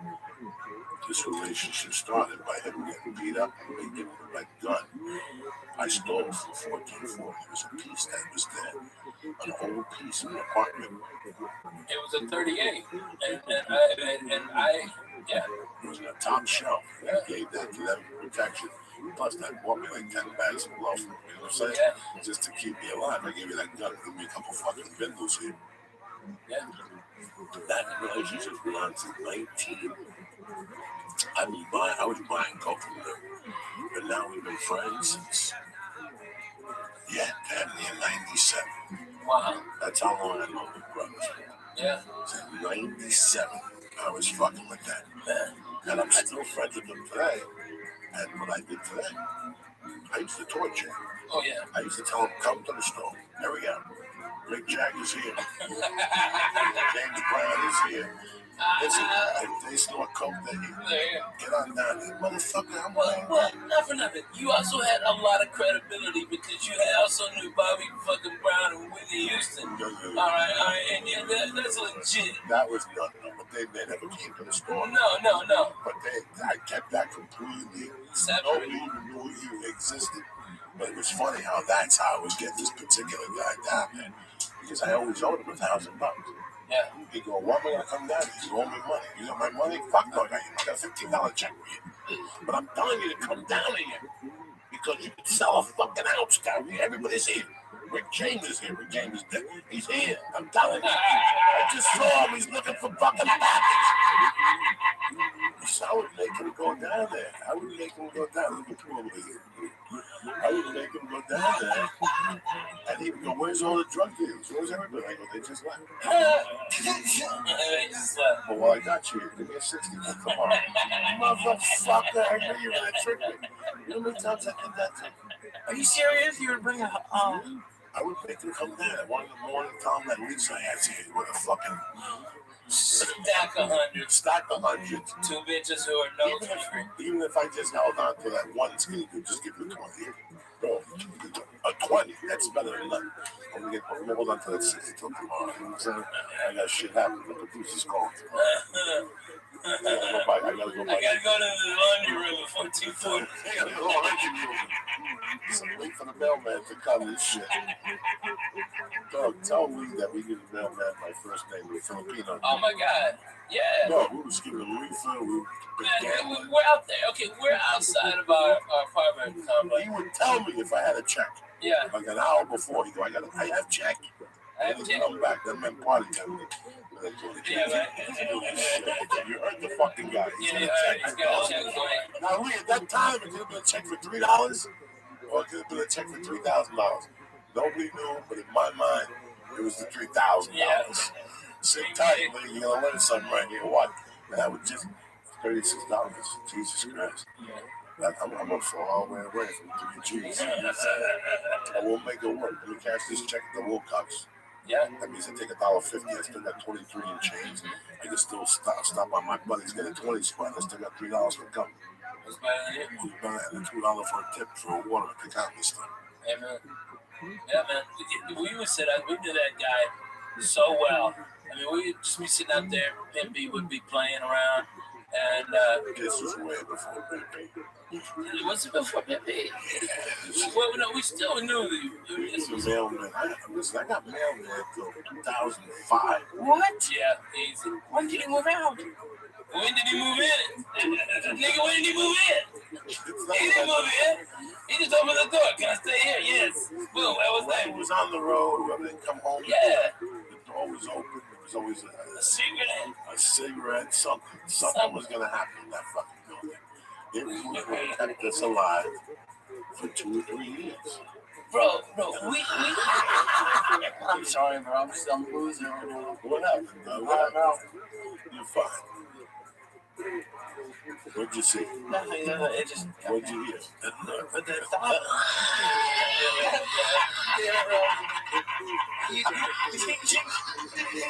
You took me to make Frank Yankers.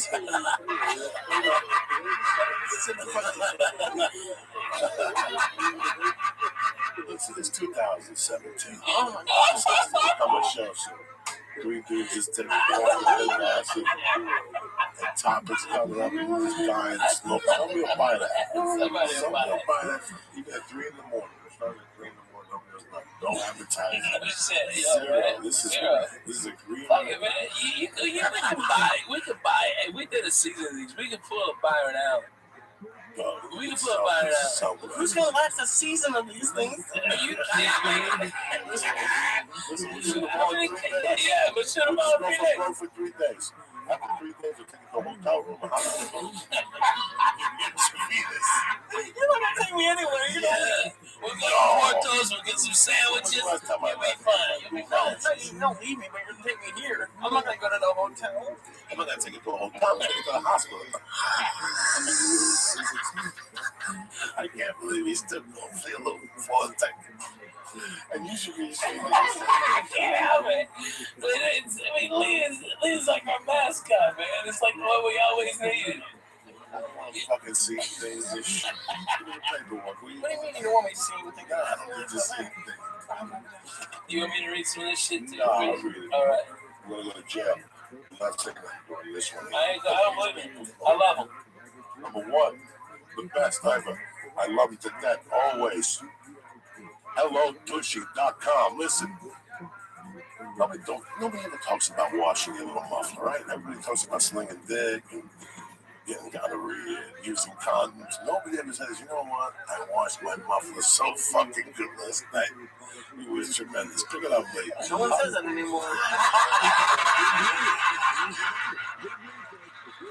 Make America great again. This is it. Hello Tushy's trying to do that.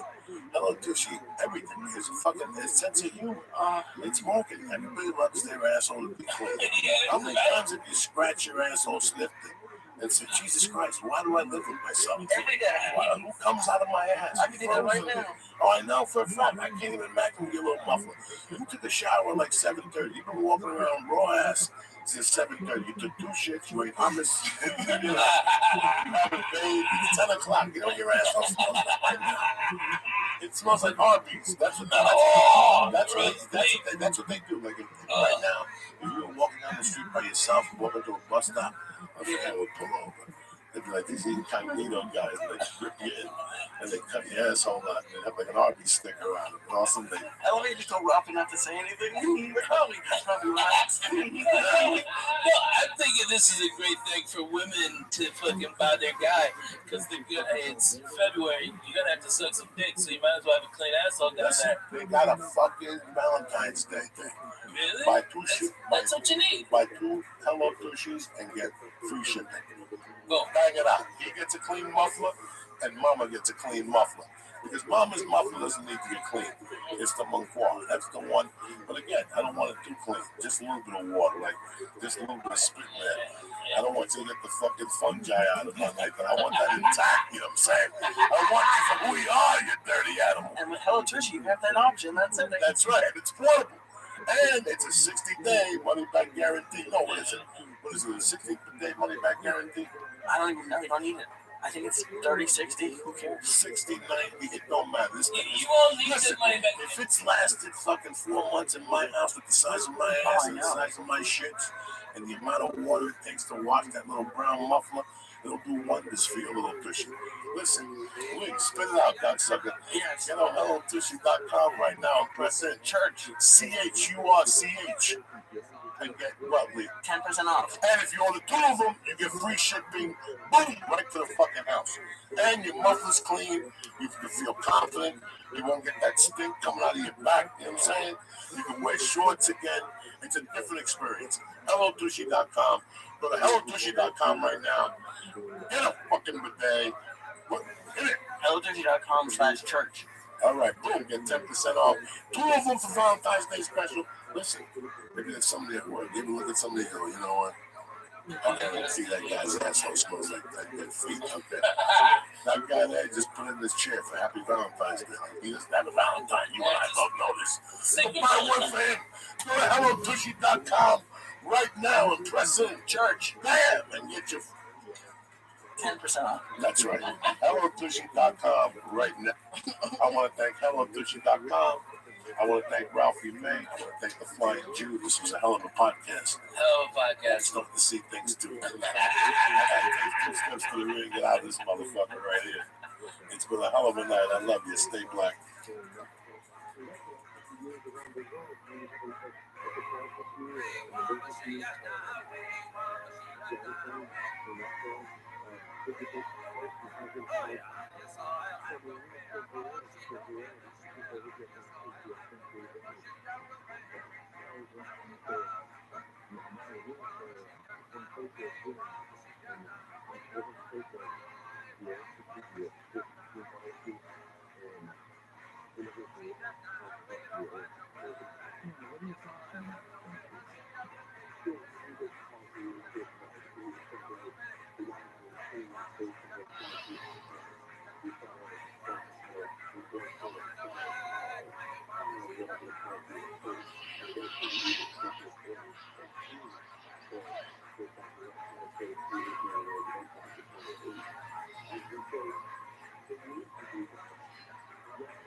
This podcast is brought to you by Onyx.com. Go to Onyx, press in church, and get 10% off their tremendous supplements.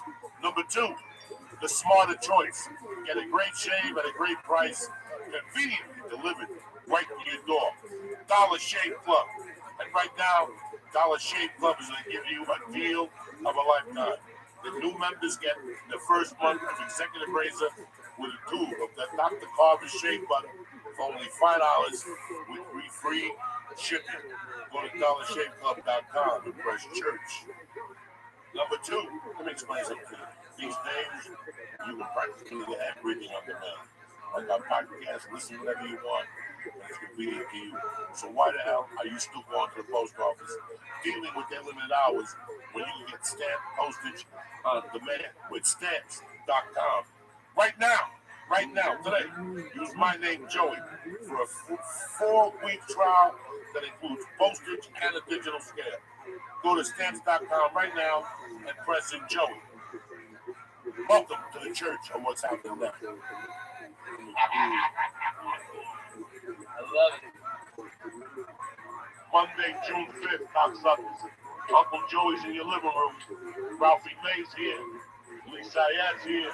Lion Jew. Let me explain something to you. The weight limit in this room is definitely over. I'm taking the over. Here we go.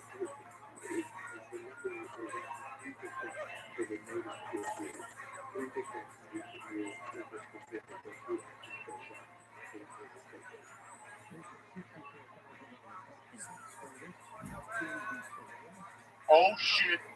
Here it is. Joe Perry was a good fucking heroin.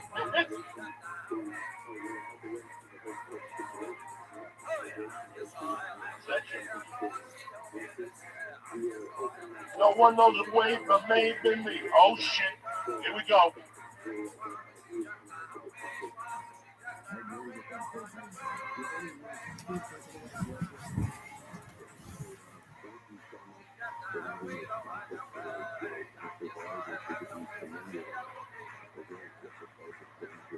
Good morning, glory.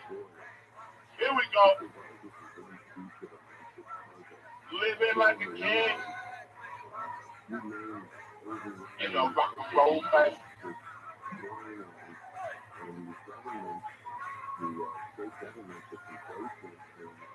Are you fucking kidding me? Or what? Break out the gorilla biscuits. It's the church of what's happening now. What's happening, you bad motherfuckers? Happy Monday. Happy Tuesday. Uncle Joey here. Direct from Havana. On my main man, Rabbi. Hi, everybody. How are you? I call him Rabbi man because that's what he said the invitation said. Wrong name, I'm Rabbi man. My ex-wife is dyslexic, and she proofread it, and I didn't. Yeah, good. I'm happy. What's going on? Everything's great in my world. Shot by a flood. I'm not living where we're flooding and everything else.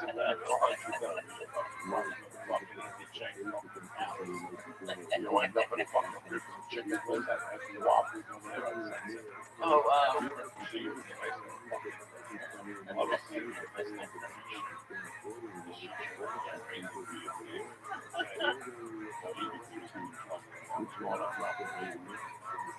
I'm feeling good, Coco. I'm doing good. I just got back from Denver. It was tremendous. That place is on fire. It's great. The weed was too good to smoke, and it was too good not to, Coco. I can't lie to you. Be in Colorado.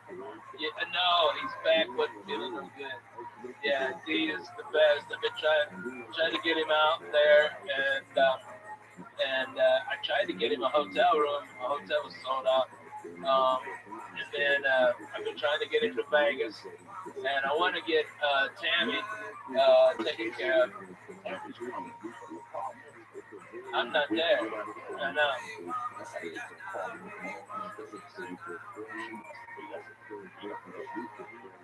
Yeah.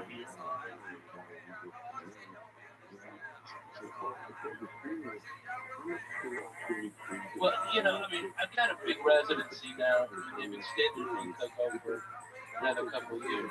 So, yeah, we're still not done that. Yeah. I got a great house. I got a swimming pool, hot tub, swimming pool right there. I walk out, it's high walls, nobody can see anything. Walk out, my shorts, okay, before a while, I got breakfast cooking, jump in the pool, it's 100 degrees, feel like a champion, go in, eat breakfast, have some coffee, wake up and get motivated instead of being all bummed out, depressed, laying up in the bed all day. It's like, right now it's half and half. I've got to sell my house there. But I'm gonna buy some land. My house is double the price in like 8 years. Naturally booming, and so I'm gonna buy like 10 minutes outside of town. It's a 10-minute drive as opposed to a 3-minute drive. I can do it. I can do it, man. It's land. Dude, 40 acres. Stop. I'll be 20 feet underground. I'm gonna build me one of them fucking bunkers. Yeah. I'm going deep. I'm fucking sorry. Everybody's hit me up. Going there, fucking love you. I feel good, Coco. I feel good. Yeah.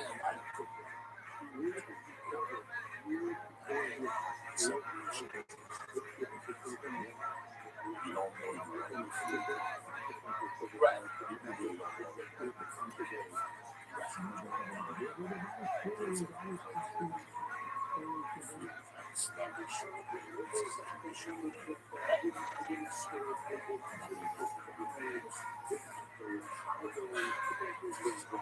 I'm getting divorced. No, not yet. Not yet. I don't know. That's as soon as it gets done, it's done. Probably. That's all the bills I can get, dude. Another 60,000 here, 70,000 there, 85 over here. I mean, there's 6 lawyers involved in 2 states. So, I mean, it just keeps on adding up. But, you know, look, I married a great girl. She's a great mom to my wonderful children. And God bless. That's all you can do. I want her to find love and be happy and just go about it business, you know? First of all, I don't say what I want.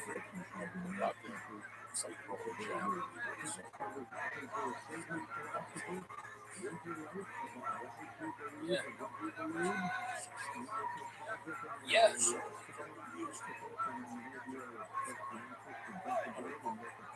No.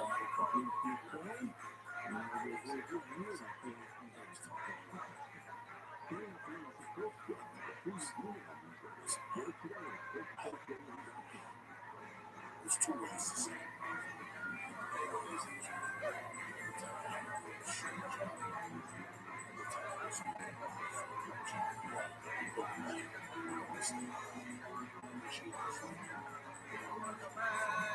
So God knows what the fuck I have to take. But at the same time, you know.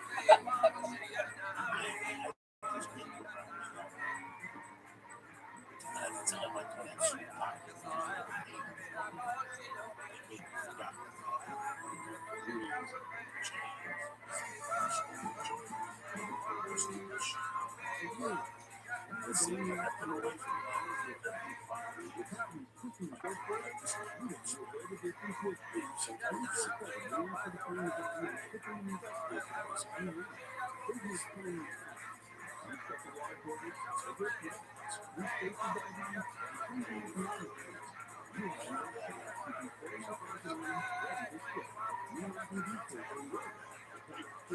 That's how fucking blown away I was.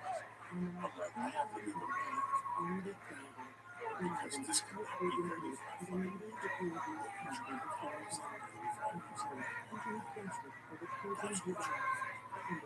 You know it's fucked up.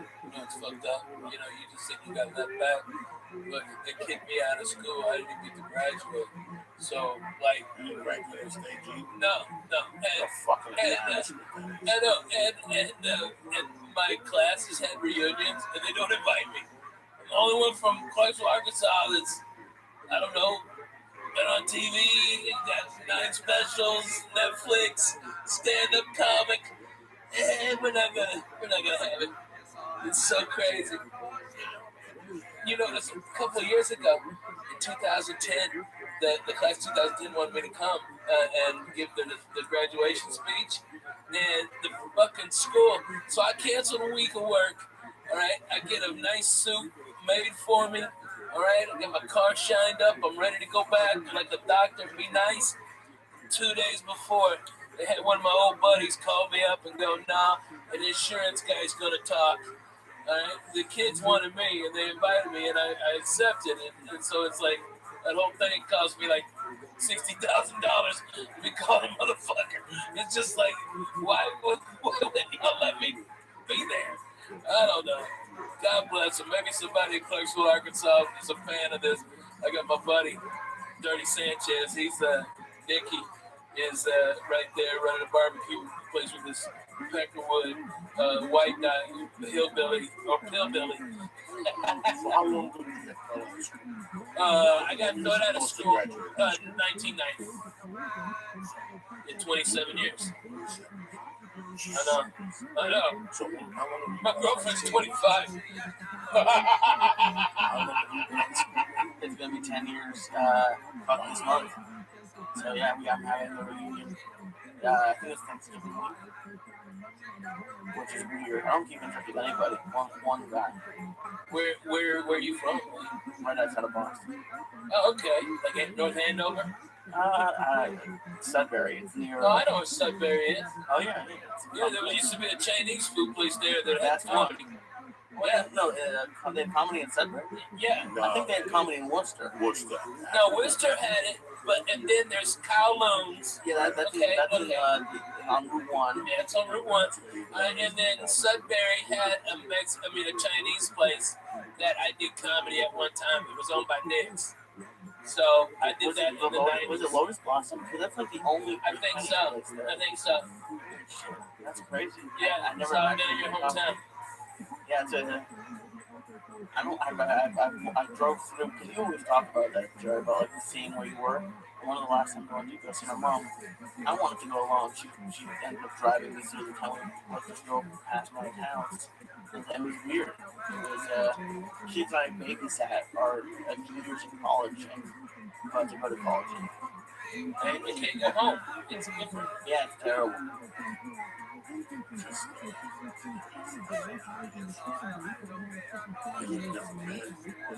Without a doubt. First of all, I'm a man now. Yeah.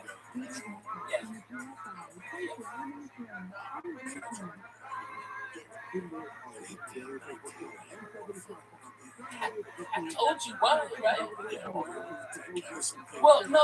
Before the part that made me want to be a comedian and not go to college or give a shit about high school, because I was going to college and high school at the same time, was I performed at a Shakey's Pizza, and I won like $50, and the whole table got a tab. Okay, they were drinking pitchers of beers. Okay, and slipped me one. Right? Mostly I was fucked up on big red cokes. Okay, and shit weed. Right, and I got a fucking. I was in my '79 Oldsmobile Color Supreme. Okay, burgundy on burgundy, baby. Okay. And I was walking out there, and this kind of ugly chick came over. We started talking, and then made out, and she blew me by the fucking dumpster behind Shakey's Pizza on Highway 71 in Fayetteville, Arkansas. And I said, "Fuck school, fuck it all. I want to be a comedian." I just did 5 minutes that I've never done before. All right, and made people laugh. I got free pizza. I got fucking $50, and an ugly girl sucked my dick. I'm in. I'm all in. But the difference between then and now is I was a kid then. I was a kid because, all my friends were much older, so they always talked to me as a kid because I was the youngest person doing stand-up in Houston, And I was a kid. I had no peers, nobody my age at my level in stand-up. And I was pushed around and protected and everything until I got so mad I almost killed some of those old fucks in Houston. I don't know how close they came. I had a pistol and I was out of my fucking mind. Okay, I was fucked up on codeine syrup and I was ready to fucking kill somebody.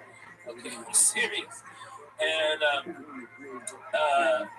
I moved out here after the Latino Laugh Fest, Joe Medina, and I met you. And being out here was a chance to remake myself in the image I wanted to be. And it was harder than what it was in Houston to survive. Everything's more expensive.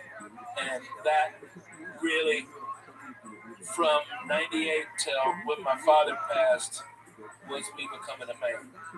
And the last straw was my father passing. I don't think you're a man until you don't know you're a man until your father passes. You're no longer a son. You don't have a dad. That's the point where you go, this shit is way the fuck real. Okay? And I've got to get my shit together. And, have responsibilities. And that's the whole thing. That's the difference. But yeah, I am. So when you ask me, was I the same man as I was then? I'd say I wasn't a man. Had I fucking commented somebody? Yes. Had I had my dick sucked? Yes. Was I 18? Yes. Could I vote? Yes. Was I a dumb fuck? Way yes. Was I naive and stupid to the ways of the world? Yes. Yes. Without a doubt. And it took me a long time to get motherfucked to learn that lesson. At 19, I had the brain of a child. Lessons of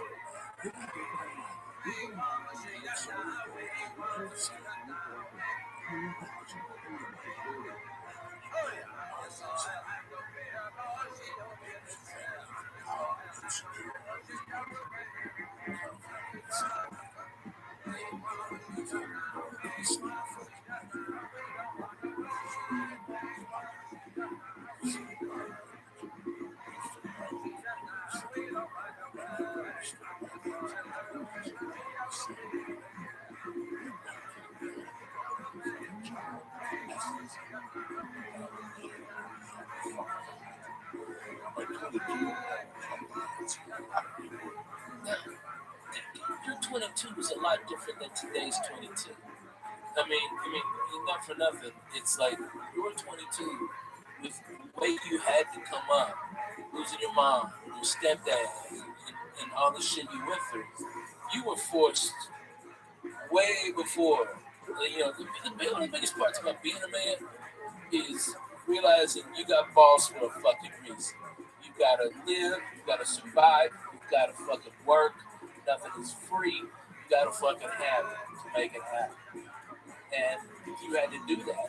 You had to fucking live. And so you lived with the cop, okay? You lived with, your other friends. And you go drink in the hash ways. You go down and get you a yoo-hoo and a roast beef sandwich with mayo on white, okay? And you go and you Cheeto in a little rice pudding. You were raised by a lot of people, dude, but you had your roots. You had to go around where you are, and you had to survive. And you weren't given a choice. Today's kids, they ride bikes with helmets, and kids go to school. They got $100,000 in college loans. They got a liberal arts degree, and they're living at their mama's house. That was not you. You had no backup plan.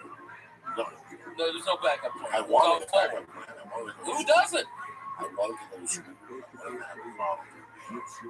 Yeah. I wanted to have a There was no backup plan. You know what? Some people, I always say this, some people enjoy the coke, some people enjoy saying no.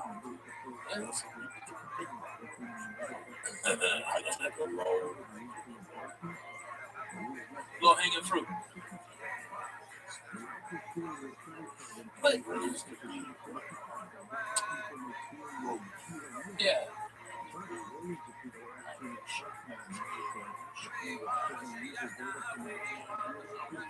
Yeah. I can't believe it.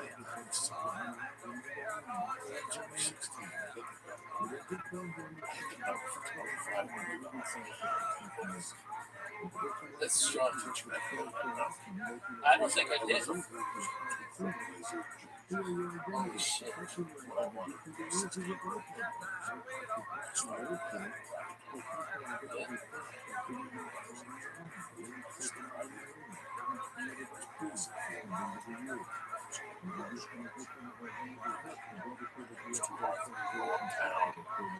Basketball, girlfriend, talk to friends, and then in the middle of all this, I gotta take a bus to Union City and walk a mile, do karate till 8 o'clock at night, 10 o'clock at night. It was just the schedule was too packed. And besides those guys, it was rock music. I loved them. I loved making out with them on the weekends. So that Sunday, I started a competition. They canceled. They shoveled the roads. I did the competition. I was qualified. What? No, I came back to the competition.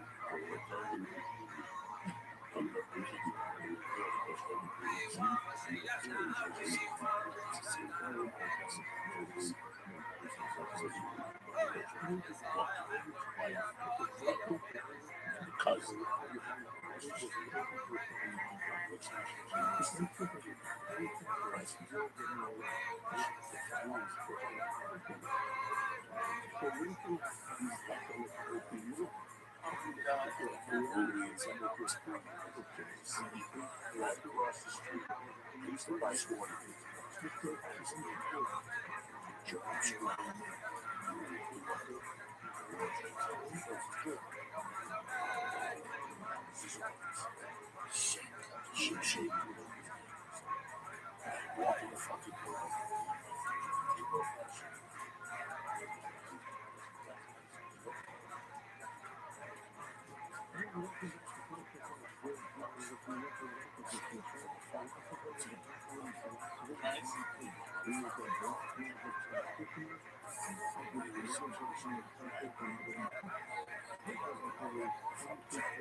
So wait, how many hits have you bought?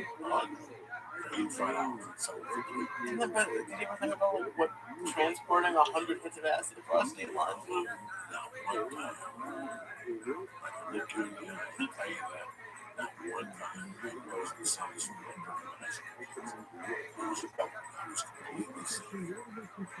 Completely sane. Some like beauties with subs.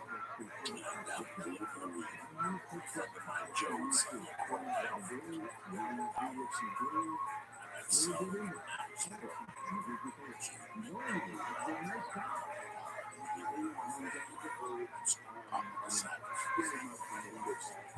Show me the black bigger than the front. Right? That hospital has been taken away. Yeah. See, that was a hospital. Guys like Rabbi, guys like so that little dudes.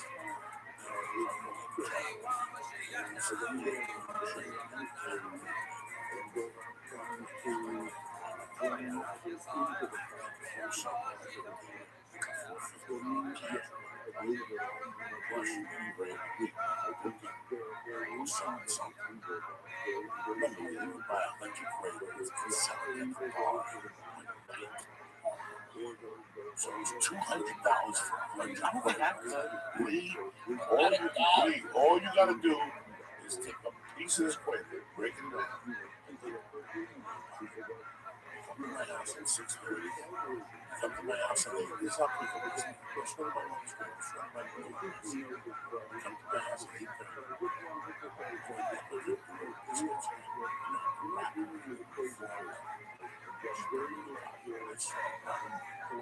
So guys, I don't mean that way. I know guys that you college educated.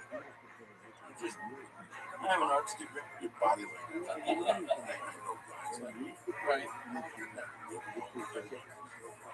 Friday and Saturday.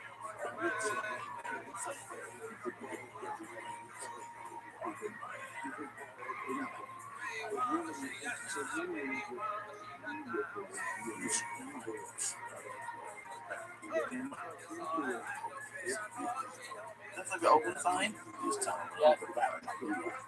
He wants to go to Lodi was a place in New Jersey. I had an Aunt Marty Bell in Lodi, Texas. Okay, that's so funny. So they used to call him Lodi. Lee, with it. Lee, if it was a Friday.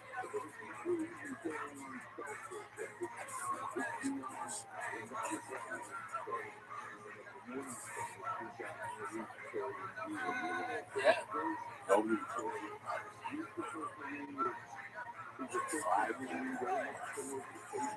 wouldn't even believe it.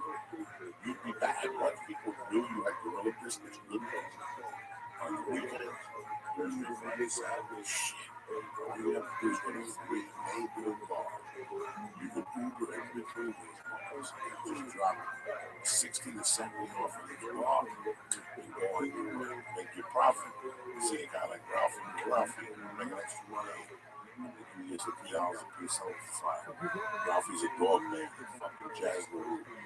People are match 30 with Ralphie. You just made yourself maybe even $60. That's how it is. That's how easy it is. I'm looking for it. I know, it's around here. There's a fucking bee in here. It was so crazy. And that might show was rough. There was a time I was in the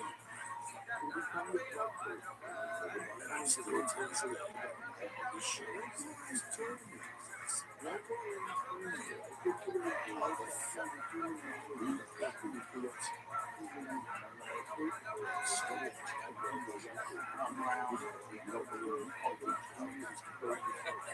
That's my weakness. I take George. Yeah. I walk to the ground. You can see the chili. What was it? 60. Thank you.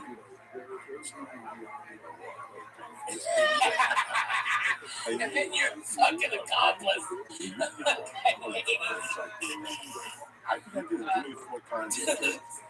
You made him your getaway driver. Oh, yeah. Without him knowing it. No. It was always a by the way. I would give you what you're looking for, but it ain't gonna come easy. You either gonna give me a ride, a shirt, I gotta take a shower in your house, I gotta do something. Yeah, the boy with the turn Oh up. my God, yeah, you gotta give me something. That ain't cheap in those days. I'll give you 20 quavers, but listen, we're gonna go to the cross, you gotta wait outside because you can't quaver. Keep the car on go. Lock the windows. Keep it on go. Don't open the window for anybody. Always. You don't need no air right You now. don't need no air. How easy it was.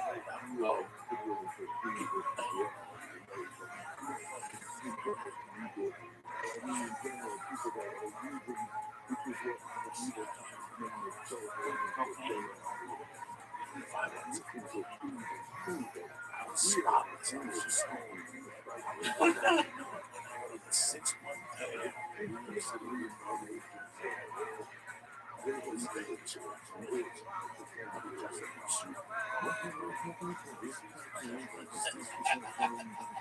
It was fucking envelopes. I would go to safe word and steal vitamins, something, tampons. What's the itch? Vaginal. Yeah, Vaginal. I was still in Jersey for 4 weeks. Just made a charge. That shit. I was a walking. They do that. Scam. It was like, it didn't stop. Razors. Expired. It's hot. It's fine. Got away with this for 6 months. That's what they just did in the paper. 3 times a week, literally find myself.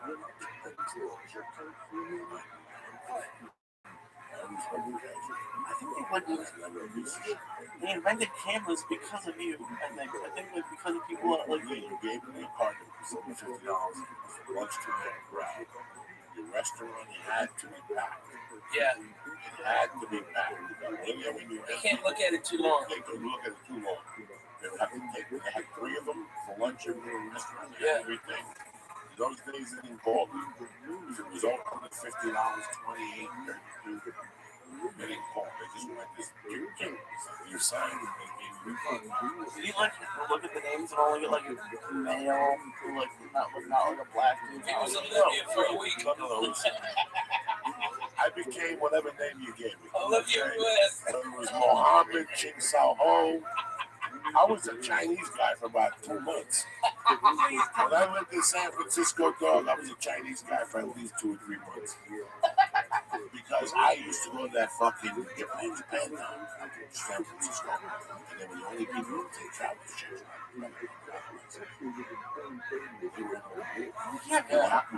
You didn't sign for that credit card. You can't. That's how it was. You gotta talk to the people with you. We get that one.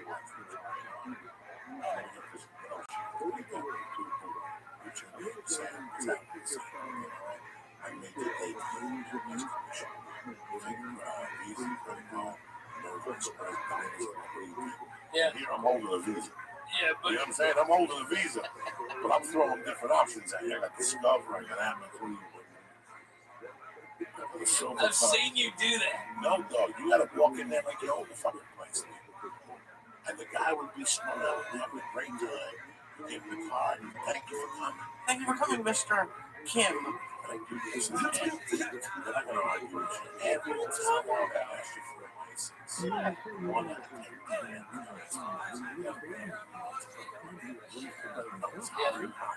Remember, in those days, it wasn't what it is now. If I stole a credit card now, I send the key over to Jersey. You get 2 days to go back. There's a lot of breakdown in zones. Right. So you break down the West Coast zone.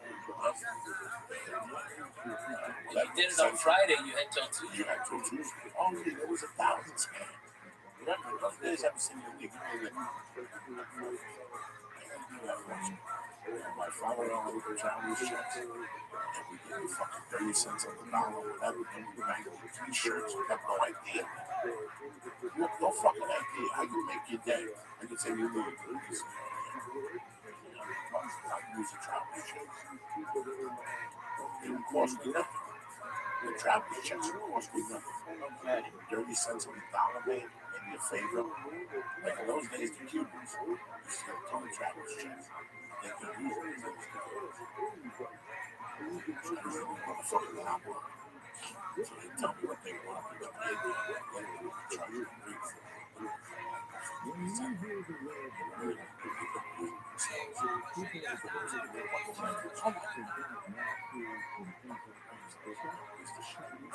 How do you come up with this stuff as like just on the fly?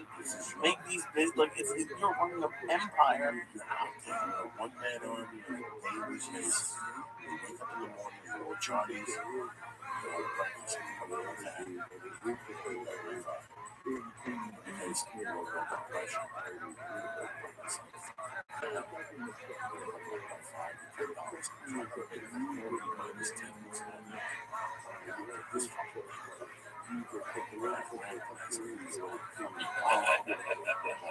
I'm sure that I know from Walmart, those days I was very daggers. My yard stick for that. Somebody's got it around. What a fucking thing, man. There's no idea. I was talking to some businesses.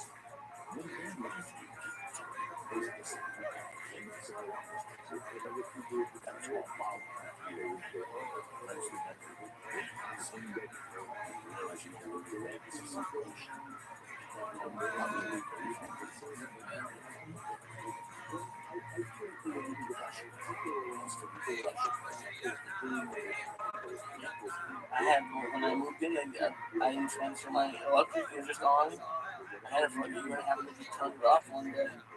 I had to go in there. It ended up being like $1,400. Poor Matt Becker.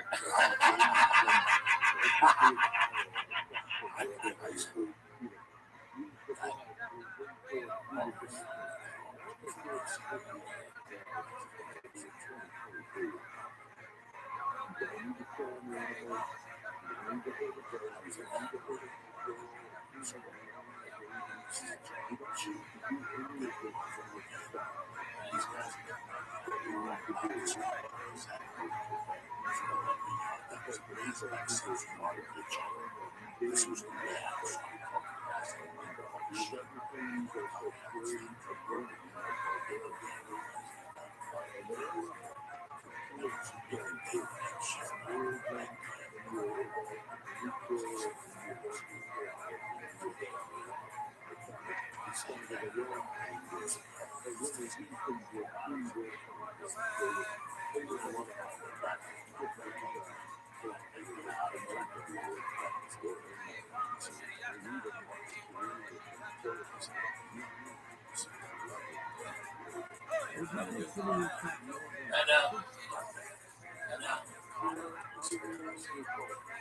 I know, right? It's like I have to be over it.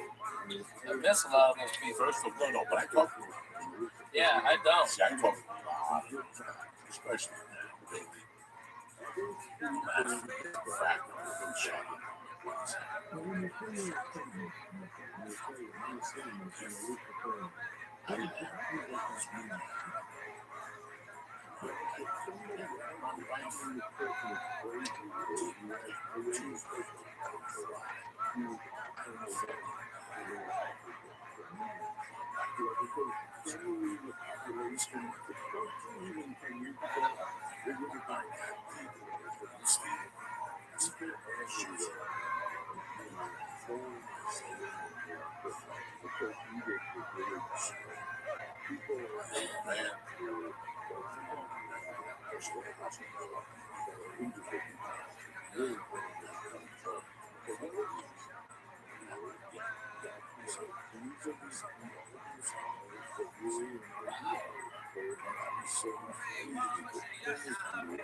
Way fast. Real fast. Like the next year, I'm going Ralph. Yeah. That's how fast this motherfucker. I know Ralph was in the apartment to get the dog, to get married, to have a big house, to have 2 kids, to have 2 houses. And a bus. And a bus. Now back to one house. Now back to or no house. It's fucking Reno, Tahoe, and back to the ghetto. I'm so lucky, dude. The guys at Caesars are just treating me super nice now. You know, it's phenomenal. They're class acts.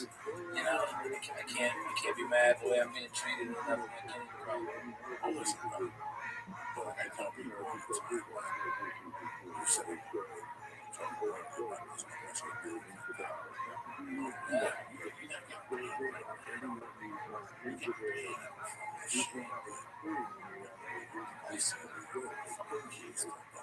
oh my God, I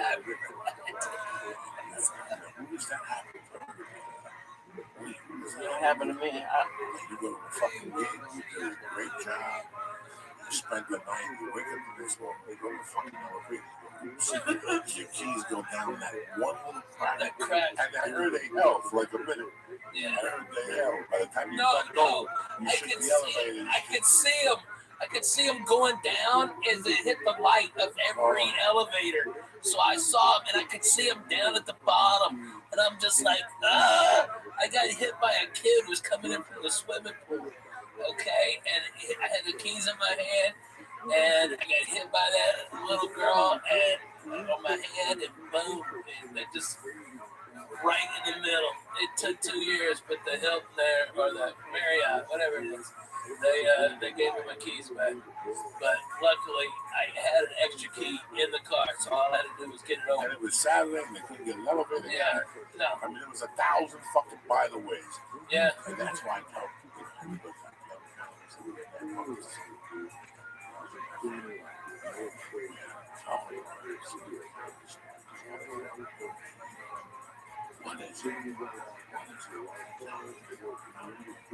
yeah.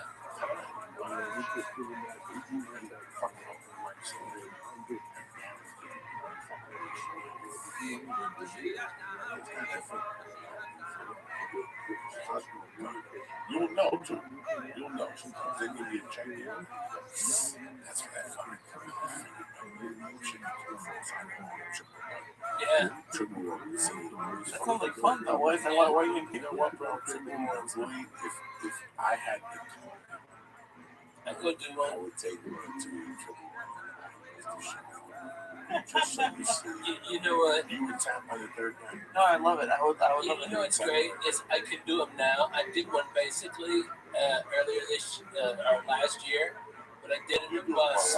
Yeah, but it was a bus. It was great. It was great. I guarantee I wouldn't. I mean, look, this is. But you're in a car. You're driving 12 hours, and then you're driving. And then the next day you gotta get up and drive another 12 hours, and then the next day you drive another 12 hours. And the Thursday, you crisscross to where you're gonna be. Like you're gonna be. You have to come back. Yeah. You're in Wenatchee, and then you're in Missoula, and then you're in Yakima. But Yakima and Wenatchee are only like 8 miles apart. Yeah. In Montana. Fucking Montana. It's fucking crazy. Then you got to go to Lewiston. And then you got to go over to fucking Oregon, and you're in fucking Coos Bay, and then the next day you're in Spokane. You're like, I drove through Spokane 5 fucking times. Man, how good is the fucking crab meat there? I started with Houston. You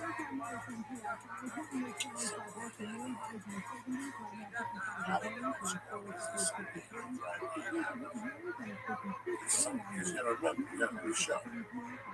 So I get on stage at 11:30. You gotta have a drink, they pay you. You gotta talk shit. These people don't see civilization.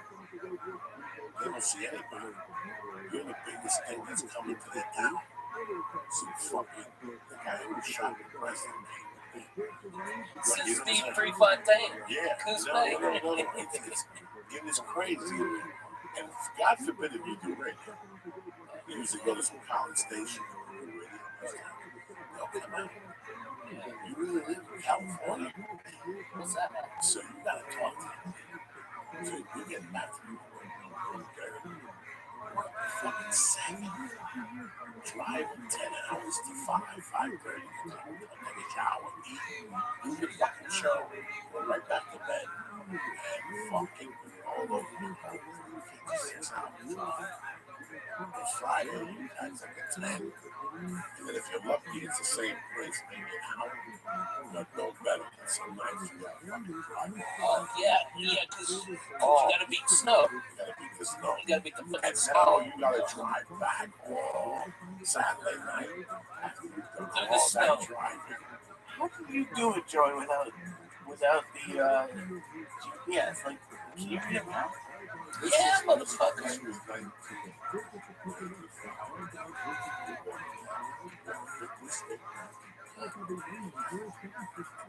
Atlas. I tapped out once I moved to LA. Had a different Thompson guy. That confused the shit out of me. I'm no fucking Phi Beta Kappa. I'm okay with maps because I was a Boy Scout for 3 or 4 days. Yeah, I was a weed blow 4 or 5 days. I was one of those assholes. 4 or 5 days. So something about my Elvis, I'm in Miami. So when I got it,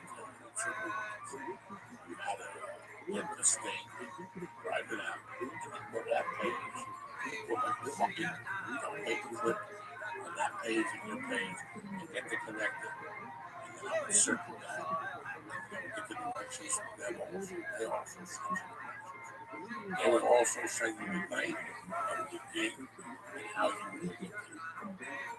So to the next gig. So how you got there, let's say your week started Tuesday through Saturday. That's 5 nights. How you got to Wenatchee, Washington, that's your department. That's your problem.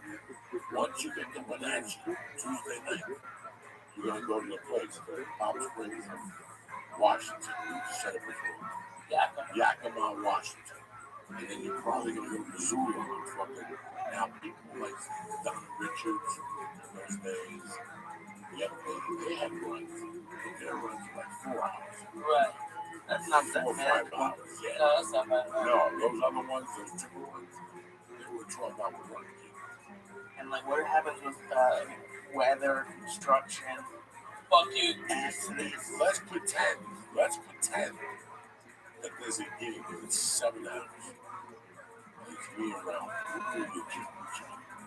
We hear this heavy snow. Guys like me around. Yeah, might as well. Those are not pack the It's car. on the sides. Pack the fucking car. Right from the stage. Go. We get right in the car. The hotel knows we're coming with me. And we'll get there as the snow starts. By the time we're getting to that city, the snow starts getting hit. We're catching it as we drive at night. Yeah, there's different strategies. It's so silly, but how would you find the weather out at that moment? Was it the TV, radio? They had the radio for all over the country? Yeah, but we also read the paper. You know, I still do that. I still like reading the newspaper. And it's like, nobody does it anymore. Nobody does it. I don't read the LA paper. I don't like it. Nah, it's got no Every fucking once in a selfie. while, I paid him $250 for post. At the airport, I rip it off. It's kind of charge. You know me, I want to be locked up next to fucking what's his name? So it's a call out. Maybe we'll call him for the podcast. Fucking El Chapo. Yeah, Bobby, he was going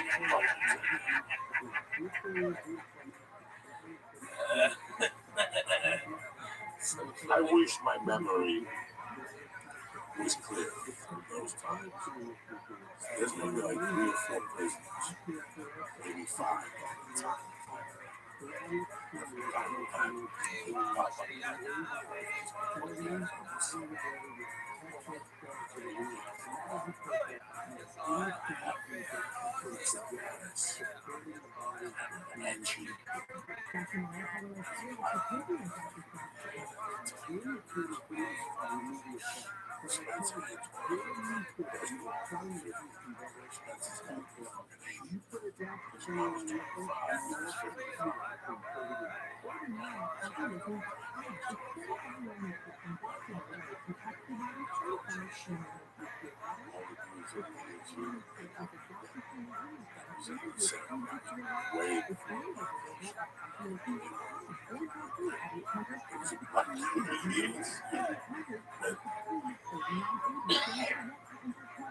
They thought he was the guy. Way. By the time I got out, I got out of my house. He was still there. When I worked at KDC, it was really good. I felt like, I understand.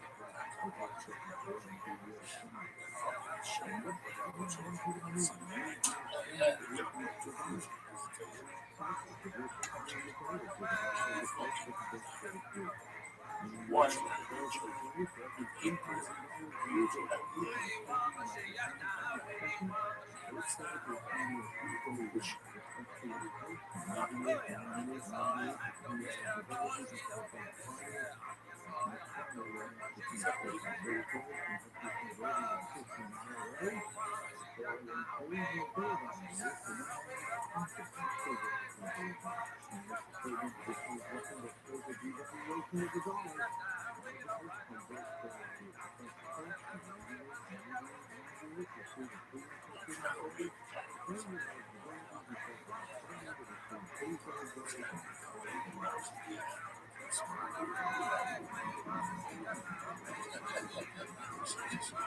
Dude, you should have gone to my rehab.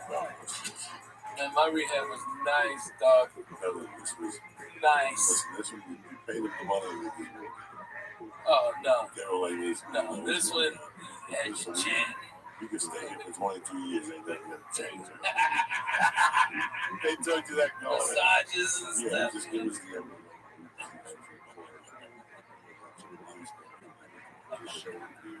That wasn't mine, man. That was not mine. They worked on your part. I won't just stay here 2 days. No, I wish. I was out of there 2 days. I would have been out of there. But my wife was like, "You're not coming to my house, okay?" And I'm like, "What the fuck?"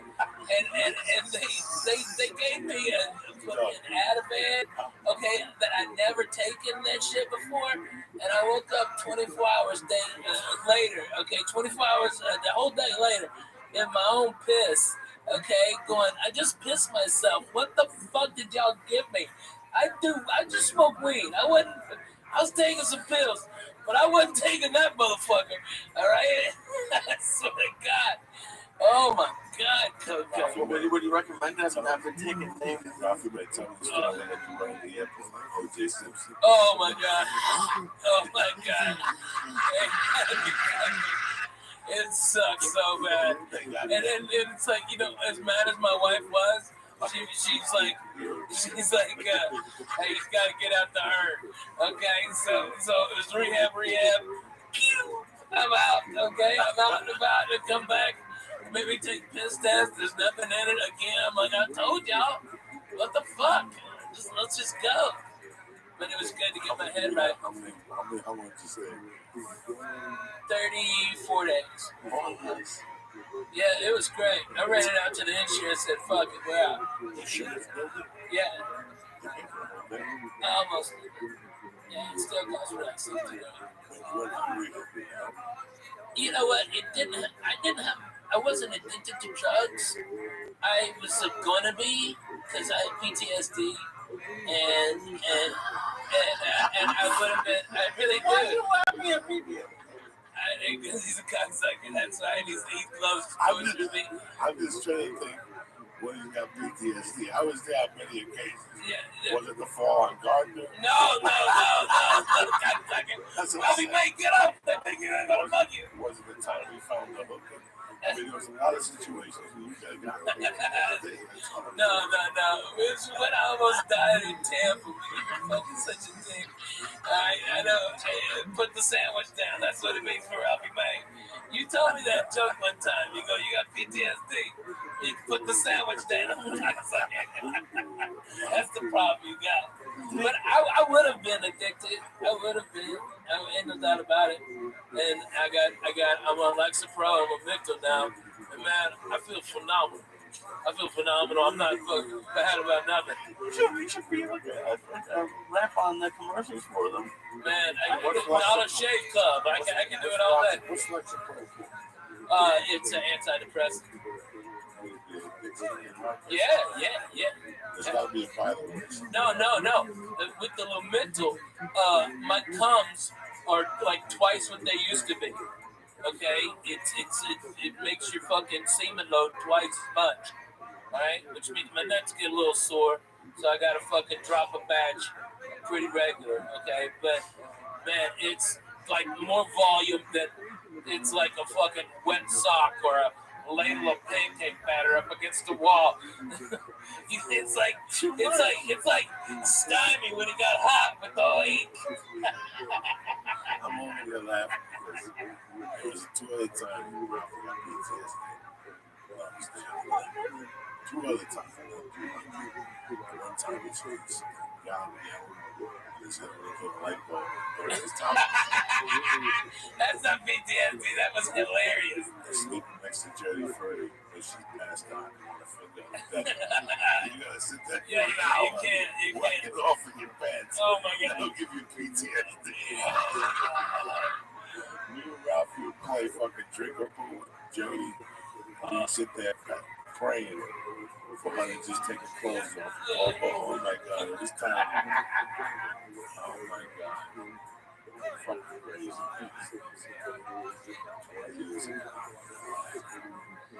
Fucked up really bad. It's so crazy, dude. You know, like I was at the store last night, and like the new comics, they don't have a lot of camaraderie like we do.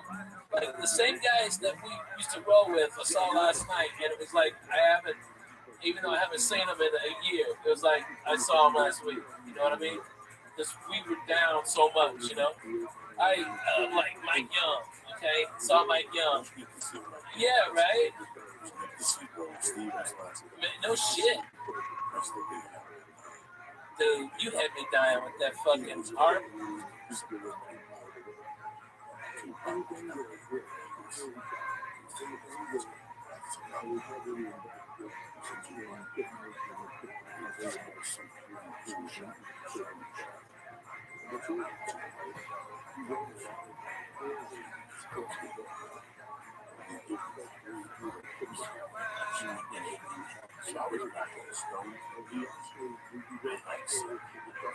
Me too. Yeah. Dude, it was. I had to sit on a stool, on the doorman stool, to watch the show. No, it was just fucking me dying. It was me almost dying and not being able to breathe for 11 days. No sleep. It fucking broke me. You know, I couldn't sleep for 9 days straight. I was in ICU. I had this thing breathing for me. I couldn't go to sleep. And so they were sucking stuff out of my lungs. And it was brutal. It was fucking brutal. And that's why, like, I can't sleep on white sheets. So it reminds me of the hospital. I have a really hard time sleeping because I don't want to. If I go to sleep, I think I'll die. So that's why I take the pills now. And now I can sleep. Not crazy.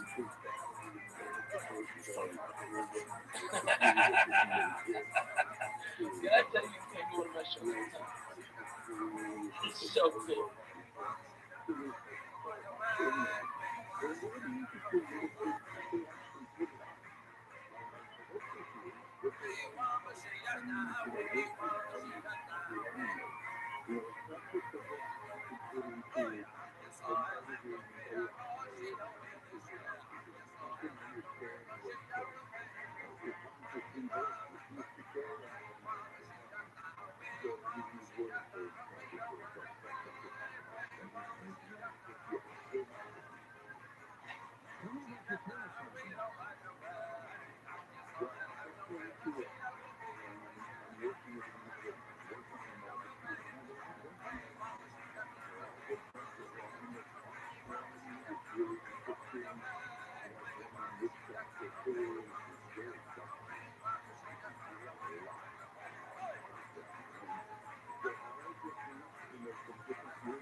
Real quick, 2-point pack. Phil D. Marchetti. Dominic Salas, fucking savage. Lemon GF. Tony Eichenlau. Spooky Spooky. Andrew Wong. And my main motherfucker, Joe Abraham. Hey, I got one. I got a fan, a buddy of mine. His name's John Roberts. Listen to this guy. He's an Ojibwa Indian, okay, on the Red River Reservation up in northern Minnesota.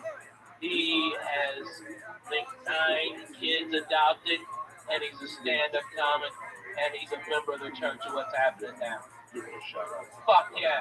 John Roberts, you're a fucking funny motherfucker, all right?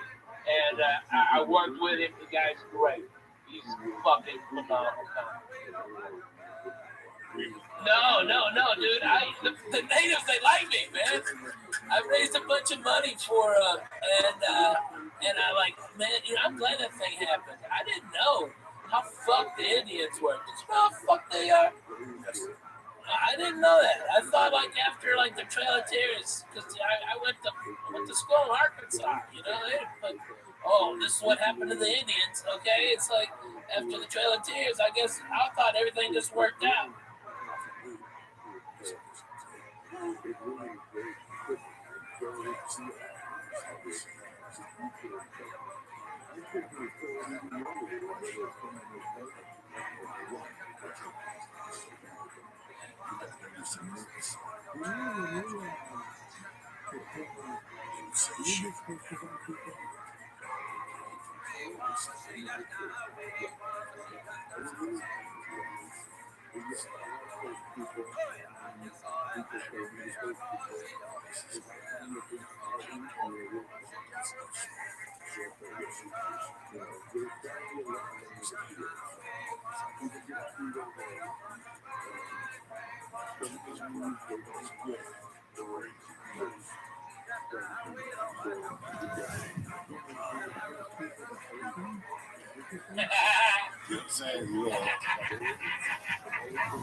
What about Rager? Was it Rager? Rager was the thing. Rager at that time.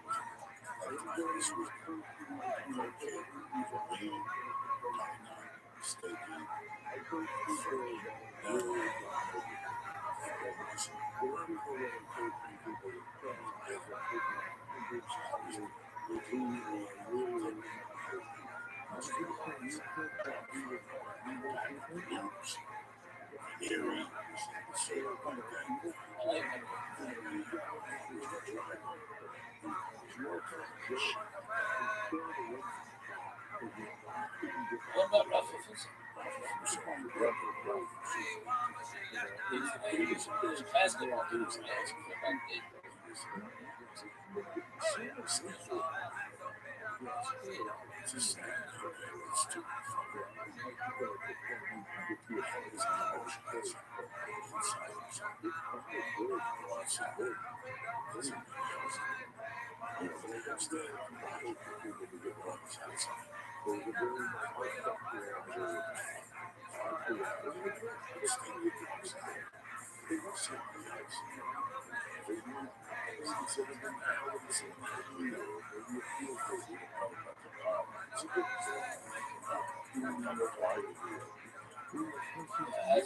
What the hell?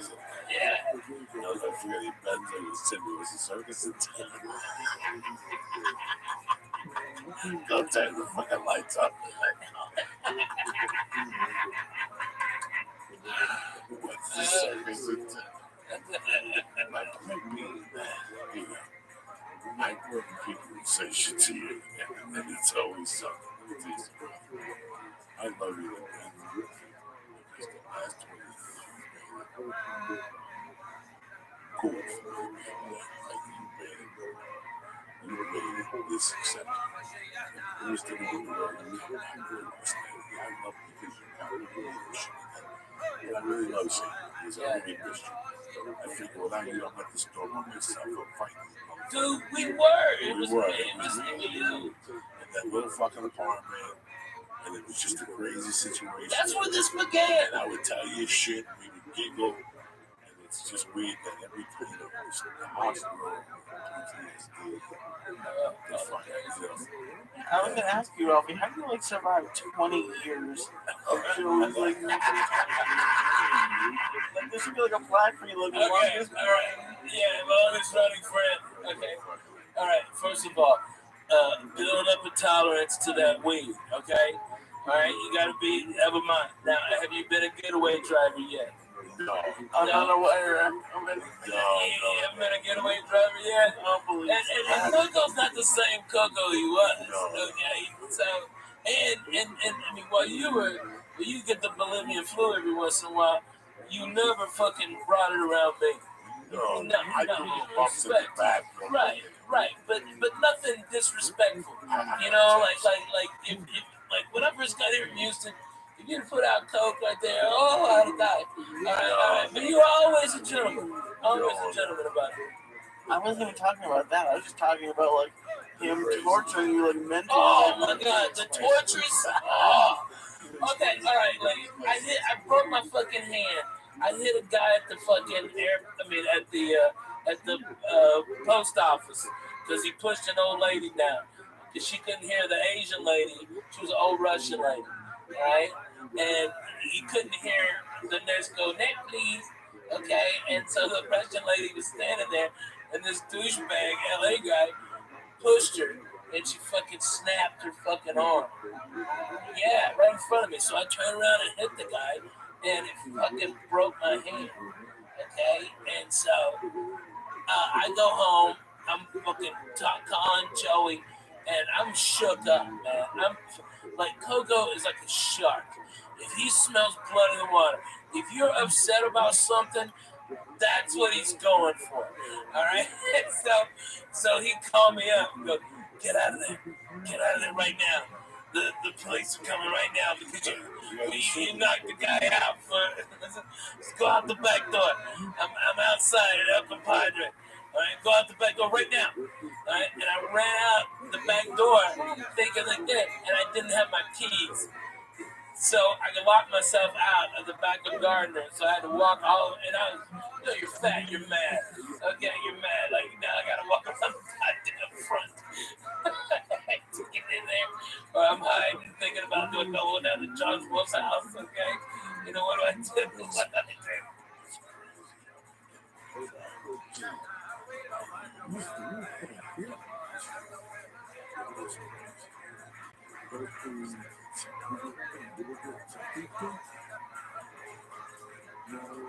I think I'm in that group. Not like a getaway, but like a fast leaving.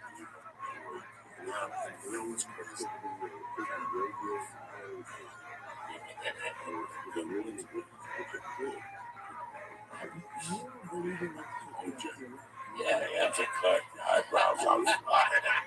His shirt's ripped. Yeah. And what the fuck were you? I had to go take my shirt out of the laundry. You fucking retarded. Are you fucking crazy? You pulled it from your hand, it's gas to the dent. Man, I tell you, when I remember one of the funniest moments. We get up and have coffee at like 9 o'clock. And I thought you were gonna be at the house. I thought, he's got a key. Just come in, fucking lay down on the futon, go to bed, all right? And maybe take a shower, go to sleep. All right, we didn't give a shit. All right, and Joy wasn't there. It was about 10 o'clock, and I made breakfast and no cocoa. What happened? So I go over to the other boys, and there's the king of the zombies having Bolivian flu like a motherfucker, and then you're sitting up just to talk to me, trying. You smell like pussy, coke, and booze. Oh my god. And Gavin Boy was like this, and his little shit dogs ran up to you and pissed on your head. That little shit dog. Yeah, what a fucking asshole. They're both dead now, I guess. I know, it's such a quick move.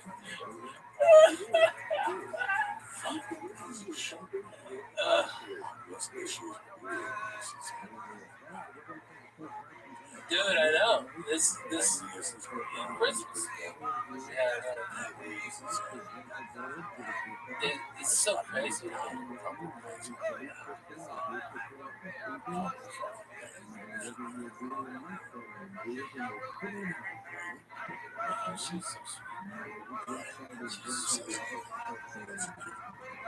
Nobody mentions Freddie Soda.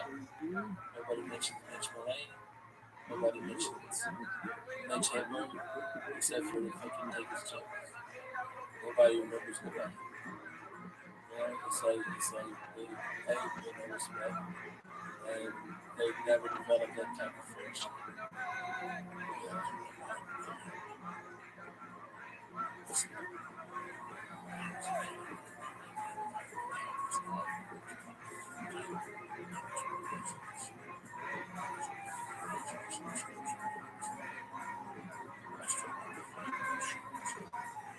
Wow.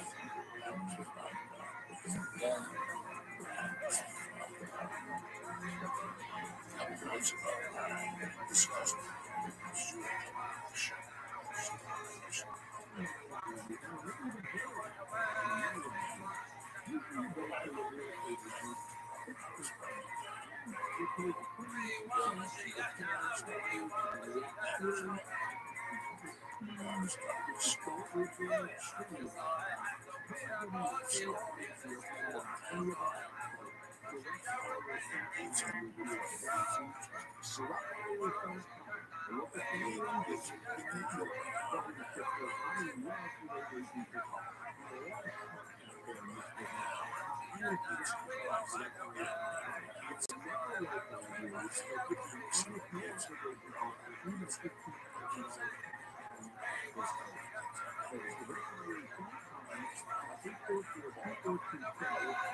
Yeah, that was such a great show, which was the same show, but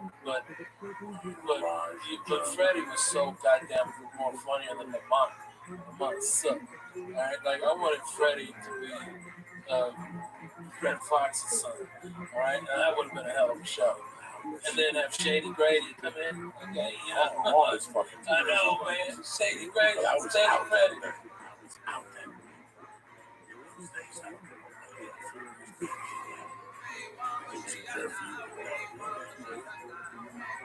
How old were you?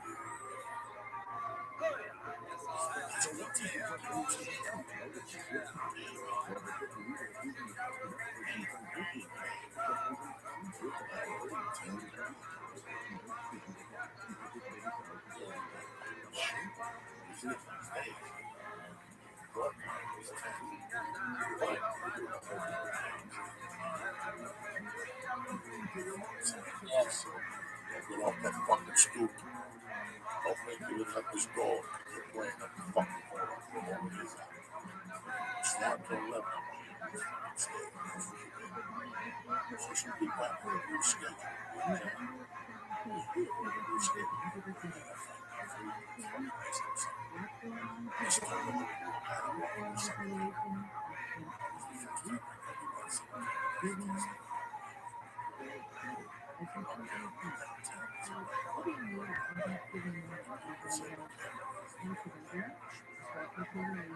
Well, I went back to 3 kids.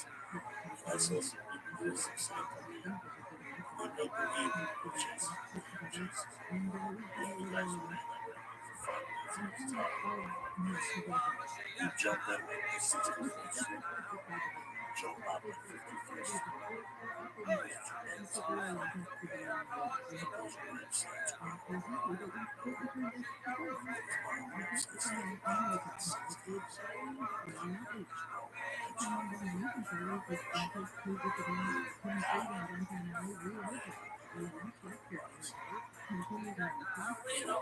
it's like comedy has so many people just gone. You know, and like over the 20 years, the cast of characters that we knew that were like really good, and like rarely now, you know, that are no longer doing.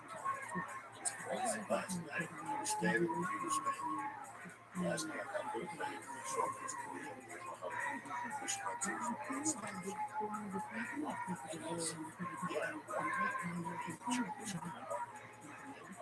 Funk. Yeah, he's my man. Dude, I got an offer to go to do a bunch of gigs in China, and I will bring Funk. He's a funny dude. And it's like, that guy's got heart. I mean, there's like mouths to feed too. Yeah? Yeah, he's got mouths to feed, but when I gave my hug,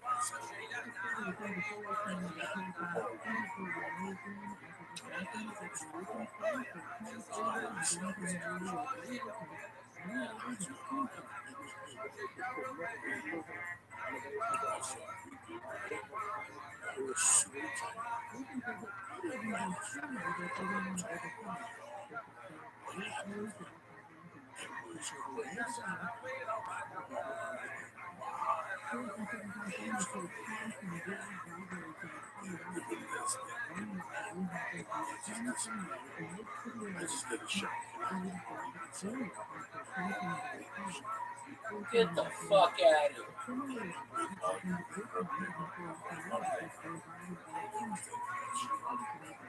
Man, I saw that. That pissed a lot of people off.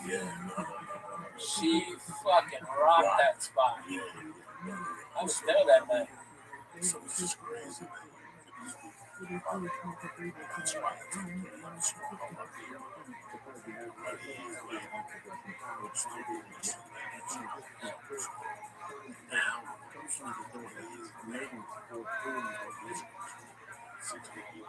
Less.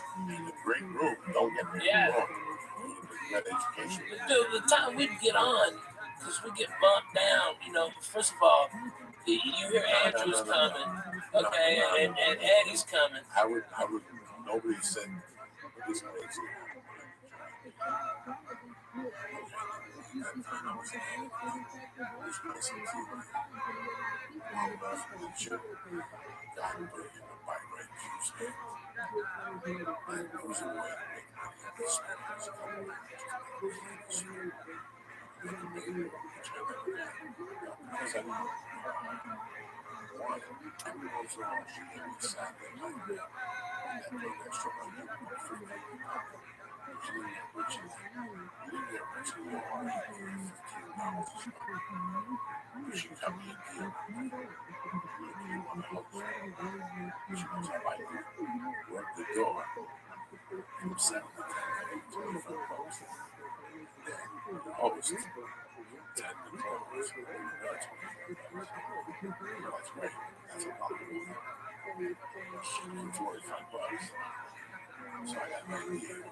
Yes.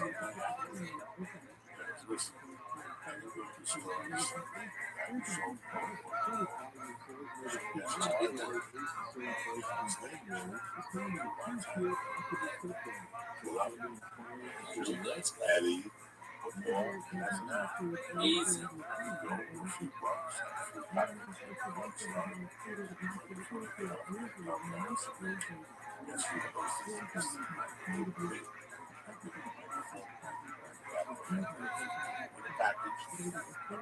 Half a yard. I hosted every time I did my job to the work. That was my most favorite school. Dude, I used to love Sundays because I'd always have cookouts behind the apartment.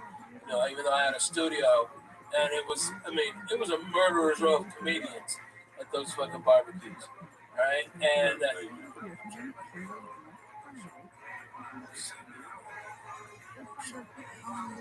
yeah.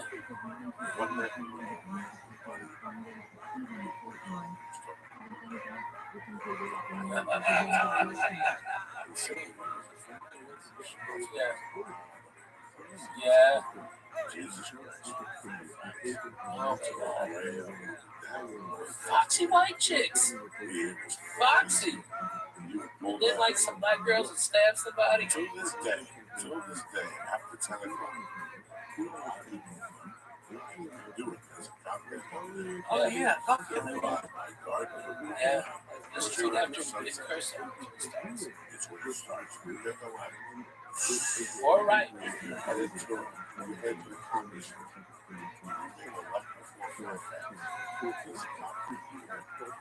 You get a ticket, dude. It's like $200-something ticket. I did that because I was fucking going to see Doug, and he told me to turn around, so I fucking turned down Carson like you would to go to Doug's apartment. And motherfucker, it's like boom, we pull over. Then he's laughing at me. He walks the 2 blocks down to his fucking apartment. We were just at the Coach and Horses. He was just shitty. He just wanted to ride. Motherfucker. I think it's you.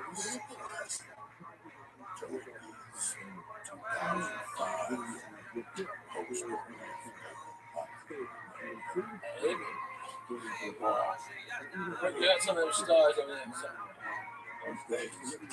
I used to go out early. I did. My parties come at 7:30. There'd be 2 parties. That's how you had to do it those days. There'd be 2. Remember, I had to pick up an envelope for tomorrow and envelope for tomorrow. There's always something. A cell phone, a pocketbook. There's always something at the time. So, it's like a Monday night. I get a package. My wife is home. She's my girlfriend at the time. I trade up. And I got a package. The package is okay. For some reason, they like to go sticky. It wasn't really big. I found a few people picking packages. There's no package. This guy's sleeping. This guy's ready. Finally.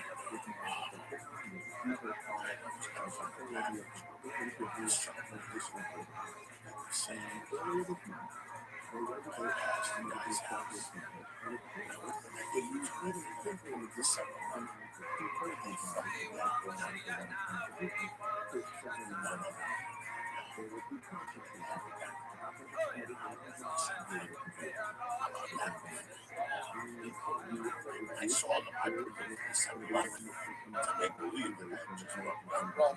They walked right in. Why?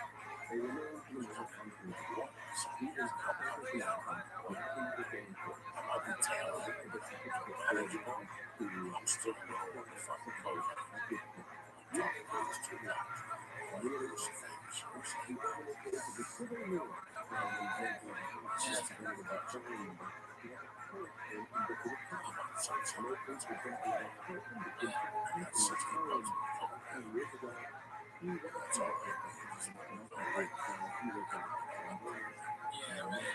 Rights forever. Rights forever.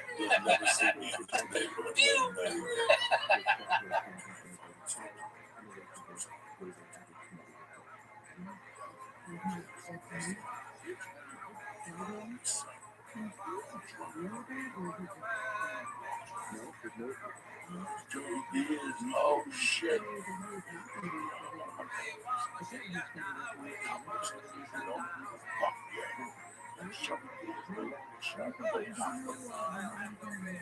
Buddy, that's not what's going on?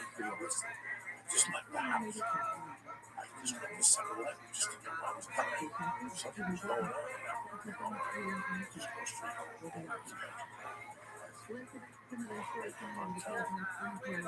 Shut up.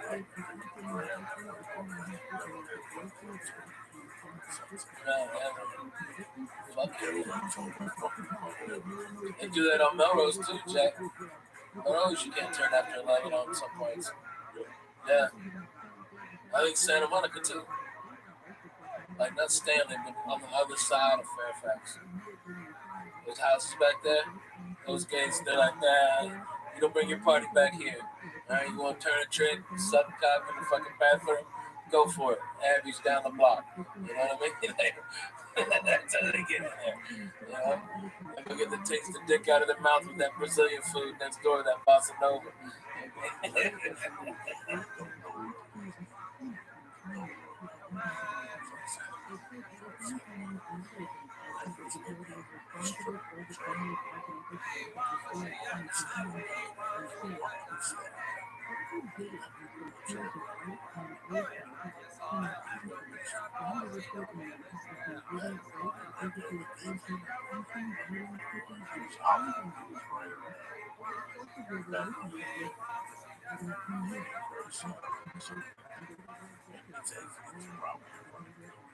Yeah.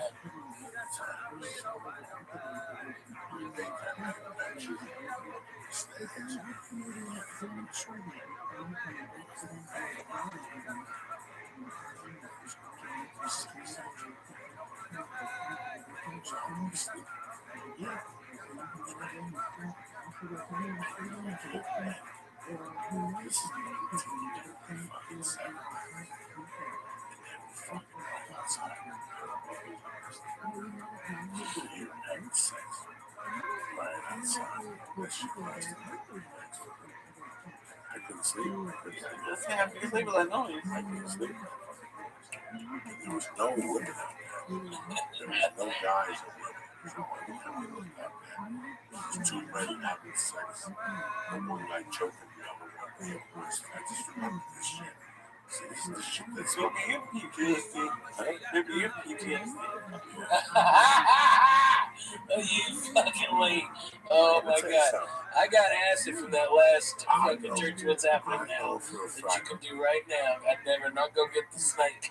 Okay, don't look at the yellow. Alright, this party started. If you don't know, I know. I got PTSD. You too. Without a doubt, you too. I can tell you. The multiple things. No, one in particular. Once into this thing, I got from this time, it's been about fucking progress. So,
Because I always had to have somebody.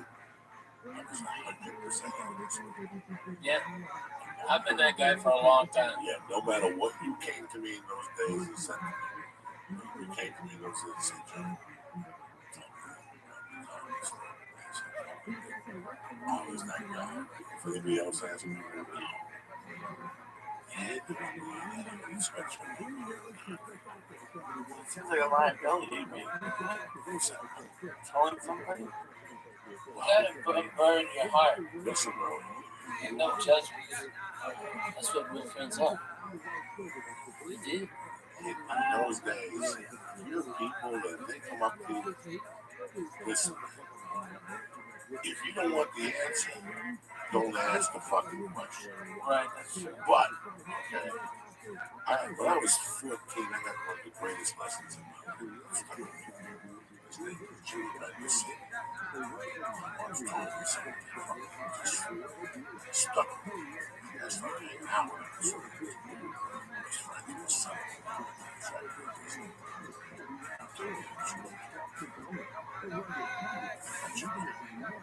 If you lie to me,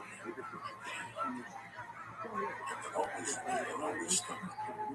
I always remember that was intended. Years later, I saw him jump in the stomach and drag him out and say the guy was going to die in his house, so I go to the business to understand it. But at the same time, the way I was growing up in those days, my friends would take heat from me. Okay, let's pretend. Let's just throw some names out here. Let's pretend Ari should feel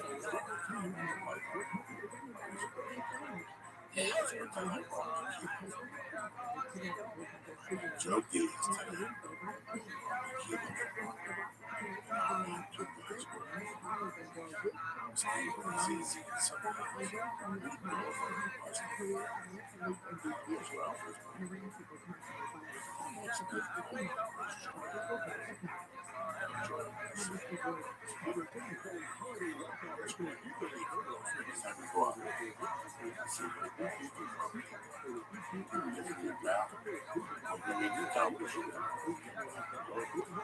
Full of shit. Piece of shit. Fuck out of here. Piece of shit. I wrote a book out before you say, because if I write it, you're not going to take that from me. You're a good friend with my fucking opinion. If it's not a friend, who the fuck is he? Rocky. Good solid friend. You come to me, Joe. I want to ask you where I go.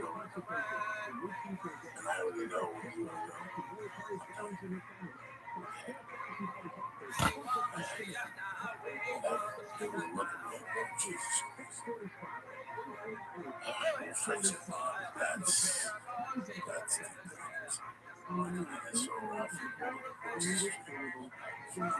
This place, all the cops. And fucking dumping. I saw Ralph from my breakfast friends here. I showed his was lady. Was your wife? Tell me you're not doing this season. Yeah. It would have been. Look at the fucking yeah, I got the 4Runner. Yeah. My nephew has it now. Fuck yeah. It's fucking great. Still running. 400 and something thousand. I totally 400 Toyota. Are you listening to me? I had a 4Runner that I was a comedian in 1996. Okay, Toyota 4Runner. It's 21 years old. It's got over about 500,000 miles on it, and it's still going, Jack. Still going. No. My nephew had it repainted because I had shined it up so much that I created swirls in it from shining it so much. It's fucking not the right stuff. And so he had it painted, and it fucking looks great. takes it to the Razorback games. He's happy as shit. He's got a little boy. He won. He's fucking. It's like that car. You know, the fucking Wesley would bang his wife in, fucking leave condom wrappers all over the place. Well, you know, it's that same car. My nephew's got. But when I had a good parking spot too, man. Good parking spot. And I was gonna walk right in and I had a showcase for CBS. They were all up my ass. And you're like, Ralphie, go get the fucking car. And I'm like, this is serious. Okay, and I was halfway in the middle of the street. And I was so fat that I can only wear warm-ups. So I'm always trying to fuck. Everybody thought I was trying to be black. It was the only thing that fit. I ran it up for it. I got it for free. So it was Big Daddy. Big Daddy. We all wore Big Daddy. I told me you. Me for a year and a half. That's all I wore. Without a doubt. I just wore their outfits. Everywhere. I wore it everywhere. Why were they giving you free outfits? They wanted promotion. Yeah. And then I got everybody in on it. Everybody was fat. I got everybody in I could. Sweatshirts, t-shirts, sweats, shorts. They were super high quality. Super high quality. I had that shit for years. Yeah. They gave me a Big Daddy jersey.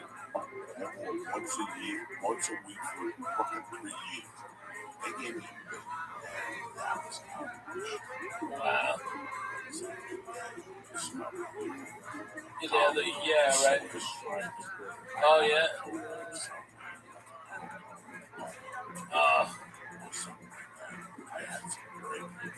Man, I still got it. Yeah. And you know what? It's still some of my favorite shit to wear. I fucking love that shit. It's great. What's happened? I don't know what happened to them. They were so good to so many of them. They got into the movies because they gave it to the black comic. And how they got into the movies was barbershop. Yeah. The first barbershop, he wore Big Daddy. He was their first big. Right. They had other people. I wore it on TV, all over the place. I tried to wear it on the big. Yeah. I really did too.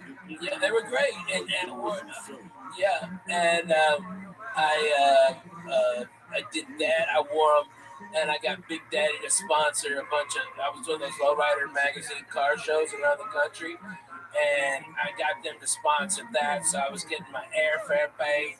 Okay, wearing Big Daddy all these places, and they were selling out. I put them in my video when I went to Iraq. I wore Big Daddy. All right, and it was phenomenal. They make shirts that could breathe so much. It was 135 degrees, and my titties didn't smell like vinegar. You know what I mean? That's pretty fucking impressive. It fucking was great shit. I probably have Big Daddy clothing lurking for about 2,000. $2 Hollywood.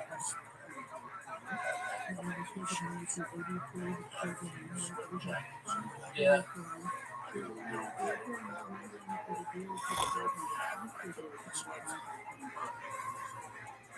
Yeah.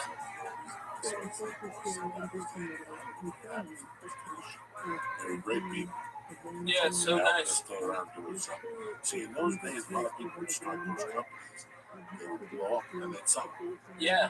And then somebody else would absorb it up. Yeah. And they came up with like 3 or 4 t-shirt companies. Now, have you got in contact with this Winston company? It's a designer. He's an actor. He's a fat actor. And he sent me a link to it. Dude, I just got this shit. It's fucking amazing. Every bit of it is fucking phenomenal. I'll get you hooked into it. That flavor, it's so great. It's like really super high quality stuff that I can't find anywhere else. I shop all of those. Yeah. Texas, if you're a fat dude, you gotta go to Texas. Lord Jesus, I know. That's the only place you go. And you know what, man? It's such a shame because they explained on stage last week. In Texas, if I'm a 2X here, in Texas, I'm a 2X. So if I buy clothes in Texas, I gotta use a lot. You feel good about yourself. Time to eat. They don't fuck around. They switch the labels.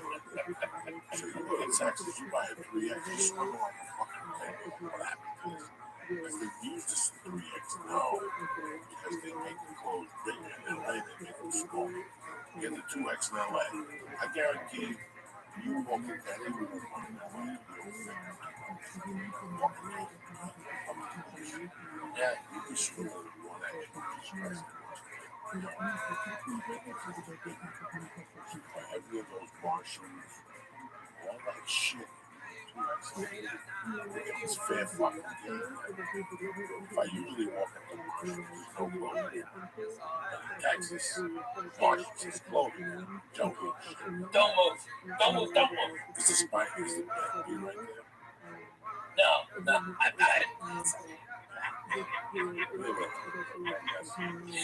Come on, man. That's the church. That's what we did. I did. It was great. It was great. It's going to be a great one. People are going to go. We're going to make gifts of this.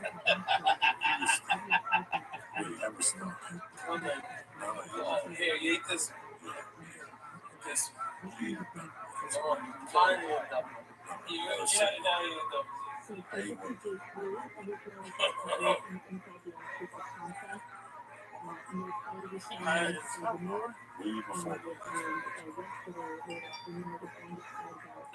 Harris, Las Vegas.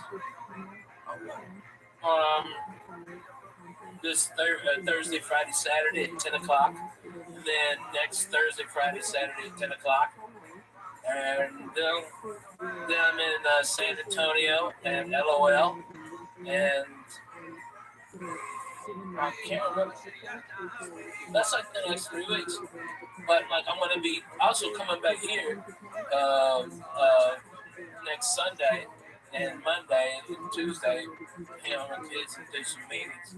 And then the next week is Father's Day, so I'm gonna be around. Maybe, I don't know, maybe you and your family, maybe Sunday dinner someplace. You know, maybe go back to that Italian place I told you about. Like, it's old school Italian. At Tony's Bella Italiano on Magnolia. Mongo. That's what he is. That's where I'm going to stay from there. What? Mongo. Happy to do it. Happy. Podcast.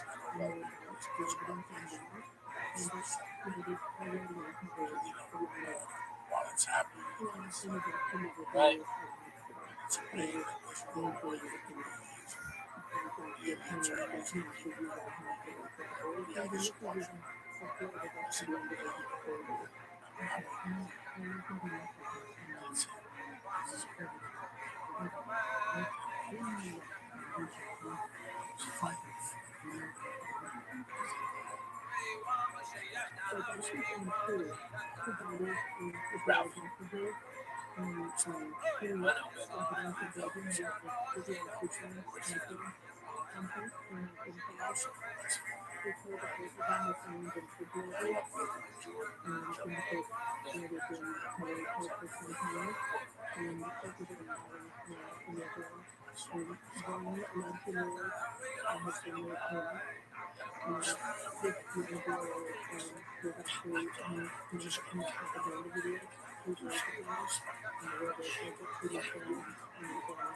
I want the family. I want to be married.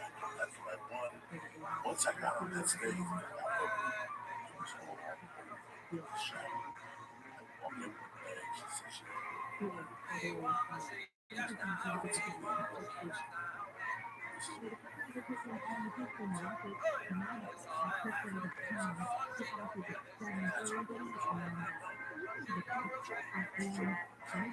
Yeah. CW Kindle. See how they gave. He used to give you a long week. Yeah. 2 dates. Yeah, but it was like Wednesday and Saturday. And they're fucking 12 hours apart. You had to put yourself up for 2 days. I remember. Or you know what you would do is you would stay in your car late, okay, and sleep in your car until like 2:30, 3 o'clock, all right, and then take the hotel room, okay, and you would stay there at that one for a full 24 hours, all right, which basically meant you got 2 days for the one day because you went there early. You just stayed in your car. You stayed up. If you slept in your car, that's what I would do. And then you get free breakfast. I'd fuck them up on the free breakfast. Oh my God, I'd make BLTs left and right because I stole a fucking pound of bacon. You think I'm lying to you? I ain't lying. Not one bit. BLTs, fruits, but fuck you on the cantaloupe. I don't like that. All right, and stay in there, and then they had an afternoon thing, and then get them in the morning, fucking eat up a bunch, and then go do. So you only have to do one night, actually pay for it, but you go pick a town and do a spot in, you know, like Dallas or Oklahoma City, Denver, Austin, you know, you fuck around, find something to do. And pick up, you know, 50 bucks or something. Might come over to might not. I worked for Shirley Bynum too. She was great. But those trouble ones. Fucking bananas. Oh man. And I remember one time he booked me a headline, and he also booked Chris Alpine the headline, and Chris Alpine was so mad.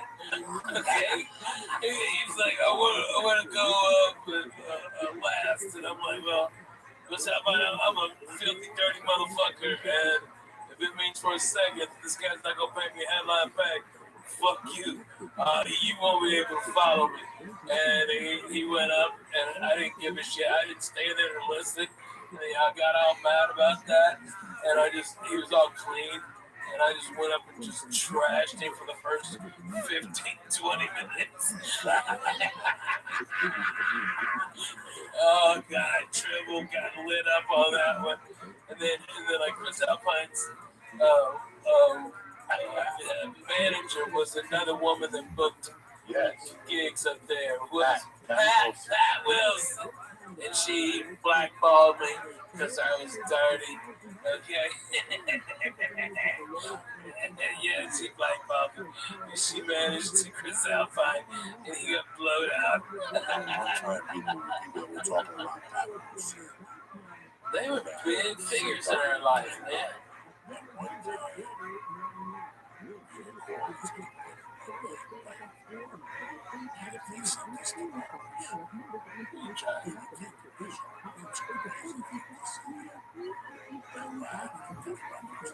You were the king of the Greyhound. You called Paul Reed on Monday afternoon. I figured it out when I started selling screws.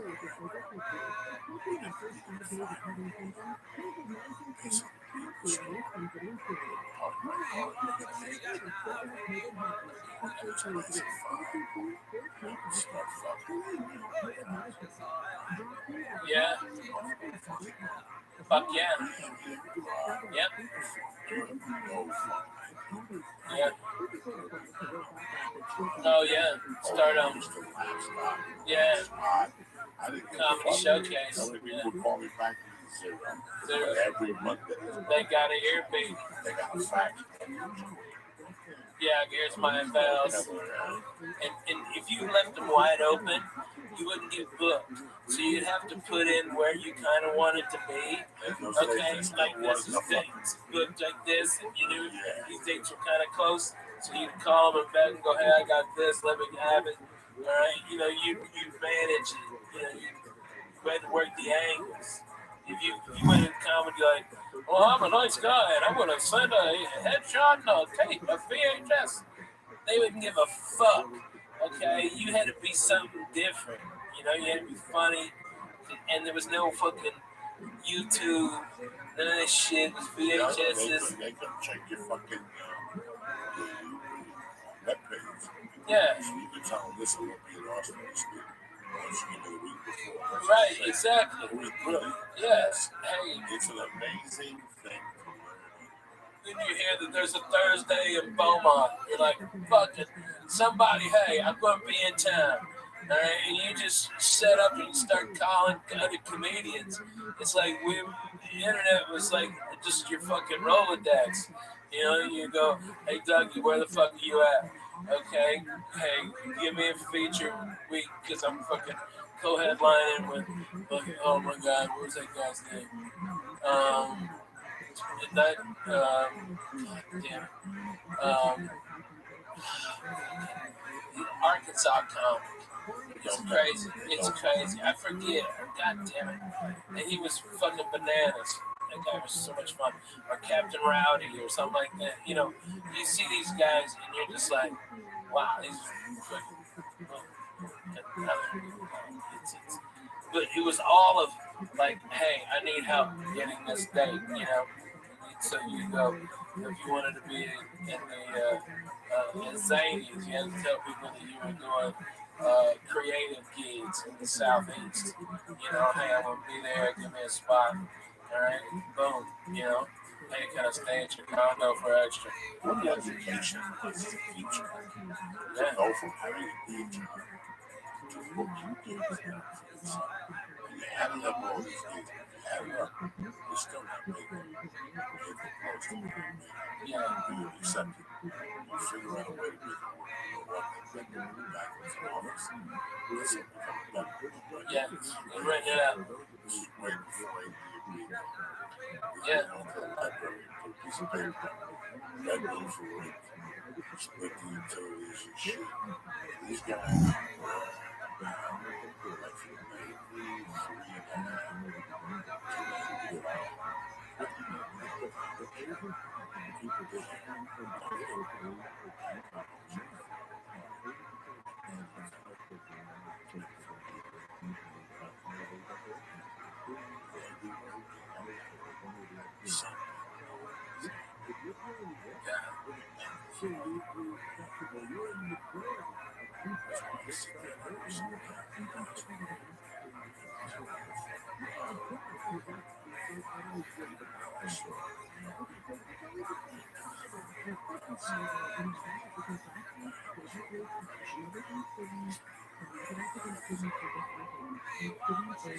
for maybe 3.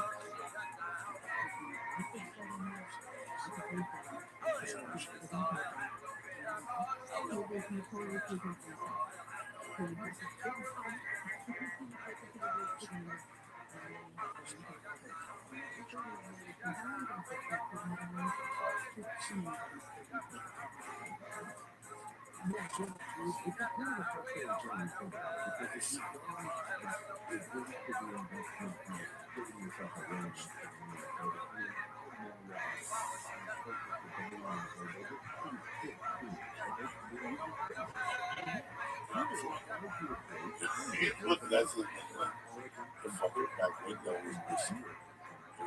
Man, they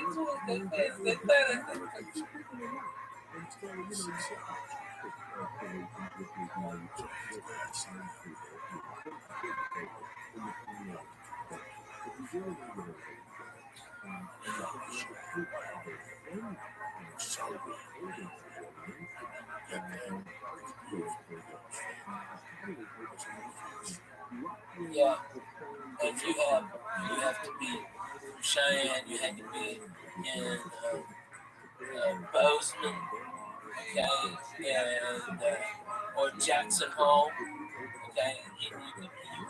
You had to go through 3 foot of snow, and so you knew it would take twice as much time. And if you're lucky, you'd find a guy shoveling and get behind him. So now you're going 25 miles an hour, and so you just double the time so you don't sleep. You just take no-dose, drink Mountain Dew, and get a Gatorade and piss in the Gatorade bottle. What Just about go. the you get the 250? You get the fucking 9. Take it home. Yeah. On the way in,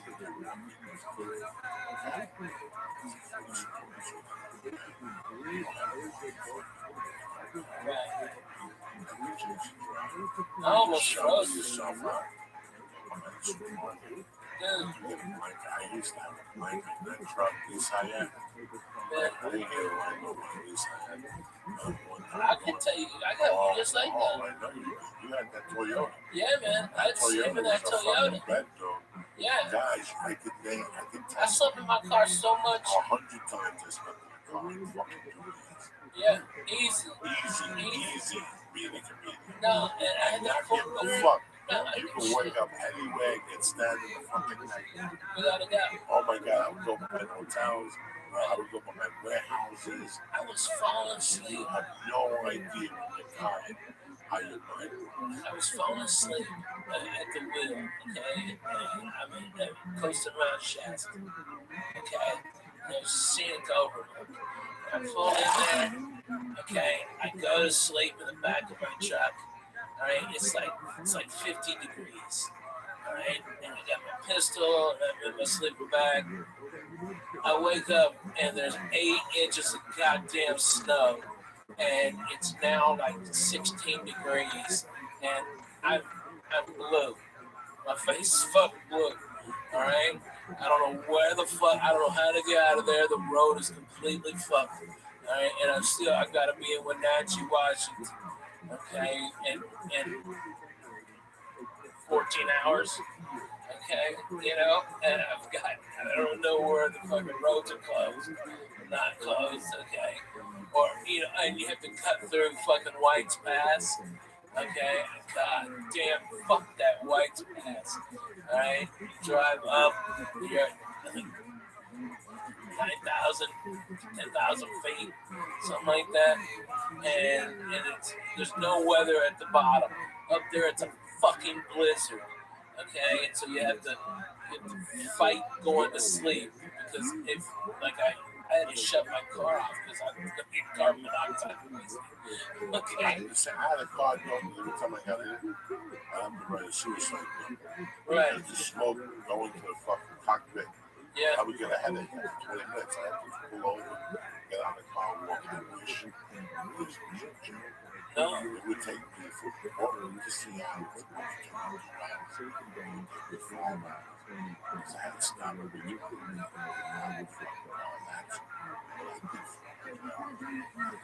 Yeah.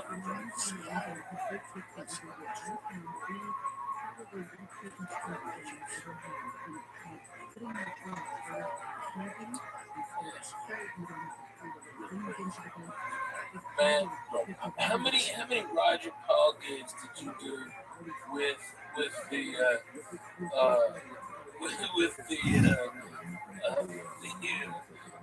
the female comedian that wore a wedding dress? His wife or his ex-wife? Oh really? Oh my God! I got on a stream, and man, wow, that was an extreme show. I'll tell you what you do.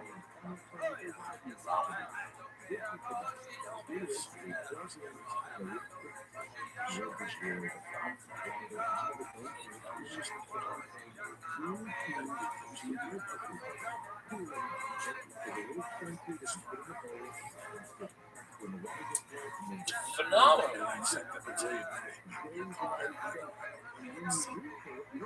Somebody love your stage presence.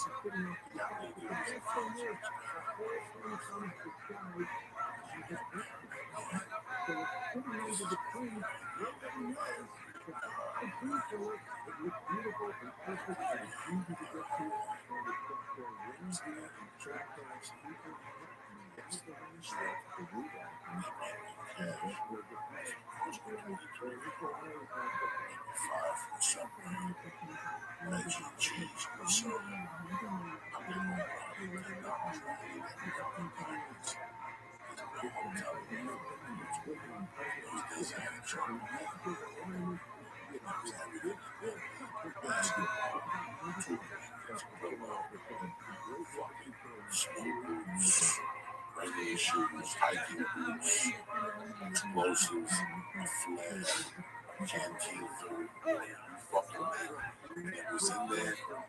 And if you man, I had everything in there. Scott's fucking tight. I had a stick across the back. Closed back there. So I could hide back there. I forgot where I keep it from. They push it forward. I had a jacket. I fitted it in. Like when it was a half a flat engineer hole. Jeans. He made me so when your feet wasn't there, you can't hardly do it. I never bumped over that.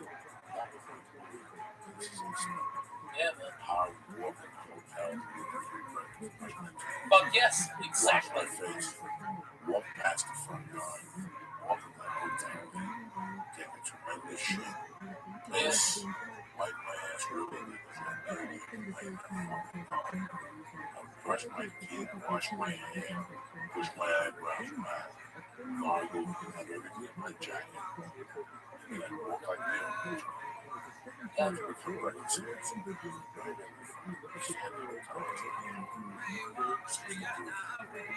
Lisa.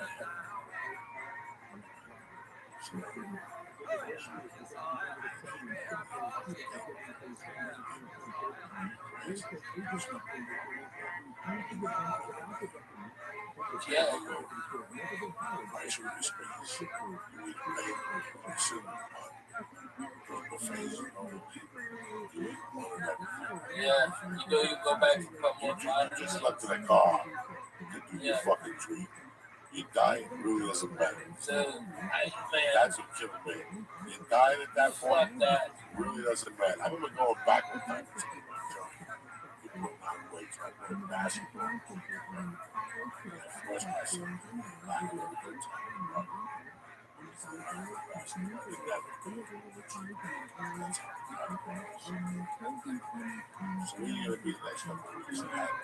I'm going to be at Harris at the beautiful casino Harris. You know what I like about it? I got to be honest. The most thing I really like about it is there's no shiny shirt, half of fags over there. Okay, it's like a bunch of real people. Okay, it's $15. Fucking blackjack. You can have a good time. Drink pretty good booze. Okay, they've got great restaurants. Was Ruth Chris going to steak me? I mean, come on, who's better than that? And it's easy.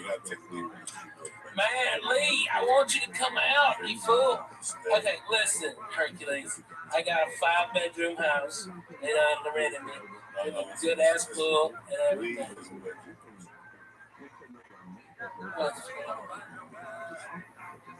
It's got a skin problem.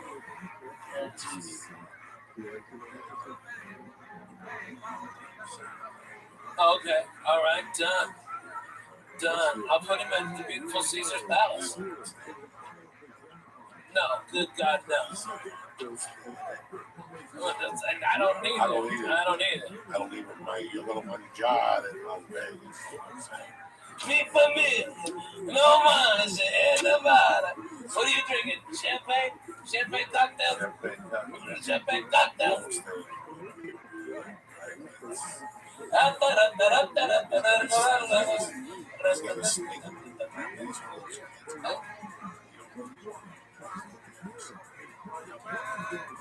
Yeah.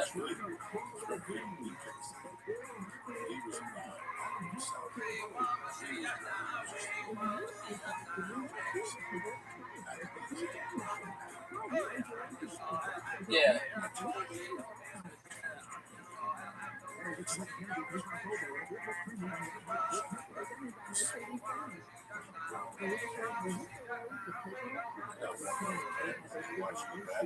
They watch everything, Jack. For me to get down,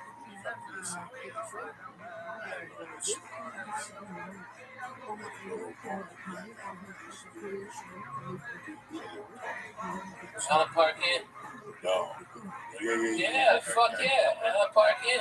Or our house. No.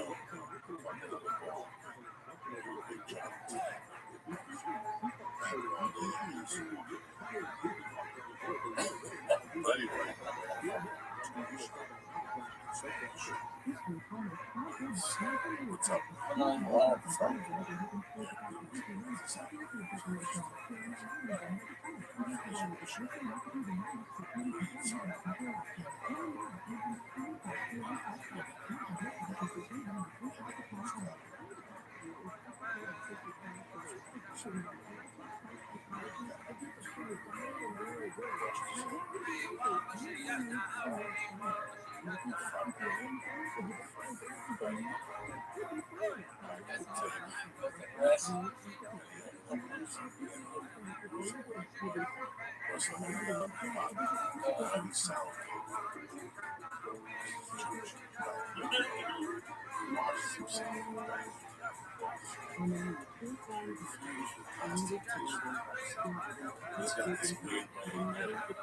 And I hear these telling me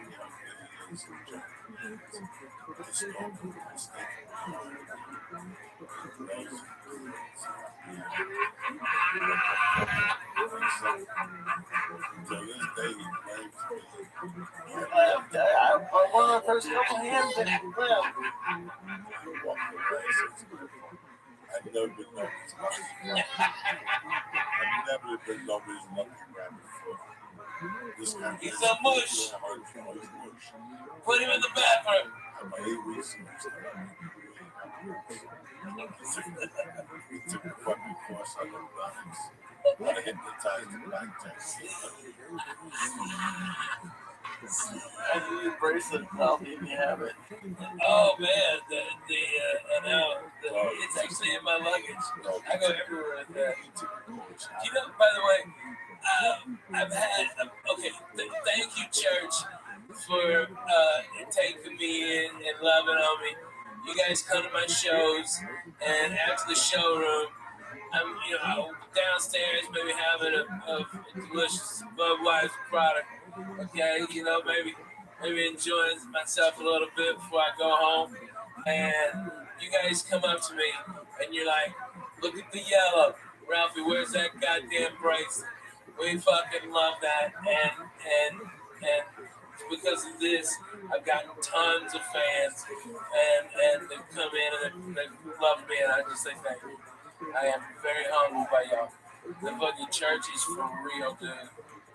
Your people, they do not fuck around. In Denver, I had like 5 guys go, dude, I'm from the church, and they brought me reefer. Okay, I had to leave. Dude, I left the fuck, man. Buffalo, oh my God, Buffalo. They come running. Houston's all the time. In Nashville, oh my God, every time I'm in St. That's my home club, okay? Every time I'm there, every time 20 or 30 guys are like, man, we love you on the church. And it's just like, it's so cool. Man, it's like the thing that we had is like just going out. You know what I mean? And I'm just trying to distract now because Coco's really getting into his fucking left nut. All right? I think he might be ready to pop his in. I've seen that. I've seen that look. He can pop his in on his nut. Oh, with the little blood. There's nothing like moving and fucking getting like stuck. Get stuck like you're under there. You know, Jesus back. Look, I had shorts on, so we fucked it up. Right, let me read this out. We'll get the fuck out of here. I can't believe you just leaving that there. Don't forget this weekend, you fucking Saturday, starting Thursday night. At the Brea Improv, Brea, my fucking home club. Thursday, one show that Lee'll be there. We're picking up his shit from new stores. Tomorrow, Lee'll be there breaking his record of 3,000. Whoa. Putting him on a skateboard and sending him back. Nah, Lee'll be there. Lee ain't breaking his record. Listen, he's breaking now. He's doing personal records. If you like that, we fly out to the party. He beat fucking 5,000. We don't give a fuck at this point. $10 a month. No, yeah, don't be greedy. Don't be greedy. What we can release? Hey, man, no, you might get lucky. Somebody might know how to barbecue. I'm open to negotiation. Yeah. Don't forget this one place. From the 19 benches. This is final no format. Never. Not at all. Nothing made me want to speak. He makes it. Just the tip. He makes it down. He makes thousands of dollars. This fucking guy. He's selling fucking everything. He sells hats. He's a savage. He's a savage. He's smiling on me. He's still always me for the game. 3 times. Still. 3 times. I lost my investment. Yeah, right? He comes back to me with $5 bills. He's good garlic fries. Nothing because they are fucking good, aren't they? I tried to invest for them. Something. Say what you will. That fucking Southport Casino's got great fucking food. Yes, they do. Their fucking steakhouse is fucking amazing. That seafood bar is good. I like the one at Harris better on that one, but I gotta be honest with you. You got sushi right there. You got, I think it's one of the best food in the casino. I mean, they're fucking bomb over there. They're doing it, Jack. The Italians I like first that rate. fucking breakfast, dog. I'm happy with the 3 eggs and the fucking bacon. Can you imagine? Fuck yeah. That's how simple I've become. Here we go, motherfuckers. The church is brought to you by one of my favorite products. This place is good business with these guys. One of our first sponsors. They sent us a bunch of stuff. So today, I still so this is how much I always kept their raises. I always kept the rates then. I think they said this point, they said they 3 rates then. I still have to fucking back up. I don't know how they do it. But as far as raises and fucking the whole package, they're the best in the business. They do it. Made a smart choice by switching at Dollar Shave. That's a smart choice. Dollar Shave is always been a smart choice. Why? Because you great shave and great price. Right there. It's an awesome life hack, no-brainer choice. You no longer have to step to the store and buy a cheap razor that gave you a cheap shave, or spend a fortune on razors with gimmicks and shaving that you don't really need. When I use the DSN, executive razor, with the Dr. Carver shave button, I use that stuff to push out. I put my sideburns a little bit crazy. Guys, it's new shave button.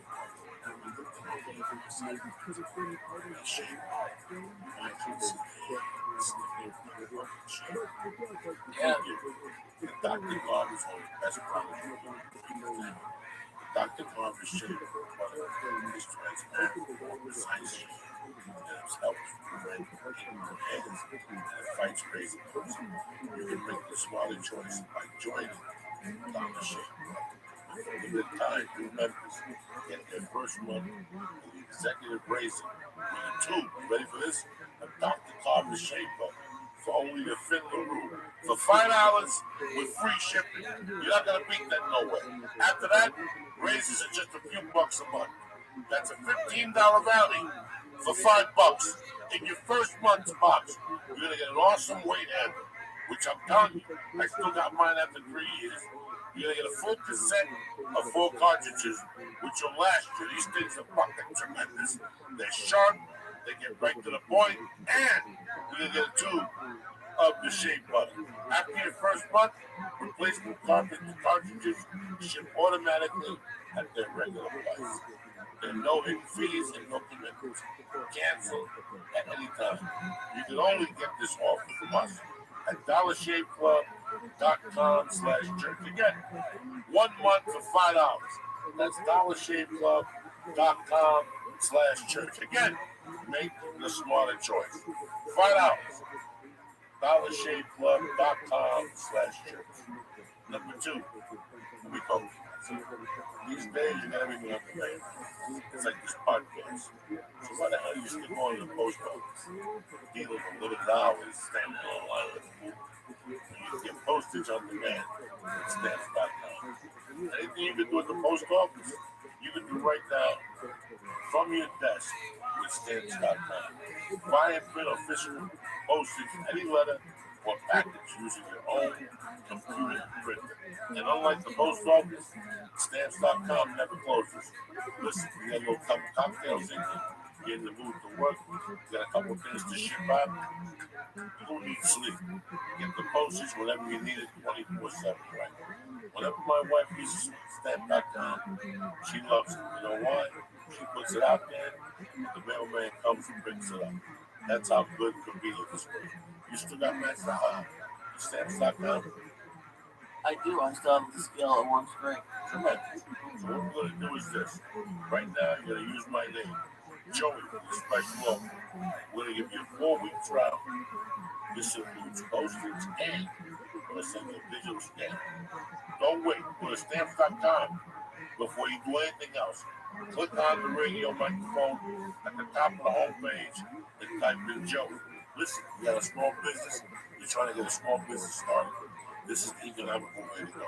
You're a one-man army. You don't have time to hire somebody to go to the post office. It takes too much time out of your day. If you want to do business, this is the smart way to do it right now. It's the only way. Stamps.com right now at the Joey. Stamps.com right now at the Joey. Never go to the post office again. Your time is more valuable than that. I'll see you motherfuckers Thursday night. The Bray Improv, but we'll see you motherfuckers Friday. I got 2 shows, and Saturday I got 2 shows. Either be there or be square. Thursday night, if you come, tell your boss you're not going to work Friday. Tell him Cosby's making the last fucking comeback. He's gonna fly in between court cases and put gorilla biscuits in your fucking drinks. I want to thank stamps.com. Again, don't forget stamps.com and the Joey. And I want to thank DollarShaveClub.com and the church. And I always want to thank Honor.com. They're on my time sponsor the rest of this day. Listen, I want to thank Ralphie May as usual. Thank you, church. I want to thank my man Lisa. He didn't say Motherfucker! But he was told Is that me? Is that me? No, there's no B. There's no There's a B. There's a B. There's a B. There's a B. No, there's no B. You never tell me that the B waited 3 hours to come out at the end of the fucking podcast. This nigga. No.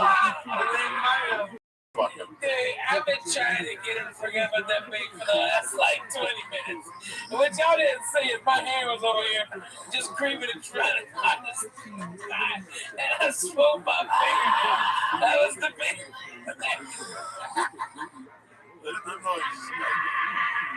You won't stop with that fucking that B is. He was about to die. Again, I want to thank Honor. I want to thank stamps.com. And I want to thank Harris.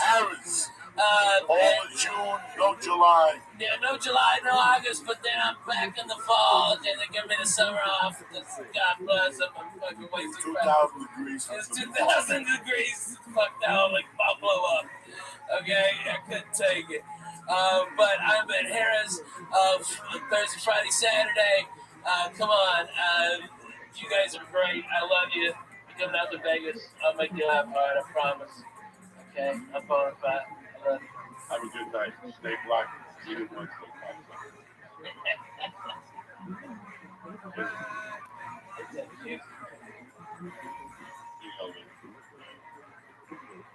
Oh shit.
Welcome to Podcastville, cocksuckers. This podcast is brought to you by Nature Box. Listen, we all want to eat better, but when it comes to snacks, sometimes it feels like the whole world is delicious and a billion calories versus boring and tasteless. It doesn't have to be that way. Up your snack game with Nature Box. And right now, what we're going to do is Nature Box is offering the family, you guys, 50% off your first order when you go to naturebox.com/Joey. I don't know if you know about Nature Box, but they have over 100 snacks that taste good and actually better for you. All snacks are made from high quality, simple ingredients, which means no artificial flavors or sweetness, so you can feel good about what you're eating. Listen to me. It gets delivered right to your house. You're having a good time. You're watching a movie. You're a little in the mood for a snack. There's Nature Box right there for you. Healthy, nutritious, and delicious. And like I said, I'm going to give you 50% off your first order when you go to naturebox.com/Joey. Again, naturebox.com/Joey. 50% off your first order. Number 2, you call me all day, you bother me, Joey, I got locks. But what good is a lock if you got nobody dependable to put it in with? If you're watching games, that's one thing. It's time to start making money. MyBookie is the industry-leading website that hooks you up with all your betting needs. And with their great odds, fast payouts, and decades of expertise, you can bet with confidence. So what I'm going to do is this. Join today, MyBookie. I'm telling you, you guys, the gentlemen gamblers, you know I love you, love this. I like to put it better from time to time. This is the way to go. MyBookie.ag. You join now, and my bookie will match your deposit with up to 100% bonus. Use promo code CHURCH to activate the offer. Visit mybookie.ag and use promo code CHURCH today. I'm going to break it down to you. You play, you win, you get paid. Go to mybookie.ag. You're happy that you did. Tell them Uncle Joey sent you.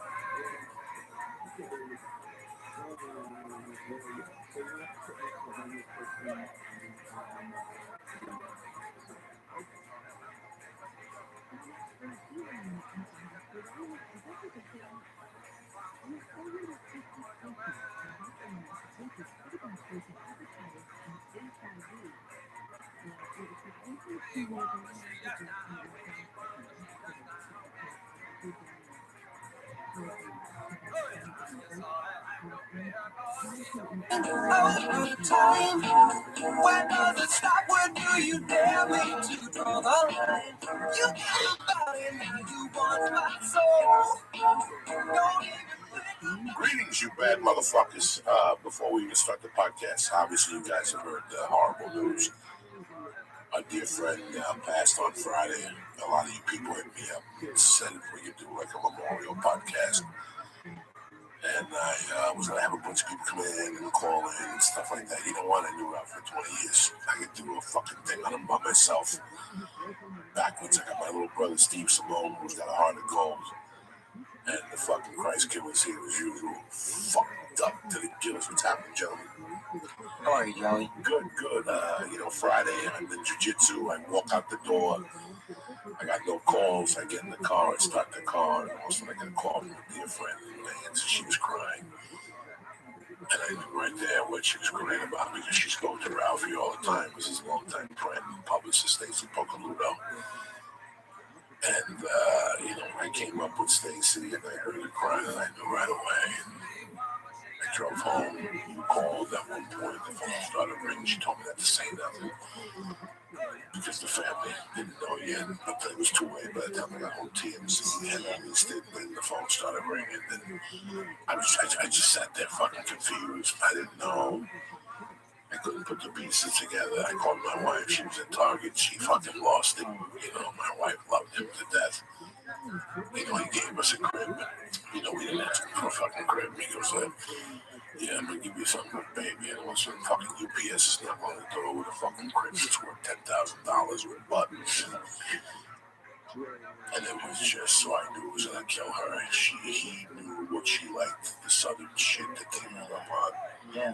So, she was crying about that the other day. He's the only one who knew what mud pies were. Shit, But it was even sad. And then the calls started coming in from all over. I called my brother George, who was walking into our grandmother's wake. And I go, you ready? I got worse news for you, George. Ralphie's gone. And, he called me out later at that night. He was dealing with his grandmother's fucking death. And also, I'll Ralphie on him. And I felt bad after I did it. But I didn't want him to hear it somewhere. Yeah, he's had to.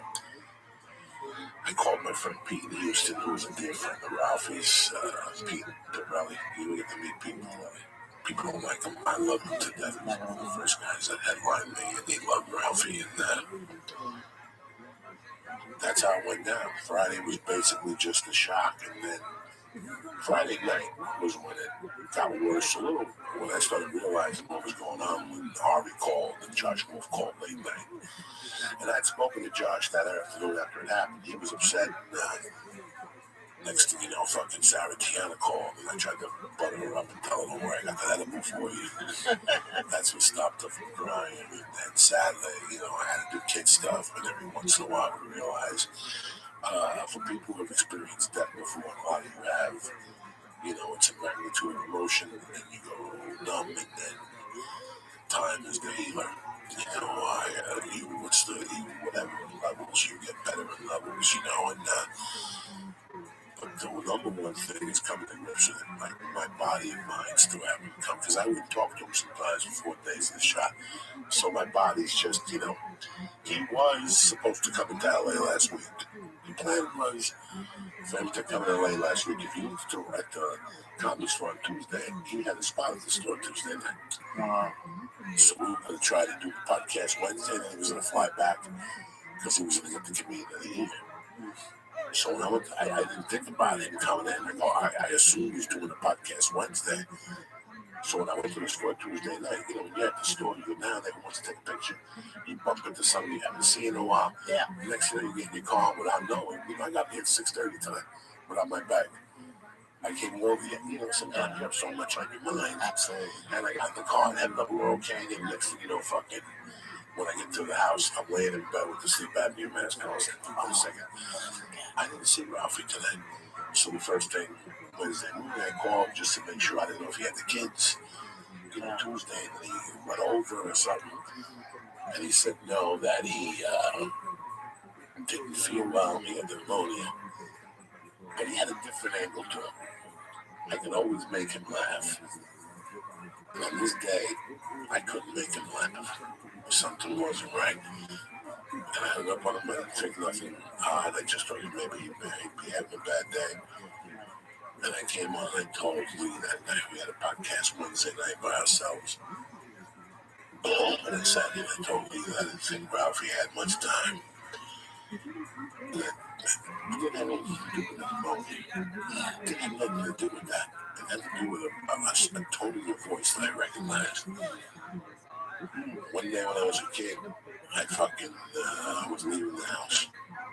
Getting ready to leave. Getting ready to leave, the phone rings, and we had no caller right there in those days.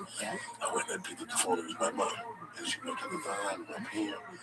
I'm going to get something to eat, and then I'm going to come home because I don't feel good. But I'll never forget, I left the house thinking, her voice sounded weird. I didn't know then until years later that she died that night. Well, Ralphie had it wasn't a heart attack, it wasn't congestive heart failure. It wasn't, it's what the Chinese call you die of a broken heart. You die from the inside out. Sometimes so many things are going on in your life, and at one point, something just strikes you and you ain't coming back from that. It's not a depression. It's a different level. It's the level that I don't want to do this no more. That's a complete different level in depression. The level when, you know why they found him. He missed radio. He didn't go to radio. There was Friday morning. So, I know he's in a better spot. I know the last couple of years have been in a lot of pain, so now he's pain-free. Things happen in your life sometimes, especially during a divorce, that you can't believe are happening. You're not going to believe this is happening. And if your faith is fucked up, if things are going on wrong, it pushes past the boundary and you don't come back from that boundary. After my divorce, I had a hard time, guys. If it wasn't, this is a stupid thing, but comedy saved my life, guys. I'm telling Lee, Steve Simone, the people at home, comedy saved my life in a weird way. In a weird fucking way, because the divorce killed me. The divorce was one thing. The kids, my daughter, that whole thing in the beginning, I couldn't handle this, but it's not like I'm in a Liam Neeson movie and somebody took my kid. It's the person closest to you. That hurts from a different angle. I'm not saying anything bad about anybody, but I'm just saying during a divorce, when you have children involved, they start becoming a pawn in the divorce. It takes away from you. He didn't want to come here anymore. He didn't want to read for TV shows. It was done. The road sales, if you look at his things, it's not like he tweeted his dates. He could care less if he showed his fucking shows. It was something, and I tried to go on the road about 2 years ago. I offered to go open for him and to walk in the daytime. I remember that. I said, listen, I'll take the money cut. It's not about the payment. It's what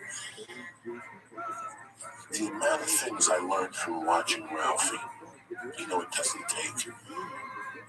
I've said this 1,000 times. It doesn't take a fucking book or anything to learn about people, especially with comedy. the amount of stuff I learned from Ralphie was, it was like going to fucking, what's that pasta place with the Elmer's boat? Yeah, Olive Garden. Olive Garden. That's what Ralphie was by Olive Garden when it came to comedy. Ask Ralphie anything about comedy. Ralphie looked like a big fat putz to he and I.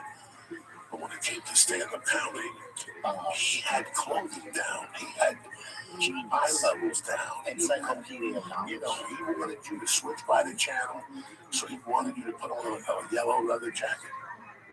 That's why he wore that craziness. You know, he was a genius at a different fucking level. And listen, a lot of comics didn't like him. He had a big finger pointed at him out of Houston that he was a joke thief. Listen, in the beginning, we all make mistakes in comedy. You know, I heard things 10 years ago, but I don't know about those specials. Those specials are solid. If that was 3 or 4 of them were fucking solid, I don't know. Bigger and blacker and all that shit. That shit made me laugh. So that doesn't matter when you're in a casket. You know, what tell what mattered? How he treated 200 of us. Yeah.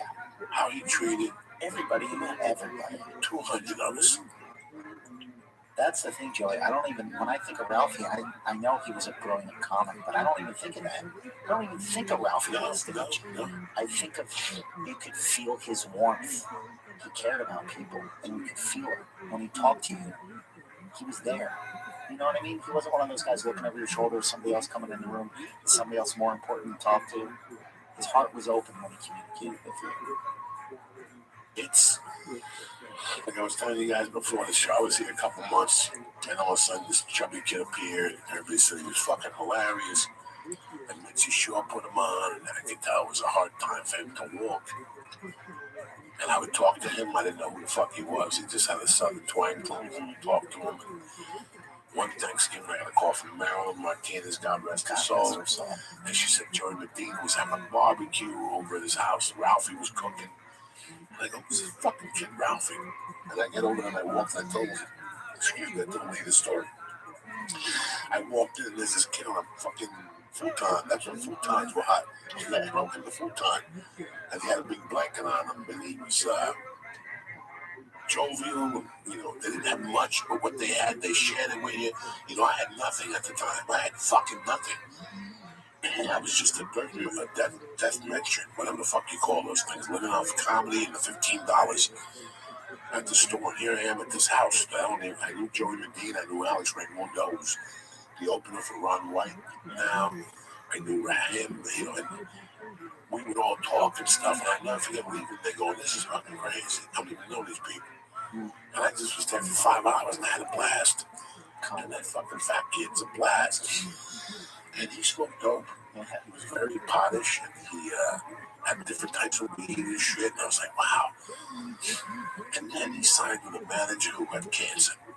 Okay, she was dying. After he signed with her, she was diagnosed with cancer. But I'm at the store. I'm snorting blow. Now, Stanhope is good friends with Ralphie. So everybody who went through the Stanhope route, like I did, you stayed with Stanhope for a while, then you blossomed out. Ralphie, I think, stayed with Stanhope for a while, yes.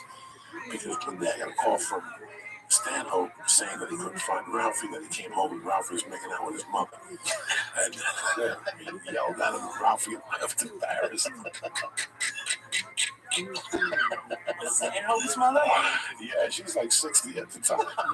So Ralphie called me back. He's fucking lying. I don't think I was mother body earmuffs. God rest her soul. Oh my God. She had fake tits from the 50s. They were fucking hysterical. This is just so stupid.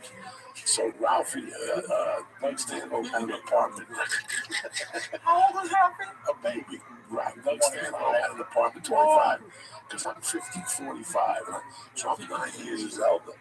So 98, I had to be 30 something. Yeah, he was a baby. He was a baby. He was a baby. So he's on fire. He's a regular at the store.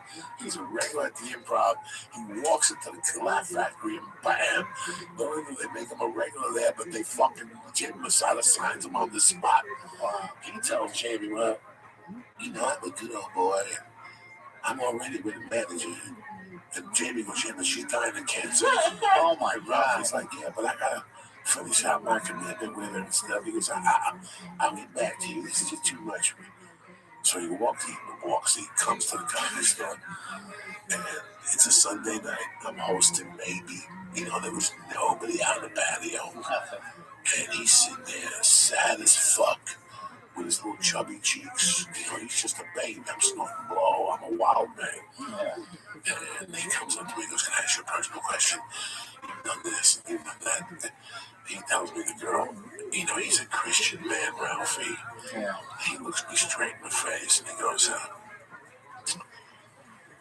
"I signed with this manager, and she's dying of cancer. I don't know how much time she's got left. I can't fire her. But Kim Masada wants to sign me. And it's an opportunity of a lifetime." I go, he goes, "What should I do, Joey?" I looked at him. And I go, "Listen, she's got one from the great one of Banana Peel. Send her a note and sign with Jim Masada." He looked at me for a second, maybe 3 seconds, and then lost it. He lost it. He just started laughing his ass off. He's like, "That's the funniest thing I ever heard, Coco." Coco. Oh my gosh. Yeah, that was it. That's exactly the same Coco. That's exactly it. That's the funniest thing I ever heard, Coco. Okay, so now I end up at his house fucking 4 nights a week, drinking. Him and Jody Fernie and John Wesley had this fucking vodka, and they would bring up the fucking Bloody Mary mix from Houston. I remember that shit. You used to tell they would do a whole run to Houston and get the bottles of that shit, and then get queso, and then we would sit there. This is way before this. John was there already.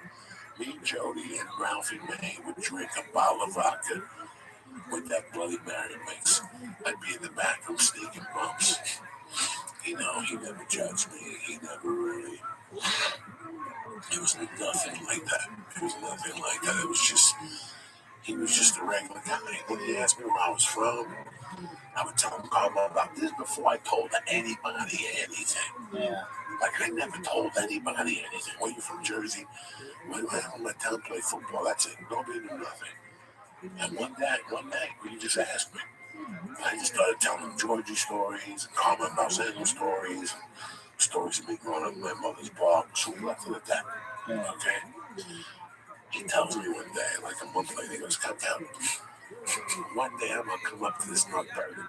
Whatever the fuck he says to me. He goes, "I'm going to be in Jersey in August or something." He goes, "I'm bringing my car. I'm going to drive up to North Bergen to see if this shit's real." Wow. Okay, something happens, bro. And I get a call to New Jersey, like that whole run I used to do, like Buffalo. And where am I? North Bergen. It's the summer of '99. Wow. And I had my pager, and sure enough, the pager goes off, and it's Ralphie. And he's like, "You're not going to believe this. I'm on 48th Street and Kennedy Boulevard, headed up to Ashways on 70C. He's telling me all this. I'm like, "Listen, before you go to Ashways, pull over on 69th Street. I'll be on the corner." "What are you talking about?" I said, "I'm in town." Wow. I could hear it. He's like, "I'll be right there."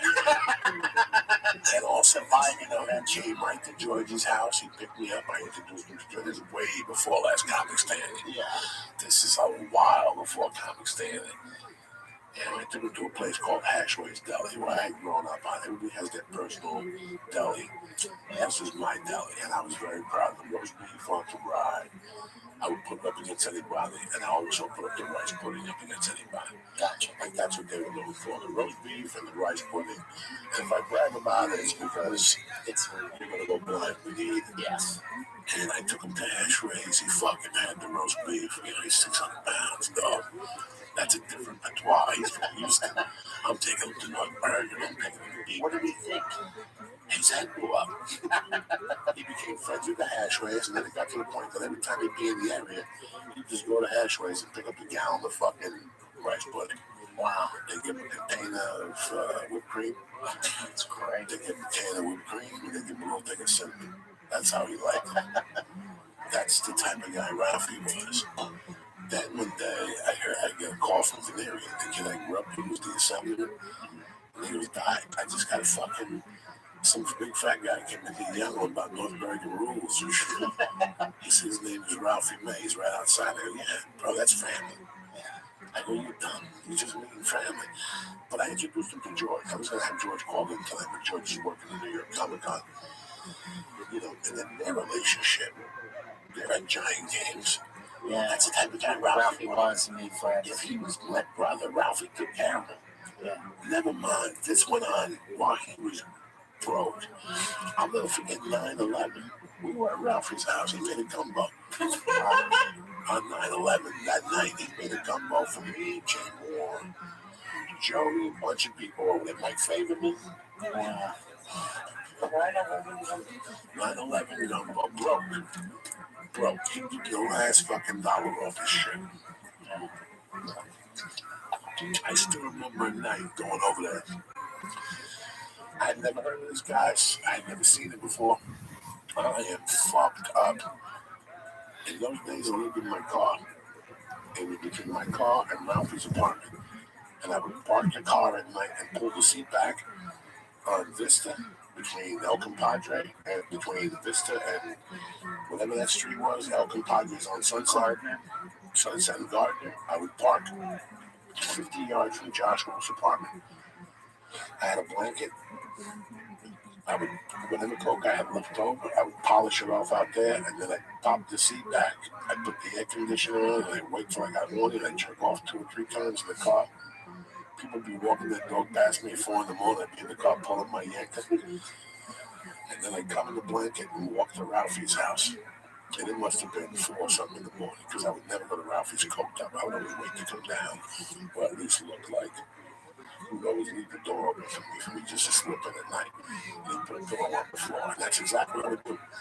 I'd come in with that cubby blanket, and I'd throw it over me with the pillow, and I'd sleep right there, bro. No shame.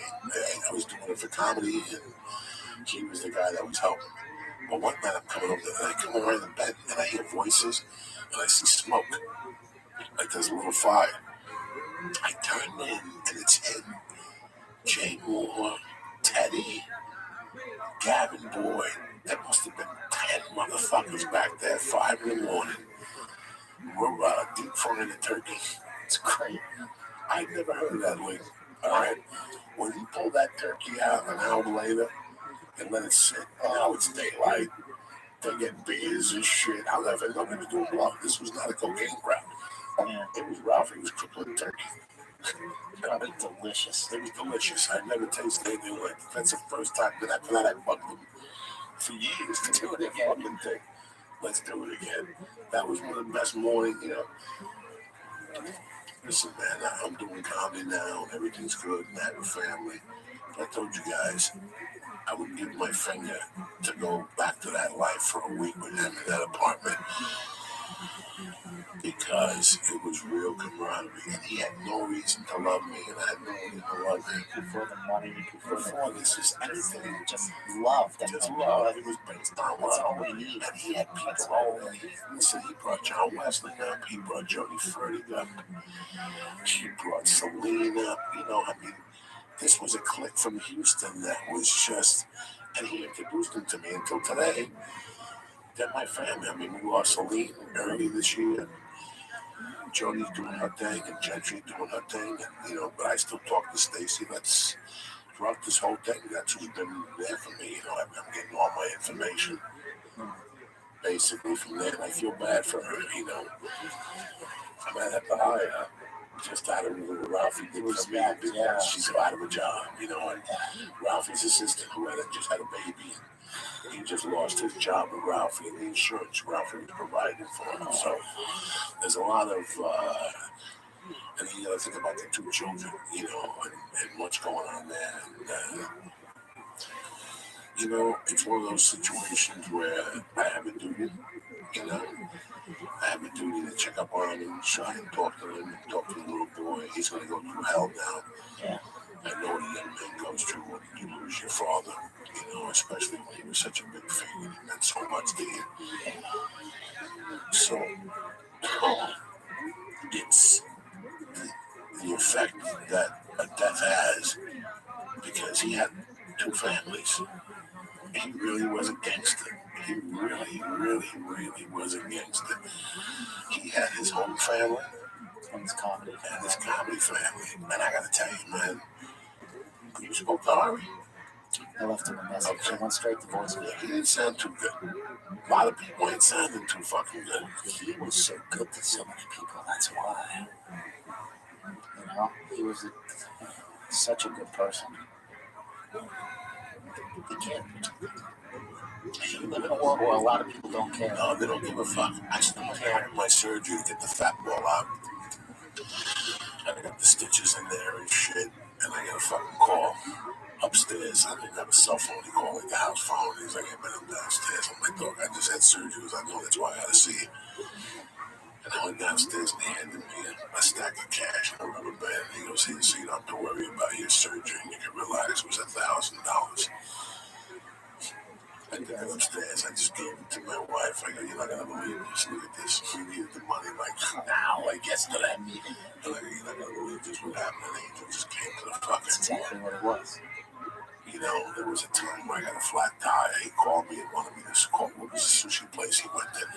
Remember, he went to the most expensive. He went to a sushi place in Hollywood, guys. Nobu or something? No. This is Beverly. Off La Cienega, like it's just movie stars. Like the last, like I haven't been calling me going, I'm sitting 2 feet from Clint Eastwood. Wow. Like when you go in there, it's a metal detector, the whole fucking deal. When he first hit, when he got his $150,000 from Vegas, he took me there. And by that time, he had gone there already 3 times. He was just throwing money at the Japanese boys and shit. No conveyor belt link. This is straight up gangster, okay? Like one time I went in there, the chick from Marvel was in there. The chick that was in Rounders, she played the chick at the Blue Hall real hot. Did you ever watch Rounders? No. You never watched it, see? I'm sure you watched some fucking stupid fucking movie or something. Anyway, that chick is hot now. The chick from Rounders, the long-legged brunette. She's you'd see her, you see her. She played, I saw her in there with Ralphie one day. Every time I went in there, I didn't see movie stars. I saw movie stars. Yeah, the real deal. Like they were real deal. Like he seen Clint Eastwood. I think as I was walking in one day, Tom Hanks was walking out. It's that type of stuff. Yeah. So I don't even know this, but you know what I mean? Like normal people. Okay, just you go to you're on La Cienega and you make a left on Beverly, and it's right there. It's like a little Japanese house. And that's why you can't tell. It looks like a little Japanese house. Yeah. They got like a little Japanese valet. He takes the car, takes it on the ground. Nobody, like they nobody. And you walk in there, and he would walk in and go, and they would go, namaste, whatever. What are they? Whatever. Was it Bob Sushi? I wouldn't know the name. Even if he told me. He would walk in and they would be yelling all that shit. And he'd go, must be the money.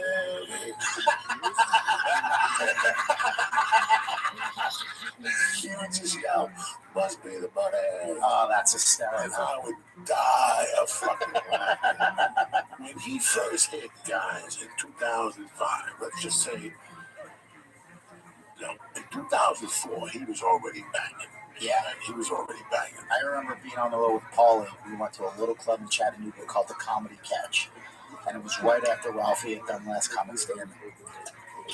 And they told me that he sold out everything. They added shows and there were still lines down the block. And that was like 2003, 2004. Yes. Right after Last Comic. I couldn't do Houston with him because I was doing Spider-Man too. And then something happened. What the fuck happened? Something happened with him. And he got me a room in New York. Like he was just fucking out the ball. But I got the longest yard. I got a weekend somewhere. I got a weekend in Rascals, Jersey City. And Ralphie called me, a dog. Where you staying? I go, I'm headlining Caroline's. I got a room for a feature. I got an extra room. Stay in the extra room. So I stayed with him. And that was the time I went up there. I got there at 3 o'clock. He got there, and I got there like at 4. He was there at 3 o'clock. I go, what are you doing? He goes, I'm in the room waiting. Come on over, let's order some food. I go over there. I open the fucking door. And he's got a bag of weed in front of him. He's been smoking for 20 minutes. And this candy wrap is everywhere. And that thing they leave at the hotel, you know, when you go in there, they charge you $22 for a chocolate bar. Yeah, and they fucked it all up. Like the almonds, the fucking chocolate covered. We were howling. I go, Rafi, what the fuck? Oh, you know, Coco. It was a non-stop. He helped me so much. You know, like this is to normal people. People must be listening to me going, Joey sounds too calm for losing so many of this magnitude because I have not digested it. Right. I've lost so many people that it still doesn't digest me. I lost a buddy at the beginning of the summer. He's still alive in my brain. Yeah, this is one night when I'm coming home, I'm going to forget, and I'm going to press his fucking number on my phone, guys, and that's what I'm going to remember. And that's when it's all going to come to me that I haven't heard his voice, that he hasn't come on the podcast, that I'll never see him again.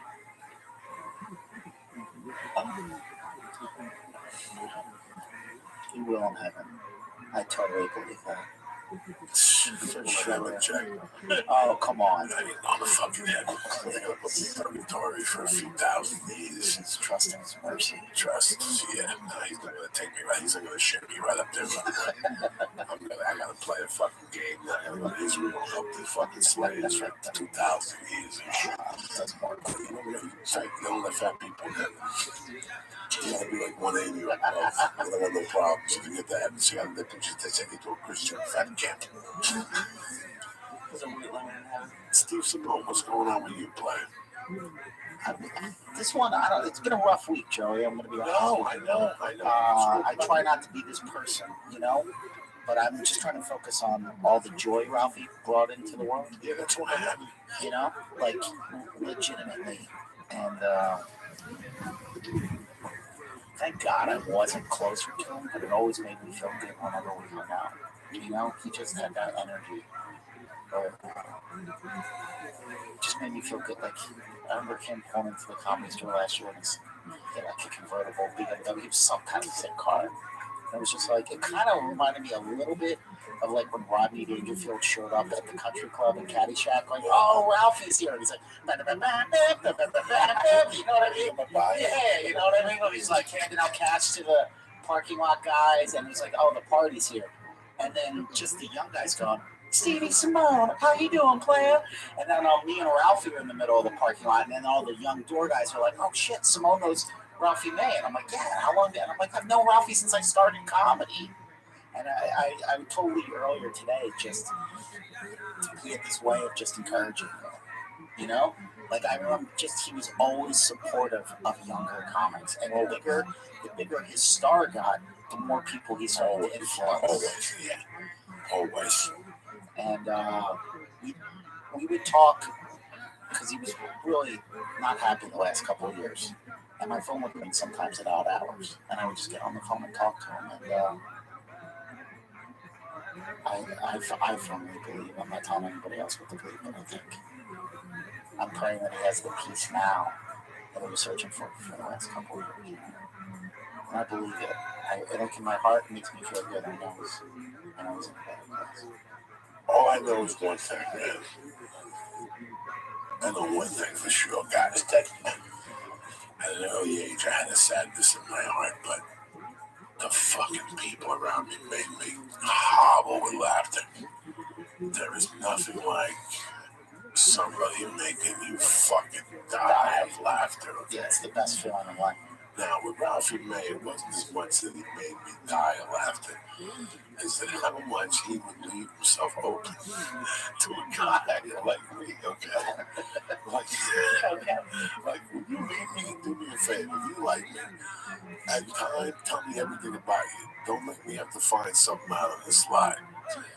One night I was here one night and fucking me and Lee were talking and Lee was mad high. I hadn't seen Lee that high in a long time. And he got pale on me. Pale. I mean, then I got scared. I thought he was quitting or he's going to Boston. You know, it was like something came over him and he told me the deepest, darkest secret of his soul. He was like, I hope a quarter. You always like, bro, I don't give a fuck. Yeah. But when he got to know me so good, he's going to tell Joey.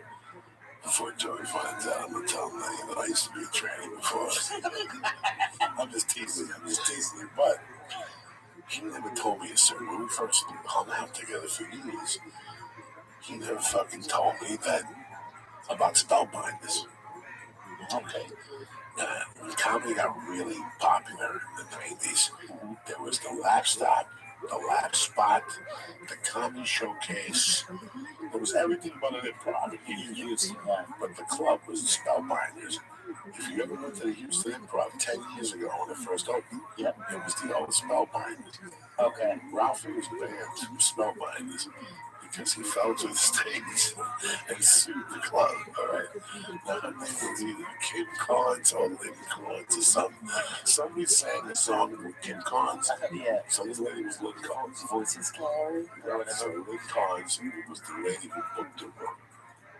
So when I found this information out, I didn't bust his balls. You know me, though. I'm with him. We're getting high. And and also I live with him one day. Listen. I just put a tape in. I worked the mobile and I just put a tape over it. You smell by this. Keep it oh, yeah. I was fucking that way. You know what I'm saying? The way you said it, did he know that you knew? No. He didn't know I knew. So now he's got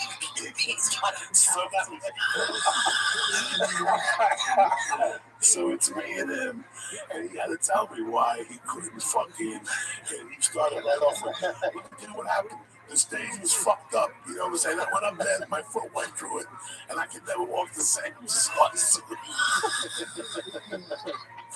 So anytime we get in this weakened position, we walking upstairs, the stairs will go, I go check this Rafi stuff. It's like spellbinders to me. Fuck you, fuck you, you mess with it as much as okay. I sued him. I walk with a lip because it's still of that dirty pitch, like I always went through. Nobody remembers who got me out of the biggest pitch ever in this town. Who got me out of the biggest pitch? I was going to get paid for a sexual lewd act in public. Oh my God. So when I had to register as a sex offender in 22,000 states, I can't even go to Puerto Rico and put a bikini on. For survivors sex. Even if I go to Puerto Rico looking for survivors with a bikini on, I go to jail. So, he fucking, I didn't even do nothing. I ate some chick's pussy at the fucking comedy club. Remember that comedy club that fucking Jan, my Jay Davis ran? But when Dane Cook became a star, doubles. I ate some chick's pussy and went on with a Coke Rock and I took the 8-ball. You just told me the chick's pussy and doubles. You never do that deal. No. Me, I go to doubles with Rogan and Willie Barcetta. Oh my God. I go to dinner with Rogan to meet Willie Barcetta. This is the crew from fucking hell. What year is this? Wow, this had to be the break of 99, 2000, maybe March, because I started dating my wife 2 months after that. It was really awkward. To this day, don't mention that bar on my wife. Never. She has a fucking heart attack, and Jay Davis put it up on his website. And my wife... You put your business up on his website? Oh, he reminded Holtzman, and my wife called me fucking upset, so I had to call him. So the legend to the story is basically this. I show up with Rogan and Willie. We go to Dublin. We all have a spot. Obviously, Jay Davis is an asshole. He puts Willie up, who just did 22 Tonight shows. He puts Rogan up, who's starting to get heat. And then he puts my fat ass in there, and I just eat a bag of dicks. But the place is so packed, you can't even get out there. Yeah, it's tough to even describe to people what this place was in LA on a Tuesday night at the Comedy Store. It was African American Day. It was Joe Torre night. Oh, yeah. There was no white acts. And you were calling for spots, but if they gave you a spot on Tuesday, you were pissed and you were white. Well, sometimes there was no audience. There was no parking. There was 8 people, and there was no parking. All the hot comedy was in the Dublin. If you wanted to get a piece of ass, it was in the Dublin. You wanted to roam, it was in the Dublin. You wanted to get an agent, you You better be at the Dublin. Yeah. There's nothing like it. It was that type of place, people. There's nothing like it. Tuesday night, if you weren't at the Dublin hanging out, you weren't dick. Yeah. You weren't dick. I wasn't a hangout type of guy. But Rogan got me a spot because you want to do a spot. I talked to Dynamite. Jay Davies don't want to give me a spot. Yeah. Next thing you know, I'm following everybody. And Alonzo Bowden. Wow. Alonzo Bowden was would chill that room. I go up there, eat a bag of shit. I get off stage. I can't even walk out in front of the crowd. Not from the embarrassment, but just from the fucking, it was too crowded. Yeah, so I had to sit next to Alonzo Bowden. And this dude with long hair who always had a bunch of women.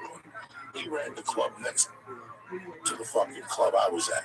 Okay. Years earlier, he ran the club when I met. And the big star, his fucking girlfriend, his ex-girlfriend, Vince Vaughn's ex-girlfriend. Wow. So I hit this club, I hit downstairs, there's this girl, I start talking to her, I got that animal magnetism. She tells me she got some tuturuts. I got nothing. I got maybe $8 in my pocket. I can't even get a drink because I can't pay a tip. I take it downstairs, we do a couple blasts, we go to the freezer room, I put it on a keg, I ask her right out. I didn't even do a blast of coke off your little pussy and let them know. Nobody's ever done that, man. Take that bikini off. Let's put that little monkey to work. She went for the whole thing. I put a coke right into the monkey. I ate it. I had my cock out whacking off. The whole fucking thing was horrible. But they had us on camera. Also, that little Hindu dog buff steroid guy opened up the door with 3 big black guys. But get out. I put the coke in my sock and shit. They took me upstairs. I wouldn't get rid of that coke. I'm old school. I hold on to this motherfucker. There's got to be a way. They didn't handcuff me. So it was just security. They didn't call the cops. Security. They called the cops. The cops were on their way. They had the tape. The next thing you know, the girl's crying. The other girl she's with is crying. The guy with the long hair who thought he was Johnny Macho buying drinks. Here I am eating his girlfriend's asshole in the freezer. He's sitting there red in the face, staring me down. And I'm like, what do you want me to do, guys? I'm like, well, how do you can I leave? They're like, no, we call the cops. We're going to press charges, summons and shit. You know, I can't go through this shit. There's going to be some sexual shit. But I look up and it was Miyagi across the street. Yep. It was all you can eat sushi if you did a set. Yep. So guess who's at all you can eat sushi? Ralphie May. I look up and I see Ralphie walking towards me, wobbling across Sunset Boulevard. And when he crosses, he goes, what's going on? I go, listen, go get your car. Go get your car. And he's like, why? I go get your car. They just call the cops. Why? I go, I can't explain it to you. Go get your fucking car, Ralphie.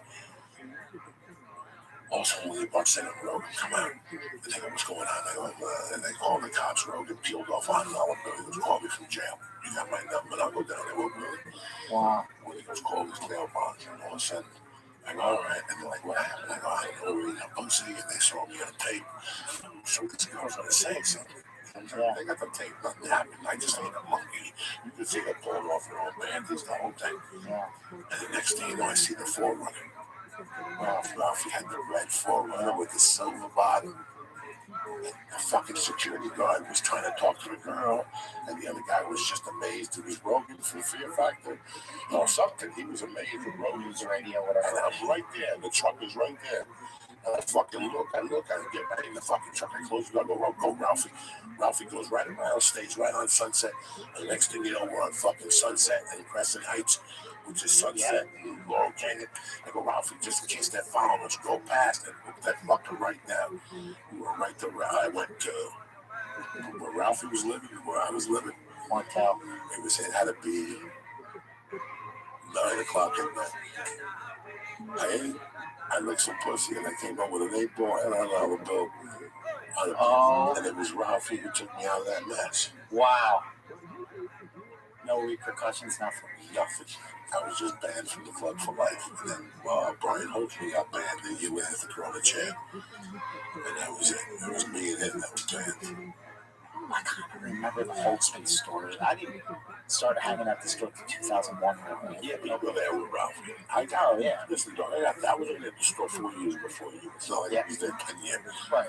I got there. Well, I remember when I got there, Ralphie was already starting to just set up shop at the Laugh Factory. Yeah, he was killing. He was killing them at the Laughing. People were coming to see him. People wanted. It was amazing, guys. And then I remember because I loved Ralphie right away. And you remember the Big Daddy guys? Yes, they gave us the Yes, and I remember going, all right, I got another guy connection. Yeah, Oh, it was your connection. I got you, then Ralphie, then Fat James. Wow. And I remember that. That goes back. Yep.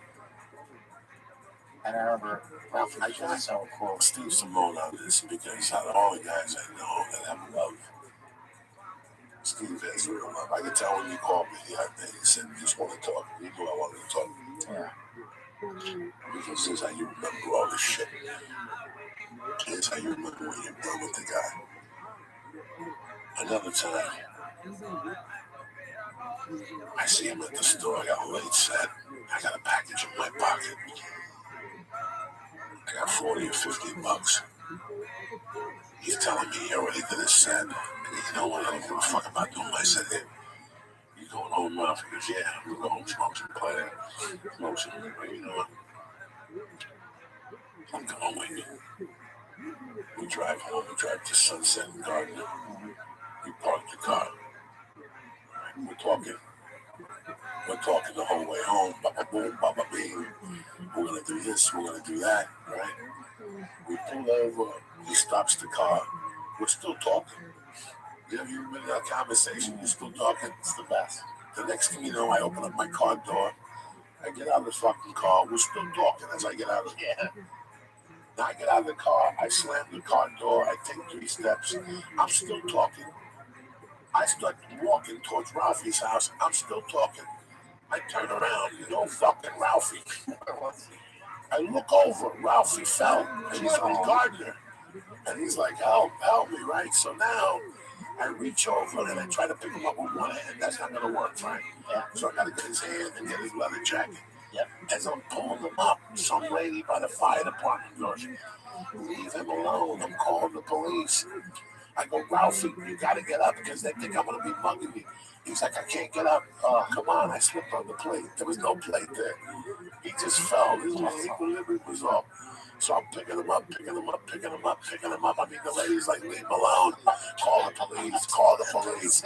I'm like, Ralphie, get up. They call the fucking cops on us, you fuck. I walk in his apartment one day and I'm happy to see him. He's back there. And he's got a screen up and a curtain. And like another screen. Okay? He's got no shirt on. And I walk in and he gives me the lips over the lips. What's going on? He goes, and all of a sudden, what's the guy's name? What's the pretty boy's name? I did not know this. I did not know this. What's the real pretty guy in Hollywood? Not only Leonardo DiCaprio, but the other guy with the blonde hair. Brad Pitt? No. Fabio? No. The blonde hair, short. He did the movie with about the fucking black people. He played the attorney. That's how his career got started. A Time to Kill. Good-looking guy, smokes reefer. That's Matthew McConaughey? Yes, Matthew McConaughey. So I walk into Ralphie's. I don't know dick about dick people, okay? I'm just a fence. It's got to be 19. It's got to be 2001. I was the only person who was allowed in that house when Ralphie didn't have a shirt on. And that's how much he trusted me at the time. That's fun. I walk in, Ralphie kind of comes up. He forgot he left the door open. And he's like, shh. And I go, what's the matter? And he goes, shh. All of a sudden he's like, Matthew McConaughey, your movie sucked dick. And all of a sudden he would go like this, and all of a sudden you hear, fuck you. And then Matthew McConaughey, I went to see your last movie, you owe me $8.50. And Matthew McConaughey and him were having this verbal dialogue. I knew nothing about him until that moment. Where the hell's Matthew McConaughey? Matthew McConaughey had a garage. If you go behind 1440, okay, if you're driving towards Sunset from Fountain, and you're on the Gardner, right before you hit Sunset, there's an El Compadre parking lot. Yep. And you can make a right there. You went too far. About 11 yards before that, before you get to Ralphie's building, if you hook the right, there's a string of apartment buildings. parking for those apartment buildings are back there. But there's some people who rent their garages. A friend of his rented his garage to Matthew McConaughey. And Matthew McConaughey was working on a car back there. He would go back there in the afternoons with no shirt on, with a hat. And Ralphie would spend these fucking days torturing him. Oh, how great's Ralphie? Matthew McConaughey, you movies suck. Like an 11-year-old. And here's the funny thing. Like, I hung out with him, and I did not know this. And all of a sudden, they blew the whistle on me. Like, this has been going on for 90 days. And the funny thing is, everybody else in the building was on it. Gavin was on it. Fucking somebody else. There was somebody else in the building who said it was one of the funniest things to listen to. He goes, I was sleeping one day, and I woke up to those two going on. And he goes, I thought it was Ralphie having a conversation with somebody else in the South. He goes, it was Matthew McConaughey. He goes, when I looked out the window, those apartments don't have air conditioning. So your windows always got to be open. Oh, that's so... Did they ever become friends? No. Until this day, Matthew McConaughey goes back there, and he probably looks back there to see if somebody's going to yell at him. Why did Matthew McConaughey put up with that? That's so funny. It was dark. So, like I told you guys, I went back there one day. After this went on, it baffled me. Like, I'm a fucking... You know what I'm saying? Like, you're arguing with Matthew McConaughey. Story around Matthew McConaughey. Like, he would sing songs. Torturing him. So, So good. Oh my God. So, Did Matthew McConaughey ever confront him and, you know, and like, no, Matthew McConaughey finally did something. Like, McConaughey did something. Like, he did something. oh my God. I can't remember what he did. Like, he snapped one day. And he's like, come on, you fucking pussy. You can fucking the building. It was 3 floors. But how Ralphie was doing it, it sounded like it came from the top floor. So he's looking in the wrong window. Something. Ralphie was on the first floor right in front of him. But the way Ralphie had it padded in the whole system, Ralphie worked From his voice like Jeff Arm. It was, and I remember going back there one day, and just because there's a lot of times we would sit and smoke dope, and a lot of times it was such a popular area. Right now, at the top of my tongue, I forget who lived there then. But you were always bumping into comics in that area. Yeah, it was like it was almost like being on a college campus. We would sit on that wall. Plus, the karate teacher, who I loved the shit out of, had a car back there, and he would work on it. And one day he asked me, he goes, fucking Matthew McConaughey brought his car to the wrong neighborhood. They fucking hated it. And I'm howling. And I'm trying to control myself. And I go, what are you talking about? He goes, well, he tries to fix his cars back there. And then somebody in that building who fucking tortured him. Oh, it's so good. He goes to one day, two people got it on it. And that's what happened. Like, Gavin would get on it and shit. Would he do it every day that he was there too? Every time.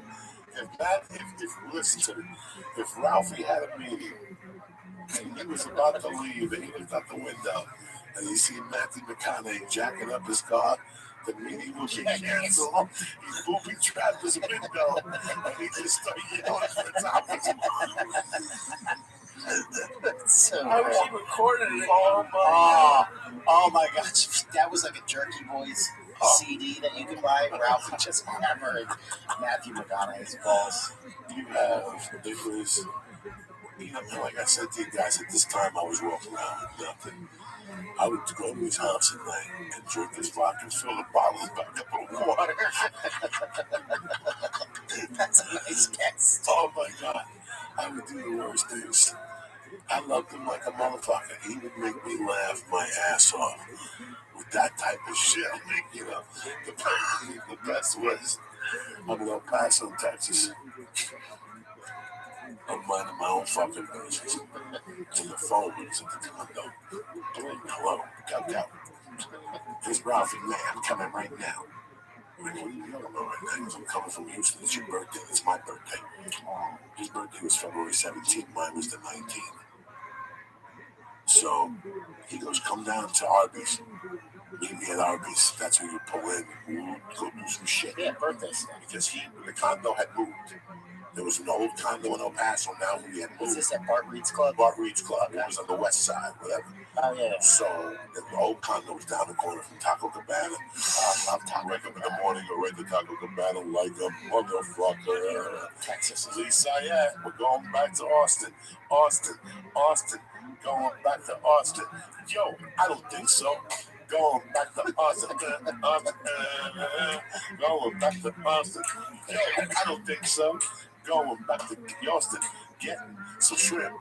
I'm going back to Austin. I'm getting that fucking thing. Going to Chewy's. Get some Cuban food. Hang out with what's his name? Bobby and Sharon too. Going back to Austin. Going back to Austin. I don't think so. Anyway, sorry, I got all fucking excited. So it's your birthday. So it's my birthday. Ralphie shows up. It's me, Noe Gonzalez. Oh, I love Noe. Maybe John Wesley. Maybe not. It was that long President's Day. So Bart Reed said, you need to stay in the condo till Tuesday. We're not going to clean it. Who cares? So I had no reason to come back to LA. I was homeless. Yeah. So I didn't have to come back to LA. It was fine. They offered to drive back with me. I couldn't do that 24-hour drive. That was rough. I already had a fucking plane ticket, so I was like, nah. So that Sunday we hung out, and then that Monday we woke up and we stayed at the condo, which is nice. And we went somewhere, and then we went to the movies. We went to see Payback with Mel Gibson. Good movie. 2099. Why am I thinking it's Denzel Washington in that movie? No, this is 1997. Kicking Lee. You remember that movie, Lee? I don't think so. No, why would you? You were too busy playing fucking horoscope movies and shit. Payback, Mel Gibson. I was not. You haven't seen this? Put a scene out from fucking this guy's great. 1999. He was brilliant. We went to some movie theater to see this. 97 or 99? Payback. Mel Gibson, Maria Bello. Yeah, tremendous. Fucking tremendous. Kind of black and white-ish. Kind of. It was shot differently. Brilliant. You know, like we were talking about before. Mel Gibson was fucking brilliant up to one point. Yeah. So we go into this movie. We ate somewhere. Like we were in El Paso, so I'm just assuming we ate something Mexican that was good. And we go into this movie, and it's all of us, and we got the whole row invaded. You know, give or take, me, Ralphie, Jody Furtick, Noe Gonzalez, there had to be 8 of us. I can't remember who else was there. I think it was Carlos with See a Weekend. And we were all openers, and we all went together. And there's a silent part in the fucking movie. And I rip a fart that ricochets off the chair and goes out in the stratosphere. And the whole movie looks at Ralphie because he's the fattest dude in the movie. And I'm like, Jesus Christ, Ralphie, man. He's like, fuck you, choke out. I can't believe you played me another time. Again, him and I were dirt poor. And we decided with coupons, we had everything at that time. Isn't it crazy? Crazy. You don't know. We all think money's the answer, but you look at the happiest times of your life, we have nothing. Nothing. He's yelling at Matthew McConaughey. He's just making the biggest. That's more fun than going to Scroll that for a funny as it second. gets. I bet Matthew McConaughey still hates that guy. Hold on for a second. Yeah, put the trailer on. This has Jake Colburn in it. This is a... No. Go back for a second. Go back. Go scroll down. Right there. This one? Yeah. Watch this scene. Check this line. Look who it is. This is like her first big thing. Look how hot she was. 70 grand. I want it. I don't have it right now. Where is it? I gave all 130,000 to the outfit. I gave it all to them. Tell me you have money that doesn't belong to you. I get it. No, Tucker, I can't do that. I mean, you don't know these guys. Tell me whether I get the money or not. We're going to go and see what it is. Again, This is getting 10 times. Look at it. a few days. All right.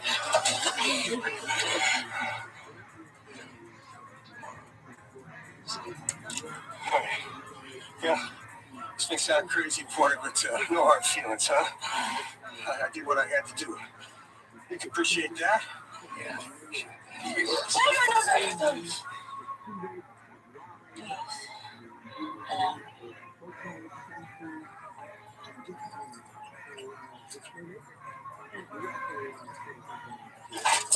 Oh, Jesus. Look at this, he's giggling shit. She loves all this shit. What the fuck? Oh my God. Let it work.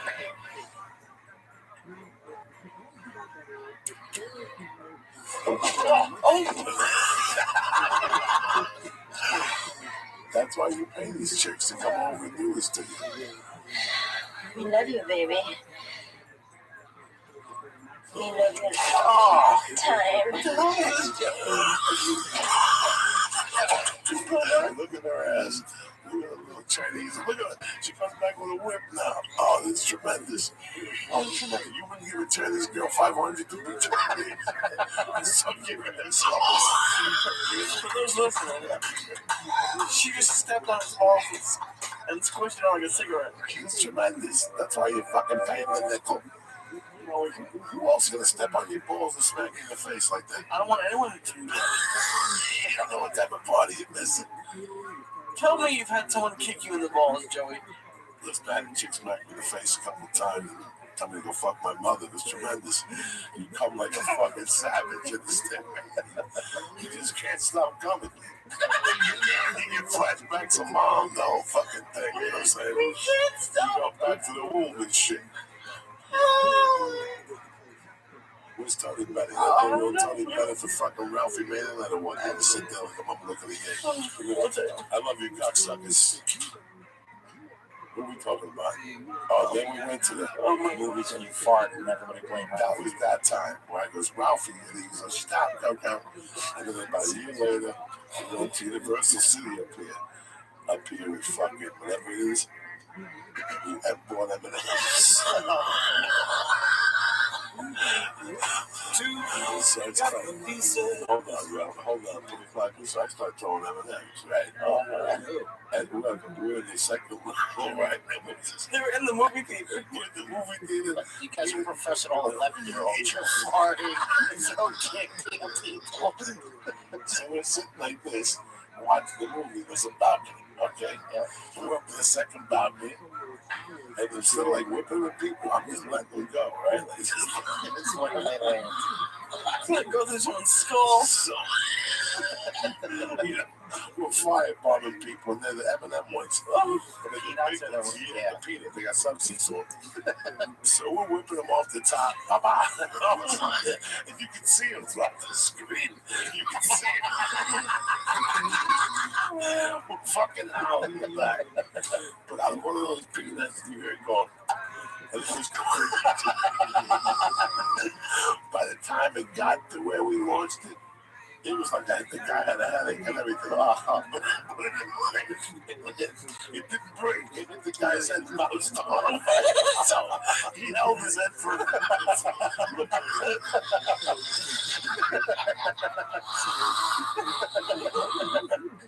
He was looking back to see who could have done such a thing. I would immediately look at you two guys. Look at me, my prime suspects. I was sitting there, I'm pissing my pants. The guy's looking up, I'm fucking howling, man. Ralphie's having a heart attack. Ralphie don't know what to do. He's like, don't tell you, you just thrown out there or not. Just don't worry about it. So we take the fucking, what do you say? We take the fucking M&M peanut thing, we throw it behind us like it wasn't us. That's it. Nothing happens. That's okay. The movie ends. Me and Ralphie got stoned to the gills. The movie ends. I'd forgotten all about the peanuts. I forgot about everything. You understand? Yeah. The movie was so good. I don't remember what the movie was. I don't remember what the movie was.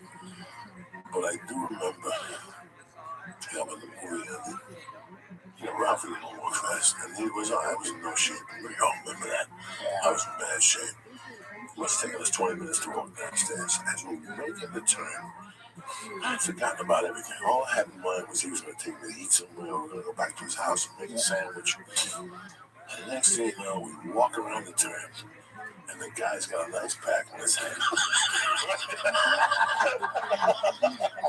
He never heard of that. And he's yelling at the manager, like, you have to fingerprint this. Call the police. I was assaulted. The manager's like, so do you want to press charges?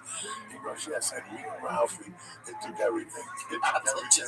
So I got to just howl. And we walked like 10 feet and just... There's things you forget, and there's things you still remember. I still remember that walk. How we kept banging our legs like fucking howling. That we had both forgotten about the peanut. And here it is. This guy's got a nice back on his head. He's completely bald, and he's got the peanut with a glove on. He must have been crawling on the ground looking for Oh my God. Oh my God. That's the shit that you really can't the day I'm supposed to meet him, I told you. I couldn't. I went downstairs and had a flat. They were doing construction. Had it done. Straighter. Okay. You can tell me where were you supposed to meet him? At the sushi place. Okay. He was pissed. He goes, what do you mean? I go, well, I used the spare, so I got no fucking spare. So I called the tire guy, and he's trying to get a size, and then once he can put it on, for the $20, I'll go out to you. He goes, where's the motherfucking car? I told him, I said, right in front of the house there. He goes, what's the address? I go, what are you going to do? He goes, don't worry about it. What's this? He goes, what's the address? Give me the address. I go upstairs. He calls me. He goes, are you downstairs? I'm like, he goes, go downstairs, get the guy your keys. Come downstairs, I got those in my fucking car. Firestone. I'm a brand. Oh, yeah. That was my car over there. And next thing I got 4 brand new tires in the fucking car. Where you at, player? I gave him an extra 300. You can be in 20 minutes. Come on over. Wow. I ordered your sushi and lobster raw. He would come back. Like, here I was living in this dingy apartment. I didn't have nothing, I was either still addicted or towards the end of it. He would come back on Monday. Like if his plane landed at 4:40, he would pick me up at 7 o'clock, take me to the weed store. He would spend $2,200, $2,400 because he was going to West Palm Beach and there were a bunch of pot smokers there and the waiters. So he wanted to make sure they had weed, and he wanted to make sure I had weed. That's when he used to take the weed and cook in his rolls. Weed. He'd wake up and go, no. Why would he put it in his rolls? Hide it. Because that's how he would hide it in his rolls. Oh my God. He would come in and spend $2,000. He was spending $8,000 a month. His wife was going nuts because he would take it out of the t-shirt money. In those days, in 2005, 6, 7, 8, guys, he was coming home with manila envelopes in rubber band, a $5,000 denomination. And the rubber bands, there had to be 8 of them in there. That was merch. Wow. That wasn't even the door sales, the booze, nothing else. So he would fucking, in front of me, he would fucking go in his briefcase and take a fucking rubber band out. It was $5,000. And we go into the fucking weed store, and he'd just go crazy. There's some edibles a bit. And then, like, he would tell the guy, what's the best weed you got? Yeah, give cocoa an ounce. Give cocoa an ounce of that. Give cocoa an ounce of that. Give cocoa cookies. I would leave there with $900 worth of weed that I would give away. Because Ralphie would give it to me, so I'd give it to Ari. Yeah, pass it I'd give it to Duncan. That's when we were like all struggling. Yes. And we were young. Yep. So Ari would get a call, Duncan would get a call, Red Man would get a call. So when I get to the comedy store, I give them all. That was Death Squad. It all went downhill. So everybody got a taste. And then I would tell Ralphie that I gave some to them. So now how do you think Ralphie and Ari are so fucking tight? Like I'm telling you, man, I know Ari a long time. Ari took a big hit with Freddie Soto. Yeah, that one got me. And this one is gonna get for Ari too. Ari took a hit with Freddie Soto. You know, I knew Freddie, but I didn't really know Freddie as much as to take a big hit with him. Yeah. Ralphie, I was more personally involved. You know, I remember visiting Ari 2 years ago in New York. It was a great night. Gabriel Iglesias brings me to New York. We land. Me and Gabriel have drinks at the bar. We get pizza. He's calling in the night. Ari's calling me. When are you getting here? When are you getting here? All right, because Ari's out to dinner with Justin. We're at some fancy place, whatever. Finally get to Ari. We meet Bill Murray, and we just walk from wherever we are an hour and a half to Ari's house, just through the streets of New York on a school night, Wednesday, 3 o'clock in the morning, and the phone rings, and it's Ralphie May. Because that's how tight Ralphie and Ari were. And he puts me on the phone with Ralphie. I'm in New York. I haven't even landed. I've been there 4 hours. Hanging the game, get to meet Bill Murray. Me and Ari are catching up. All right, Clay. Stevie Simone, you're a good man. And I'm just like, that's it. Because didn't Ralphie bring Ari out on the road for a while? Yeah, he took all of us. He helped. And you know, really, it was.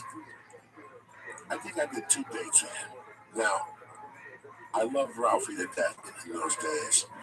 You know, Ralphie was a killer. Yeah. But on the other hand, I was a different type of killer. So I would kind of scare his crowd. He took me to maybe, when he won last comment, he took me somewhere, Beaumont one time, and then we went to like a bigger room where I just bombed. But both times, he didn't know what he was giving me. I never worked with anybody like that before. He says to me, check in the mail. This guy just went in his pocket, just handed you. Sometimes it can be $1,400. Wow. Sometimes it can be $800. Sometimes it can be $2,200. You know, he knew what I went through. He knew what I went through all those years. And when he hit, I was still fucking banging. And I could never look him in the face. But from time to time, he would slip me 100 or 2 in the week. I got the longest yard. He slipped me $200 like the day before I officially got it. And I always said it was that lucky $200 he gave me because that's when he was on fire. So he was supposed to go to Houston. And I got the longest yard. It was it was June of 2004, something. I was supposed to go on a club date with him. And then when I canceled for the longest yard, after that, somebody filled my spot. That's how it works. You don't cancel with Ralphie, you know what I'm saying? I gotta start from the rotation all over again. Gotta carry luggage and shit. But another time, I mean, you were around for his wedding. I wasn't at the wedding, no, but I remember it. You remember that? That's weird because there was nobody to invite. You know what I'm saying? It's not like he just sent invitations like normal ways. Like, I think he got married 3 times. I think so. He got married in Vegas, somewhere on the East Coast, and then he had a party here on the Sunset, on Hollywood Boulevard.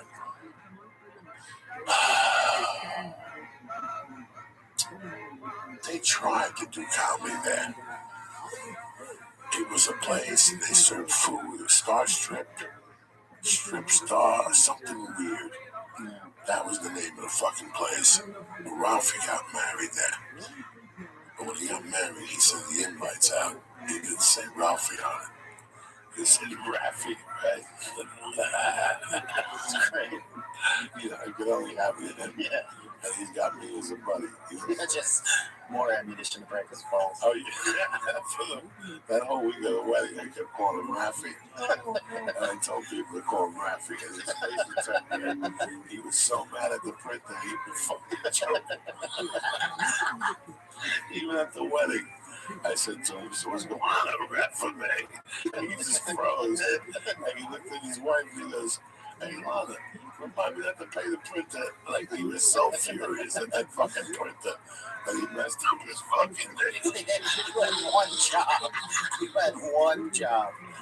Oh, did you call him Raffy? Oh, the day you got, you might have called him. No. I had to switch it up with Raffy because he's a professional comedian.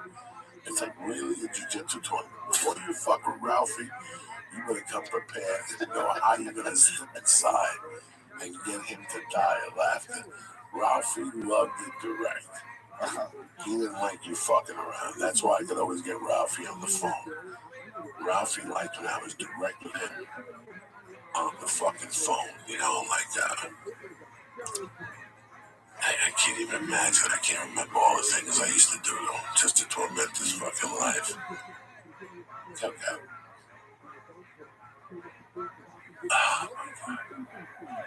Like I said, people, it hasn't even soaking in. I have thousands of these.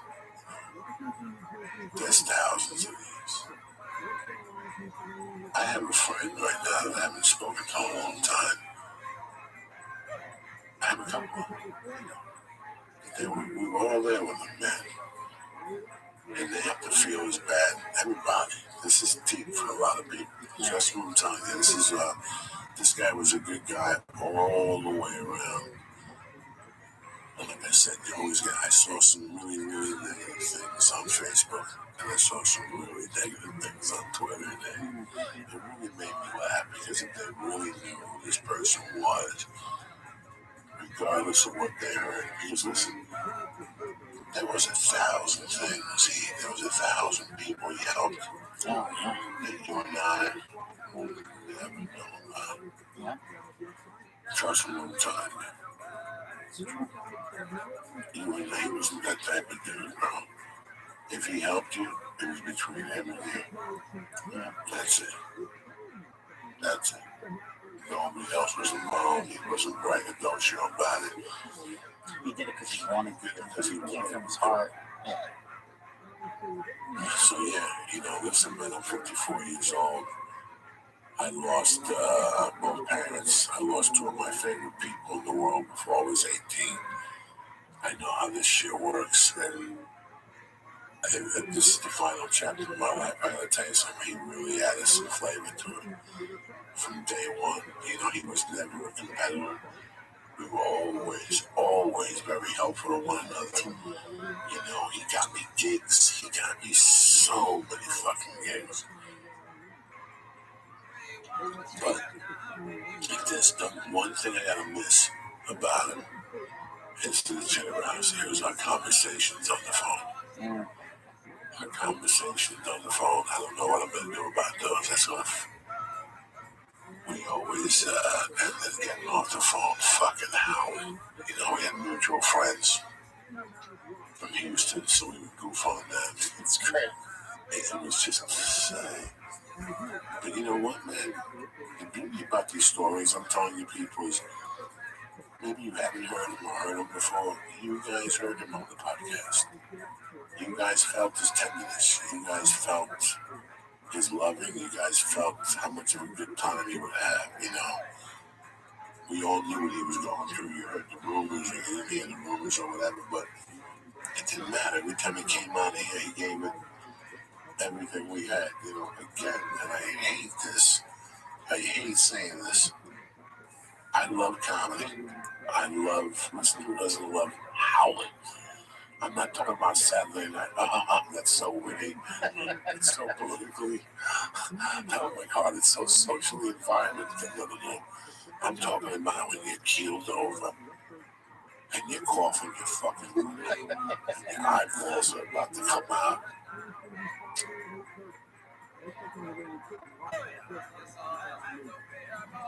It's a weird thing.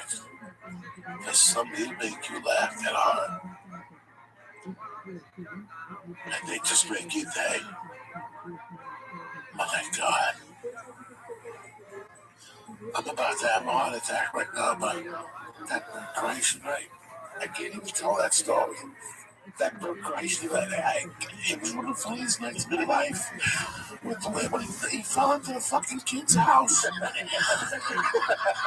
you know, this is it. This is high. But the anxiety, I just had no anxiety medication. This motherfucking guy fell into a fucking toilet bar. Okay? And listen, you guys know, I have no reason to lie to you people. I'm a fucking animal. Give me a towel, please, or something. Oh, no, okay, I love that. You know, you guys don't want an animal. I love to laugh. You know what it is to want to laugh, but you can't because this is. Just picture your mother falling downstairs. If your mother fell down the stairs, would you fucking I don't think so. As long as she was okay. How much do you love your mother? But if you fucking got her down the stairs and her weight fell off, would you laugh? No, it's your fucking foot. It was the same thing with Ralphie that night. And let me tell you something, we're sitting there. I'm smoking, you know me, dog. You walk into your house, I'm bringing the munition of weed. I'm like that Vegas shooter. I'm bringing everything with me. You know what I'm saying? You invite me over to your house for a podcast. I'm bringing edibles. I'm just trying to be the best I can be. I'm showing up with the goods. You invited me over to your house. I know you get high. Bring the best weed, the best edibles. That's so great of me. He invites me over. And I'm sitting there, we're waiting on Ralphie. You know, and I know Ralphie, dog. Every time we had him on this podcast, the first 2 times, I told Lee, listen, there's going to be one of these podcasts. We don't know when he's going to show. We'll do it now, and then we'll start the podcast. But out of his love for me, he always was. One time, I think he was 40 minutes late or something, but he showed up, he was solid. And, you know, some people, they just move a little slower, and I understood, but... So the podcast supposed to start late. This motherfucker shows up at 10. He sits on that fucking chair. You hear the wind like creaking the whole time. We do the podcast. He's fucking out of it, guys. Now when I tell you out of it, we're family. Something else was winging. If you want me to lie to you, I can't lie to you. Something else was winging in his system. He's my brother. He ain't heavy. He's my brother. I don't say nothing. It's not for me to judge. We wrap up he's smoking the vapor pen. He just had that fucking pneumonia. Remember when they carried him off the ship? And I asked him if he tipped over the helicopter and all that shit. You know, I used to talk about this life, how many people had to carry him and the whole thing. They took him off the ship and he went to the hospital. He stayed there for 3 weeks. And they put a tube in his lung. So when he came home, he obviously took a tube out. He couldn't smoke reefer. But he was hitting that fucking vapor pen. Now, I gotta tell you something. That vapor pen gets you high and all. But he's 500 pounds. That vapor pen, there's no reason why he should have been not, but it wasn't. So we gotta wrap it up. It's fucking midnight. Bert's got 3 daughters, 2 daughters. His wife is inside. We gotta walk through the house. Oh, quiet. The dog is barking. There's me and Ralphie walking through the house. So we open up the man cave. Bop, bop, bop. Bert walks out. I walk out second. Ralphie follows. I help him up. Boom, boom, boom. Me and Bert are talking about whatever, the climb, whatever the fuck he's talking about. What club he's going to next week. And all of a fucking sudden, you hear ba ba ba ba. But you hear wood smash. Like when you hear wood smash, it's real. Like I thought somebody jumped out the top of the samurai or something. I turn around and this fucking Ralphie smothered with wood and splinters. He just broke fucking this whole thing. I mean, oh my God, it was something that.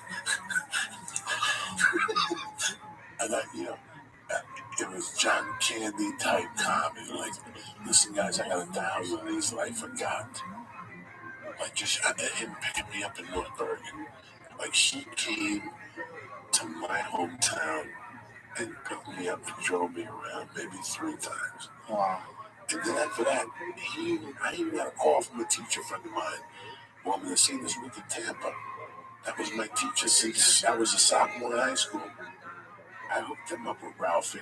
Wow. And he called the other day and said, I can't believe Ralphie's fucking dead. That's terrible. So this is, I hooked Ralphie up with all my friends. Ralphie was tight with Mr. T. Ralphie was tight and loved George. My friend George, he loved George. Whenever he was in Jersey, George would bring him ribs, pork fried rice from Jan's. So last I heard, they're not going to have a service. They're going to cremate the body. Like I said, they're gonna get a lot of wood. Alright, they're gonna cremate the body and then they're gonna take him down. They're gonna have a reception in Arkansas with his family. They're gonna do something in Nashville, but most important, they're gonna do something in LA on Monday the 23rd or something like that. We'll have to figure out how we're gonna do this late. But we'll figure it out one way or another. We're always a strong fucking team here. Hold on for a second. Let me do a couple shout outs here. Where you going next, Steve Simone? House of Comedy in Phoenix. What is that?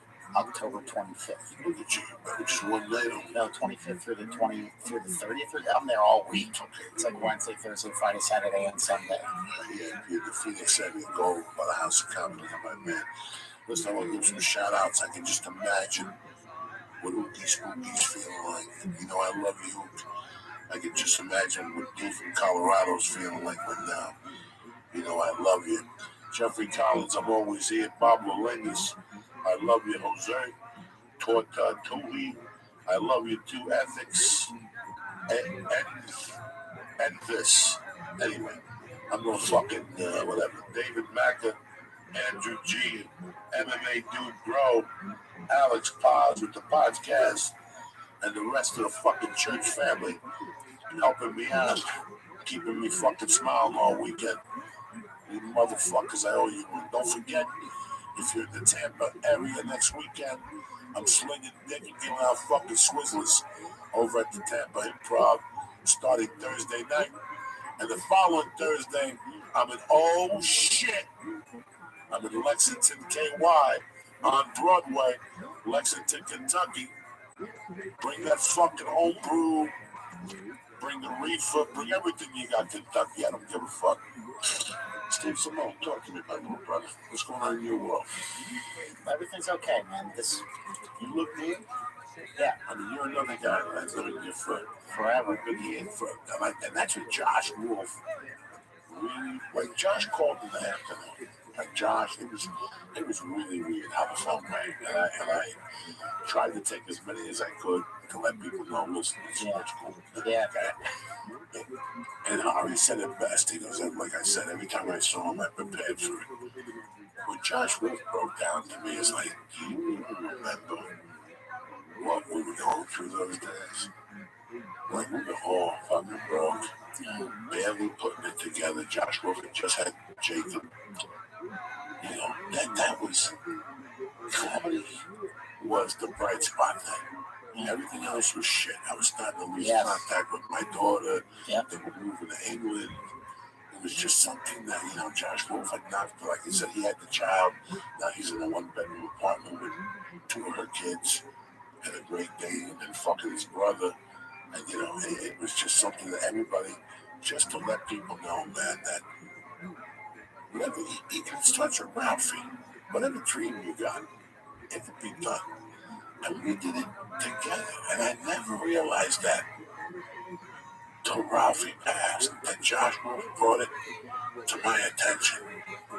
That little click down there, that was a really cool time. That was a really cool time. And even if I wasn't going to Montreal, there was only one person who believed in me back then. That's Mitzi Shore. That was good enough for me. That was good enough for me. Nobody else liked that. My idea was the coloring book. And I had a fucking deal from CBS for a fucking show, and I couldn't get nobody to sign me. Wow. Let's draw cards on the fucking table here. I couldn't get nobody to fucking sign me, help me out. I had somebody giving me $25,000, and I had nobody negotiating the deal because I didn't have an agent. Wow. I needed an attorney, and a friend of mine goes, she's a great attorney. She's black, but she's a fucking savage. So I said, okay, I called her. I got nothing against black people. I called her, and that's what she was, a theatrical agent / attorney. So she goes, listen, you come in here with 25 G's, I'll give you a fucking shot. So she started repping me. That's great. But I had nobody. I showed up here with an envelope. Like a fucking Cuban shows up to see a Jew. You show up an envelope from day one. I couldn't get nobody to sign me, guys. That's how fucking I turned Pete. That's how bad it was for me.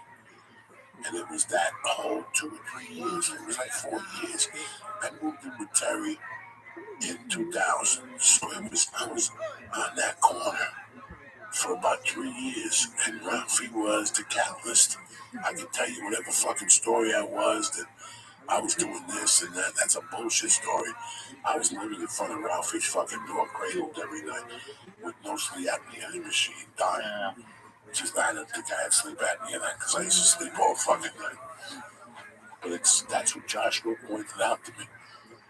And I think that's why I couldn't fall asleep for him. I'd forgotten all about that. I fucking hate when I forget shit. How many times Ralphie cooked? There was an incident that happened there one night on 9/11. The same night when 9/11 struck. We opened up the day at Mike Family's house, including Joe Rogan. There was a lot of us at Mike Family's house. That was fucking nuts. But then word got out, Ralphie was cooking us a gumbo. Some people went home. That was my home over there. Yeah. I was living with Terry at the time. I remember going over there that night. I forget who was there. And he was Ralphie. We'll be on peanuts. It's 2001. 2001. He's scraping by on fucking Visalia gigs and Reno gigs, Will Barcelona gigs, and Felipe's bars and gigs, just like the rest of us in those days. Yeah. You know, in fact, me and Ralphie would drive to a lot of those gigs together. Those Thursday, Wednesday, Tuesday gigs. We would do those constantly. That was our bread and butter. That's how you bought groceries. Yeah. That was $40 a spot. That was $120 from Tuesday to fucking Thursday. You know, $10 for gas to get down there back and forth. Nobody even knows you're down there. And you can give you a couple tacos. Those guys were always cool. They give you a drink ticket and shit. He told them a couple Spanish girls. Ralphie did all that shit. Yeah. Ralphie did the black rooms. That dude paid his fucking dues, Jack. Funny as fuck. No, that's no mistake. That dude worked it. He was working door deals in Texas. When we were starving, he would still go back to Texas and come home with $3,000-$4,000. Something that nobody does as a fucking whatever level. Right. He had built a little market somewhere. I forget where it was. Some fucking town. And he would go down there with John Wesley or some other comics.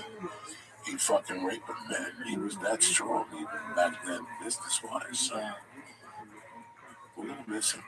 You know, we're gonna miss him in real life. We're gonna miss him on the podcast. We're gonna miss his shows.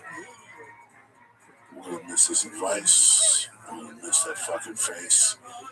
You know, last couple of days you got on Facebook, you're having a good moment, and all of a sudden there's a picture of him. You look at him and it seems like he's staring right at you. And your heart melts for a minute. And you're like, wait a second, I'm never gonna see him again. Nah, this is bullshit. Your mind always rejects it at first. Like, this is bullshit. Like, and you guys talk about, Jerry, what the fuck do you do? Let me tell you something. I remember my mom died November of 79. I saw her in the casket. I saw them put her in the ambulance.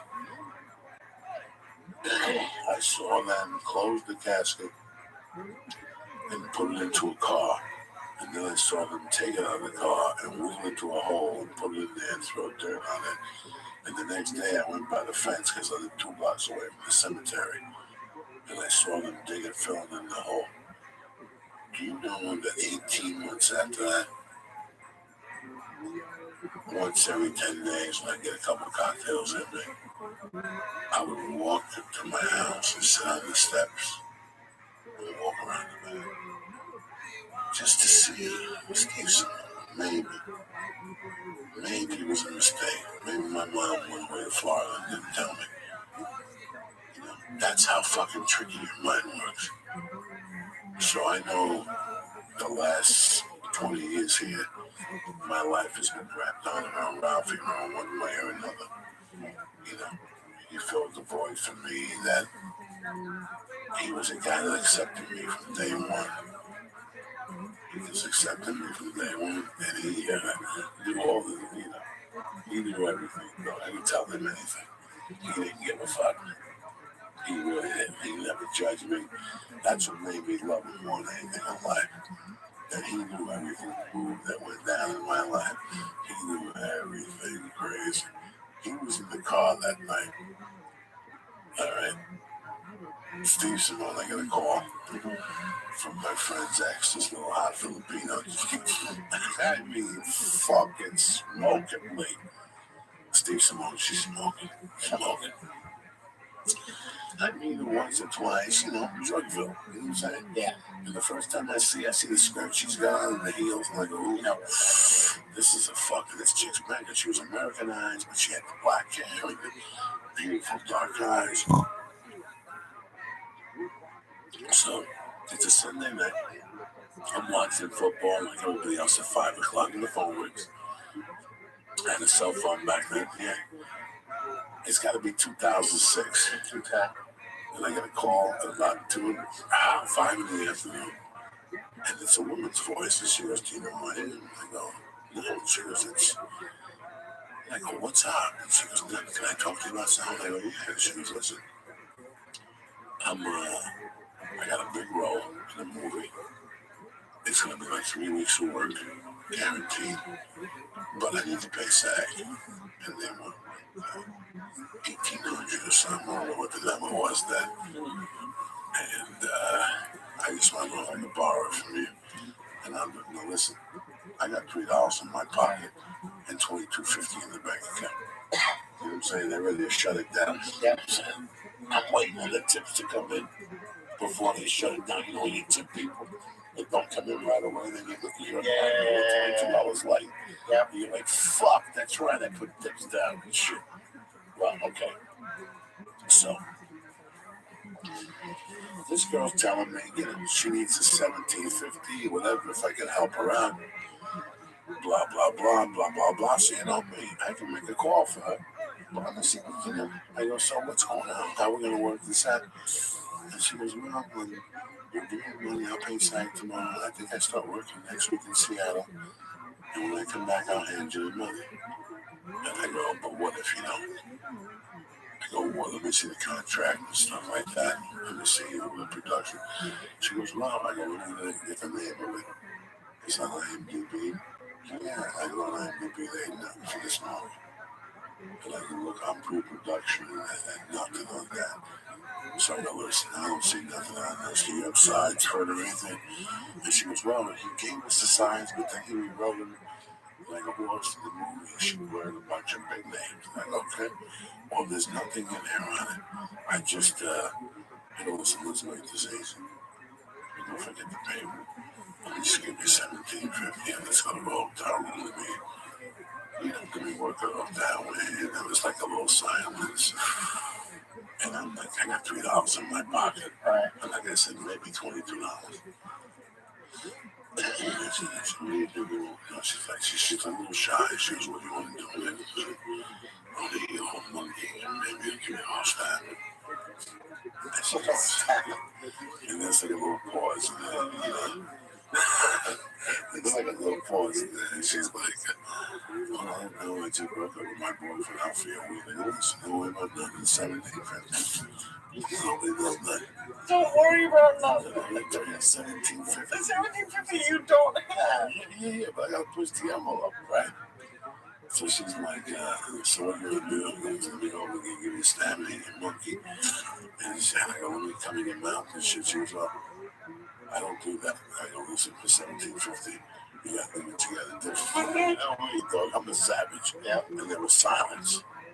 Right? And she goes, okay, where do you want to meet? And I go, where are you? And she goes, well, I'm close to it. And I go, well, listen, if it's there 4 seasons, somewhere close to it. And she goes, yeah, there is. All right, let's go there. I'm going to go sweet. I'm going to fucking fuck you for fucking 10 hours. She goes, no, I have to leave by like 2. And I go, bring the skirt. And I started just taunting the other. I go, bring the skirt, bring the heels, bring the Catholic skirt, bring the dildo. And you can hear her like, oh, just turned into something I didn't like. So, okay, I hang up with her. I'm giggling. I love giggle just to see how far I can push it. Yeah. In my mind, she's never going to call back, right? It's like a prank phone. Right, it's like a prank phone call. I'm sitting there watching fucking TV. You forget. Right? Yeah. I'm sitting there watching TV. I forget the phone rings and boom, Ralphie, man. What's up? What's up, dog? I'm downstairs. Let's go get some food. Let me hook you up for the week. It was a Sunday. I wasn't expecting Ralphie on Sunday. Ralphie always came back on Monday, so I didn't get to go Monday night. Or by Wednesday, he'd show up. Let's go buy a pound of weed. But this was a Sunday night, so I go, all right, I'll be right down. I took a shower. Ralphie's downstairs in a brand new fucking car. I get in there, he hands me $200 right off the bat. You know, Ralphie was just pimping back then. We get in the car, we go over to Cushmore, we buy another $2,200 worth of weed. And now we're going to eat sushi somewhere. We were going to an expensive place. I forget where we're going. And next thing you know, my phone rings. I look at the phone, and it's this chick. So I answered, Ralphie, I want to pick this up. Don't say a word. Don't laugh. I go, this chick wants me to give her $1,700. And I'm telling her she wants to suck my dick and all this stuff. And he starts, love it. Ralphie, stop it. Don't say a fucking word. What's going on, love? Okay. So where do you want to meet? I go, did you look at the directions? Hold on 1 second. Can you look at the directions? I go, did you look at the directions? Where is it? She goes, it's in Marina Del Rey. I go, all right, I'll meet you in Marina Del Rey. She goes, I got to ask you something. She goes, so how long do you want to hang out for? I go, oh, how long do you guys go? So I have a big I have to meet the producer and all the script and stuff. I go, what time is it right now? And she's like, it's 8 o'clock. I go, listen, I'll meet you there at 10. All right. I'm going out to about 1, that's it. I won't do much, you know me. I come real quick, but I don't listen. Ralphie's right there, he's just looking at me. The car is stopped. Yeah. I'm like, listen, you know me. I'm not going to do anything. I come in there, all right, I'm like, the yellow monkey, I'm going to suck that fucking noodle. And then I'm going to put my fucking dick in it, I want you to lick it. I'm going to put it in there. Ralphie's like trying to fucking not to laugh, and I'm trying not to laugh. And then I go, listen, I'm flip you over. I'm gonna lick your asshole, and then I'm gonna light that asshole on fire. Right? And all of a sudden you hear like a pause. And she goes, can I call you back? And me and Ralphie died. And I'm like, listen, okay, call me back. And me and Ralphie fucking died. I tell Ralphie, because I forgot all about it.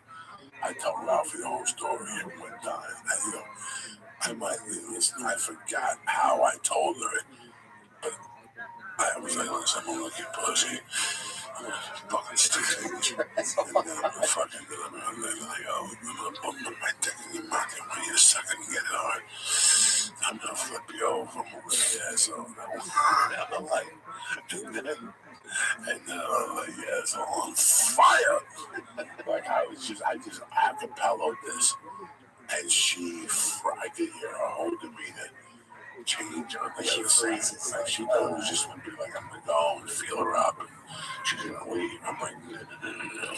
If you go, I'm gonna wear that asshole out. And it was hysterical. She called back. I had forgotten about her again. Did she call back again? Yeah, she hung up. Said she'll call me back to see if she can meet me, which I knew she would never call back just from her reaction on the phone. Yeah. I knew she was never going to call back. And while we're eating sushi at that place called Sunset, now I know who it was, she called back and go, Ralphie, hold on, it's her. And I'm like, what's going on? She said, listen, it's off. I got my uncle to fuck me the money. And I can pay him in 3 payments. Thank you, though, she hung up the phone. And about a week later, I was on fucking Facebook and she unfriended me. Oh my gosh. Hilarious. Ridiculous.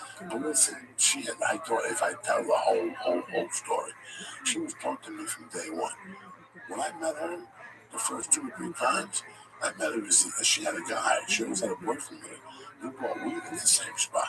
Yep. And then we hung out a couple times socially, but he was always with a boyfriend. Nothing ever happened. I never said nothing. Right. And then one day I see him and I go, what's going on? We're talking. We all hung out together. He goes, I don't date him no more, dog. I just me and him broke up. That's it. But I never saw her again. Yeah. I never thought of her nothing. And one day, dog, I'm walking, I hear beep, beep. And I look at the car and it's her with a low cut blouse. Right. No bra on. those medium raw breasts just staring in the face, the sun bouncing off them. And when I get to the car, she's got like a miniskirt on, and you can see the black underwear. I'm like, oh. Then she goes, Uncle Joey, I need help. I go, what's up? She goes, I need like $55 for gas. I go, sure, $55 for gas. And I said, I got like $42 on me. Take this. And I was a complete gentleman. I just thought that maybe, you know what? I'm an older man. Maybe I'll show him my monkey, and I'll move on with that. But something else happened after that I could see she wanted to play with fire. Yeah. Like about a month later, she did something. Your shit. Play with fire. Playing with fire. Like she didn't know that I would take her ass to the moon. Like she came back for more money. And I didn't ask her this time. Like I was like, I didn't think about it really. Yeah. I didn't see the pattern coming. And then she asked me for money the second time. I was like, wait a second. Something's not right here. She just bumps into me on the street. Yeah. She looks like she just came from a photo shoot from a barn with no fucking bra on and black undies on, and she gives me a glance on monkey. She knew she was done. No, she needed headshots or something. And then something else happened, and I was like, something's not right here. Yeah. Something's not right. Let's see where this is going to lead. And sure enough, 6 weeks later, she falls into the crutches of death. She calls Uncle Joey and tries to bag him out for $17.50 on a tit show and maybe like a finger bag. And I love you. Holy shit. And I was like, it ain't gonna go down that way. Number one, don't shame your monkey. She's like, why?